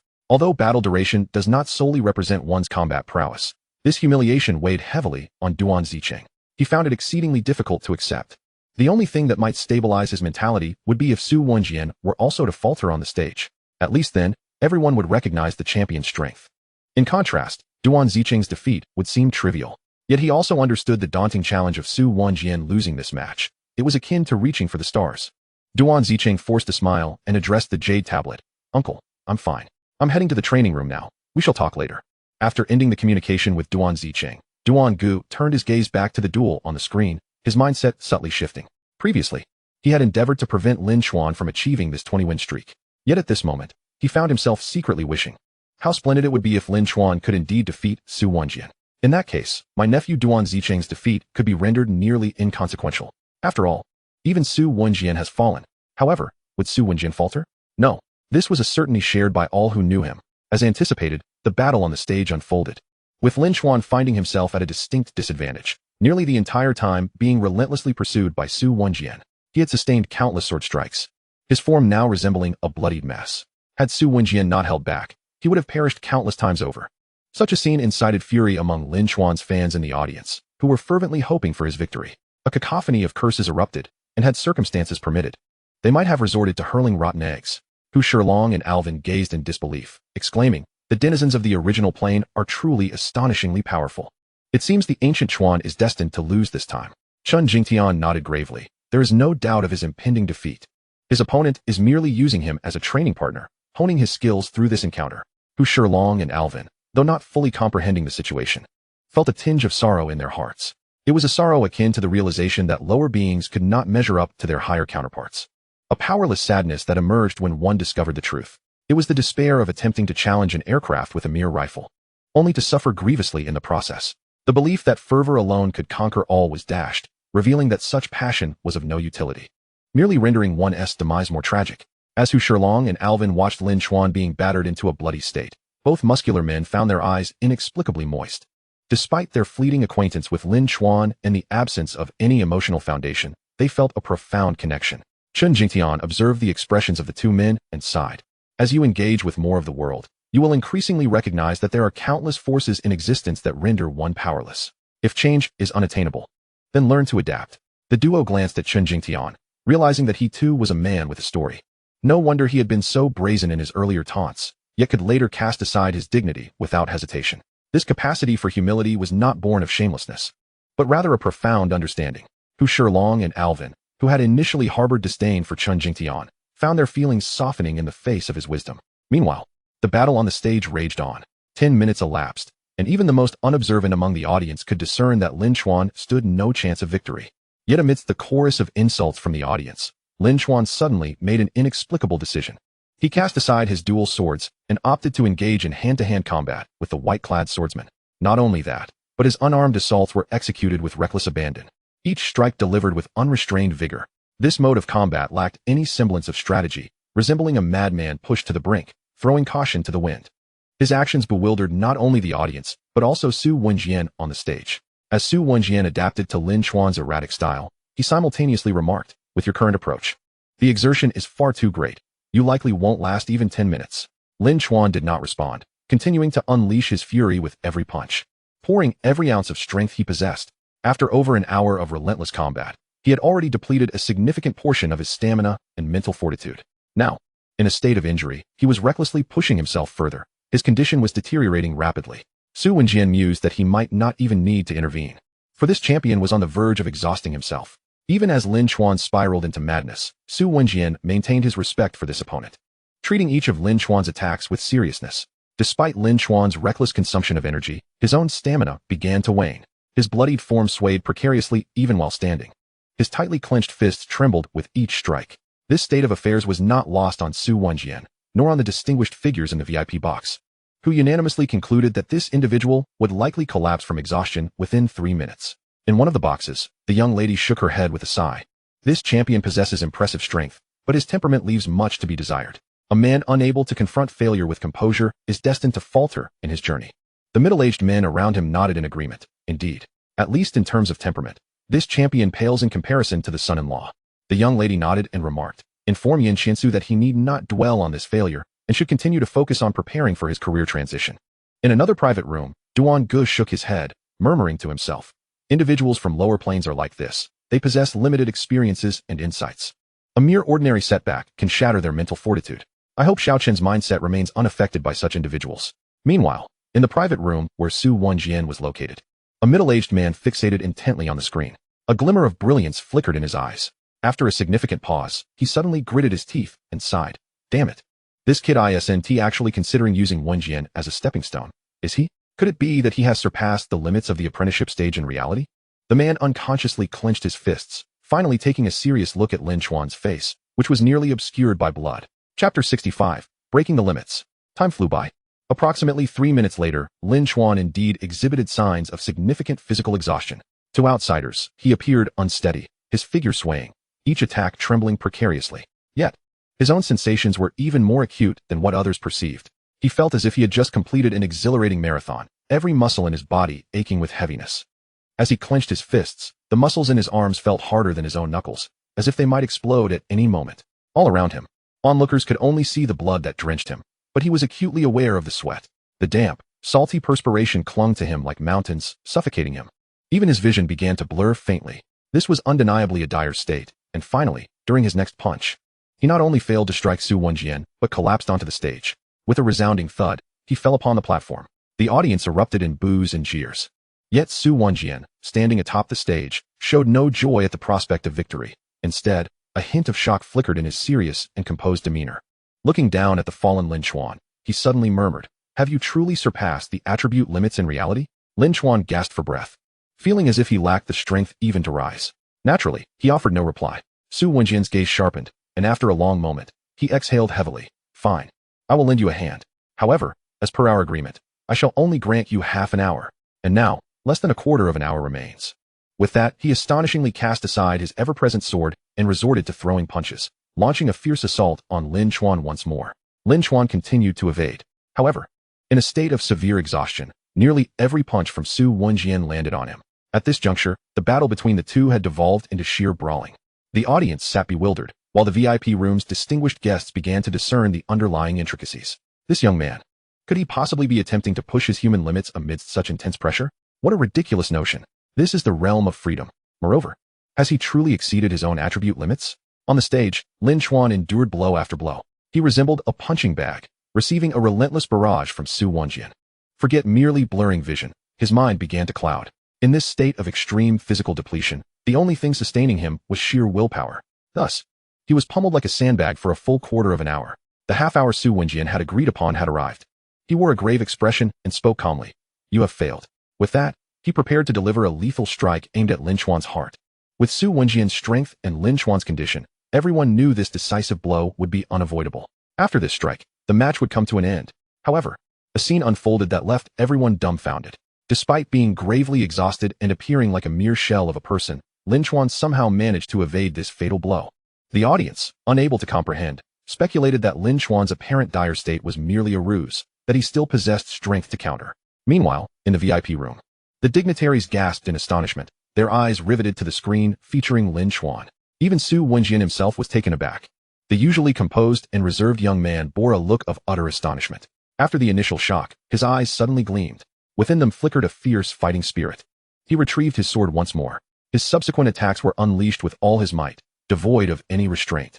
Yet, every strike failed to hit Lin Chuan. Covered in blood, Lin Chuan seemed transformed.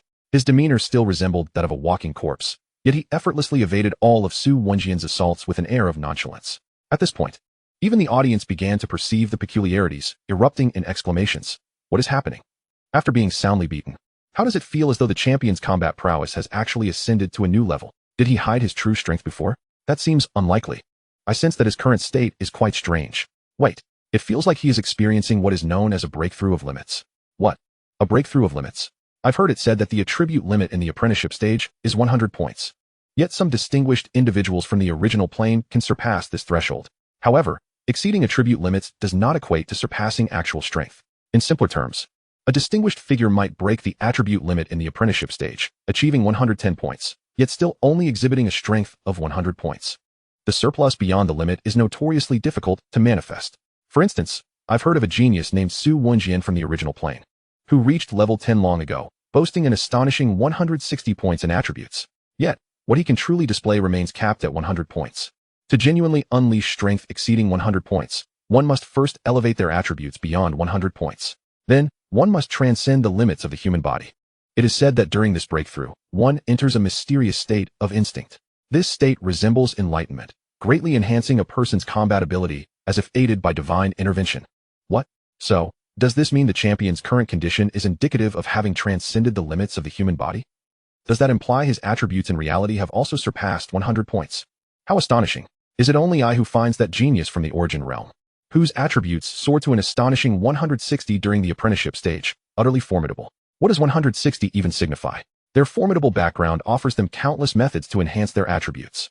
The crux, however, lies in the fact that even with elevated attributes, one cannot easily unleash their potential. The limits of the human body are not so easily surpassed.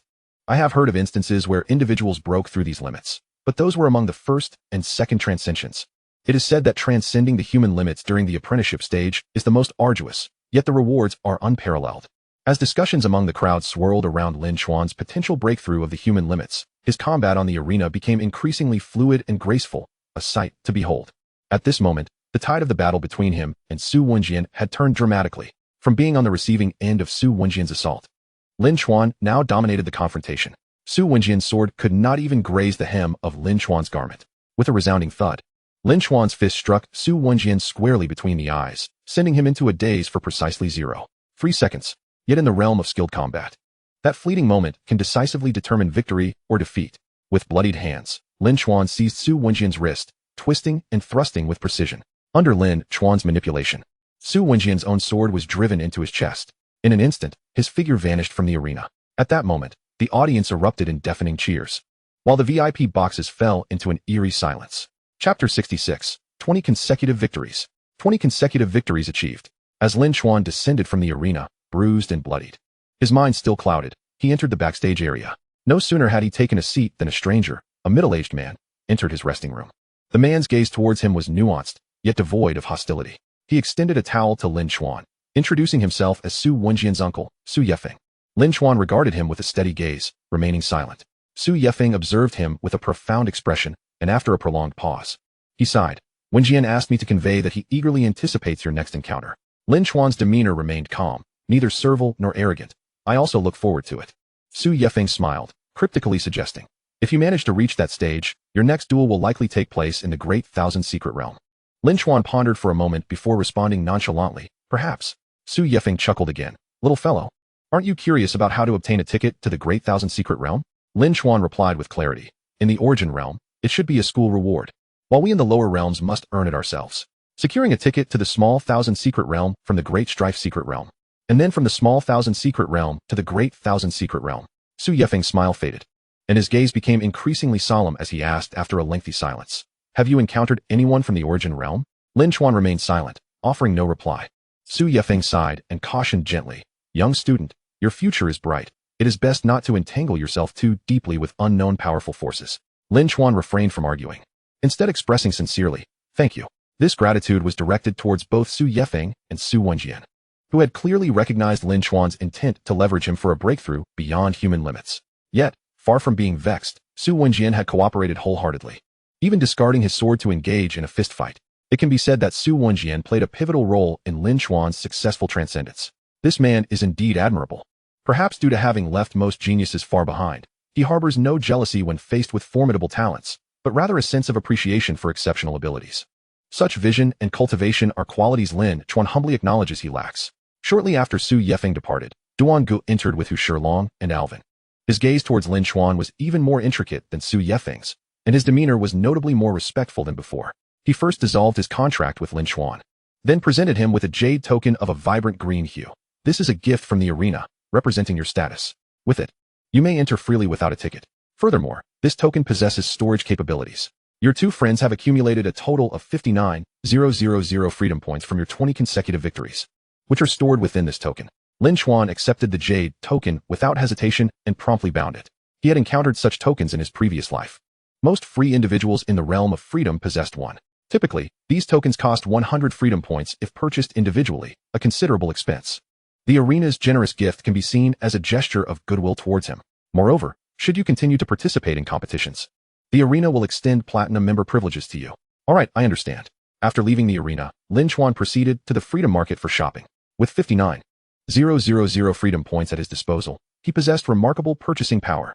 After browsing for over half an hour, he acquired the essentials he needed. A warrior's badge for 500 freedom points, 10 doses of primary dragon blood elixir for 10,000 freedom points, a boundary sphere for 1,000 freedom points, an origin contract for 1,000 freedom points, a spatial talisman for 1,000 freedom points, 10 skill points for 1,000 freedom points, a piece of chest armor and a sword for a total of 560 freedom points, and finally, 220 gold coins for 22 freedom points.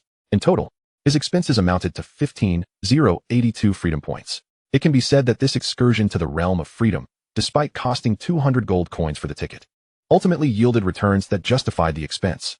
No, it was not merely worth the price of admission. It was an incredible profit, a bountiful return. In addition to his newfound wealth, achieving such a rapid breakthrough beyond human limits was an unexpected delight. Lin Chuan's spirits were exceptionally high. Upon seeing the Moon Fairy's drunkenness priced at 100 freedom points per bottle on the market menu, he extravagantly purchased 10 bottles in one go. Had it been in his previous life, he would never have so frivolously spent 1,000 freedom points on something deemed unnecessary. But in this life, he possessed ample resources. Having settled everything, Lin Chuan focused his thoughts and willingly departed from the realm of freedom. Hu Shilong and Alvin naturally followed closely behind. In an instant, the three returned to the secret realm tavern. The patrons within had changed, yet Lin Chuan paid them no mind, striding directly towards the drunkard in the secluded corner. He handed over 200 gold coins along with the 10 bottles of Moon Fairy's drunkenness, speaking with great delight. I am here to redeem my grasp of the Grim Reaper. The drunkard did not hesitate in the slightest. With 200 gold coins and 10 bottles of the alluring red gourd-infused Moon Immortal wine, he gathered them all into his possession. In fact, he immediately uncorked a bottle of Moon Immortal wine and tilted his head back, pouring it down his throat with fervor. The enticing aroma of the wine swiftly permeated the entire tavern. Once he finished a bottle, the drunkard tossed back Lin Chuan's grasp of death, smacking his lips with lingering satisfaction, exclaiming, not bad at all. Lin Chuan, stowing the grasp of death into his dimensional ring, chuckled. Is it the wine that's exceptional, or the person? The drunkard shot him a glance, responding, the wine is indeed splendid.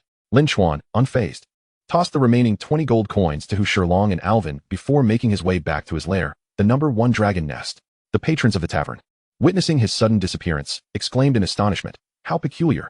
Where did that fellow just go? Could he have ventured directly to the dragon nest? Impossible. He wouldn't dare to run off alone to the dragon nest to meet his demise, would he? Wasn't there a 10-person team that went in earlier? Only to be utterly annihilated. How terrifying. The strength of the dragon is overwhelmingly fearsome. We warriors have no chance of survival at all. If it comes to it, we'll just settle for a draw and take the dragon down with us." Hu Shilong and Alvin did not partake in the discussion. They too felt a sense of unease regarding the outcome of this secret realm. However, after experiencing a liberating journey, they quickly reassured themselves. Relieved to be part of the warrior faction, all they needed to do was cling to the great figure of Gu Chuan, and slaying the dragon would be a breeze. They could never have imagined that the warrior they revered was, in truth, the dragon itself. Upon returning to the dragon nest, Lin Chuan's first act was to employ the newly acquired space talisman upon himself. The space talisman, a high-grade spatial item, far surpassed the dimensional ring in quality. Unlike the dimensional ring, which does not bind its owner and can be seized upon death, the space talisman ensures privacy and security. Moreover, it boasts a vast spatial capacity. Most importantly, the internal time within the space created by the talisman stands still. Whatever is placed inside, be it hot or cold, emerges unchanged. This remarkable item was one Lin Chuan had never dared to purchase in his previous life. Now, having become affluent in this life, he splurged 1,000 points to acquire it. Once bound, a concealed rune appeared at the base of his right hand. After storing his essential belongings within the rune space, Lin Chuan began preparing for a dragon bloodbath. Breaking through the limits of the human body incurs tremendous physical toll. Without proper care, it would leave irreparable internal injuries. The dragon blood elixir is precisely what one needs to recuperate post-breakthrough. However, the process is exceedingly torturous. A large barrel of water, without any heating. Merely a single drop of the elixir causes the liquid to boil violently. Lin Chuan stripped himself of clothing, gritting his teeth as he submerged into the potion, only managing to endure 3 seconds before leaping out. After a 10-minute respite, he plunged back in. This time, he lasted 5 seconds before springing out again. This cycle continued for nearly 2 hours before he finally depleted the entire barrel of elixir. Every wound on his body healed during this time. He emerged transformed, his physique more robust than ever. Having accomplished this, Lin Chuan donned his clothing once more, exhaling heavily. Chapter 67. The Tragedy of the Old Western House. Meanwhile, during Lin Chuan's relentless journey of self-improvement, the Old Western House in Kyoto had become a veritable hell on earth. The realm of wrongful death conjured by the wrongful death butterfly was merely an illusion. When the butterfly was still a malnourished, newly hatched caterpillar, its illusion lacked lethality. In fact, as Aya took the wrongful death butterfly away, the illusion of the realm dissipated swiftly, fading into nothingness. When Luo Yinping's team arrived at the Old Western House, they found the initial wave of cannon fodder who had breached the house completely unscathed, albeit with pale faces. Some had even soiled their pants. After a brief investigation, Luo Yinping discovered that the only ones remaining in the air raid shelter were the frightened Zhua family members and a few bystanders. Yet, Lin Chuan was nowhere to be found. Luo Yinping soon learned from the Zhua brothers, Zhua Tiangang and Zhua Tianan, that Lin Chuan was indeed ranked first on the world leaderboard. As for his absence from the Kyoto regional leaderboard, it likely had something to do with his disappearance last night. Zhua Tiangang vividly recounted Lin Chuan's vanishing act witnessed by many.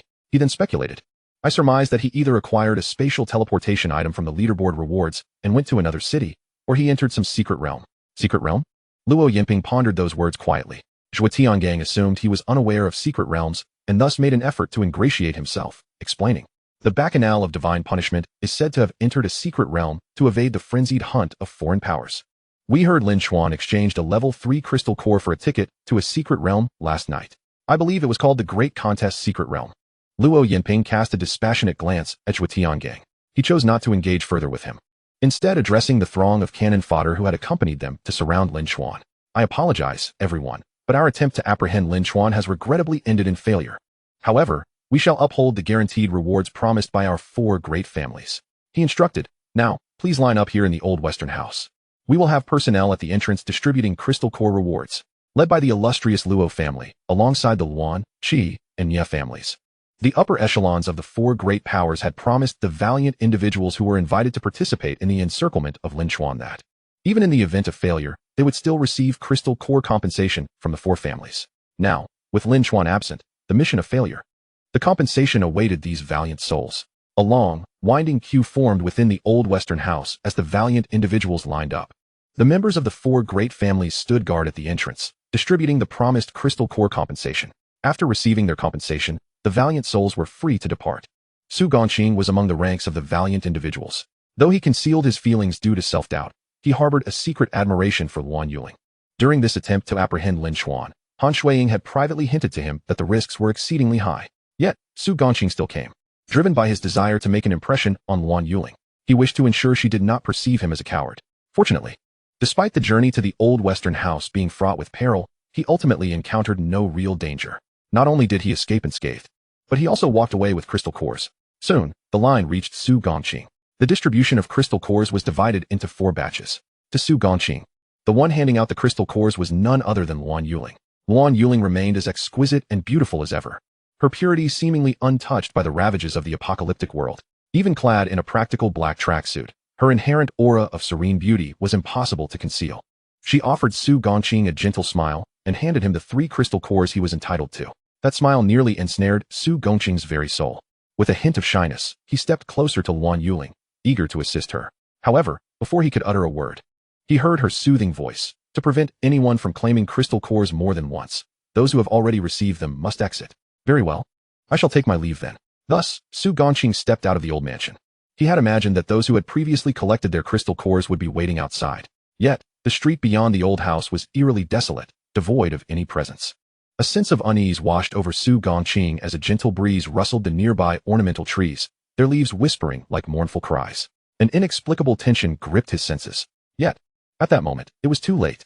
He felt a dull, knife-like pain slicing through his brain, and then he succumbed to eternal unconsciousness. An A-grade talent, soul strangulation. A kill executed without a trace. No external injury to be seen.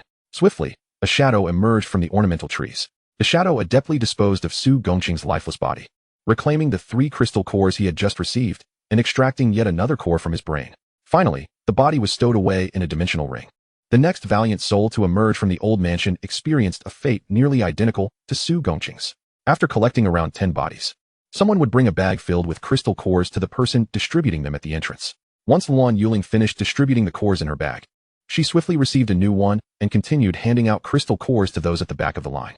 It was evident that their number of crystal cores was increasing. As the valiant souls progressed further into the process, they began to sense something amiss. However, at this point, they were powerless to resist. They could only submit like silent lambs, led to slaughter. The entire distribution of crystal cores persisted for nearly an hour. The 4 major families reaped over 200 crystal cores, along with more than 200 corpses. The Luan, Qi, and Nye families each claimed 50 of the crystal cores. The remainder was exclusively allotted to Luo Yinping. After all, his soul strangulation talent played a critical role in this harvesting operation. Among the 200 individuals, there were formidable warriors, yet they were all swiftly slain by Luo Yinping. This was due to their lack of soul defense mechanisms. Ultimately, the dimensional ring containing over 200 bodies was handed over to Luo Yinping. He donned his slender-framed glasses, exuding an air of scholarly elegance. However, at that moment, green text indicating his rank of 67th on the kill list appeared above his head. The green text differed from the golden text. The latter signified the world ranking, while the former represented the regional ranking. This indicated that, within the span of just 1 hour, Luo Yinping had ascended to the 67th position on the Kyoto kill list. He seemed to take great pleasure in the green text hovering above him, a smile adorning his face as he strolled leisurely back into the old mansion. With arms slightly outstretched, he turned his head with each step he took. Everywhere his gaze fell, a corpse was released from his dimensional ring. Soon, the 200 corpses were scattered throughout the various corners of the old mansion. Naturally, Su Gongqing's body was among them. However, the goddess he secretly adored was solely focused on distributing the 50 crystal cores she had just received to her family members, not sparing a single glance at his now cold corpse. Once all the bodies were placed, Luo Yinping made his way once more towards the air raid shelter. As he walked, he suddenly encountered a woman in a black uniform, her face pale with panic as she fled towards the shelter. Just as the woman was about to lock the door, Luo Yinping swiftly intervened. Soon, he led the members of the 4 major families back into the underground shelter. Zhuo Tianyi stood before her grandparents, her complexion ashen.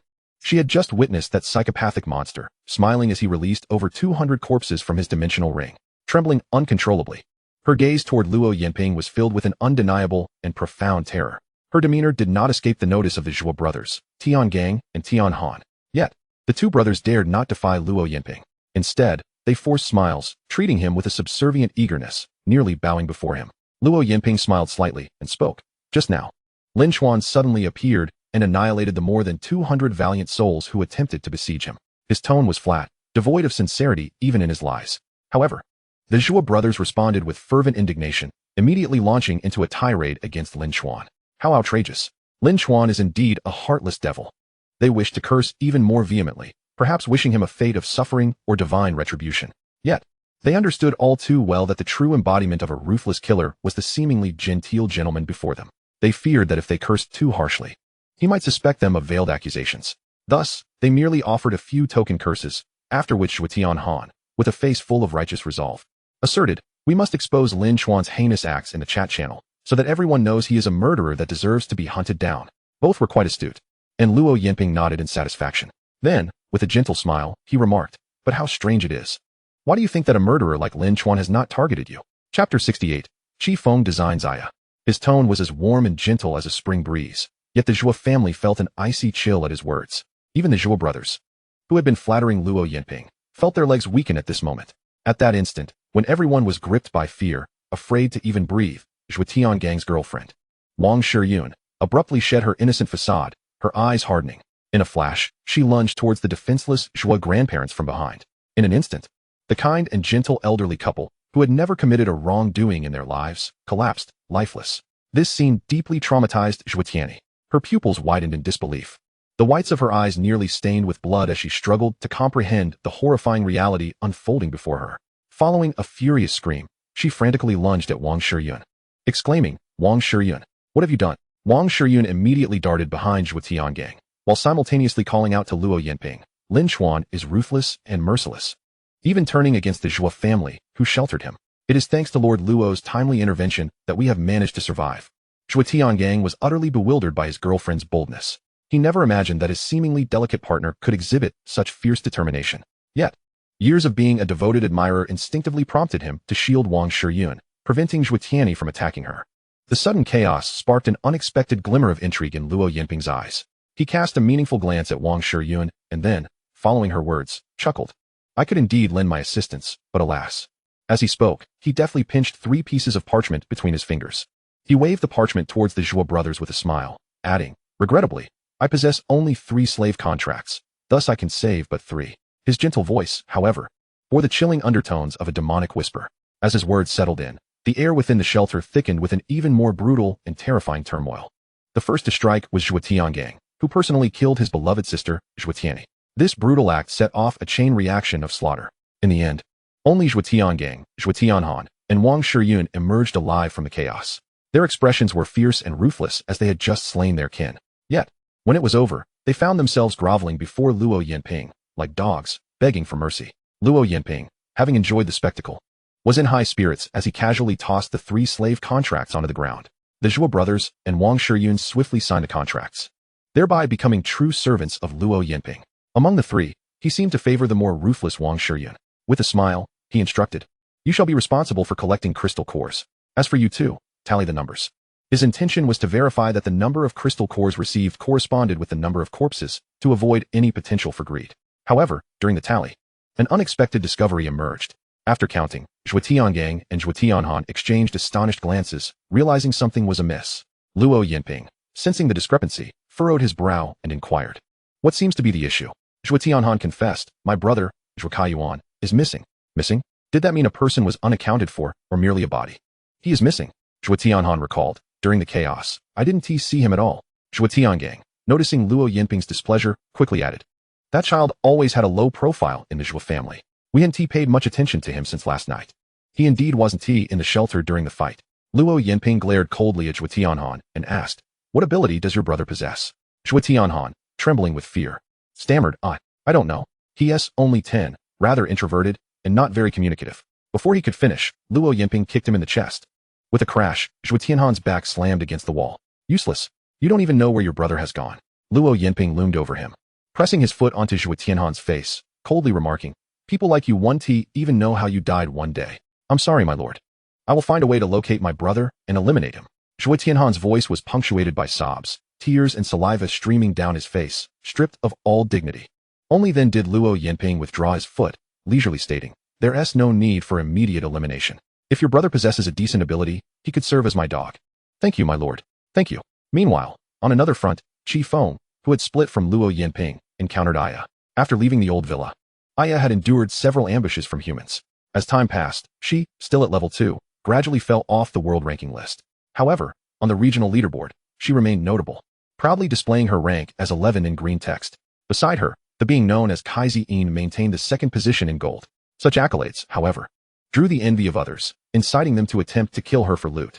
Yet, those ambushing her were swiftly dispatched by the formidable Kaizi-in. Aya increasingly recognized how powerful her companion was, rivaling Lin Chuan in overwhelming strength. With each ambush, Aya adapted to the treachery of the post-apocalyptic world. She pried a dimensional ring from the captain of a team that had attacked her, slipping it onto her finger. Though the task of collecting crystal cores could be entrusted to the emotionless Kaizi-in, she compelled herself to undertake it personally, seeking to cultivate her survival instincts in this harsh reality. After all, Kaizi-in was a bodyguard assigned by Lin Chuan and did not belong to her. She wished to ensure that when the day came for her to part ways with Lin Chuan, she would not be devoid of survival skills. As Aya entered a shopping mall, she addressed Kaizi-in, "Next time we encounter weaker attackers, grant me an opportunity to fight, will you?" Kaizi-in, lacking facial features and the ability to speak, remained an indistinct shadow, unable to respond to Aya, uncertain if he comprehended her words. She proceeded to purchase several garments, both for men and women. She dressed Kaizi-in in the men's attire, adding a hat, mask, and sunglasses. After this transformation, the shadowy figure of Kaizi-in appeared increasingly human-like, which offered Aya a modicum of comfort amidst her loneliness and fear. Since leaving the old villa, she had encountered other humans, yet they either sought to kill her for loot or attempted to morally manipulate her. Such a world, with such human nature, was disheartening. Ironically, Kaizi-in, devoid of human emotions, proved to be more reliable than living beings. Upon leaving the mall, another group of foolish individuals attempted to attack them for loot. This time, Aya, armed with a tang knife, finally joined the fray alongside Kaizi-in. However, her combat skills were still lacking. The knife only grazed one assailant's arm. Had it not been for Kaizi-in's protection, she might have perished countless times. Aya sighed, despairing over her stagnant combat abilities. After extracting 7 level 1 crystal cores, she exhaled. "Let us go. I recall there is a park nearby. I wonder if we can successfully locate the wasp nest this time." Thus, the pair, one human and one shadow, set forth once more toward the park, encountering dimensional creatures along the way, which were predominantly dealt with by Kaizi-in. After entering the park, Aya noticed that the dimensional monsters there had clearly been cleaned up by someone. She frowned and continued walking deeper, when she vaguely heard cries and pleas for mercy. The voice seemed familiar.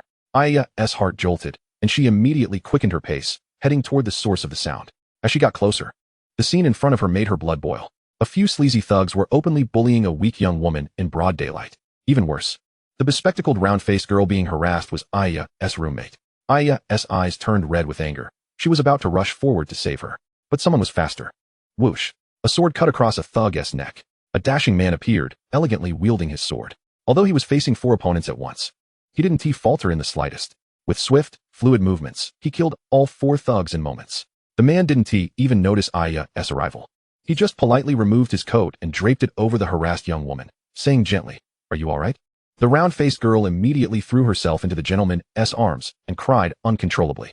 Originally, Aya had intended to rush to help, but she suddenly stopped in her tracks. Her gaze lingered subtly on the dashing man's back, and her hand instinctively tightened around her tang sword. She glanced at the small black companion beside her, emotions flickering in her eyes, and finally, she gritted her teeth and prepared to quietly leave. However, the heart-wrenchingly crying round-faced girl suddenly noticed her and called out, "Aya? Woo Aya."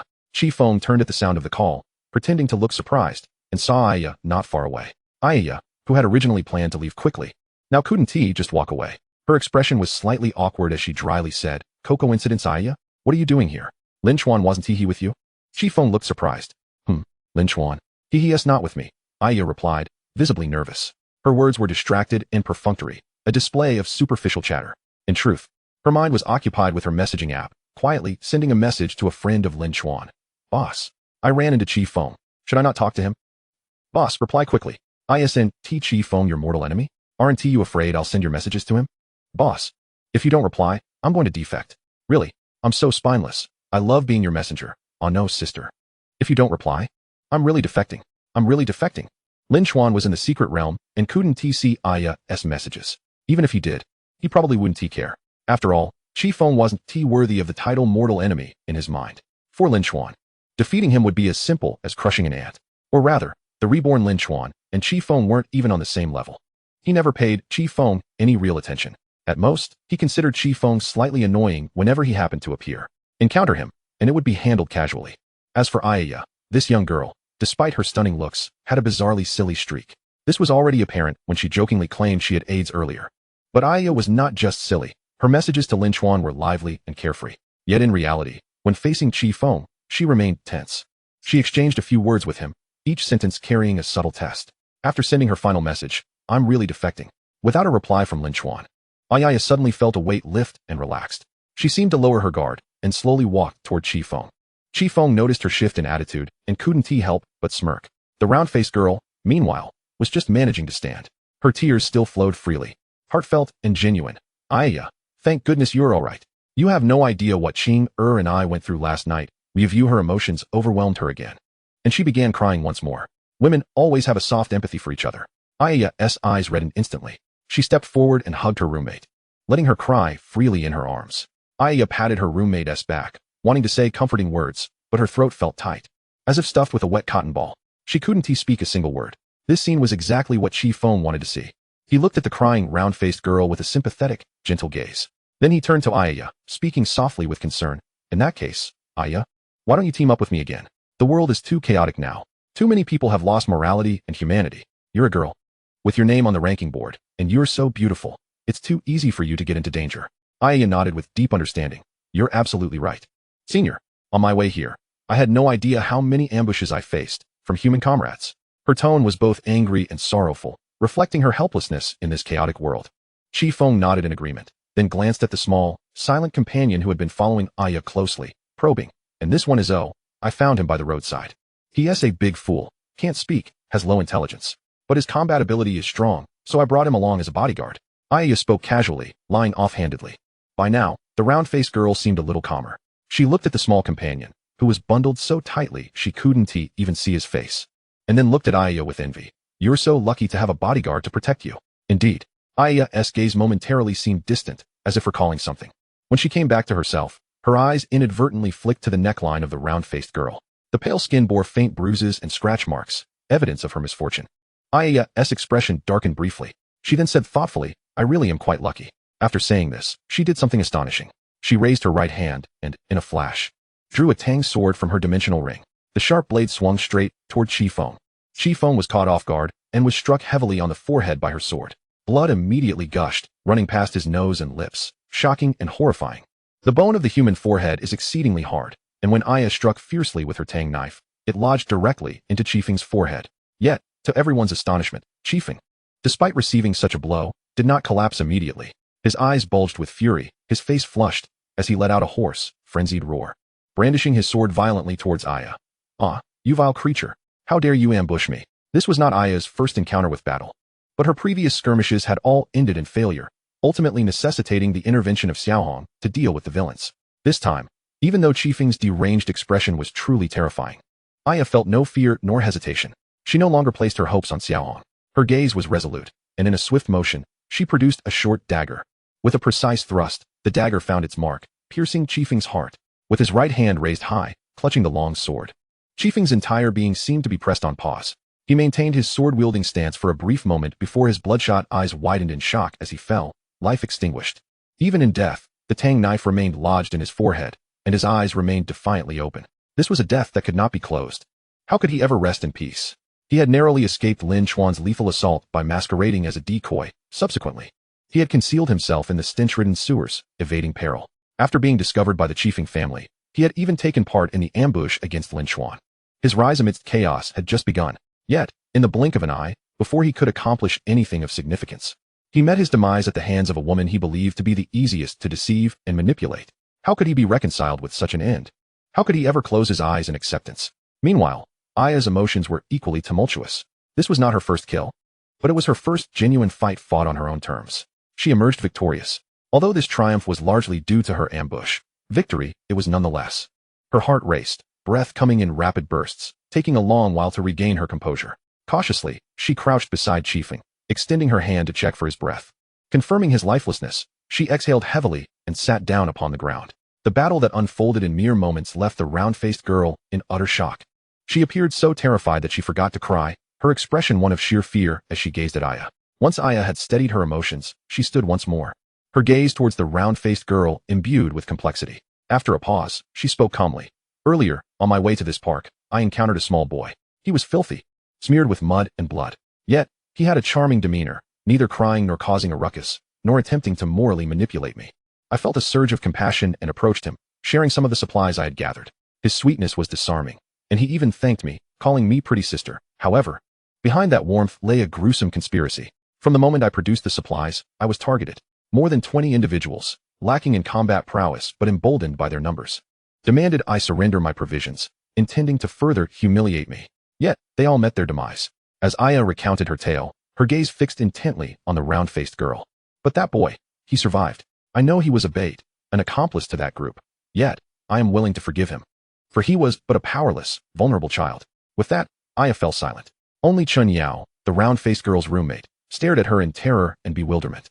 After a prolonged silence, Chun Yao suddenly trembled, her shoulders shaking. Her voice, though soft, was filled with sincerity. I'm sorry, Aya. I am the bait too. Just like that little boy. I was coerced. I am weak, and I had no means to resist Wu. Aya regarded her calmly, striving to project an air of indifference. Yet, ultimately, her eyes betrayed her empathy. She sighed softly, offering a tissue.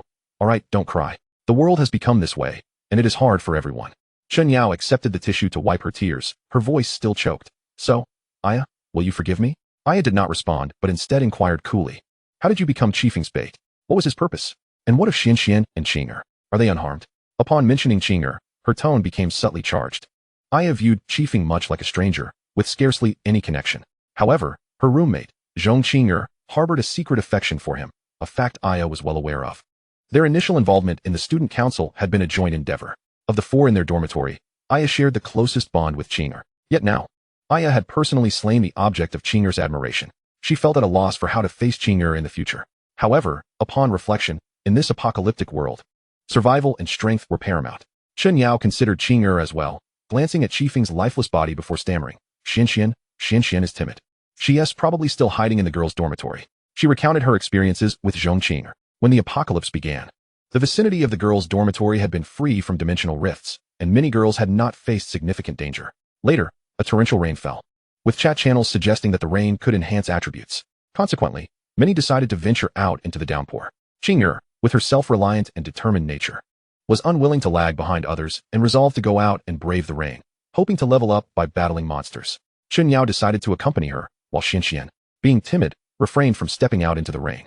The subsequent events unfolded into a despairing tragedy. As the clock struck midnight and the rain ceased, those who had ventured out found themselves suddenly incapacitated, unable to stand. On the playground, countless individuals collapsed like fish on a chopping block, mercilessly slaughtered by the dimensional insects they once scorned. Recalling that scene caused Chun Yao's face to pale involuntarily. Aya furrowed her brows. Under such circumstances, how did you and Qinger end up in Chifeng's grasp? It wasn't Chifeng. Chun Yao shook her head slightly, tears streaming anew. The ones who rescued us were from a prestigious family. More accurately, they were not there to save us. They were specifically there to rescue the spirit beings. Aya was taken aback. The school beauty spirit being? Yes, the school beauty spirit being. Her background seems quite formidable. Her family is also very powerful. One individual, placing their hand on the spirit being's head, restored her strength, which had previously mirrored ours, weak and powerless. At that moment, the playground was filled with cries. Everyone was pleading for that individual to save them, yet he only chose to rescue Su Ling, completely disregarding the fates of the others. Su Ling herself showed no concern for us and coldly departed. As Chun Yao recounted this, her eyes brimmed with tears once more. Aya pressed her lips together, her heart heavy as she inquired, and then? Chun Yao forced a smile that was more grotesque than tears. Then, all those who lay on the playground were ruthlessly slain by members of the super aristocracy. Their cores were extracted, and the women suffered inhuman indignities before their demise. Qinger, particularly stubborn, fought desperately to resist, but it was futile. We were utterly powerless, our bodies limp. Initially, I thought that after enduring such humiliation, I would meet the same fate as the others, killed and then have my core extracted. But for reasons unknown, Qinger and I were spared. We later learned that our survival was merely a bait to lure you. At that time, you had ascended the ranking list, and many must have been eyeing you. Aya's expression grew complex. She could hardly fathom what she might have endured had she not encountered Lin Chuan. The ranking list? That too was thanks to Lin Chuan's assistance. She exhaled, then asked, and what about Qinger? Wasn't she meant to act as bait alongside you to lure me? Qinger. Chun Yao choked up again. When she was tasked with being the bait, she was so dazed that she didn't know how to react, and then she was killed by Senior Chi Feng. What? In that instant, fury ignited within Aya's eyes. Qinger had perished at the hands of the man she admired most. Alongside her anger, a wave of sorrow swept over her. Unable to contain herself, She kicked Chi Feng's lifeless body with great force. Subsequently, she prepared to extract his core. Just as she crouched down, she suddenly furrowed her brow and stood up, saying to Chun Yao, "Yao Yao, if you wish to survive in this apocalypse, you must learn to be resilient and strong. Now, I entrust you with a task, extract Chi Feng's core." "Me?" Chun Yao's face was a canvas of confusion. "Yes, you," Aya stated earnestly. "You must cultivate your strength, and extracting a core is the first step in building courage." I. Chun Yao's complexion turned pale, her lips trembled, and after much hesitation, she finally managed to utter, "Thank you. No need for thanks, we are friends." Chun Yao stiffly accepted the bone knife, crouched down, and after much effort, finally extracted the core from Chi Feng's head. As she stood up, she could not suppress her nausea and retreated to the bushes to vomit for quite some time. Once she managed to calm her emotions, she handed the core to Aya and asked, "Aya, may I join your team?" Her gaze was filled with hope and longing. Aya shook her head slightly. "I'm not sure. It depends on whether Lin Chuan agrees to take you in." Chun Yao's tears began to fall again. "I'm not as pretty as you and have gone through those experiences. Lin Chuan will surely find me filthy and refuse to accept me." When I said take in, I didn't mean it that way. Aya felt a bit awkward. I meant take in as in a teammate. And besides, Lin Chuan and I are not in the kind of relationship you're thinking. "Oh." Chun Yao's expression conveyed her belief in Aya. Aya, tired of explaining further, sent Lin Chuan a detailed message about everything that had transpired. Yet, Lin Chuan remained unresponsive. Deep down, Aya felt a tinge of worry. Fortunately, the existence of the world ranking list assured her that Lin Chuan was at least still alive. In the secret realm, the dragon nest number 001, Lin Chuan finished his medicinal bath, donned his attire, and retrieved the warrior badge from his space. This item had cost him 500 free points, but it was undoubtedly worth every penny. The warrior badge seemed perfectly aligned with the dragon and warrior factions within the secret realm. Indeed, this item could play a crucial role in the realm. Once a player of the dragon faction assumed dragon form, their combat power would increase exponentially. They could soar through the skies as dragons, and their attributes would double. Purely relying on monster hunting for leveling up, warrior players would never stand a chance against dragon players in dragon form. However, warriors could utilize the warrior badge to nullify the dragon form of dragon players. If that were its sole effect, the warrior badge would certainly not be worth 500 free points. Yet, it also possessed another more practical effect: immunity to a certain degree of level suppression. Previously, when Lin Chuan faced a level 3-dimensional worm at level 0 on the southern 4 platforms, he had already sensed the pressure of level disparity. Although his will was strong and his combat power was unaffected, any encounters exceeding a level difference of 5 would inevitably impact his combat effectiveness. With the warrior badge equipped, as long as his opponent was no more than 10 levels above him, he would no longer be subject to level suppression. Such a remarkable item was undeniably advantageous for Lin Chuan. Players of the warrior faction could also earn the warrior badge through quests in the warrior village. However, the badges obtained in the secret realm were purely inferior versions. Firstly, the inferior version only targeted dragons and did not provide immunity to level suppression. Secondly, the inferior version had a time limitation. Lastly, the process of obtaining the warrior badge through quests was exceedingly tedious, a pure waste of time. Lin Chuan had no intention of squandering time. He still aimed to claim the reward for leveling up to 4. Thus, he could not afford to linger in this secret realm for 24 hours. He needed to swiftly dispatch the players of the warrior faction and conclude the secret realm game ahead of schedule. Ideally, he could finish within 12 hours. Now, over 6 hours had elapsed since the secret realm commenced. With 6 hours remaining, he intended to thoroughly explore the dragon nest and reap a bounty of talents. Lin Chuan wiped his taut abdominal muscles, feeling rather pleased, and then stretched languidly. Next, he checked the chat channel of the dragons. At that moment, the chat channel was filled with dragons boasting about their prowess. Some were flaunting their mastery of the level 3 dragon form, claiming significant power boosts. Others bragged about having vanquished a team of warriors, brimming with confidence. The individual who had previously hinted at an SSS level talent seemed to have fallen silent, while the holder of the S level talent, Master of Souls, continued to maintain a high profile. As Lin Chuan perused the chat channel, he happened upon the ecstatic proclamation of this S level powerhouse. Dragon number 129. I have wonderful news. A wave of warriors just ventured into my dragon nest, and I have them all under my control with my talent. As time progressed, the dragons not only mastered more advanced dragon forms, but also became increasingly familiar with the rules of the chat channel. Initially, their conversations were entirely anonymous, making it impossible to discern who had sent the messages. However, by this point, numerous players had voluntarily revealed their identities, lifting the veil of anonymity. The malevolent dragons, bound to their lairs, are theoretically incapable of inflicting harm upon one another. Thus, they freely divulge their information without concern. Moreover, their public identities are merely denoted by the numbers of their respective lairs, devoid of any reference to their real names. The dragon numbered 129 is evidently the possessor of the S-rank talent, the Master of Souls. His influence within the chat channel is nearly unparalleled, akin to a clarion call to which all respond. A mere message from him incites an avalanche of fervent admiration from others, akin to flies drawn to refuse. Dragon 002. The master is truly impressive. Dragon 097. What is this in comparison? With the might of Master 129. Commanding a cadre of warriors is simply a walk in the park. Dragon 065. Regardless, congratulations are in order for the master. Such strength is undeniable. A deluge of accolades flooded the screen. Among these individuals, many willingly revealed their dragon numbers. Lin Chuan meticulously noted each one. After all, he surmised that the owner of the SSS rank talent would hardly deign to flatter those of the S rank.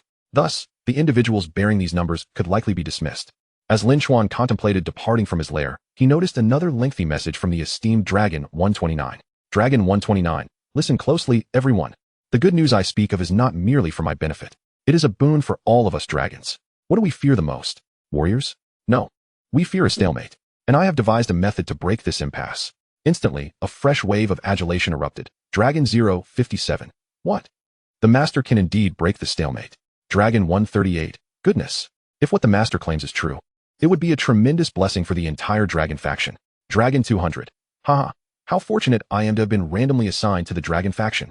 I have discovered that this game favors the dragons. Victory is assured for the dragon faction. Dragon 002. Victory is assured for the dragon faction.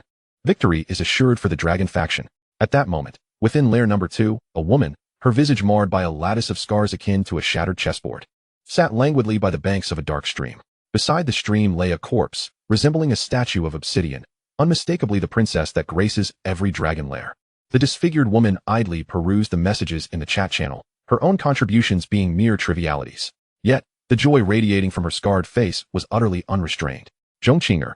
More precisely, another iteration of Zhongqing'er from a different realm. In the wake of the apocalypse, her journey has been fraught with hardship. However, it is precisely these tribulations that have forged her into a decisive and ruthless individual. Initially lacking in strength, she marred her own face to preserve her purity. Gradually, she ascended through the ranks, killing, extracting crystal cores, and leveling up. It was through these crystal cores that she procured entry into the secret realm of dragons and warriors. She subsequently sought to purchase a strategy guide for the secret realm from Terui Yuanai. However, the price for the strategy guide was exorbitant. He audaciously demanded a staggering 100 grade 5 crystal cores. At this juncture, even the most formidable powers would struggle to amass such a quantity. Thus, in other parallel worlds, even those who endeavored to negotiate with Terui for the strategy guide found themselves unable to afford it. Yet, Zhongqing'er managed to acquire the strategy guide. Not a single crystal core was expended.